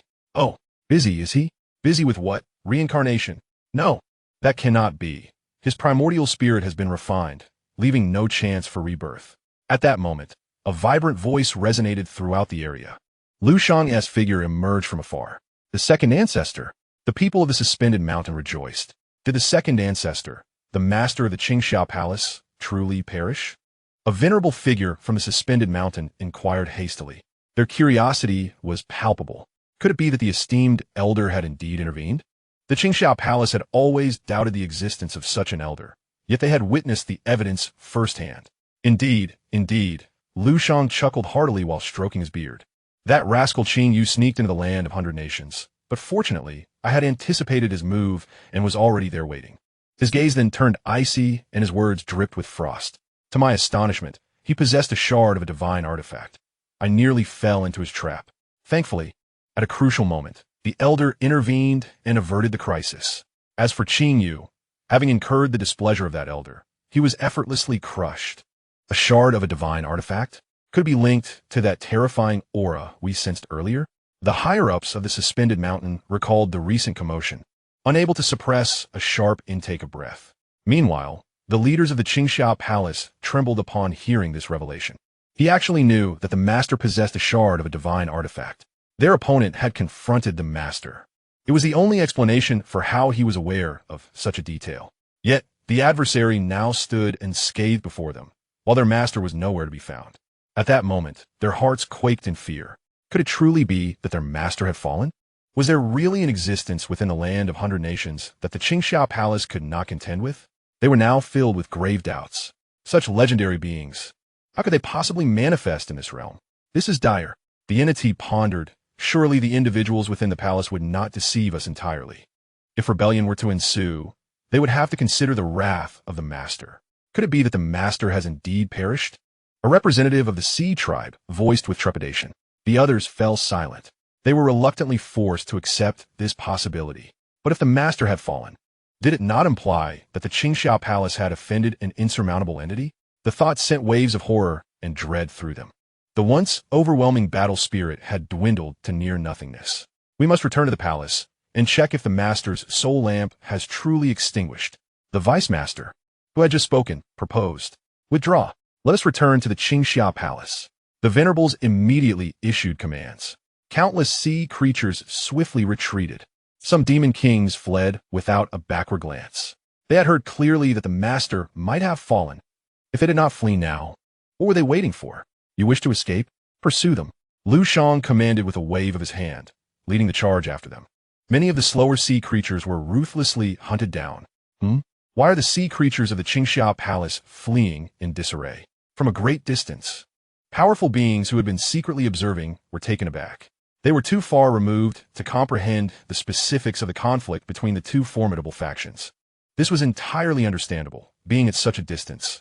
Even if they wished to probe with their divine senses, it was beyond their capability, and they could not hear the sounds of battle. They merely directed their cultivation to their eyes, allowing them to refract scenes from distant places. As for the propagation of sound, it is only natural that they could not hear it due to the limitations of distance. Just like in Chu Yuan's previous life, where humanity could view the lunar surface through telescopes but could not hear the sound occurring there. In this world, cultivators can enhance their eyesight with their cultivation, enabling a remarkably powerful long-range observation effect, provided there are no obstructions. Later, we can inquire about it, someone suggested. However, now is not the appropriate time. With the two major factions in conflict, it would be unwise for others to approach recklessly. Master, you have returned? Chu Yuan's figure appeared atop Daoyuan Peak, and upon seeing him, Jiang Yao's eyes lit up as she scampered over. Jiang Yi and the others, filled with curiosity, wondered what their master had been doing after abruptly leaving while imparting wisdom to them. I have procured a delightful dish. Come, let me show you, he announced. Chapter 140. Return of the Transformation Array, Fragments of the Sacred Weapon. Wow, what a wonderful dish. Hearing that it was something delicious, Jiang Yao was filled with anticipation, her bright, dark eyes shimmering with excitement. Chu Yuan presented her with a storage ring, which belonged to Qingyu. Generally, storage rings have a space of only several dozen zhong, with larger ones reaching a few hundred, but Qingyu's ring exceeded 10,000 zhong, perfectly accommodating her remains. Naturally, a small part of the space remained, which Chu Yuan did not squander, placing within it the transformation array gifted by Yun Shuran, along with fragments of the divine weapon.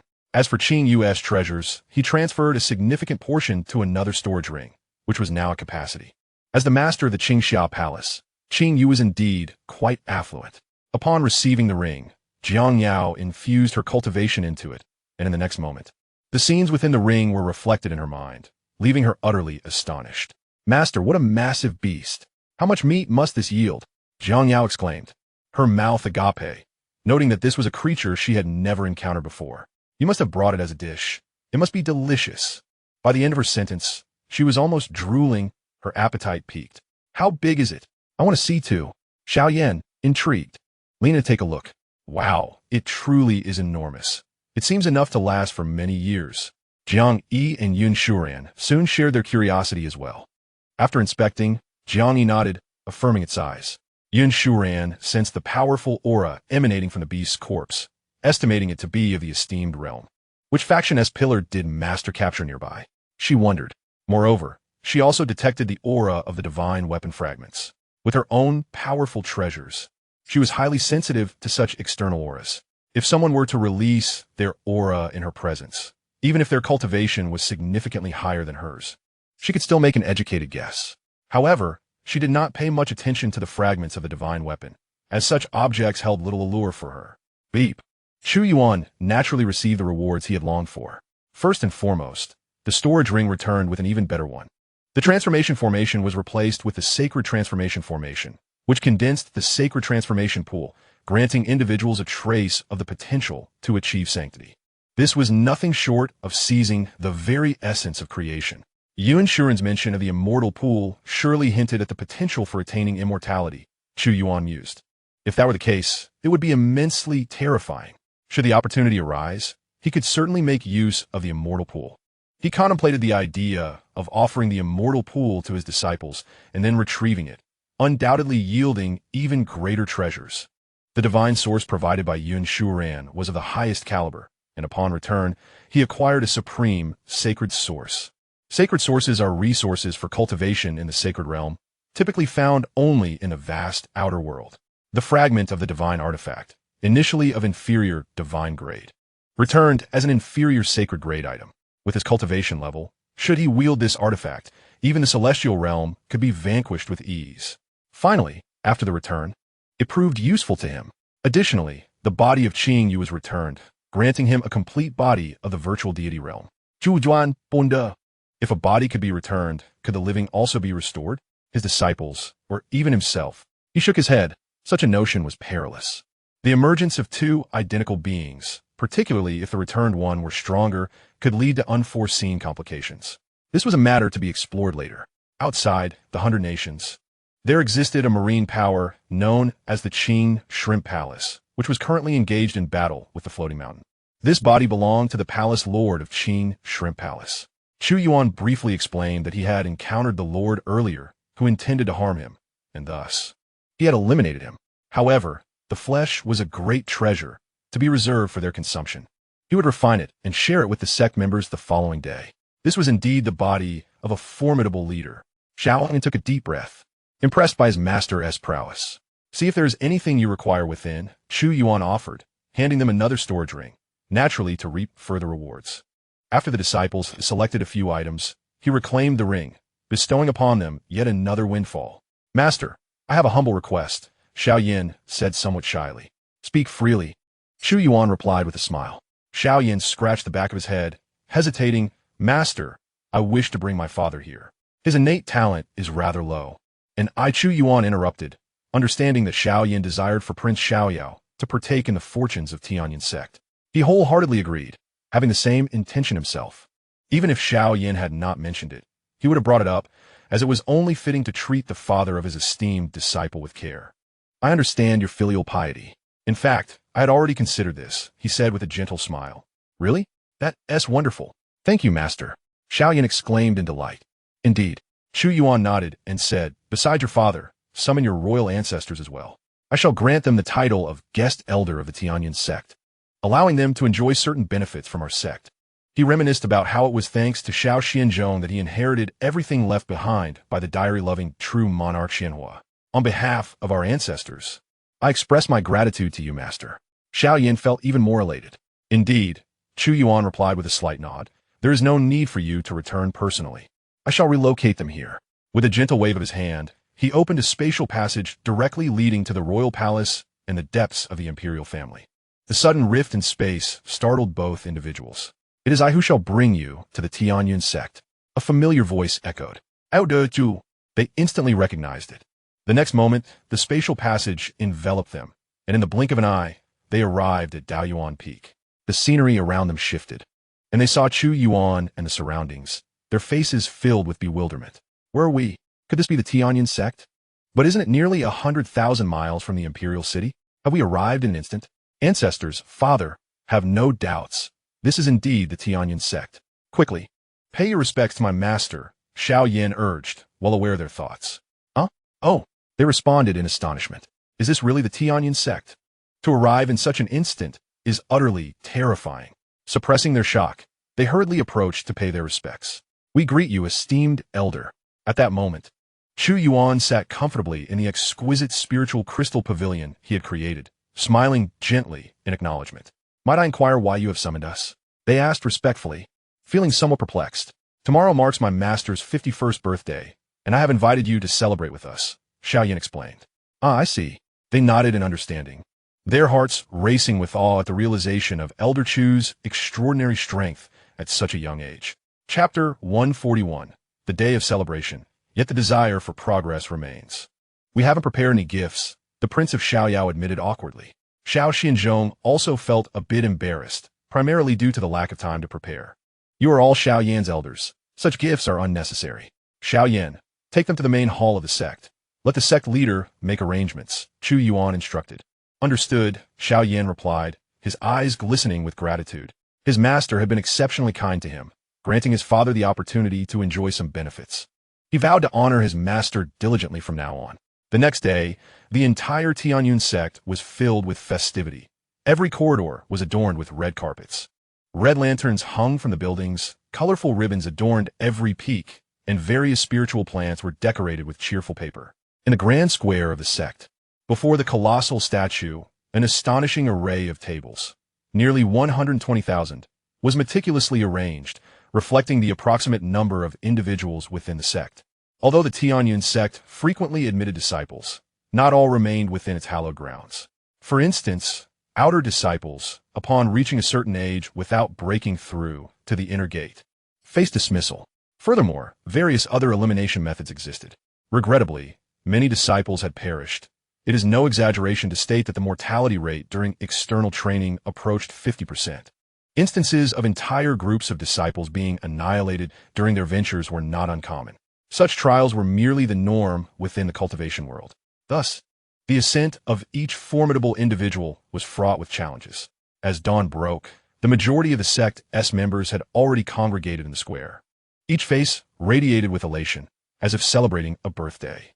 Delicacies, beast meat, spiritual fruits, and ethereal wine were abundantly prepared. Esteemed guests, today marks the 51st birthday of our venerable ancestor, a day of communal celebration. Now, all present await the arrival of the ancestor in eager anticipation. Sect leader Wang Mu, hovering in the air, beamed with joy.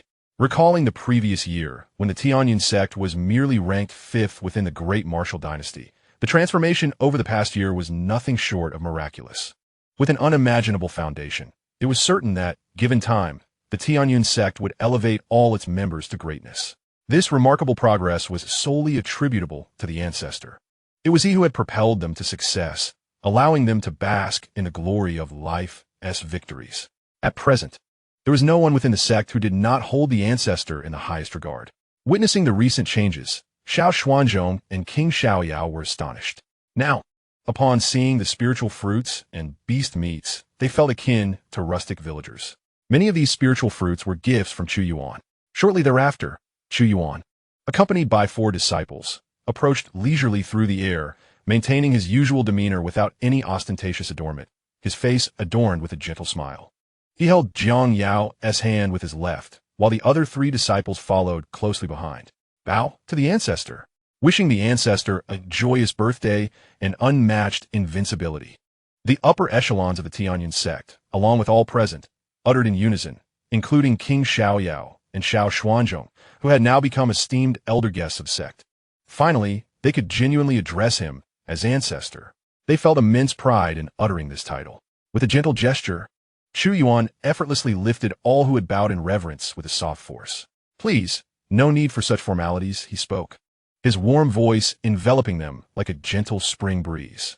Subsequently, he waved his hand, scattering a multitude of golden lights that cascaded like a rain of luminescence, entering the bodies of all present.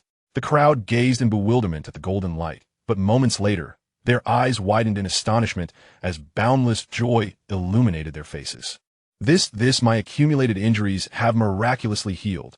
Due to the excessive consumption of elixirs, I had long been tormented by the affliction of Dan poison, yet now, it has vanished without a trace. Ha ha ha! My hands have returned. My 3rd leg has sprouted as well. How splendid!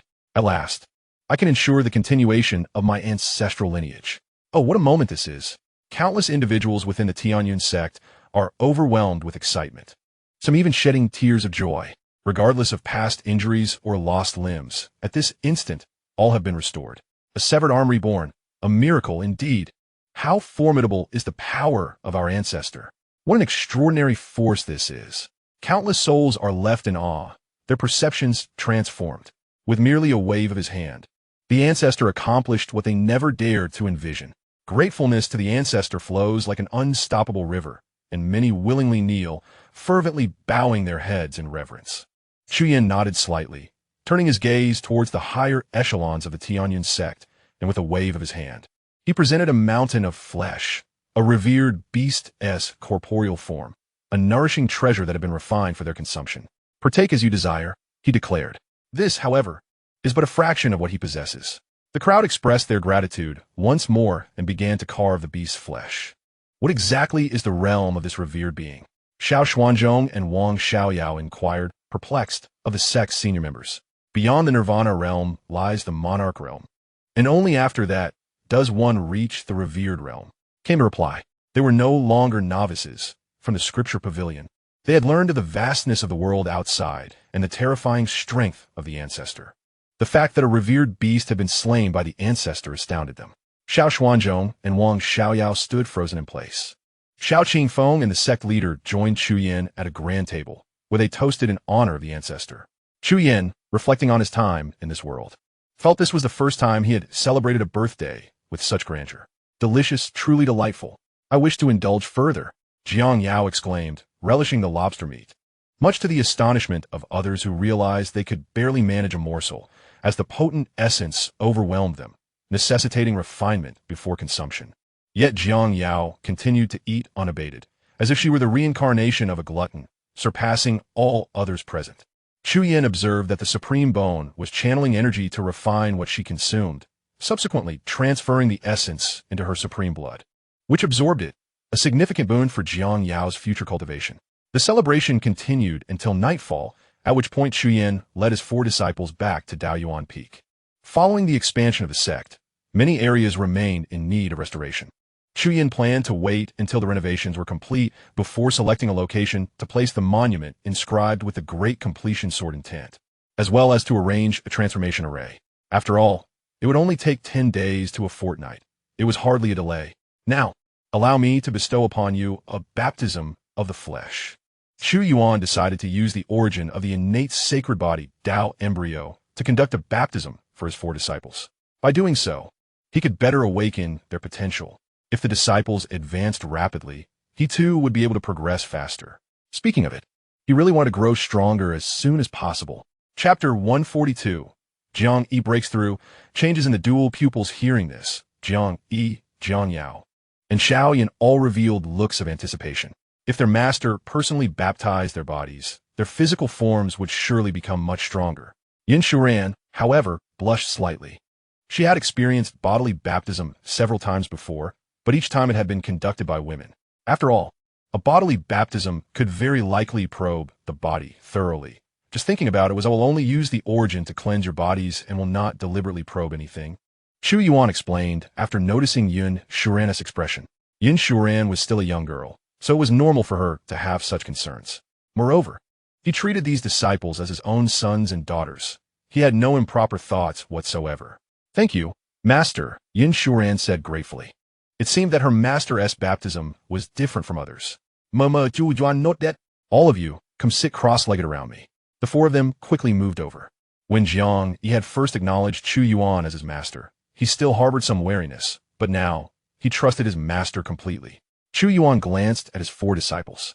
The eldest disciple, Jiang Yi, was at the peak of the pool essence realm. The second disciple, Jiang Yao, was at the early stage of the pool essence realm. The 3rd disciple, Xiaoyan, was at the early stage of the profound core realm, and the 4th disciple, Yin Shuran, was at the peak of the soul palace realm. At present, the one with the greatest chance of breaking through was Jiang Yi. After the 4 had seated themselves, Chu Yuan mobilized the origin of the innate sacred body, Tao embryo within him. In an instant, a terrifying fluctuation revived from his body. This fluctuation had little to do with cultivation level. It originated from the essence of his constitution.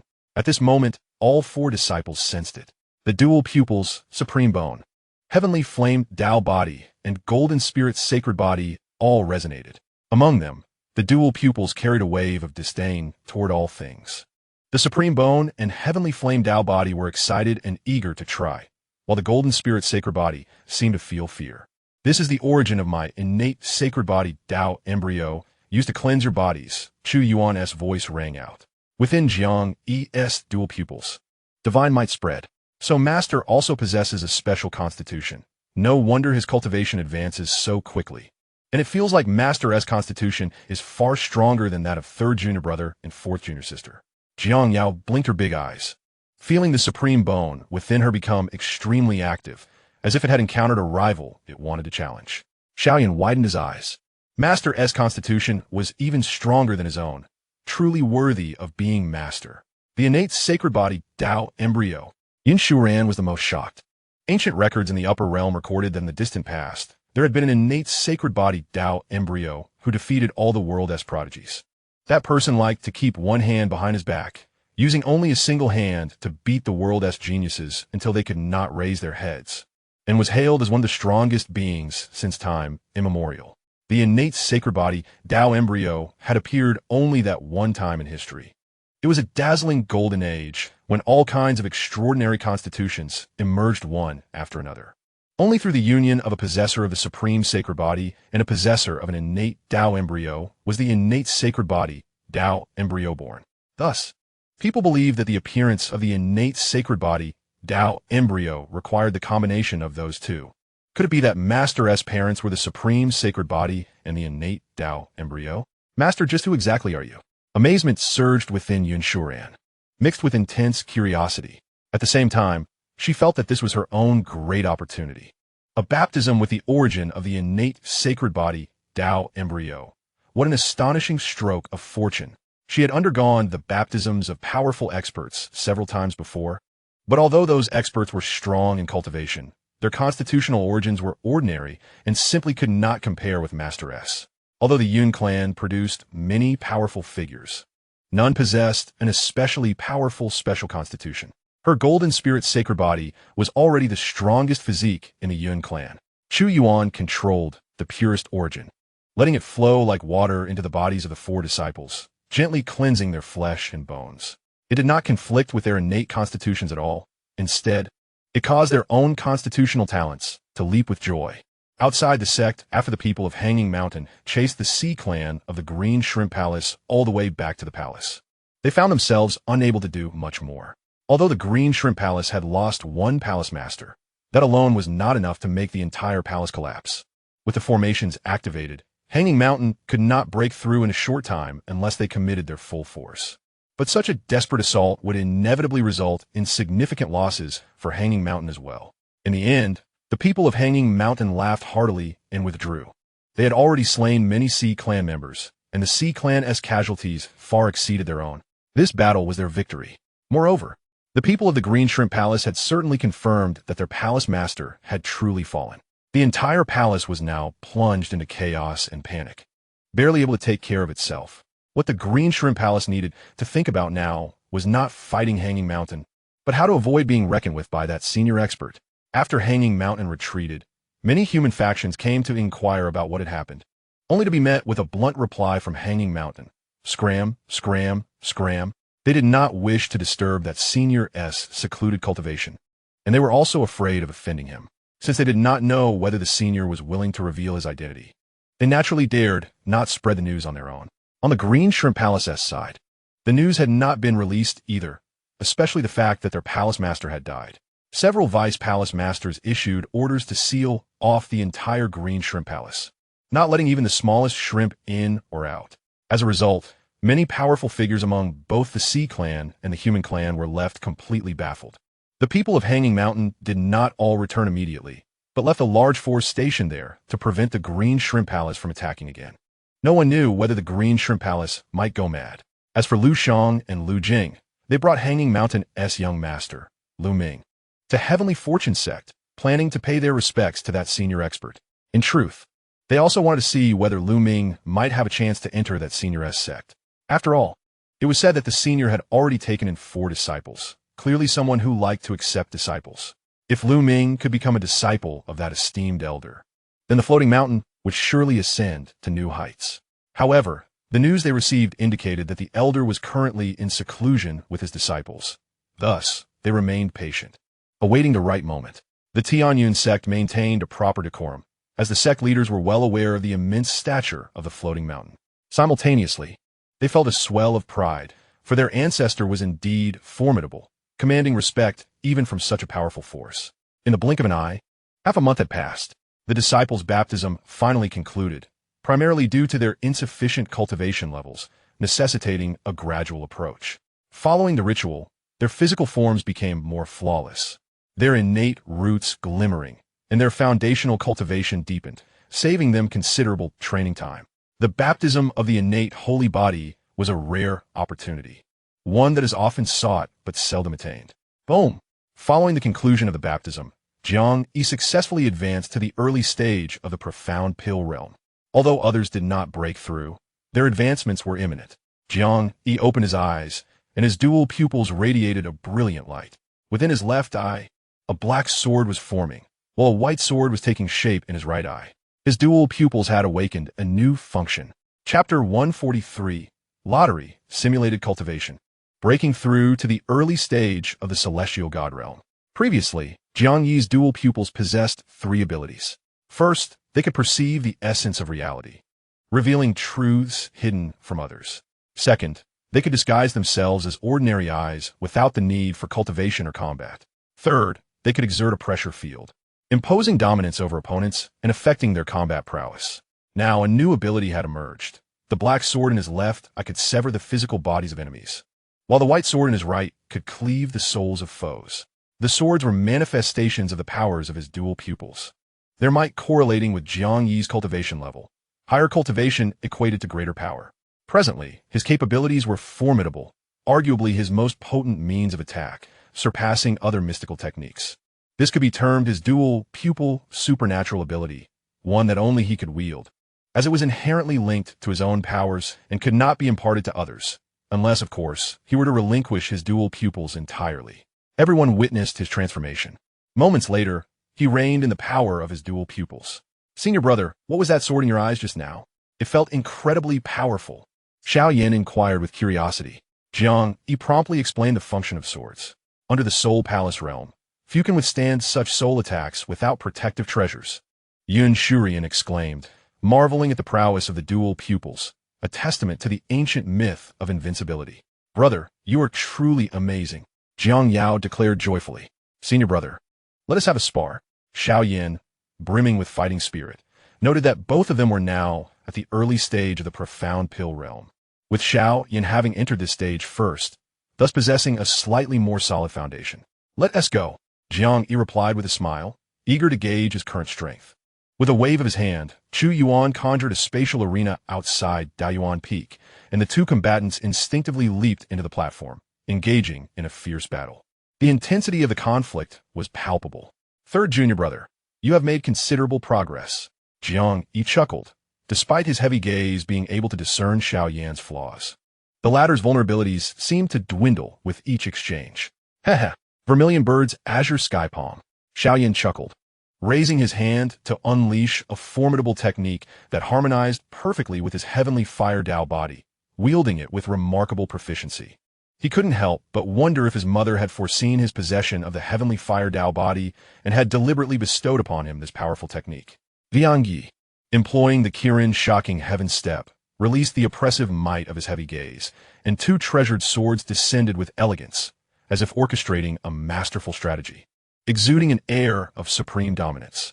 The might of Xiao Yan's heavenly fire Dao body erupted, resiliently withstanding Jiang Yi's Kirin shocking heaven step and heavy gaze, still managing to exert 80% of his combat strength. As the Vermilion Bird's Azure Sky palm met the two swords, despite not having cultivated the power of the primordial spirit, he possessed a derivative force of spiritual energy that temporarily countered the assault on his soul from the white swords. However, the toll on his spiritual energy was immense, and fatigue would soon set in, compelling him to defeat his elder brother swiftly. Understanding this, Xiao Yan resolved to unleash his full power. Brother, get your all. Third junior brother, you can do it. Jiang Yao cheered exuberantly, encouraging both fighters. Yun Shuran watched intently, calculating how long she could hold her own against them, given her equivalent cultivation level. Chu Yuan observed his disciples battle with a smile, while his mind engaged in communication with the system. System, initiate the lottery. Upon breaking through to the early stage of the profound Dan realm, Jiang Yi naturally earned a chance to draw a prize. Ding, lottery in progress. Lottery completed. Congratulations, Master. You have received a simulation of cultivation for 3 years. Chu Yuan's expression turned peculiar. A simulated cultivation? Shouldn't that be a feature exclusive to a simulation system? Has the system appropriated functions from another system? Although the system claimed that anything could be drawn, this seemed rather absurd. One could only marvel at the extraordinary capabilities of his system. Master, you flatter me. Oh, how modest. Excellent. Since the reward is in hand, let us commence the simulation. With a mere thought, Chu Yuan activated the simulation. Ding, simulation of cultivation begins. The master has chosen a comprehensive simulation that encompasses cultivation level, techniques, divine abilities, and the true essence of the Tao, all included. This simulation will exclude all external factors, solely focusing on cultivation simulation. Day 1. The master shows slight progress. Day 10. The realm of fire has reached perfection. First month. The true essence of fire has been grasped. Progress is evident in other areas. Second month. Minor advancements in Kirin, shocking heaven step, and 9 transformations of immortality. Third month. Continuous improvement in progress. In the fourth month. The essence of the Qingyu divine corpse was refined and returned, resulting in a breakthrough to the mid-stage of the virtual god realm. The Qianlun tremor step was initiated, and the 9 transformations of immortality was also commenced. In the 8th month, the cultivation advanced to the late stage of the virtual god realm, with the soul cultivation reaching perfection in the virtual god realm. The comprehension of the true meaning of the sword reached 30%, while the Qianlun tremor step and the Zhuke Qing Tian Palm of the 9 transformations of immortality progressed rapidly. By the 13th month, the cultivation achieved perfection in the virtual god realm, with the true meaning of fire at 20% and the true meaning of the sword at 40%, marking a minor accomplishment. In the 19th month, the cultivation broke through to the early stage of the true god realm, with the soul cultivation advancing to the mid-stage of the true god realm and the true meaning of fire at 30%. The technique of the annihilation calamity light was initiated, a divine ability of the true immortal level. By the 25th month, the cultivation reached the mid-stage of the true god realm, and the soul cultivation advanced to the late stage of the true god realm, with improvements in formations, puppetry, and alchemy across the board. In the 36th month, the simulated cultivation concluded, and the gains from the simulation had fully manifested for the master. The countless insights and cultivation experiences integrated into his being, akin to the fruits of his arduous efforts, resulting in a profound depth of understanding. A slight smile graced Chu Yuan's lips as he opened the attribute panel for review. Master, Chu Yuan. Age, 51 years. Simulation lasted 3 years. Not counted towards age. Talent, unrivaled in this era. A phenomenon of the past, sovereign of the fire path. A top-tier prodigy, extraordinarily exceptional throughout the ages for disciples. Along with innate holy body endowments. Potential, possessing the qualifications of an immortal emperor. Cultivation, early stage of the heavenly god realm. Soul cultivation at mid-stage of the heavenly god realm. Technique, 9 transformations of immortality, imperial grade. Entry level, divine abilities, annihilation calamity light, true immortal grade, entry level, Qianlun tremor step, imperial grade fragment, entry level, Zhuke Qing Tian Palm, holy grade. Entry level, true meaning of fire, 50%, true meaning of the sword, 70%, major accomplishment, true meaning of destruction, entry level, true meaning of immortality, entry level. Disciples, 410. The 3 years of simulated cultivation propelled his advancement from the early stage of the virtual god realm to the early stage of the heavenly god realm. This was not merely a one-dimensional enhancement of cultivation. Significant progress was also made in other aspects. His combat power surged dramatically. While cultivating the annihilation calamity light and the 9 transformations of immortality, he additionally grasped the true meanings of destruction and immortality without deliberate contemplation. With some time invested in the future, these 2 true meanings could be rapidly elevated. The enhancement of combat power through the true meanings was notably evident. Engaging in such diverse practices, achieving a leap from the early stage of the virtual god realm to the early stage of the heavenly god realm in just 3 years was a testament to his exceptional talent. Chu Yuan felt immense satisfaction, as the difficulty of his cultivation within the realm of gods now paralleled that of so-called geniuses training in the body refinement realm. Even if a sovereign deity were to arrive, I would still be capable of engaging in battle. The threat posed by the Heavenly Thief Sect has diminished significantly. I can confront them without the use of the invincibility card that lasts for 10 breaths. Yun Shuran mentioned that the Heavenly Thief Sect is one of the most formidable forces in the divine realm, with a sovereign deity stationed there. Does this imply that sovereign deities are remarkably powerful experts in the divine realm? Chu Yuan, Bonde. If that were the case, even if he were to venture into the divine realm, he would not be weak. Yet, having just emerged from the novice village, he must not allow himself to feel invincible. No, he must remain humble. Chu Yuan gently shook his head. He was still far from invincibility. The road ahead was long and arduous. However, he was indeed correct to bestow a baptism upon his disciples, as evidenced by the rewards he received and the rapid progress he experienced. He felt that cultivating disciples was the true shortcut to advancement in his cultivation journey. Now, with the enhancement of his own realm, he had gained 2 additional slots for disciples, totaling 6. The 4 disciples he already had accelerated his progress immensely. Just imagine if he had 10 disciples. How exhilarating that prospect was. Although it seemed a considerable amount of time had passed since the lottery, in reality, only a few breaths had elapsed. Jiang Yi and Xiao Yin continued their battle. and after the duration of an incense stick, Xiaoyan conceded defeat. Alas, I still cannot surpass my elder brother. Xiaoyan expressed his resignation, even though he was 3 years older than Chu Yuan. You have performed admirably. It is simply that your elder brother is no ordinary individual. Chu Yuan chuckled. There is someone outside who is considered a genius even in the Lingxiao continent. You may wish to observe his level of prowess. The arrival of the group from the floating void mountain did not escape his notice. He overheard their conversation, which indicated that they intended for Lu Ming to apprentice under him. He had no interest in this. Although he had numerous slots for disciples, they were not infinite, and he could not accept just any genius. At the very least, they needed to possess the caliber of a top prodigy like Yun Shuran, which was his minimum standard. Lu Ming was struggling to even ascend to godhood, and he did not possess any remarkable traits. His fortune was rather ordinary. Thus he had no intention of taking him on as a disciple. Moreover, Lu Ming was nearly 10 years his senior, further dissuading him from the idea. Who? Xiaoyan inquired with curiosity, while Jiang, he turned his gaze as well. Lu Ming, the young master of the floating void mountain, Chu Yuan replied. Oh, Xiaoyan's interest was piqued. Let us go and witness for ourselves. Moments later, the four departed. They set out to gather materials and re-upgrade the protective array of their sect. A strand of divine power surged forth, transforming into a man who bore his exact likeness. This was a divine power doppelganger. The doppelganger tore through the fabric of space and vanished, destined for the Xianxia palace. The matters concerning their palace lord had yet to be resolved.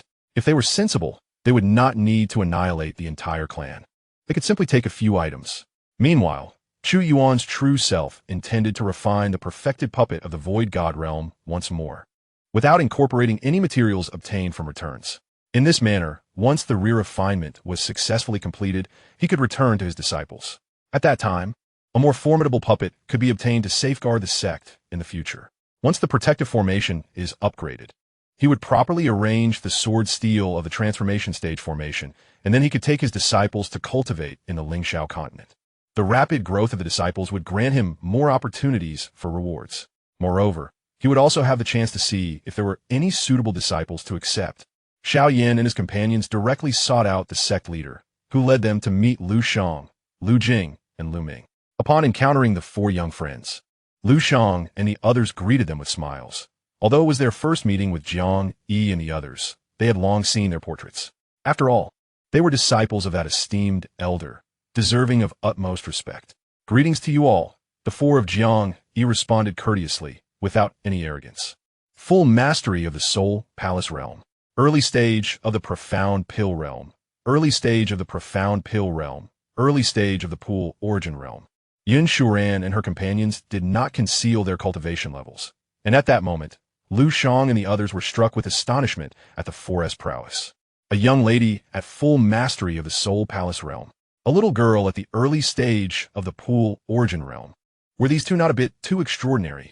Initially, the two boys at the early stage of the profound pill realm were already remarkable.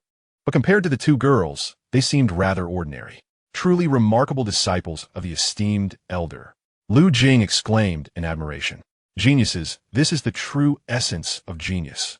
Lu Shang echoed, his eyes wide with amazement. Lu Ming, upon comparing himself with the four, furrowed his brow, realizing that none could rival them. At 5 or 6 years old, he had not reached the early stage of the pool origin realm.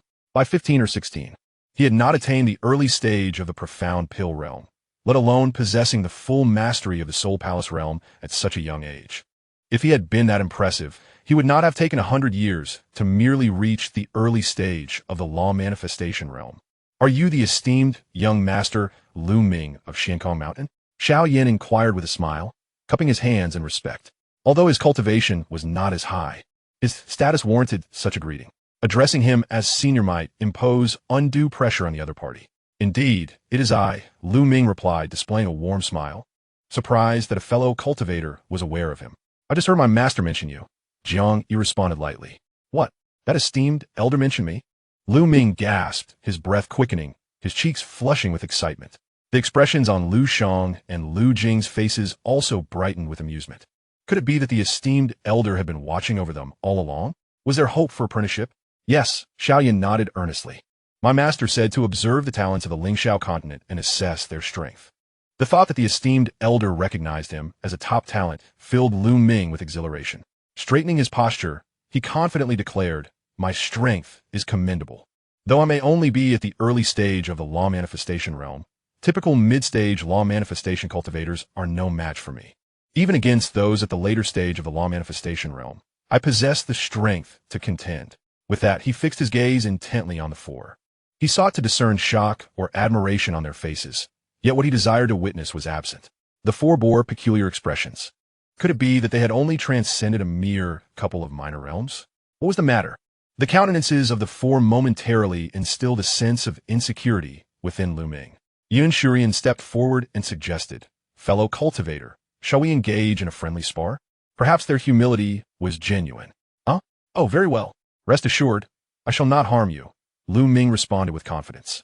It was possible that the four had perceived him as boasting, hence their expressions. Once they engaged in actual combat, they would realize the truth of his words. Should this lead to earning the favor of a senior, perhaps he might have the opportunity to become a disciple. As for the concern of being unable to defeat this maiden, it was unfounded. He acknowledged that her cultivation speed was astonishing, and her combat prowess was likely commendable. However, they were separated by a significant gap in realms. When he reached the consummation of the Soul Palace realm, he would not be a match for a cultivator in the early stages of the law manifestation realm. No matter how formidable this maiden was, she could only be comparable to those in the mid-stages of the law manifestation realm at best. Thus, defeating him was improbable. Even if a miracle occurred, they might only reach a stalemate, an event with less than a 1 in 10,000 chance. With a confident smile, he elegantly extended his hand in an inviting gesture. "Please, fellow cultivator." In an instant, the two vanished and reappeared at the martial arts arena of the sect. Chapter 145. A single defeat shatters the heart of Tao. "Look, it's Senior Sister Yun and the young master of Xiankong Mountain." Their appearance in the arena immediately captivated the attention of the surrounding disciples. Over the past fortnight, many had learned of the existence of Xiankong Mountain from the texts in the scripture pavilion. Following Lu Ming and his companion's arrival, their identities had been made public, and thus nearly everyone was aware. The young master of Xiankong Mountain was rumored to have attained the legendary law manifestation realm. Was Senior Sister Yun truly going to spar with him? The four disciples of Chu Yuan were esteemed among the true disciples of Tianyun Sect, and all disciples were required to regard them as senior brothers and sisters. During his birthday banquet, many had come to know of Yun Shurian's esteemed status. It was said that even the elders of the sect could not discern the depth of her cultivation. Now, with Senior Sister Yun preparing to spar with the young master of Xiankong Mountain, could it be that she too was in the law manifestation realm? At this point, those present felt an overwhelming sense of astonishment. They were aware that Senior Sister Yun was not yet 16. At the very least, she should be starting from the five organs realm. "Ah, this is what true genius looks like," exclaimed a female disciple, her eyes filled with admiration and envy. They too wished to become such radiant beings, yet lamentably, they found themselves unable. They could dedicate their entire lives and still not reach the cultivation level that Senior Sister Yun currently possessed. "Be mindful of your strength." At that moment, the voice of Lu Shang echoed in Lu Ming's ear. Lu Shang feared that Lu Ming might inadvertently injure his opponent, which would be disastrous. Lu Ming nodded in response, assuring him, "Do not worry, second ancestor." Meanwhile, many high-ranking members of Tianyun Sect were also observing the scene, and they too were unaware of the extent of Yun Shurian's strength. "Friend, please make your move first. My cultivation is superior, and I shall grant you 3 strikes." Lu Ming displayed his gentlemanly demeanor. Yun Shurian, unperturbed, replied, "Very well." In the next instant, a formidable aura emanated from her, and she raised her hand, delivering a gentle yet decisive palm strike. A white palm imprint effortlessly surged forth, expanding against the wind as it advanced toward Lu Ming. The smile that had once adorned Lu Ming's lips suddenly froze. Something was amiss. He found himself ensnared, enveloped by an eerie sense of impending doom. If he failed to withstand this attack, he sensed a chilling fate awaiting him. It was over. He had been careless, abandoning the notion of granting 3 strikes. A silver spear materialized in his grasp, and he poured every ounce of his strength into a thrust. Break!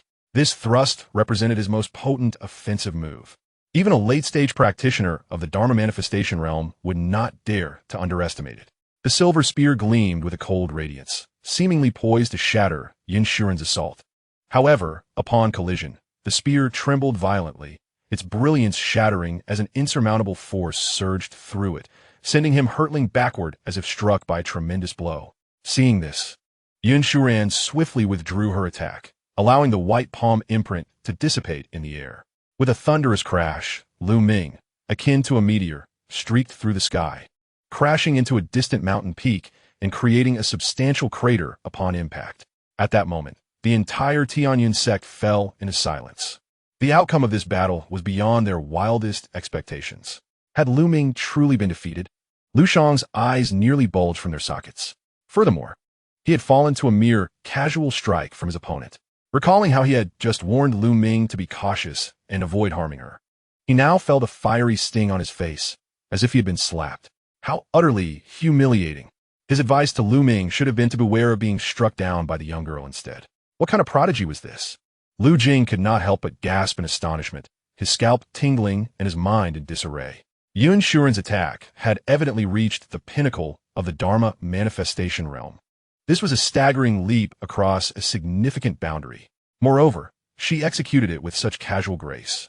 They often spoke of various talents, but at this moment, he truly grasped what it meant to be a genuine genius. The higher-ups of the Tianyun Sect were equally stunned. They had entertained the thought that Xianxia might lose. Yet they were utterly unprepared for her effortless victory with a mere casual strike. Truly a disciple of our ancestor, exclaimed Sect Master Wang Mu. She fights us as if we were children. The surrounding sect leaders nodded in agreement, recognizing the truth in his words. Collectively, they were not a match for Xianxia. In fact, without her even needing to engage, it was likely that Xiao Yan and Jiang Yi could easily overpower them. They have indeed heard that Jiang Yi and his companions have eradicated the remnants of the Qingmu sect and the Blood Knife sect, and the number of those who perished at their hands within the fifth vitality realm is considerable. Gulp. Sister Yun has astonishingly defeated someone at the law manifestation realm. The might of that palm strike was utterly terrifying. It felt as if the heavens themselves were collapsing. The disciples of the sect were all profoundly shaken. Sister Yun is truly formidable. Even the elders and stewards of the sect gazed upon her with admiration in their eyes. How could I have been defeated? Lying in a deep pit, Lu Ming questioned his very existence. Reflecting on his previous confidence, when he had boasted that he would let his opponent take 3 moves, he felt an overwhelming sense of humiliation. It was as though he could not bear to show his face. I understand that even among geniuses, disparities exist, but I never anticipated such a vast chasm. In that moment, Lu Ming felt as though his heart was on the verge of shattering. Xianxia, such a prodigy, is worthy of being that senior's disciple. And what about me? Do I truly have a chance? At that moment, all his confidence evaporated. Though he felt unworthy to face anyone, he mustered the courage to rise and soar into the sky. To retreat in defeat would be an even greater embarrassment. Are you all right, fellow cultivator? Xianxia inquired with politeness. I am fine, Lu Ming replied, shaking his head and forcing a bitter smile. I have embarrassed myself. I never expected you to be so formidable. Your talent is indeed beyond my reach. You flatter me, Xianxia replied earnestly. Among my master's 4 disciples, I am actually the least gifted. I have merely accumulated more cultivation due to a smoother path since childhood. The 3 members of the Lu family gasped in disbelief. Are you serious? You, who were so terrifying, are still the least talented. Who would believe that? Everyone from the Tianyun Sect felt as if struck by lightning, rendered almost speechless. They prefer to believe that Xianxia was merely being modest. Lu Ming swallowed hard. From Xianxia's earnest demeanor, he sensed her sincerity. His gaze shifted to Jiang Yi and the others, and he ultimately made a decision. Might I have the honor of witnessing your prowess? I wish to see just how fearsome true geniuses can be. I shall suppress my cultivation to match your level. Xianxia was already the most formidable genius he had encountered, yet she claimed that these 3 surpassed her in talent. At this moment, he was eager to discover just how vast the gap between geniuses could be. Chapter 146. Is there really such a thing as fighting beyond one's rank? Jiang Yi shook his head. Just as Lu Ming lamented his rejection, Jiang Yi slowly spoke. There is no need to suppress your cultivation to our level. Simply reducing it by 1 major realm will suffice. Jiang Yi had discerned Lu Ming's combat prowess and realized that surpassing a major realm was unfeasible. If they were to match the same realm, it would be overly unfair. Lu Ming. Others. Very well. It seems you are not rejecting me, but rather suggesting that others utilize more of their cultivation. This seemed rather audacious. Indeed, my esteemed senior brother speaks with great wisdom. Xiaoyan nodded in agreement, acknowledging that they should not overly bully others. Lu Ming took a deep breath. Very well, he would heed their counsel. If they believed that they could contend with a version of himself from a higher realm, he would comply with their wishes. Immediately, Lu Ming began to suppress his own cultivation level, sealing away his powers. His aura plummeted from the realm of Dharma aspect to the early stage of the five organs realm. The surging vitality within him was suppressed by over 99%, and his cultivation was significantly curtailed, with his primordial spirit nearly entirely sealed. It felt as though he had returned to the early stage of the five organs realm. Haha, allow me to take the first turn. Xiao Yin, brimming with anticipation, was eager to engage with Lu Ming. Thus far, Lu Ming was the most talented individual they had encountered, apart from their own group. Furthermore, the gap of an entire realm would not render Lu Ming utterly defenseless. The heavenly fire Dao body erupted. The spiritual flames he had refined had become a part of his cultivation, now manifesting externally, further accelerating his already surging aura. In the blink of an eye, a formidable sense of pressure enveloped him. Lu Ming. Surely, the disparity of an entire realm could not be bridged so easily. Moreover, he felt as though he were being surpassed. No matter. In terms of combat experience and understanding of martial techniques, he was convinced he was superior. Lu Ming reassured himself, his spear trembling as he charged forward. Although he had been injured earlier, Xianxia had withdrawn in time, preventing any severe damage. After consuming a medicinal pill, he had nearly fully recovered. Boom! Boom! Boom! The two clashed fiercely. Xiaoyan did not employ his Zhuke Qingtian palm, yet Lu Ming found himself retreating steadily, overwhelmed by an inexplicable sense of helplessness. Although Lu Ming was capable of battling those in the later stages of the Five Organs realm, he could not withstand Xiao Yin's onslaught, leaving him utterly astounded. This was not merely a leap of one entire realm. It felt as though he had been surpassed by nearly two. Was this truly human? Stop, stop, stop!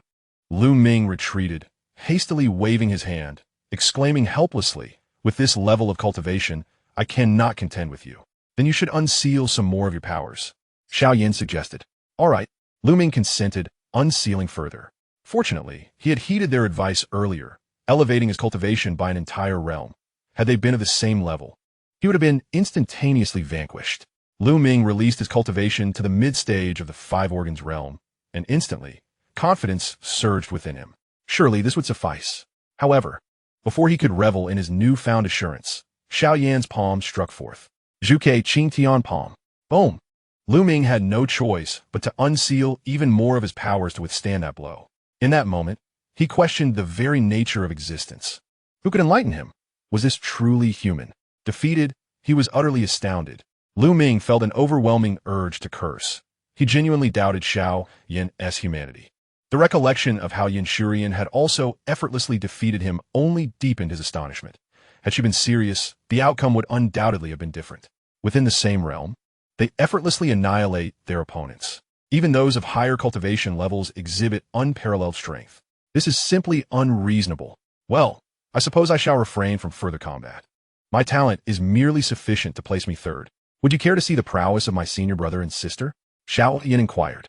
Lu Ming, never mind. Ultimately, he let out a bitter laugh. Xiao Yin and the others were leagues ahead of him. In engaging in further battle with Jiang, he would likely result in an even more humiliating defeat. As for the 5-year-old girl, he found it difficult to lower himself to that level. Although, at present, aside from Xianxia, none of the other three could match him if he did not restrain his cultivation. Yet, he felt no sense of pride, perhaps after a period of absence. They would surpass him. A wave of defeat washed over him. He was a top-tier genius of Lingxiao continent, previously believing his talent to be exceptional. He even questioned whether the formidable prodigies chronicled in ancient texts were genuine. But now he realized it was all true. And these four before him were even more astonishing than those historical accounts. The members of Tianyun Sect had grown desensitized. Xiao Yin had become even more formidable than before. During the previous sect competition, he had left many disciples in a state of trepidation. Now, those disciples felt the chasm between them had widened to an insurmountable gulf. Indeed, the disciples of Ancestor Chu possessed an air befitting their master, each one more extraordinary than the last. Their expectations had been far exceeded. They had originally come with aspirations to become disciples of the Elder, but now it seemed their talents were far too disparate, and hope appeared bleak. Sighing, Lu Ming lamented. The four exchanged glances. If this individual lacked any particular distinction, he was indeed unworthy of their master's tutelage. You and I do not share a fated bond of master and disciple. You may return, Chu Yuan remarked, recognizing the individual's commendable character. His voice resonating in the training ground. Although Lu Ming felt disappointment, he could bear it, as he had not harbored high hopes from the outset. Soon, the four returned to Daoyuan Peak. The three members of the Lu family departed from Tianyun Sect. Shortly thereafter, Chu Yuan's divine avatar returned triumphantly. The Xianxia palace had shown a favorable disposition, bestowing upon him the lineage of Qingyu, reminiscent of the former Bloodine Hall. Furthermore, they guaranteed never to step foot into the land of the 100 nations. Ultimately, they offered numerous treasures and materials that Chu Yuan had specifically requested.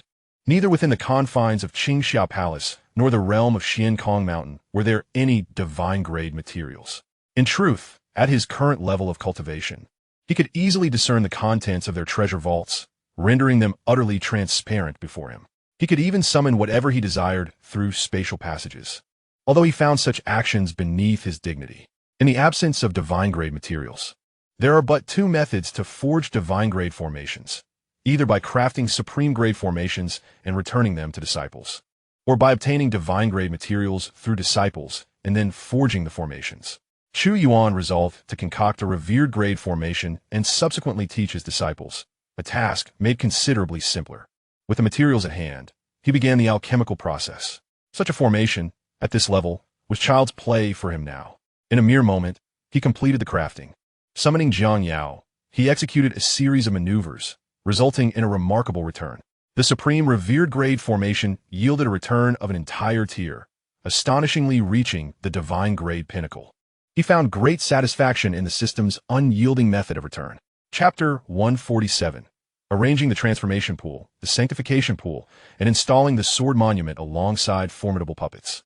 The divine-grade pinnacle formation was now capable of withstanding assaults from those of the God King realm. With such a protective grand formation, the Tianyun Sect was sufficiently fortified in the Lingxiao continent. In an instant, Chu Yuan's figure vanished from his original position, reappearing high above the Tianyun Sect. With a mere wave of his hand, he retracted the previous royal grade formation.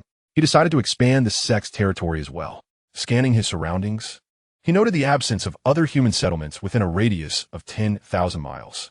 With a single thought, he banished the surrounding beasts and other creatures far beyond that distance. Soon, a vast formation enveloping an area of 10,000 miles was established. In truth, a divine-grade pinnacle formation could encompass a radius of several 100,000 miles without issue. However, there was no necessity for such an extensive reach at present. The operation of the formation required divine essence to sustain it, and his current reserves were limited.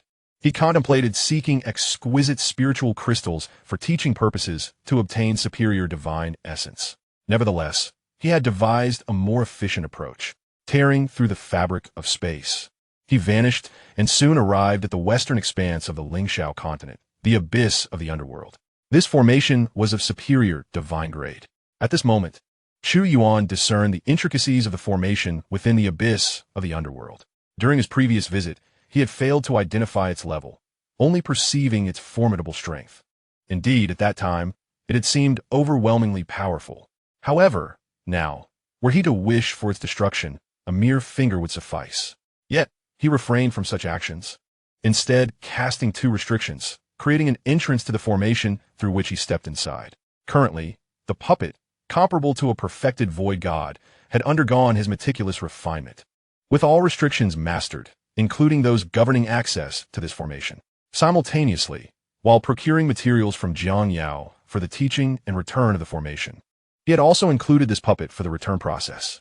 Regrettably, puppets were not classified by divine grades, but rather by individual cultivation realms. Thus, the final outcome was a puppet akin to a perfected true god. The sustaining essence of this formation comprised superior divine essence, while beneath the teleportation array lay numerous exquisite divine essences. Chu Yuan surveyed the expanse beneath the 10,000-mile formation, capable of maintaining its operation for tens of thousands of years, indicating a vast quantity of divine essence. Therefore, he sought to retrieve the ready-made resources. With his current mastery of formations, he could effortlessly unlock the formation's patterns and restrictions to extract the divine essence within, though he did not take it all. The superior divine essence was nearly depleted, leaving just a small remainder, yet sufficient to sustain the operation of this formation for millennia. The exquisite divine essence had also been significantly reduced, but the remaining portion was ample to activate the teleportation array multiple times. Chu Yuan revealed a smile of satisfaction, devoid of any guilt. Had it not been for his formidable strength, he would have already been captured by the puppets and delivered to the heavenly thief sect for the purpose of refining him into a true Dan. A grudge had indeed been established. What was wrong with taking a few items as compensation for oneself? Once he ascended to the divine king realm, he could transport himself to the divine continent to explore. This resolve was precisely why he refrained from destroying the teleportation array. Moments later, he departed from that place. In scarcely a short while, he returned to the Tianyun Sect, traversing the Xianxia continent with remarkable swiftness given his current cultivation. Along the way, he had also gathered several new spiritual fruits. Master, upon returning to the Tianyun Sect, Chu Yuan waved his hand and summoned Xianxia. The little girl beamed upon seeing him, revealing a charming dimple. I have brought you several new spiritual fruits. Take a look. Chu Yuan placed the newly acquired divine essence within the storage ring. Divine essence is a precious commodity. To squander it without return would be sheer waste. Wow, more new spiritual fruits? Xianxia's eyes sparkled as she accepted the storage ring to examine its contents. Ding! The master grants the second, disciple Xianxia, spiritual fruits. Superior divine essence and exquisite divine essence. Returning yields higher tier spiritual fruits, superior holy essence, and exquisite holy essence. Chu Yuan's smile deepened. Before long, Xianxia transferred the spiritual fruits into her own storage ring, expressing her heartfelt gratitude before he sent her on her way. Go! Chu Yuan then infused a portion of the exquisite divine essence into the depths of the Tianyun Sect. This divine essence was sufficient to sustain the formation for several millennia. He subsequently activated another function of the formation, transforming a portion of the divine essence into heavenly and earthly spiritual energy along with the essence of divine brilliance. Instantly, within the confines of the Tianyun Sect, the spiritual energy thickened into clouds and raindrops, with the essence of divine brilliance merging, causing these clouds to shimmer with an ethereal radiance. Rustling sounds echoed as various flora and precious herbs within the vicinity surged with rapid growth, a phenomenon perceptible to the naked eye. Boom! Some members of the sect who were stagnating at a bottleneck experienced immediate breakthroughs. At this moment, no other force within the Xianxia continent could rival the conditions of the Tianyun Sect. The Tianyun Sect had become a veritable sanctuary for cultivation. Although the duration of the formation as maintenance was reduced by about 1/5, such an environment immensely benefited the cultivation of the sect members, making it well worth the trade. Even on the divine continent, it was unlikely any force possessed a divine-grade, exquisite formation. The changes within the sect were strikingly evident. Almost everyone could sense it. As many gazed upon Chu Yuan in the firmament, they erupted in excitement. Ancestor. It's the ancestor wielding divine powers. This feels as if the sect has been transformed entirely. With merely a breath, both the esteemed elders and disciples of the sect felt an overwhelming wave of bliss, nearly causing them to swoon. However, his disciples remained relatively composed, for in their hearts, their master was inherently powerful, and his actions seemed entirely natural. Subsequently, Chu Yuan delineated 4 forbidden zones in the vicinity of the sect's rear mountain, each fortified with intricate arrays of restrictions. The first zone was designated for the formation of the Transformation Divinity Array, creating the Transformation Divinity Pool. The second was allocated for the establishment of the Sacred Transformation Array, resulting in the Sacred Transformation Pool. The third was reserved for the monument, embodying the essence of the Great Sword. The fourth was intended for the placement of perfected puppets of the virtual deity and true deity realms. Furthermore, these 2 puppets were commanded to safeguard the Tianyun Sect during times of peril, with the stipulation that those possessing a special token could also command them to engage in battle. As for the monument of the Great Sword Essence, it was positioned atop a peak within the sect, aptly named Sword Peak, accessible to all members of the sect. The formation of the Transformation Divinity and Sacred Transformation Pools was accompanied by sufficient divine and sacred energy to sustain their operation for millennia. However, This was merely beneficial for those with inferior talents. For myself and my disciples, it held no value. When Chu Yuan tested the pools, he found that the transformative liquid within both the transformation divinity pool and the sacred transformation pool had no effect on him, regardless of whether he immersed himself for a millennium. Yet, for those of weaker talents, a mere month within these pools could dramatically alter their fates. Chapter 148, 30 years in the east, 30 years in the west, arriving early for the appointment. Come over here, he summoned. After completing all necessary preparations, Chu Yuan sent a message for the senior members of the sect to convene with him. Soon, the sect leader, the vice-sect leader, and numerous esteemed elders gathered at his side. Ancestor, they greeted with deep reverence. Indeed, Chu Yuan nodded, succinctly relaying the details of the protective array and the significance of the 4 forbidden zones, as well as the matter of Sword Peak. To facilitate their understanding, he also elucidated the cultivation realms from the transcendent realm upwards to the divine king realm. Upon concluding his explanation, the senior members of the sect remained in a state of disbelief, as the magnitude of this revelation profoundly challenged their worldview. It was essential to remember that just a year ago, the Tianyun Sect had not even a single perfected 5 organs realm cultivator. Truly a pitiful state. Yet now, there were 2 divine realm puppets, each capable of dominating the entire Xianxia continent. It was as though they had transitioned from a humble village to suddenly wielding the power to rule the world. The enormity of this transformation was beyond their capacity to articulate. Ancestor, they exclaimed at a loss for words, their gratitude manifesting solely in their fervent bows. Subsequently, Chu Yuan entrusted them with the tokens to control the arrays, directing them to undergo baptism in the transformation divinity and sacred transformation pools. Following this, along with the resources he had provided, the Tianyun Sect would be well equipped to cultivate formidable beings of the divine realm. Currently, the sect is lacking in techniques and martial arts. Within the treasury of the Tianyun Sect, there is an abundance of king-tier techniques and martial arts, even more so below the king tier. However, those above the king tier are exceedingly rare, and there are none at the divine level. Chu Yuan cannot possibly transmit the 9 transformations of immortality and various divine powers to the current sect. Nonetheless, their cultivation is still low, rendering the need for techniques and martial arts above the king tier unnecessary at this time. Thus, there is no cause for urgency. In due course, he will seek out some king tier and respect tier techniques and martial arts, and after teaching his disciples, he shall return them. The path for the Tianyun Sect has already been laid out, and he has fulfilled his duty to the sect. The future journey must be undertaken by the Tianyun Sect itself. He cannot assist them in every endeavor. At most, he will leave them a pathway to the divine realm. As for additional resources, it will depend on the sect's own fortunes. He has already shown great benevolence and righteousness. Once the higher echelons of the sect undergo their baptism and their talents are fully enhanced, their cultivation speed will significantly increase. It is merely a matter of time before the Tianyun Sect becomes the most formidable force in the Xianxia continent. Chu Yuan remains detached, allowing the sect's leaders to decide who will receive the baptism of the divine transformation pool and who will partake in the sacred transformation pool. Each individual entering the divine transformation pool undergoes a metamorphosis. The tasks have been completed, and Chu Yuan vanishes in a flash. When he reappears, he finds himself at the ancestral grounds of the sect's back mountain, where the remains of his parents rest. With a wave of his hand, he retrieves their graves into the system space. In the future, should he be able to traverse the river of time, he could potentially bring them back to life. If such a feat proves unachievable, perhaps he could find another method of resurrection using their remains, he muses.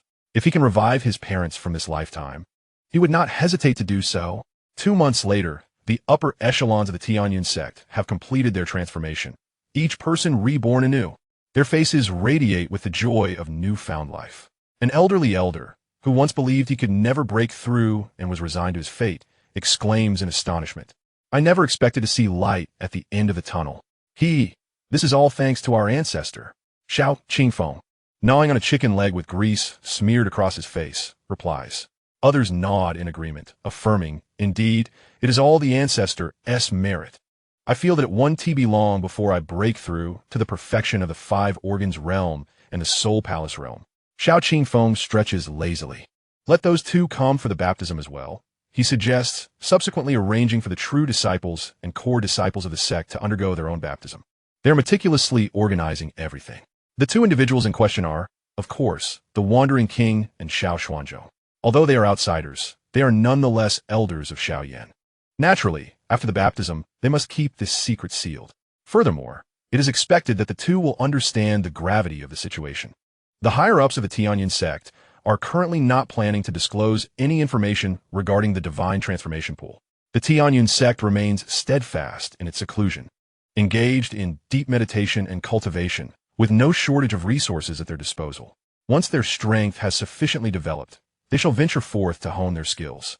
The higher-ups of the sect have discerned its true positioning, not as a contender among the myriad nations, nor among the 10 sects of the Outer Realms, but as a formidable presence across the entire Lingxiao continent. During the past 2 months, each of Chu Yuan's 4 disciples has celebrated their birthdays. Yet only Xiao Yin has made progress, achieving the mid-stage of the Xiandan realm, while the others remain stagnant. As their breakthroughs are minor, they have not earned the opportunity for a reward. Master, my cultivation has yielded results, and I wish to fulfill our 3-year pact ahead of schedule. On this day, after imparting wisdom to his 4 disciples, Xiao Yin spoke with utmost seriousness. It has only been a little over a year. The 3 years still stretch ahead. He cannot forget Lu Yunyu's previous arrogance, a memory that lingers like a thorn in his side, causing him discomfort. Thus, he yearns to resolve this matter swiftly. Given Lu Yunyu's pride, she will undoubtedly accept his challenge. Yunshu Rant's lips curled into a smile. That foolish woman will soon realize the magnitude of her error. Chu Yuan nodded slightly. Very well.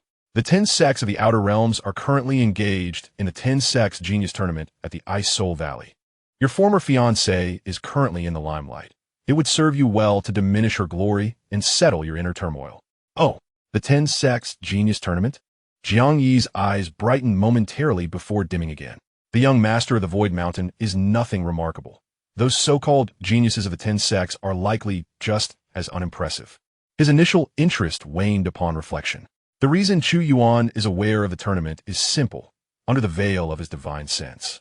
All events transpiring in the Ice Soul Valley unfold before him.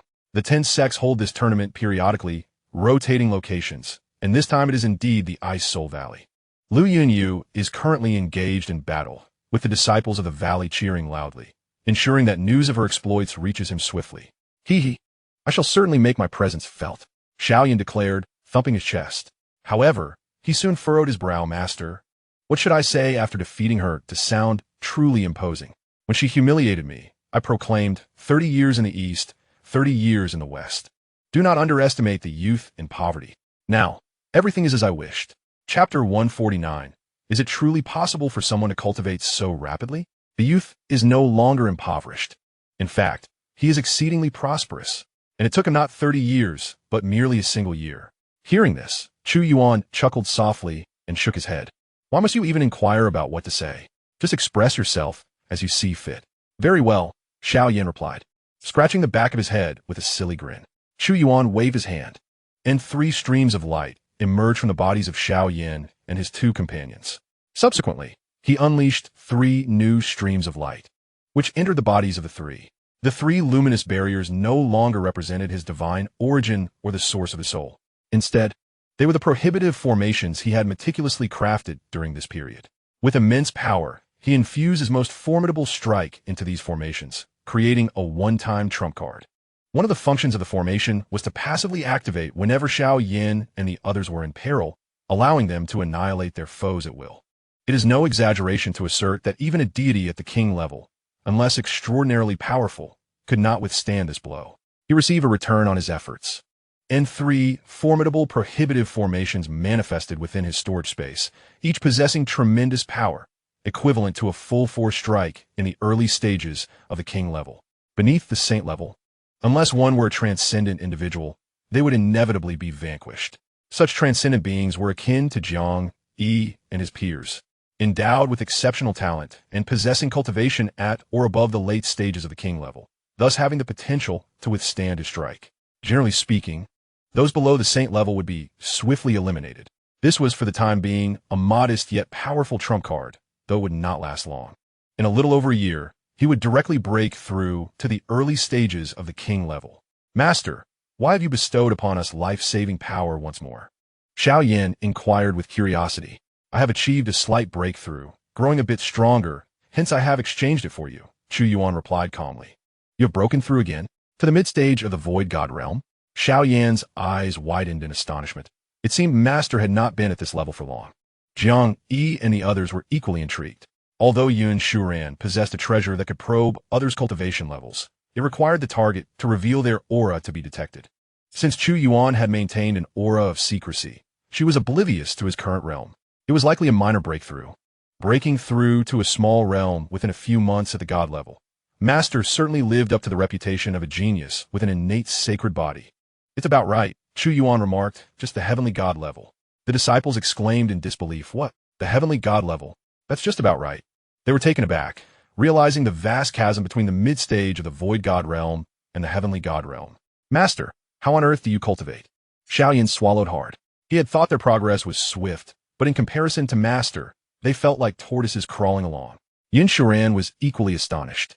Initially, Master had seemed only to be at the king level. Is it truly possible for someone to cultivate so rapidly?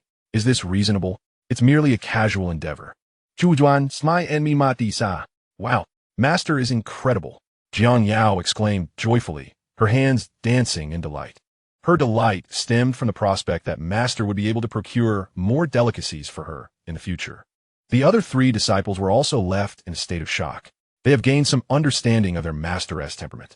The Master has never uttered a falsehood. If he claims to be at the divine realm, then he undoubtedly is. They marveled at the rapidity of his breakthrough. All right, you may leave now. Go together. Once you have completed your tasks, continue your training outside. Flowers cannot bloom in a greenhouse. Chu Yuan gestured dismissively. Subsequently, with a wave of his hand, he opened a spatial passageway leading directly to the Ice Soul Valley. Oh, very well, Xiaoyan responded, quickly nodding, a smile breaking across his face. This would indeed expedite their journey to the Ice Soul Valley. After completing their tasks, just as the Master instructed, they would embark on their training. They would elevate their cultivation promptly, ensuring they did not bring shame upon their Master. Master, we are departing, Jiang Yao said with a beaming smile. Chu Yuan nodded with a smile. The four swiftly entered the spatial passageway, their figures vanishing. In the Ice Soul Valley, on the arena, Lu Yinyu engaged in combat with a talented disciple from the Tianyun Sect, both at the mid-level of the Pool Origin realm. During this period, Lu Yinyu had yet to break through. After several exchanges, she managed to send her opponent flying with a single strike, casting him out of the arena. Victory for Lu Yinyu in the Ice Soul Valley, declared the elder officiating the match. Sister Lu is magnificent. Fairy Lu, cheered not only the disciples of the Ice Soul Valley, but also those from other sects, their voices filled with admiration and affection. Lu Yinyu, not only gifted, but also strikingly beautiful, had the added prestige of being the disciple of the Grand Elder of the Ice Soul Valley, making her the object of many dreams. Seeing her disciple triumph, the Grand Elder of the Ice Soul Valley nodded in satisfaction. Among the talents competing in the 10 sects grand competition, all under the age of 20, her disciple stood out remarkably. Her discernment had proven correct. At that moment, the elder from the Burning Heaven sect, tasked with announcing names, abruptly ceased his voice. Or rather, at that instant, the entire Ice Soul Valley fell eerily silent. They gazed in terror at the sky above the arena, for the heavens had split apart. What is that? Someone exclaimed in horror. As soon as the words left their lips, for beams of radiant light surged forth from the rift.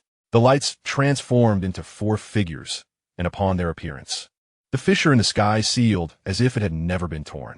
Upon recognizing the 4 figures, the onlookers could not suppress their gasps of astonishment. They were the 4 disciples of the revered elder from the floating city of kings. A collective uproar ensued. Indeed, nearly everyone recognized them. Their portraits were known to all among the 10 sects. How had they manifested? It felt as if the sky had split. What manner of ability was this? Such a phenomenon was unprecedented. Truly, they were the disciples of an elder from the realm of kings. The discussions buzzed incessantly. The members of the Tianyun Sword sect and the Blood Shadow Hall scoffed in disdain. What? King realm? How outdated is this information? They straightened their backs, as if to assert their superior knowledge, filled with pride. We have encountered 4 extraordinary talents. The individuals from the Tianyun Sword sect and Blood Shadow Hall promptly rose, courteously clasping their hands in greeting. Once the other factions realized the significance, they hurriedly followed suit. Recognizing the formidable strength of the 4 behind them, and understanding the necessity of politeness. Simultaneously, they were consumed by curiosity regarding the purpose of these four visitors. Only Lu Yunyu trembled slightly. Chapter 150. You say my master is of the King Realm? How laughable. Xiao Yan has actually arrived. She gazed up at that figure, her heart swirling with complex emotions. Why had Xiao Yan appeared here? The 3-year agreement was not yet fulfilled. At that moment, Xiao Yan's gaze also fell upon her, their eyes intertwining. The onlookers soon noticed this exchange, their hearts brimming with endless curiosity. Did this individual share a connection with Lu Yunyu? Could it be that he had taken an interest in her disciple?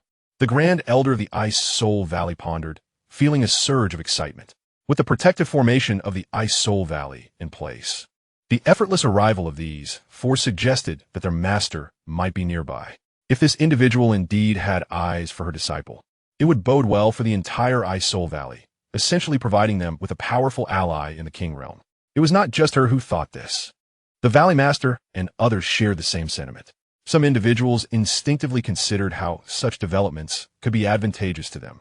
My young friend, do you know my disciple? The Grand Elder of the Ice Soul Valley inquired with a smile. However, the next moment, Xiao Yan's words froze her smile in place.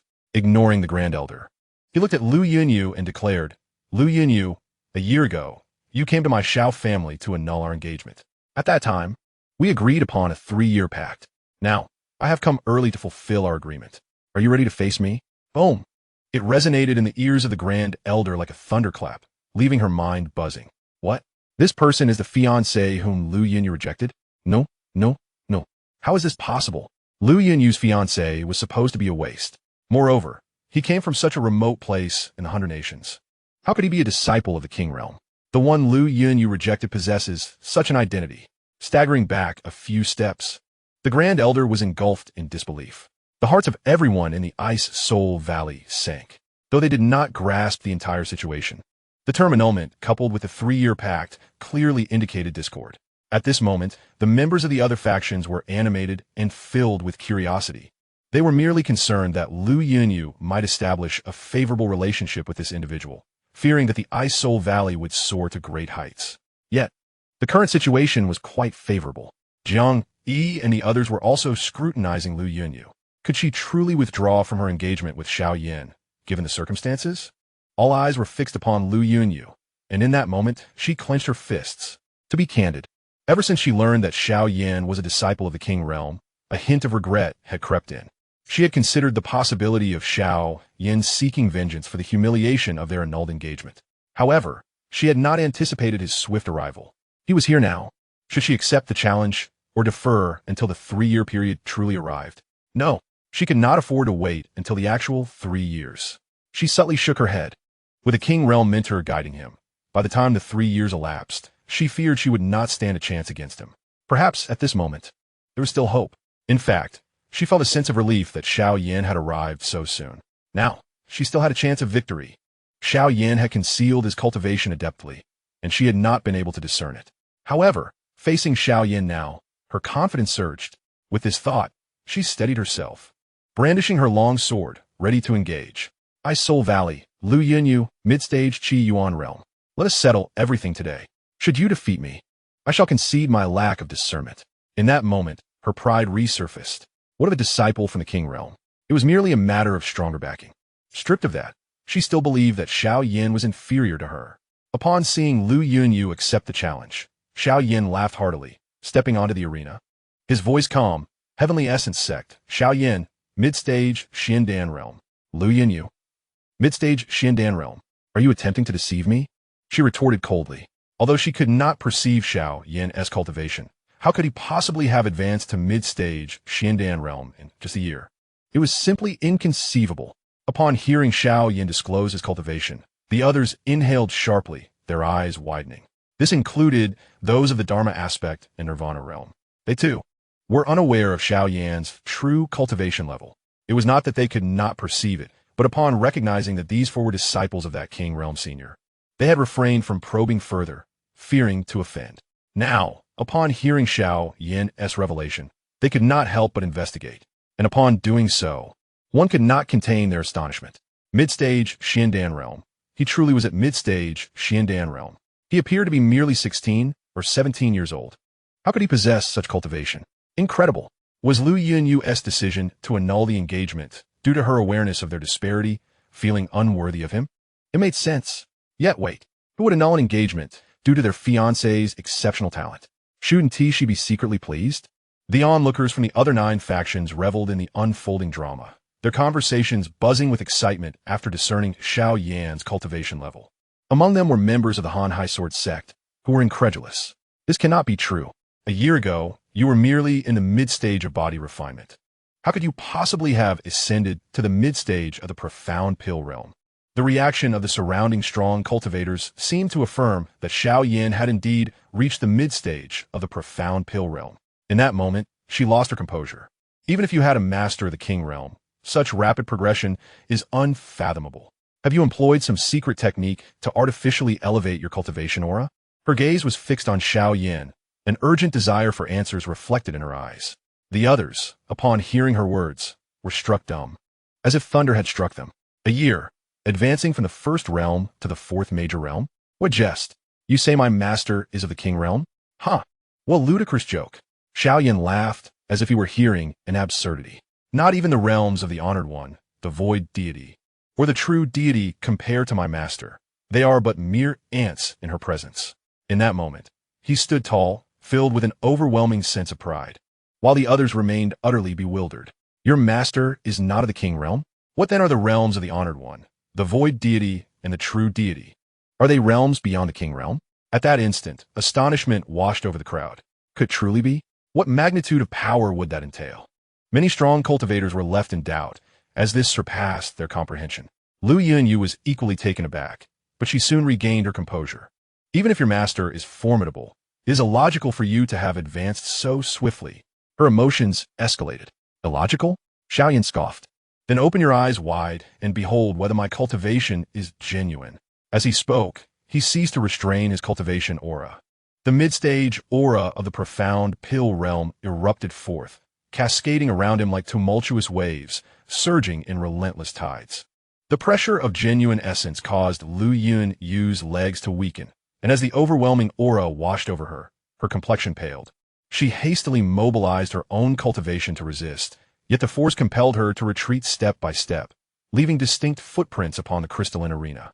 Within moments, she had been forced back several paces, unable to withstand the pressure. She knelt half on the ground, her sword planted firmly beside her. Her head bowed. A few disheveled strands of hair fell across her face as she clenched her teeth, her lips trembling slightly.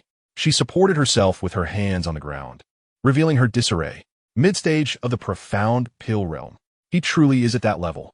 Praise the true monarch of the Tianyun Sword Sect. It seems we were mistaken in thinking that esteemed predecessor was merely at the honored one realm. Who would have imagined they were of an even higher realm? And now this young friend exhibits such brilliance. Truly, a remarkable disciple of a distinguished master. Beside them, the luminary true monarch interjected. Upon hearing this, many from various sects turned their gazes towards them. Did you all know that the esteemed elder was not at the sovereign realm? Indeed, the Xianxia true monarch and the luminary true monarch stood tall, proclaiming that a mere sovereign was unworthy even to carry the elder's shoes. The crowd was taken aback, their astonishment palpable, rendered speechless. What audacity do you two possess? He is not even your ancestor. How could this be? Just a year ago, Lu Yunyu's pupils trembled. Even the ancestors had claimed that Xiao Yan was at the mid-phase of the Xiandan realm, and now he truly possessed such a level. How could this be? With great difficulty, she raised her head, her eyes filled with unwillingness. In the present circumstances, not only could she not stand against Xiao Yan, but even merely standing seemed an insurmountable challenge. Should Xiao Yan wish to defeat her, or even take her life, it would be an effortless task. The chasm of disparity was insufferably vast. The gap of an entire realm left her in utter despair. You are merely lucky. You have a formidable master. Lu Yunyu retorted, feeling indignant. If her master were as powerful as his, she would have surely surpassed Xiao Yan long ago. It is not that I lack ability. It is merely that my master is not as exceptional as yours. Do you believe my success is solely due to luck? Do you think I am entirely devoid of merit? You remain as arrogant and ignorant as ever. Xiao Yan scoffed, and with a determined spirit, declared, Since that is the case, allow me to earn your respect. I shall lower myself by an entire realm. Should you defeat me, I shall concede this match. Are you serious? Lu Yunyu's eyes lit up, a glimmer of hope igniting within her. Xianxia snorted coldly, and in the next moment, began to suppress his own cultivation. Moments later, his aura diminished to that of the mid-phase of the condensation realm. Clang! Witnessing this, Lu Yunyu propelled herself upward, charging directly at Xiaoyan. Such openings. Xiaoyan did not employ any formidable techniques. In his eyes, as Lu Yunyu advanced with her sword, there were flaws evident everywhere. Compared to battling his senior brother, this was child's play. In an instant, he devised dozens of methods to defeat Lu Yunyu. Boom! He swiftly dodged, evading her strike, and before she could react, landed a punch squarely in her abdomen, showing no mercy. The intense pain caused Lu Yunyu's eyes to bulge, her form transforming into a fleeting shadow as she was sent flying from the arena, crashing into the wall of the palace. The unyielding ice crystal wall bore spiderweb-like cracks, and with a cough, Lu Yunyu spat out a mouthful of blood, embedding herself deep into the wall rather than sliding down. This scene left countless onlookers wide-eyed. They clearly saw that Xiaoyan had genuinely suppressed his cultivation. Yet with such a significant disparity in realms, he had still managed to defeat her in a single blow. This illuminated the profound depth of Xiaoyan's understanding of martial arts, combat, and the application of power. An extraordinary genius. This is a true prodigy. The Xiangyang true monarch stroked his beard in admiration. How could one be favored by that esteemed elder without possessing remarkable qualities? To believe that this young friend succeeded solely by luck is, indeed, quite laughable. The luminary true monarch concurred. They were utterly captivated. However, their words elicited nods of agreement from others. Indeed, if one lacks the qualifications, how could they possibly catch the eye of that esteemed senior? This individual is inherently a prodigy. Perhaps they were merely overlooked by others in the past, but once discovered by the senior and nurtured, they would soar to unprecedented heights. Their imaginations ran wild. Xiaoyan glanced at the two venerable elders, Xiangyang Zhenjuan and Lu Guang Zhenjuan, appreciating their discerning insights. Every word was a truth. Lu Yunyu struggled, slowly extricating herself from the crystalline wall. Her pale blue garments were stained with blood, rendering her increasingly disheveled. And a sense of defeat flickered in her eyes. She had lost. She had truly lost. Xiaoyan had granted her a considerable advantage in realm. Yet she could not withstand even a single strike from him. Was it possible that Xiaoyan was indeed a peerless genius? Had she misjudged him? How could this be? Xiaoyan observed her in silence. This time, I have been bested. Yet do not rejoice too soon. The path ahead is long, and I shall inevitably catch up to you, perhaps even surpass you. She had lost, but her spirit was unwilling to accept this outcome. Fueled by her dissatisfaction, she uttered words that she herself was uncertain she could uphold. At that moment, many looked at Lu Yunyu as if she were a fool. Had her resolve shattered? Did she truly believe she could catch up to him, let alone defeat him? Such dreams were utterly unfounded. Xiaoyan pondered for a moment, then stood with hands clasped behind him, turning to leave the arena and stepping into the air. His voice, calm yet resonant, echoed, "Those who have fallen to my hands have never been regarded as adversaries.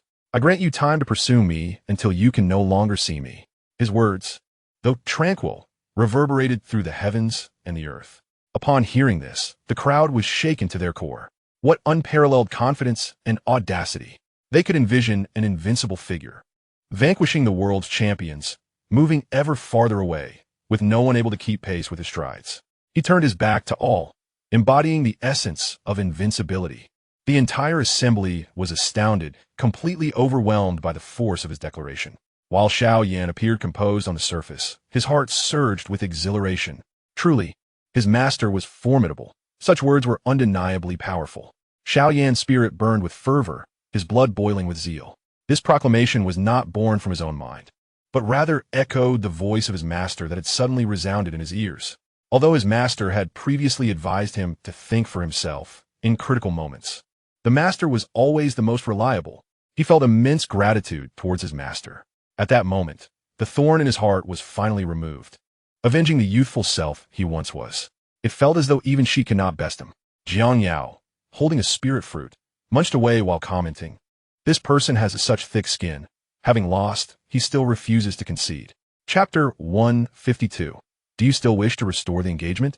Insurance palm. Upon the utterance of these words, the entire venue fell silent. A wave of gazes converged upon Jiang Yao, yet she showed no sign of intimidation. Continuing to savor her spirit fruit, someone discreetly probed her cultivation with their divine sense. Previously, the attention of the crowd was solely focused on Xianxia, leaving no room for scrutiny towards them. In truth, aside from Yun Shuran, Jiang Yi and the others also possessed treasures that concealed their cultivation levels.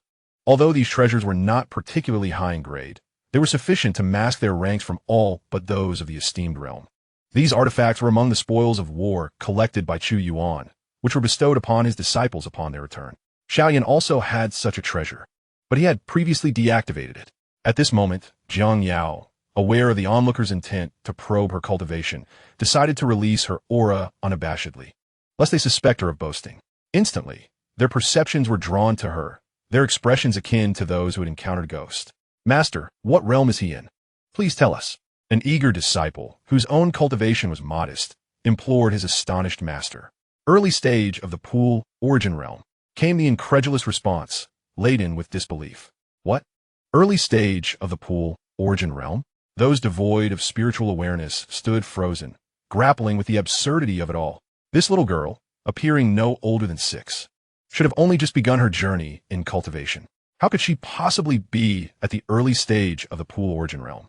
Preposterous. Bang! An elder of the Burning Heaven sect, at the level of law manifestation, struck his disciple on the head. Nonsense. This is right before our eyes. How could it be false? Despite his words, his own face mirrored disbelief. Observing the astonished expressions around her, Jiang Yao tilted her small head, a slight smile gracing her lips. She playfully flicked the pit of the spirit fruit she had just consumed. Whoosh! The pit transformed into a streak of light, soaring past Lu Yunyu. Boom! The ice crystal wall, which Lu Yunyu had just struck, shattered as the pit pierced through it, causing a catastrophic collapse. This blow would have been insurmountable even for someone at the early stage of the profound pill realm. A disciple swallowed hard, sensing the imminent danger. They believed they might perish. It turned out that the little girl had indeed spoken the truth. Lu Yunyu could not contend with her at all. Is this truly a disciple of that esteemed elder? She feels more like a daughter, murmured the true monarch of Xiangyang quietly. Beside him, the true monarch of Liuguang nodded in agreement, sharing his sentiments. Meanwhile, Lu Yunyu's face turned ashen. How could such a little girl utterly dominate her? How could she ever hope to catch up to Xiaoyan? No, it seemed utterly impossible. At that moment, a horrifying realization dawned upon her. Xiaoyan had defeated her using only his mid-stage cultivation of the condensing origin realm. What if he had not suppressed his power? How formidable would a mid-stage Xiaoyan of the profound pill realm be? After cultivating for 100, 200, or even 300 years, would she be able to withstand a single strike from Xiaoyan? She had no confidence in that prospect. At this moment, she felt a twinge of regret for her past decisions. It had only been a year. She ought to have granted Xiaoyan an additional year. Had she not hurried to annul their engagement, would Xiaoyan's current prowess have led him to extend a helping hand to her? Would she have attained unimaginable opportunities? Alas, everything had transpired, and she had lost her chance. Xiaoyan's arrival signified that he would not forgive her. At this juncture, Jiang Yao suppressed her aura, averted her gaze from Lu Yunyu, and took out a sweet spirit fruit to eat. The crowd, recovering from their astonishment, realized that Jiang Yao was, without doubt, more formidable than Xiaoyan in their eyes. After all, she was remarkably young, and her future was unfathomable.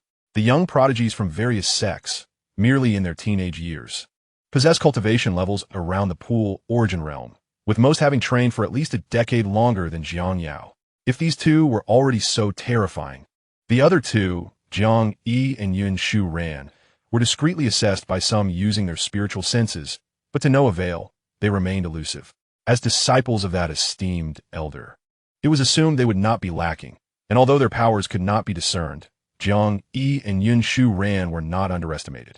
Xiaoyan had returned to Jiang Yi's side, flashing a bright, sunny smile. All right, let us depart. He bore no ill will towards Lu Yunyu. In fact, he felt a sense of gratitude for her early withdrawal from their engagement. Had she not done so, he might have been preoccupied with how to assist her now. Young friend, please wait. A gentle voice emerged. It was the Grand Elder of the Ice Soul Valley, her face adorned with a warm smile. Young friend, Lu Yu's decision to annul the engagement was indeed made without due consideration. She was rather immature at the time. Why should you quibble with a young girl? She must have come to realize the impulsiveness of her actions. Perhaps you might grant her a chance for reconciliation, restoring your engagement to its former state, leading to a beautiful tale. Furthermore, I have heard that your elders share a strong bond. Restoring your engagement would undoubtedly bring them great joy. The Grand Elder of Isole Valley was unwilling to let such a promising opportunity slip away, striving to salvage the situation. Should she succeed, Lu Yun would soar. And as her master, she would bask in the glory of her disciple's success, reaping numerous benefits. Jiang Yi and his companions paused in their steps. The Grand Elder had now become the focal point of the gathering. Some could not suppress the twitching at the corners of their mouths. Was this not the height of shamelessness? They had once deemed her a waste and annulled the engagement, and now, witnessing his rise, they wished to reinstate it. Was there anything more brazen than this? And not to mention, quibbling with a girl? TSK, utterly shameless. Members of Isole Valley felt their cheeks burn upon hearing this. Meanwhile, Lu Yunyu's eyes sparkled with a glimmer of hope. Indeed, she had acted rashly in her impulsive decision, but her master spoke wisely. Why should Xiaoyan hold a grudge? Granting her another chance would be a great kindness. If Xiaoyan accepted her back, she would also achieve what she desired, a win-win for both. She gazed at Xiaoyan, eagerly anticipating his response. However, before he could make a move, Yin Shuren's figure vanished from sight. In the next moment, she appeared before the Grand Elder of the Isole Valley, delivering a resounding slap to his face. A shadow flew out, shattering a vast expanse of the Crystal Palace. The sharp crack of the slap and the thunderous crash echoed simultaneously. At that moment, Yin Shuren stood gracefully in the spot where the Grand Elder had just been. While he now lay among the ruins, half of his face swollen and all his teeth knocked out, a picture of utter disgrace. Chapter 153, Master and Disciple Turn Against Each Other, a Tragic Fate. The sudden turn of events left everyone in a state of shock.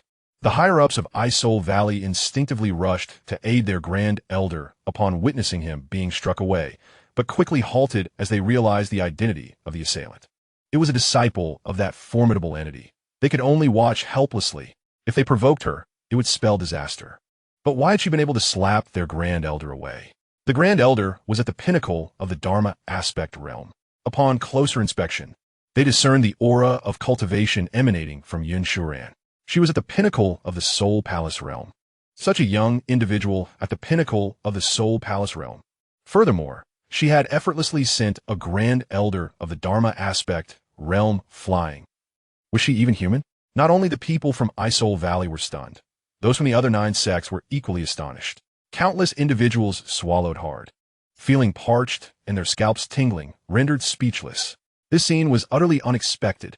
They had not underestimated the young woman, but they had assumed she was on par with Xiaoyan, perhaps a bit formidable, but nothing beyond that.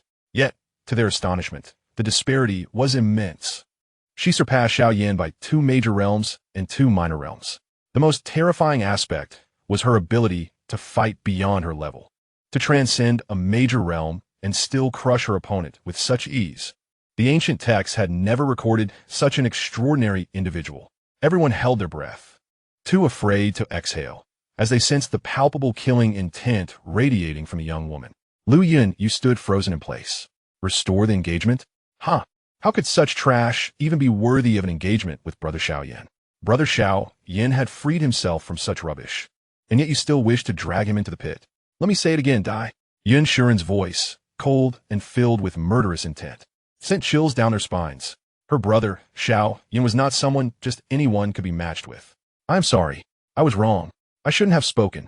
It was my mistake. The Grand Elder of Isole Valley's voice trembled in supplication. At that moment, she truly felt an overwhelming sense of impending doom. If she did not beg for mercy, she sensed that she would indeed meet her end. In the face of death, nothing else holds significance. All she desires now is to survive. Humph. Yin Shuren let out a cold grunt, swiftly approaching Xiao Yin and embracing his shoulder, her face illuminated by a sweet smile.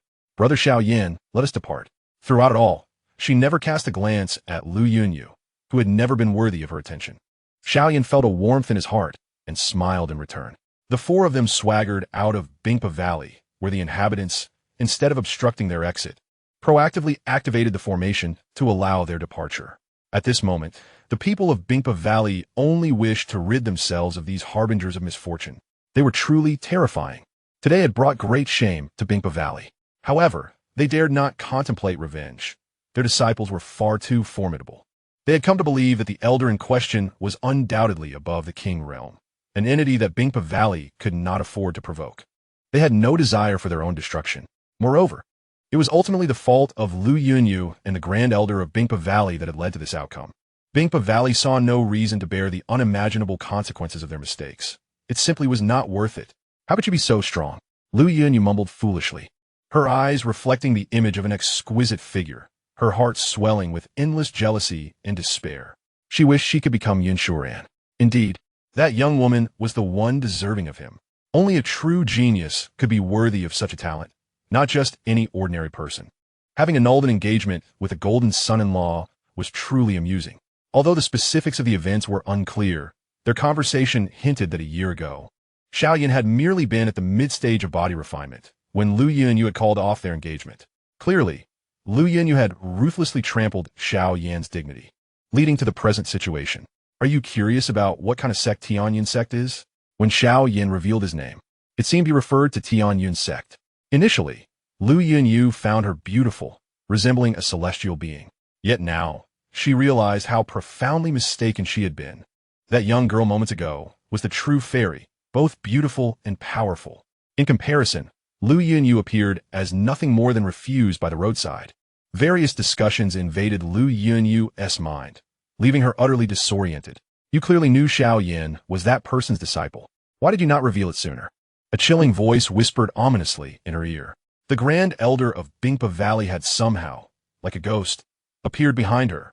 At this moment, the Grand Elder understood that when she had previously shown Lu Yunyu those portraits, Lu Yunyu had recognized her former fiancé. Yet, Lu Yunyu had deliberately concealed this fact. No wonder she had seemed somewhat unsettled back then. It was not merely a figment of her imagination. Had Lu Yunyu disclosed this matter to her earlier, she believed today's events could have been avoided, because she would compel Lu Yunyu to restore the marriage engagement. And if that could not be achieved, it would be prudent to sever the master-disciple relationship early, thus avoiding the current predicament. Her reputation was utterly tarnished, and she bore significant personal injuries. All of this was due to Lu Yunyu. At this moment, the once favored disciple had become a source of profound dissatisfaction and even intense aversion.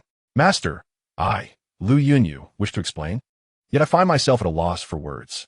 Do not address me as master. The Grand Elder of the Ice Soul Valley snorted coldly. From this day forth, I no longer recognize you as my disciple. Lu Yunyu trembled, disbelief etched on her face as she gazed at her master. Had she truly been expelled from a sect?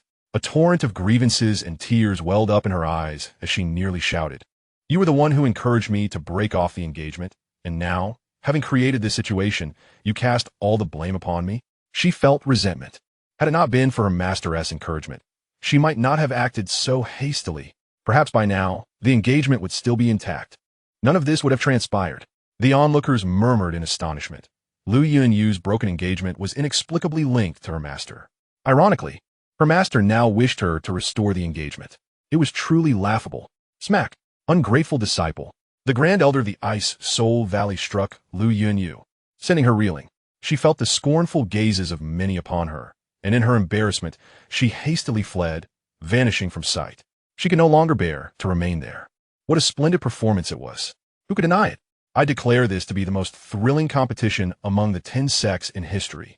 The entertainment was truly delightful. Many high-ranking members from the other 9 sects chuckled as they discussed the events of the day, knowing it would provide ample conversation for quite some time. However, the leadership of the Ice Soul Valley wore grim expressions. Although the competition among the 10 sects had not concluded, their enthusiasm had evaporated. Eventually, the members of the other 9 sects departed, continuing to converse about the day's spectacle. The Grand Elder of the Ice Soul Valley was dismissed from her position. Fading from the public eye, Lu Yunyu was not expelled from the Ice Soul Valley, but in the aftermath of these events, she felt the once respectful gazes of those around her shift to something altogether different. Some even resorted to direct mockery. Various resources were suppressed, and she encountered obstacles at every turn. Ultimately, unable to endure any longer, it seemed as if the entire Ice Soul Valley conspired against her. She eventually left the Ice Soul Valley and returned to the Lu family of the Great Wu Dynasty, which she had previously scorned. There, she vented her frustrations, physically assaulting many high-ranking members of the Lu family, with Lu Shan bearing the brunt of her fury, suffering broken ribs in the process. The Lu family, unable to tolerate her behavior, retaliated with a severe beating and ultimately expelled her from the family. Chapter 154. Vice President of the Wanbao Chamber of Commerce, Qinlan. Third junior brother, your words earlier were quite impressive. After leaving the Ice Soul Valley, Jiang Yi continued to reflect on the statement made by Xiao Yan. Xiao Yan shook his head with a smile. Senior brother, that was not my own thought. It was actually conveyed to me by our master. Hee. Although it wasn't originally my idea, I was the first to voice it. Such an invincible and confident statement was uttered by him. How exhilarating. Oh, the crowd was taken aback, realizing that it was not a thought born from Xiao Yan's own mind. They had assumed that his intellect had suddenly become brilliant. Such audacious words indeed befit his master. Viank, ye nodded earnestly. No one dared to refute this sentiment, for it resonated profoundly within their hearts. His master had always been immensely powerful and unfathomably profound. This strength transcended mere realms. Even Yun Shuran, who had witnessed mightier beings, felt that none compared to the uniqueness of her master. Senior brother, where shall we venture for our training next? Xiao Yan inquired. Our cultivation is still insufficient. Let us first hone our skills in the perilous regions of these 10 sects. Once our prowess is elevated, we can explore other places, Jiang Yi replied. Xiao Yan and Yun Shuran nodded in agreement, while Jiang Yao tugged at Jiang Yi's sleeve, for she was still but a child, content to let the older ones make the significant decisions. Tianyun Sect. Chu Yuan withdrew his gaze. Next, he must comprehend the true intent of destruction and the true intent of immortality to the point of mastery. If one were at the realm of void, it would take at least half a year to fully grasp these two paths' true intents. However, now he stood at the realm of celestial deity. The speed of his deduction and comprehension was incomparable to that of the realm of void. After all, achieving mastery in the true intent of the path was the key to entering the realm of celestial deity. Since he had already attained the realm of celestial deity, acquiring additional keys was not a daunting task. Thus, in a short span, he would be able to master these two true intents. Furthermore, he aimed to master 50% of the true intent of fire as well. The events that transpired in Ice Soul Valley quickly spread throughout the lands of the 10 sects. In the floating city, within the city lord's manor, Lu Yinji, clad in vibrant red, chuckled softly upon learning the news. How intriguing. They actually rescinded the engagement of that esteemed senior's disciple. That person must be regretting it immensely. The esteemed senior was a deity. That individual truly did not comprehend the magnitude of the opportunity they had forfeited. Not only would they miss the chance to be the fiancé of that esteemed senior's disciple, but even being a servant to him would be an unparalleled honor. Even she, Lu Yinji, likely lacked such qualifications. Alas, she could only look up to that esteemed senior's disciple, let alone the esteemed senior themselves. Meanwhile, in the floating city, at the Wanbao Chamber of Commerce, Qian Duiyu was receiving an important figure from the chamber. Wanbao Chamber of Commerce was the largest commercial entity in the Lingxiao continent. With business operations spread across every corner of the continent, its strength evident. The individual before him was strikingly different from the opulent Qian Duiyu. He was remarkably modest. Adorned in a simple black robe, his white hair cascading naturally, a pipe resting at his waist, resembling an ordinary old man. Yet he stood tall and straight, his eyes revealing profound shrewdness. Qinlan, one of the vice presidents of the Wanbao Chamber of Commerce, possesses the cultivation of a perfected venerable. President, what brings you here in person? Qian Duiyu inquired with a cheerful smile. Although she holds a secondary position in the absence of the primary leader, the designation of deputy may be omitted. Qinlan stated, the president is in seclusion. I am the most capable here, thus I have arrived. Given that the counterpart is a figure of the esteemed realm, it is only prudent to approach them with a modicum of sincerity. Let us discuss the matter at hand. How much do you know about that individual? Qinlan inquit auset stili. Not much, Qian Duiyu replied candidly. Who could have anticipated that the elder we once hosted was not of the monarch realm, but rather of the revered realm? Indeed, due to the secrecy surrounding Xiankong Mountain, the information regarding Chu Yuan's divine status had not been disclosed. Thus, even the Wanbao Chamber of Commerce could only ascertain from the Nine Sword sect and other sources that the elder was of the revered realm, and possibly an independent cultivator. Consequently, the Wanbao Chamber harbored intentions of collaboration. The revered realm is, after all, a pinnacle existence within the Lingxiao continent, with each revered individual carrying significant weight. Given the immense wealth of the Wanbao chamber, it was only natural for them to explore potential alliances. Hence, Qinlan's visit was merely a matter of conducting a standard business transaction. Qian Duyu added, only later did we discover that the individual was indeed of the revered realm. Do you know what that person favors? Qinlan nodded, then posed a question. Not at all, Qian Duyu responded. Very well, Qinlan said, slightly furrowing her brow. Shall we pay a visit to the sect of that esteemed individual? Have we thoroughly investigated their location? Indeed, the information has been gathered. The elder resides in the Tianyun Sect, located within the Great Wu dynasty. Previously, there had been interactions with the president of its branch, Qian Duyu remarked. Excellent. Then let us proceed to pay our respects, Qinlan declared. I have been delayed for 2 months due to prior commitments. It is possible that the individuals from Xiankong Mountain have already attempted to court him. I hope their efforts have been in vain. If the competition is fair, the financial strength of our Wanbao chamber would certainly provide an advantage. The conflict between the Xianxia Palace and Xiankong Mountain concluded rather abruptly. I wonder what the reason was, Qinlan mused aloud. I heard that the Xianxia Palace was forced to retreat in disarray. If that is indeed the case, Xiankong Mountain has undoubtedly grown significantly stronger, Qian Duyu noted. Suddenly, a thought struck him. President, might it be possible that the Elder and Xiankong Mountain allied to defeat the Xianxia Palace so swiftly, given the battlefield's proximity to the 100 Nations territory? Understanding the implication behind his words, Qinlan shook her head. That is highly improbable, even if one were at the pinnacle of the revered realm. An alliance with Xiankong Mountain would not suffice to bring about such a rapid defeat for the Xianxia Palace. Indeed, perhaps I am overthinking this, Qian Duyu conceded. President, a momentous piece of news. At that moment, a figure rushed in with great urgency. What is the cause for such haste? Do not delay in presenting your respects to President Qin. Qian Duyu furrowed his brow. The deputy of his branch, who had previously been quite composed, now seemed exceedingly anxious. President Qin, you have arrived? Yang Feng exclaimed upon seeing Qinlan, quickly bowing in greeting. You mentioned a momentous piece of news. Please share it with us. Qinlan prompted, her gaze fixed upon him. The urgency of the other party was palpable. They yearned to uncover the nature of the news. Very well, Yang Feng nodded, promptly declaring, the disciple of that esteemed Elder Chu has appeared in Ice Soul Valley. As Yang Feng recounted the tale, both Qian Duyu and Qinlan were left in utter astonishment. Isn't that an existence at the level of a venerable? And their disciple is such a prodigy?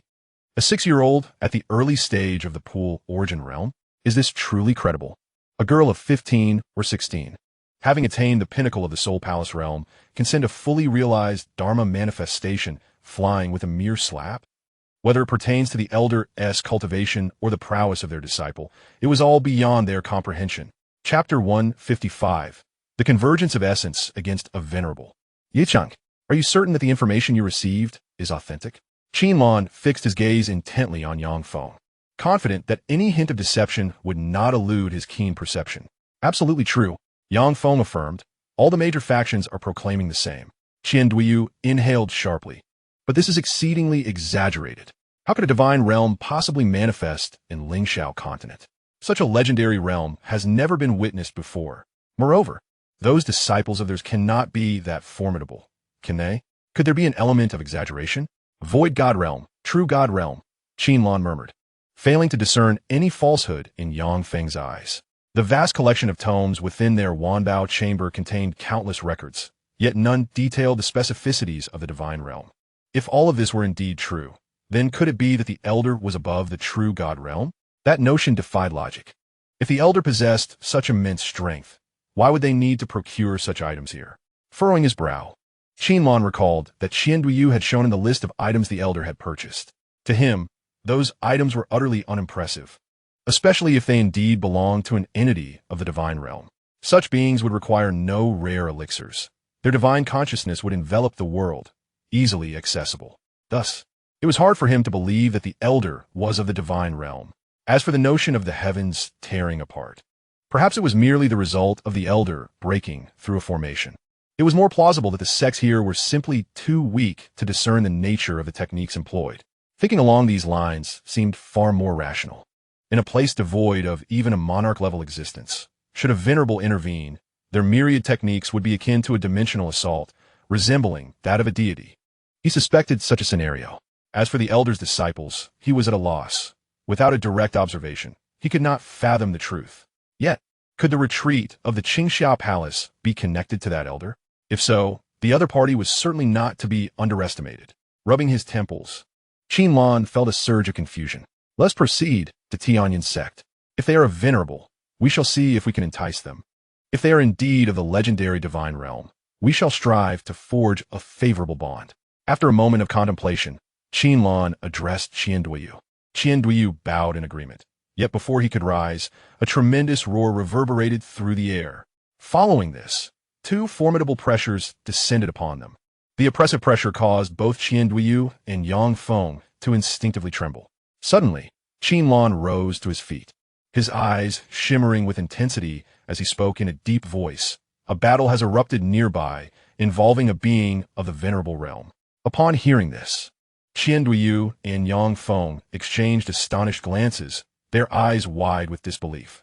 How could a venerable realm expert engage in combat in such a place? Before they could fully process the situation, Chu Yuan swept them along, bringing them outside the floating city.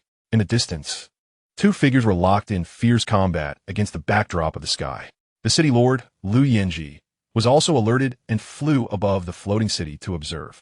They must not be from the floating mountain, Lu Yenji thought to herself, as she did not recognize the two combatants. One was the esteemed ancestor of the Yi family from the southern continent, Yi Xiaotian. Chu Yuan recognized one of them, while his gaze narrowed at the other, his pupils trembling in disbelief. This was inconceivable. Chu Yuan fixed his gaze on the distant scene. What is wrong, President? Xianduoyu and the others watched the two indistinct figures clash, each impact releasing terrifying waves and a deafening roar, akin to a tempest of thunder. At times, there were brief pauses, allowing them a glimpse of the combatants' faces. One was a burly elder with fiery red hair, exuding an explosive aura. The other was a man clad in gray, his face obscured by numerous wrappings, rendering his features unrecognizable. Which one was Yi Xiaotian? Why did the vice president display such a grave expression? The faces of Xianduoyu and his companions were filled with confusion. The man battling Yi Xiaotian was only at the mid-stage of the condensation realm. Chu Yuan squinted, scrutinizing the scene. What? Xianduoyu and Yang Feng froze. Their lower cultivation levels prevented them from discerning the realms of the two fighters, but Chu Yuan was different. The Lingxiao continent is divided into 5 regions: East, West, South, North, and Central. For instance, the area where the floating mountain resides belongs to the Eastern continent. The Yi family from the Southern continent is also renowned across the Lingxiao continent. They had heard of their formidable reputation before, equal to that of the floating mountain. An ancestor of such a powerful clan should undoubtedly possess the strength of the venerable realm. Yet, the vice president claimed that the one battling against them was merely at the mid-stage of the condensation realm. Was this correct? It seemed utterly implausible. How could a mid-stage condensation realm fighter possibly contend with a venerable realm expert? It was unfathomable to possess the strength to rival a being of the venerable realm, unless the opponent was being controlled by another venerable being, temporarily wielding their spiritual power to engage in battle. No, it was not possession, but rather some other force. Chu Yuan was resolute in his belief. The man shrouded in gray wrappings emanated a peculiar and sharp energy, which was precisely what enabled him to stand against the late-stage ancestor of the Yi family. Boom! Boom! Boom! The figure seemed to transform into a sword, showing no signs of retreat. With each wave of his hand, streaks of white sword light descended. Yi Xiaotian unleashed powerful punches, each imbued with earth-shattering might. Yet they were all effortlessly deflected by his opponent. Qin Daoyu of the Wanbao Chamber of Commerce. What a coincidence. This individual is an enemy of my Yi family, and I wish to request your assistance in eliminating him. In return, my Yi family shall offer generous rewards. The towering Yi Xiaotian spoke after seeing Chu Yuan. He had been tracking Yichanga for quite some time, yet Yichanga was exceedingly elusive, fleeing swiftly after every confrontation, making it impossible for him to capture him. He was determined not to let Yichanga escape again, fearing that prolonged pursuit would lead to complications. What is the situation? Chu Yuan inquired, furrowing his brow. Without a clear understanding of the circumstances, he could not readily agree to intervene. I am unsure. However, there is no need for you to be overly concerned, Qin Daoyu. He is indeed a member of my Yi family, but has become this way due to a misstep in cultivation. Even if he were to be killed, no one would seek vengeance for him. Instead, we could explore why he has transformed into this state. Are you not curious? Ye Xiaoxian elucidated. A member of your Yi family? Qin Lan remained unperturbed. To be honest, the peculiar power emanating from this individual piqued his curiosity. Yet, due to the opacity of the situation, he would not act recklessly, even in light of Yi Xiaoyan's explanations. One could not take the words of the adversary at face value. A misstep in cultivation? He observed that the individual exhibited no signs of such a condition. Moreover, who among the virtuous would become so powerful through a mere misstep? If that were the case, everyone would succumb to it. Precisely. Yi Xiaoxian replied. Since this is a matter concerning your Yi family, I shall refrain from involving myself for the time being.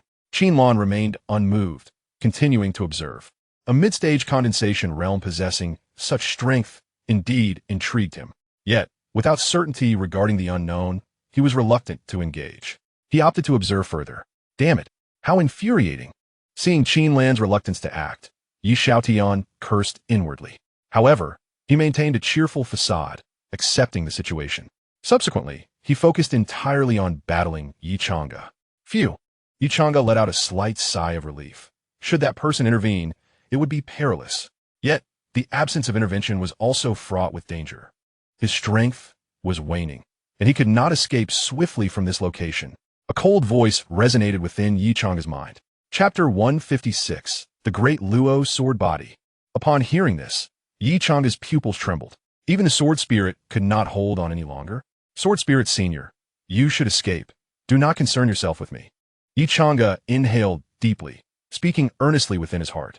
He had established a mental connection with the sword spirit, allowing for communication within his mind.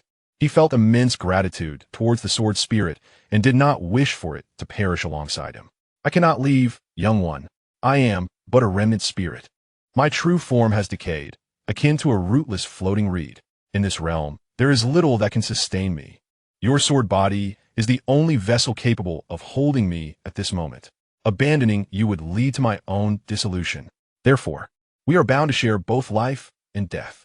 I shall attempt once more to see if I can escape. The voice was exceedingly cold, yet the words conveyed no chill. The sword spirit controlled Yi Chang'e's body, wielding the power of the sword path. Are you unable to escape? I apologize for being a burden to you, Yi Chang'e expressed with deep regret. If it were not for his own inadequacy, he would not have found himself in such dire straits. You need not blame yourself. In fact, I owe you gratitude. Had you not awakened the sword body and allowed me to sense it, I might never have regained consciousness. Rather than fading away unnoticed, being able to move, even for a brief moment, is a tremendous gain. The sword spirit shifted its tone. It is truly unacceptable to perish at the hands of such a person. In the depths of Yi Chang'e's consciousness, a golden figure suddenly erupted with curses. It had attempted to flee, but realized escape was impossible. Yi Xiaotian offered them no opportunity whatsoever. Boom! Boom! Boom! As time passed, Yi Chang'e found himself increasingly at a disadvantage, while Yi Xiaotian grew more exhilarated. Ha ha! Is your method of escape rendered useless? Excellent. It seems you are destined to die here today. Yi Xiaotian's face was alight with triumph. It is you who shall perish. Yi Chang'e roared. His voice infused with fury and unending hatred. The effort to stabilize his essence had drained too much of his strength, leaving him powerless. Enough is enough. I shall not burden him with this matter any further. He has suffered enough, and there is no need to add to his guilt. Regrettably, the sword spirit lamented its own weakness, its power diminished to a fraction of its former glory. Otherwise, a mere ant in the realm of the revered would pose no threat. With another bout of combat, a peculiar force surged within Yi Chang'e, causing his power to plummet from the revered realm to that of the king. Witnessing this scene, Yi Xiaotian was elated. Ha ha ha! Yi Chang'e, meet your demise. He charged forward with a fist aimed at Yi Chang'e, who, weakened, could not evade the assault. Am I to die? This is unacceptable. I cannot accept this fate. Yi Chang'e's eyes burned red. He had yet to avenge his grievances and would not rest in death. The sword spirit shared his unwillingness to succumb to despair. Just as they believed death was inevitable, a gentle force lifted Yi Chang'e, allowing him to evade Yi Xiaotian's strike. Expecting certain doom, he was astonished by the sudden turn of events. Before him stood a figure clad in black gold robes, with cascading white hair, exuding an otherworldly aura as if descended from the heavens. It was the one who saved him. Yi Chang'e immediately understood. Thank you, esteemed senior, for your rescue. He hurriedly bowed in gratitude. It was indeed a being of the divine realm. The significant loss of power had obscured his awareness of its presence, which might have been nearby all along, the sword's spirit mused. It remained uncertain of the Savior's motives, but decided to observe for now. If the intent was benevolent, it would express its gratitude, especially since it too had survived. Should malice arise, and one seeks to delve into the peculiarities of Xianxia, or to study him, one can only curse the adversary and await their demise. Who are you? Why do you meddle in the affairs of the Yi family? Upon witnessing Xianxia being rescued, Xianxia was instantly enveloped in a surge of hostility. Yet, he refrained from rash action, for the speed of the rescuer had been so swift that he could scarcely comprehend it. He remained oblivious to when this individual had made their appearance. It was all too bizarre. He felt an intense apprehension towards this person. Senior. Upon spotting the silver-haired youth, Lu Yinji was immediately stirred and performed a respectful bow. It is the esteemed senior from Tianyun Sect. At this juncture, Qian Duyu remarked. Meanwhile, Qin Lan felt a twitch in his eyelids, for he had just realized that he had failed to discern how that person had materialized. He was a perfected existence of the Venerable Realm, one of the strongest individuals on Lingxiao continent. Yet, even he could not fathom the movements of this being. Could it be that this person truly possesses divine capabilities? Contemplating this, Qin Lan's body involuntarily trembled. The newcomer was none other than Chu Yuan. He had been immersed in the comprehension of the indestructible true essence when he suddenly sensed a peculiar force surrounding him, accompanied by a battle that seemed uncharacteristic of this locale. Thus, he instinctively directed his gaze towards the source. To his astonishment, he beheld a mid-stage condensing yuan practitioner engaged in combat with a late-stage venerable. The strange force emanated from this individual. Without hesitation, he employed his true sight from afar. Whatever his eyes could perceive was within the reach of this extraordinary ability. The distance posed no difference to him, akin to standing right before him. Before long, the attributes of the opponent materialized before his eyes. Name, Xianxia. Age, 20. Talent, swordsmanship prodigy, Daluo sword body, currently severely damaged. Potential, celestial bearing, fortune is exceedingly strong. Ultimate achievements may surpass expectations. Cultivation, mid-stage condensing yuan, late-stage original soul palace, 3 months prior, subjected to the extraction of all blood and marrow, resulting in significant loss of sword body essence. Endured a life-threatening ordeal, cultivation plummeted, should have perished, yet fortune shone brightly, evading death, thanks to a fragmented sword spirit possessing him, stabilizing his essence, allowing him to survive. Fortune, great fortunate being. Chu Yuan was utterly astonished to discover that the individual was a great fortunate being, a peerless talent. Having had his blood and marrow extracted, he then acquired a mysterious sword spirit, rising through adversity. No, it appeared that he was merely fleeing for his life. Such a prodigy stirred something within Chu Yuan. However, he did not rush to intervene immediately. Instead, he continued to observe, seeking an opportune moment. Indeed, it was not long before the moment arrived. He intervened to rescue Xianxia. This individual was a great fortunate being. Even without my assistance, he should survive. If I were not to intervene, who would? The fragmented sword spirit within him? Or perhaps another? He scanned his surroundings with his consciousness and discerned that only one individual at the pinnacle of the venerable realm possessed the capability to offer assistance. However, it was evident that the latter had no intention of intervening. Nonetheless, he was assured that death was not imminent. It was quite normal for a sudden lightning strike to eliminate an adversary in a critical moment. Chu Yuan mused silently. His gaze fell upon Xianxia, primarily seeking to uncover the truth behind the so-called incomplete sword spirit. Chapter 157, Taking Disciples, the Fifth Disciple. As his consciousness swept through the area, he realized that if his cultivation were beneath the divine realm, it would undoubtedly be challenging to detect the incomplete sword spirit. However, at present, as a being of the celestial realm, his consciousness revealed that within Xianxia's sea of consciousness lay an extraordinary force. It seemed that the sword spirit was concealed therein. He was genuinely curious about the true nature of this incomplete sword spirit, but he refrained from hastily inquiring or probing too deeply, instead focusing on Xianxia. Yichang? Chu Yuan smiled as he directed his attention toward him.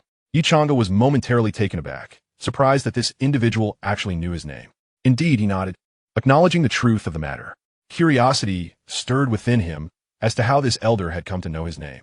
Meanwhile, on the other side, Xianxia, who had initially felt as though he had been rendered invisible and was on the verge of exploding with indignation, was now unsettled upon witnessing that this person knew Xianxia's name. How does this elder know my name?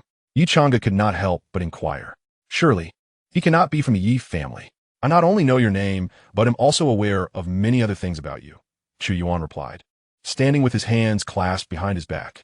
He then candidly stated, the reason I save you is that I see potential in you and wish to take you as my disciple. Would you be willing? Take a disciple. Xianxia was momentarily taken aback. Yi Xiaoyan's heart sank. In the distance, Lu Yanji was filled with envy, while the three members of the Wanbao Merchant Guild were equally astonished. To think that the one who had come here was seeking a disciple. Yet it must be said, this individual of the mid-condensation realm was indeed peculiar.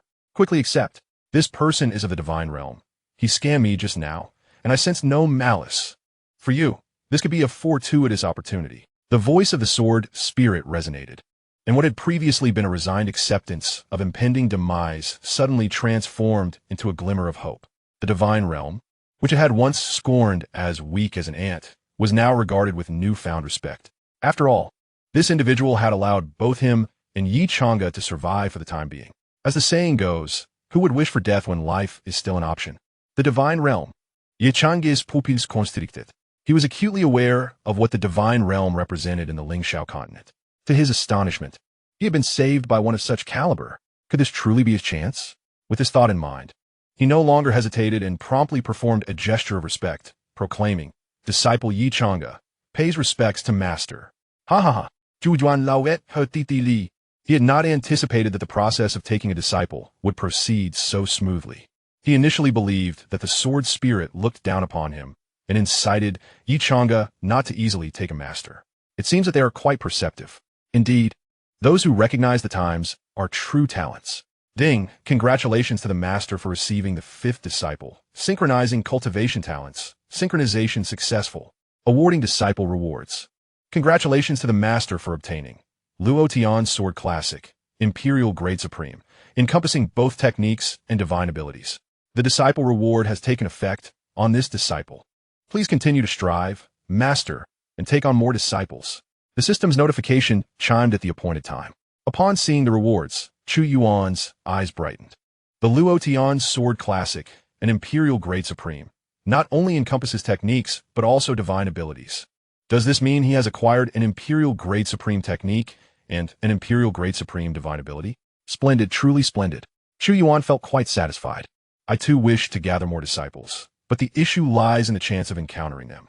Upon reading the system's final remark, Chu Yuan couldn't help but chuckle inwardly.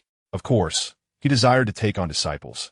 How wonderful it would be to fill all the slots. However, speaking of which, among the first 4 disciples, aside from Xianxia, the other 3 were remarkable prodigies, and they just happened to appear in the same place. Now, another swordsmanship prodigy has emerged near me. System, be honest, are you secretly exerting influence? Otherwise, even in a brilliant era, such coincidences would be improbable. System, you've acknowledged it. It truly is you. Chu Yuan mused again in his heart. System, the system remained silent, offering no response. Chu Yuan chose not to dwell on the matter, regardless of whether the system was working behind the scenes. As long as a steady stream of outstanding disciples continued to arrive, it was all for the better. Gently lifting the kneeling Xianxia, he spoke in a gentle tone. From this day forth, you shall be my 5th disciple. You will have 4 senior brothers and sisters, whom you will meet in due course. Yes, Xianxia nodded. To think he now had 4 siblings. Being chosen by this master, could it be that he too possessed extraordinary talent? Perhaps not as extraordinary as yours. Your Luo sword body is one of the pinnacle talents in the world. The sword spirit, sensing Xianxia's thoughts, immediately remarked. Xianxia silently nodded, finding some agreement with this notion. His 4 siblings were surely geniuses, but they likely did not surpass him in talent. His current low cultivation was merely due to unforeseen circumstances.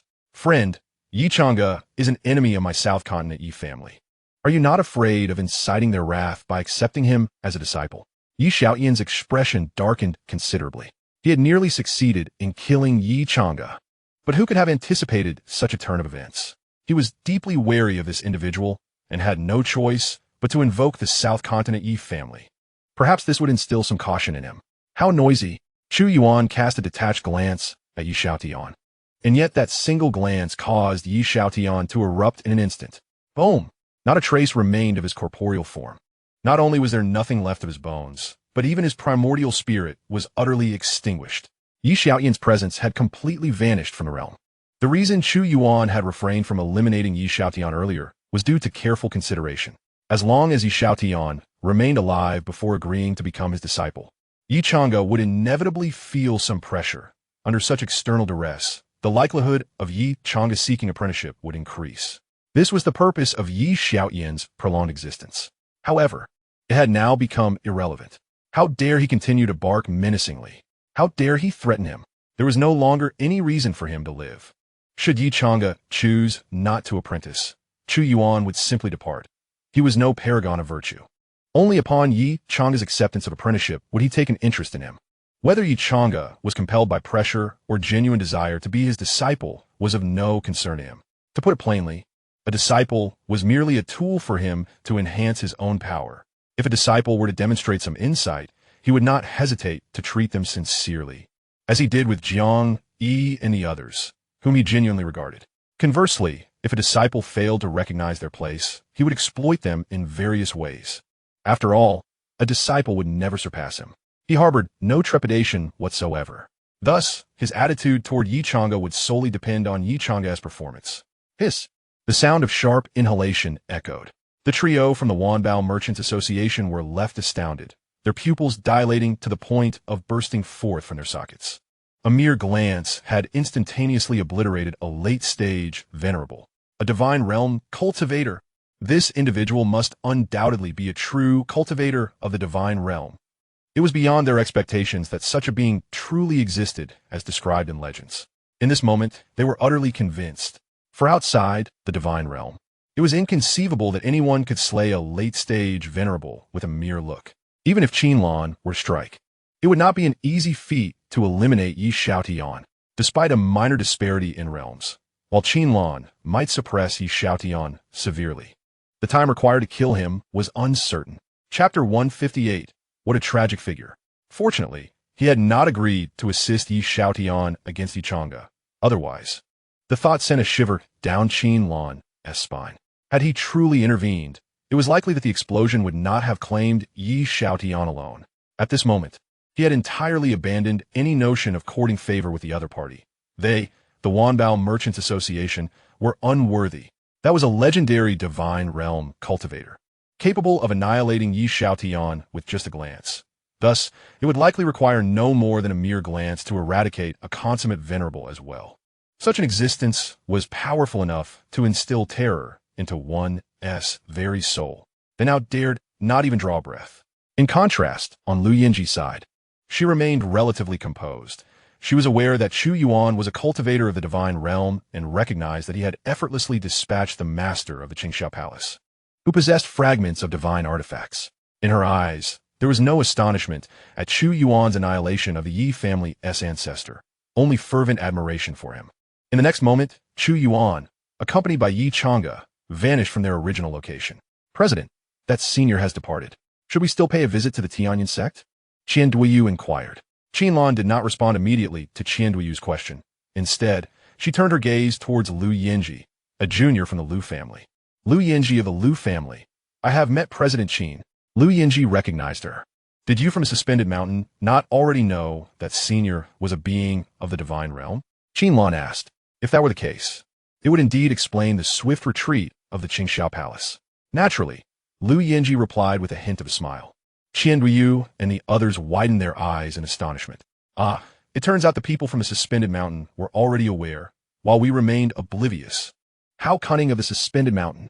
Is the retreat of the Xianxia Palace related to this senior? Qianlan pondered before posing the question. Indeed, the senior annihilated the palace master of the Xianxia Palace, Lu Yinji affirmed with a nod. Qianlan's eyes narrowed slightly. What is your relationship with this senior? We share a slight acquaintance, Lu Yinji replied with a smile. If other factions become aware of this senior's existence, they will certainly regard the suspended mountain with caution. She did not entirely exaggerate. Truthfully, their connection was indeed minimal. Qianlan smiled. You from the suspended mountain are quite secretive. When we sought information, you withheld the fact that a being of the divine realm resides here. We have no choice, Lu Yinji replied with a shake of her head and a smile. Unless the senior permits us to disclose his existence, we generally refrain from speaking of it. Qinlan nodded and addressed Qianduyu. Let us proceed to pay our respects. The appearance of a legendary being had left her somewhat tense. With one appearing, might there be another? Or perhaps, in truth, the Lingxiao continent already harbors many beings of the divine realm. Unbeknownst to them, could it be that the Lingxiao continent is on the brink of upheaval? She felt as though the depths of the Lingxiao continent had suddenly become more profound. Countless thoughts swirled in Qinlan's mind, leading to a sense of confusion. If a change were indeed imminent, aligning oneself with a powerful ally would be essential. Otherwise, the Wanbao Chamber of Commerce would be in peril. Tianyun Sect, Daoyuan Peak. This is my master's sect, the Tianyun Sect, and my master is the ancestral figure of the sect. Chu Yuan briefly introduced the situation of the sect. Xianxia surveyed his surroundings. The ethereal aura of heaven and earth here was the most potent he had ever encountered. After Chu Yuan settled in the pavilion, he turned his gaze to Xianxia and, with keen interest, inquired, "Is the other one not planning to make an appearance?" He was quite curious about this incomplete sword spirit, and, being a straightforward person, he directly expressed his curiosity. Regardless of the nature of the incomplete sword spirit, he felt no fear, for he remained invincible, albeit for merely 10 breaths. Moreover, when Xianxia faced a life-threatening situation, the incomplete sword spirit did not exhibit greater power to intervene, indicating that this incomplete sword spirit was likely exceedingly weak. He felt no sense of threat. Xianxia was momentarily taken aback, but he quickly regained his composure. It was utterly absurd for someone in the mid-stage of the condensing Yuan realm to contend against a venerable. His master had surely discerned that someone was fighting on his behalf. A twinge of anxiety crept in. Would his master pose a danger to the sword spirit? It was entirely normal for him to harbor such concerns, for he knew little about this newly appointed master. Nevertheless, it was of little consequence. Death was but a trivial matter. The sword spirit's cold voice echoed in Xianxia's mind. In the next moment, a faint golden light manifested beside him, coalescing into a golden silhouette, a young man, devoid of physical form, ethereal and strikingly handsome, exuding an aura of aloofness. It was not that he bore any disdain for Chu Yuan. It was simply his nature. He offered a slight bow to Chu Yuan. While others might appear as the remnants of elderly souls, here stood a dashing young man. Alas, he was not a breathtaking beauty. Otherwise, Xianxia would have indeed benefited. A smile crossed Chu Yuan's mind as he activated his true sight. Yet, to his astonishment, he found himself unable to perceive the entity's information. Evidently, this incomplete sword spirit did not wholly belong to the realm of sentient beings. After all, he could ascertain the attribute panels of living souls. How far removed was this from the essence of true sentience? Chu Yuan ponde guili. As he scrutinized the sword spirit, the spirit was likewise appraising him. How vexing! Such feeble power rendered probing impossible. The sword spirit sighed inwardly. At that moment, unable to discern the sword spirit's true nature, Chu Yuan turned his gaze to Xianxia and said slowly, "Speak to your master about your circumstances. The source of your Luo sword body has suffered too great a loss, who has siphoned your blood and marrow." His curiosity was piqued. Thus far, he had been unable to identify which protagonist template Xianxia belonged to. Xianxia's expression shifted to one of astonishment. It seemed that his master was indeed formidable. Not only knowing his name, but also recognizing his Luo sword body and perceiving the depletion of his blood and marrow. Simultaneously, although his master had addressed the sword spirit as a senior, he had not taken any action, which brought him a measure of relief. Something felt amiss. Ordinarily, a being of the divine realm should not be able to perceive the Luo sword body. Your master appears to be rather extraordinary. The voice of the sword spirit resounded in Xianxia's mind. Taking a deep breath, Xianxia resolved to lay everything bare. Since his master was already aware of the sword spirit and the Luo sword body, he had nothing left to conceal. To withhold information might even provoke his master's disdain. "Master, He began to recount everything about himself. As he spoke, his emotions shifted tumultuously. Anger, hatred, and resentment intertwined, weaving a tragic narrative. This tale was as melodramatic as that of the Wandering King. Yet, Yichang's plight far surpassed that of the wandering king and Xiaoyan. What a lamentable individual. Chu Yuan sighed inwardly after hearing the tale.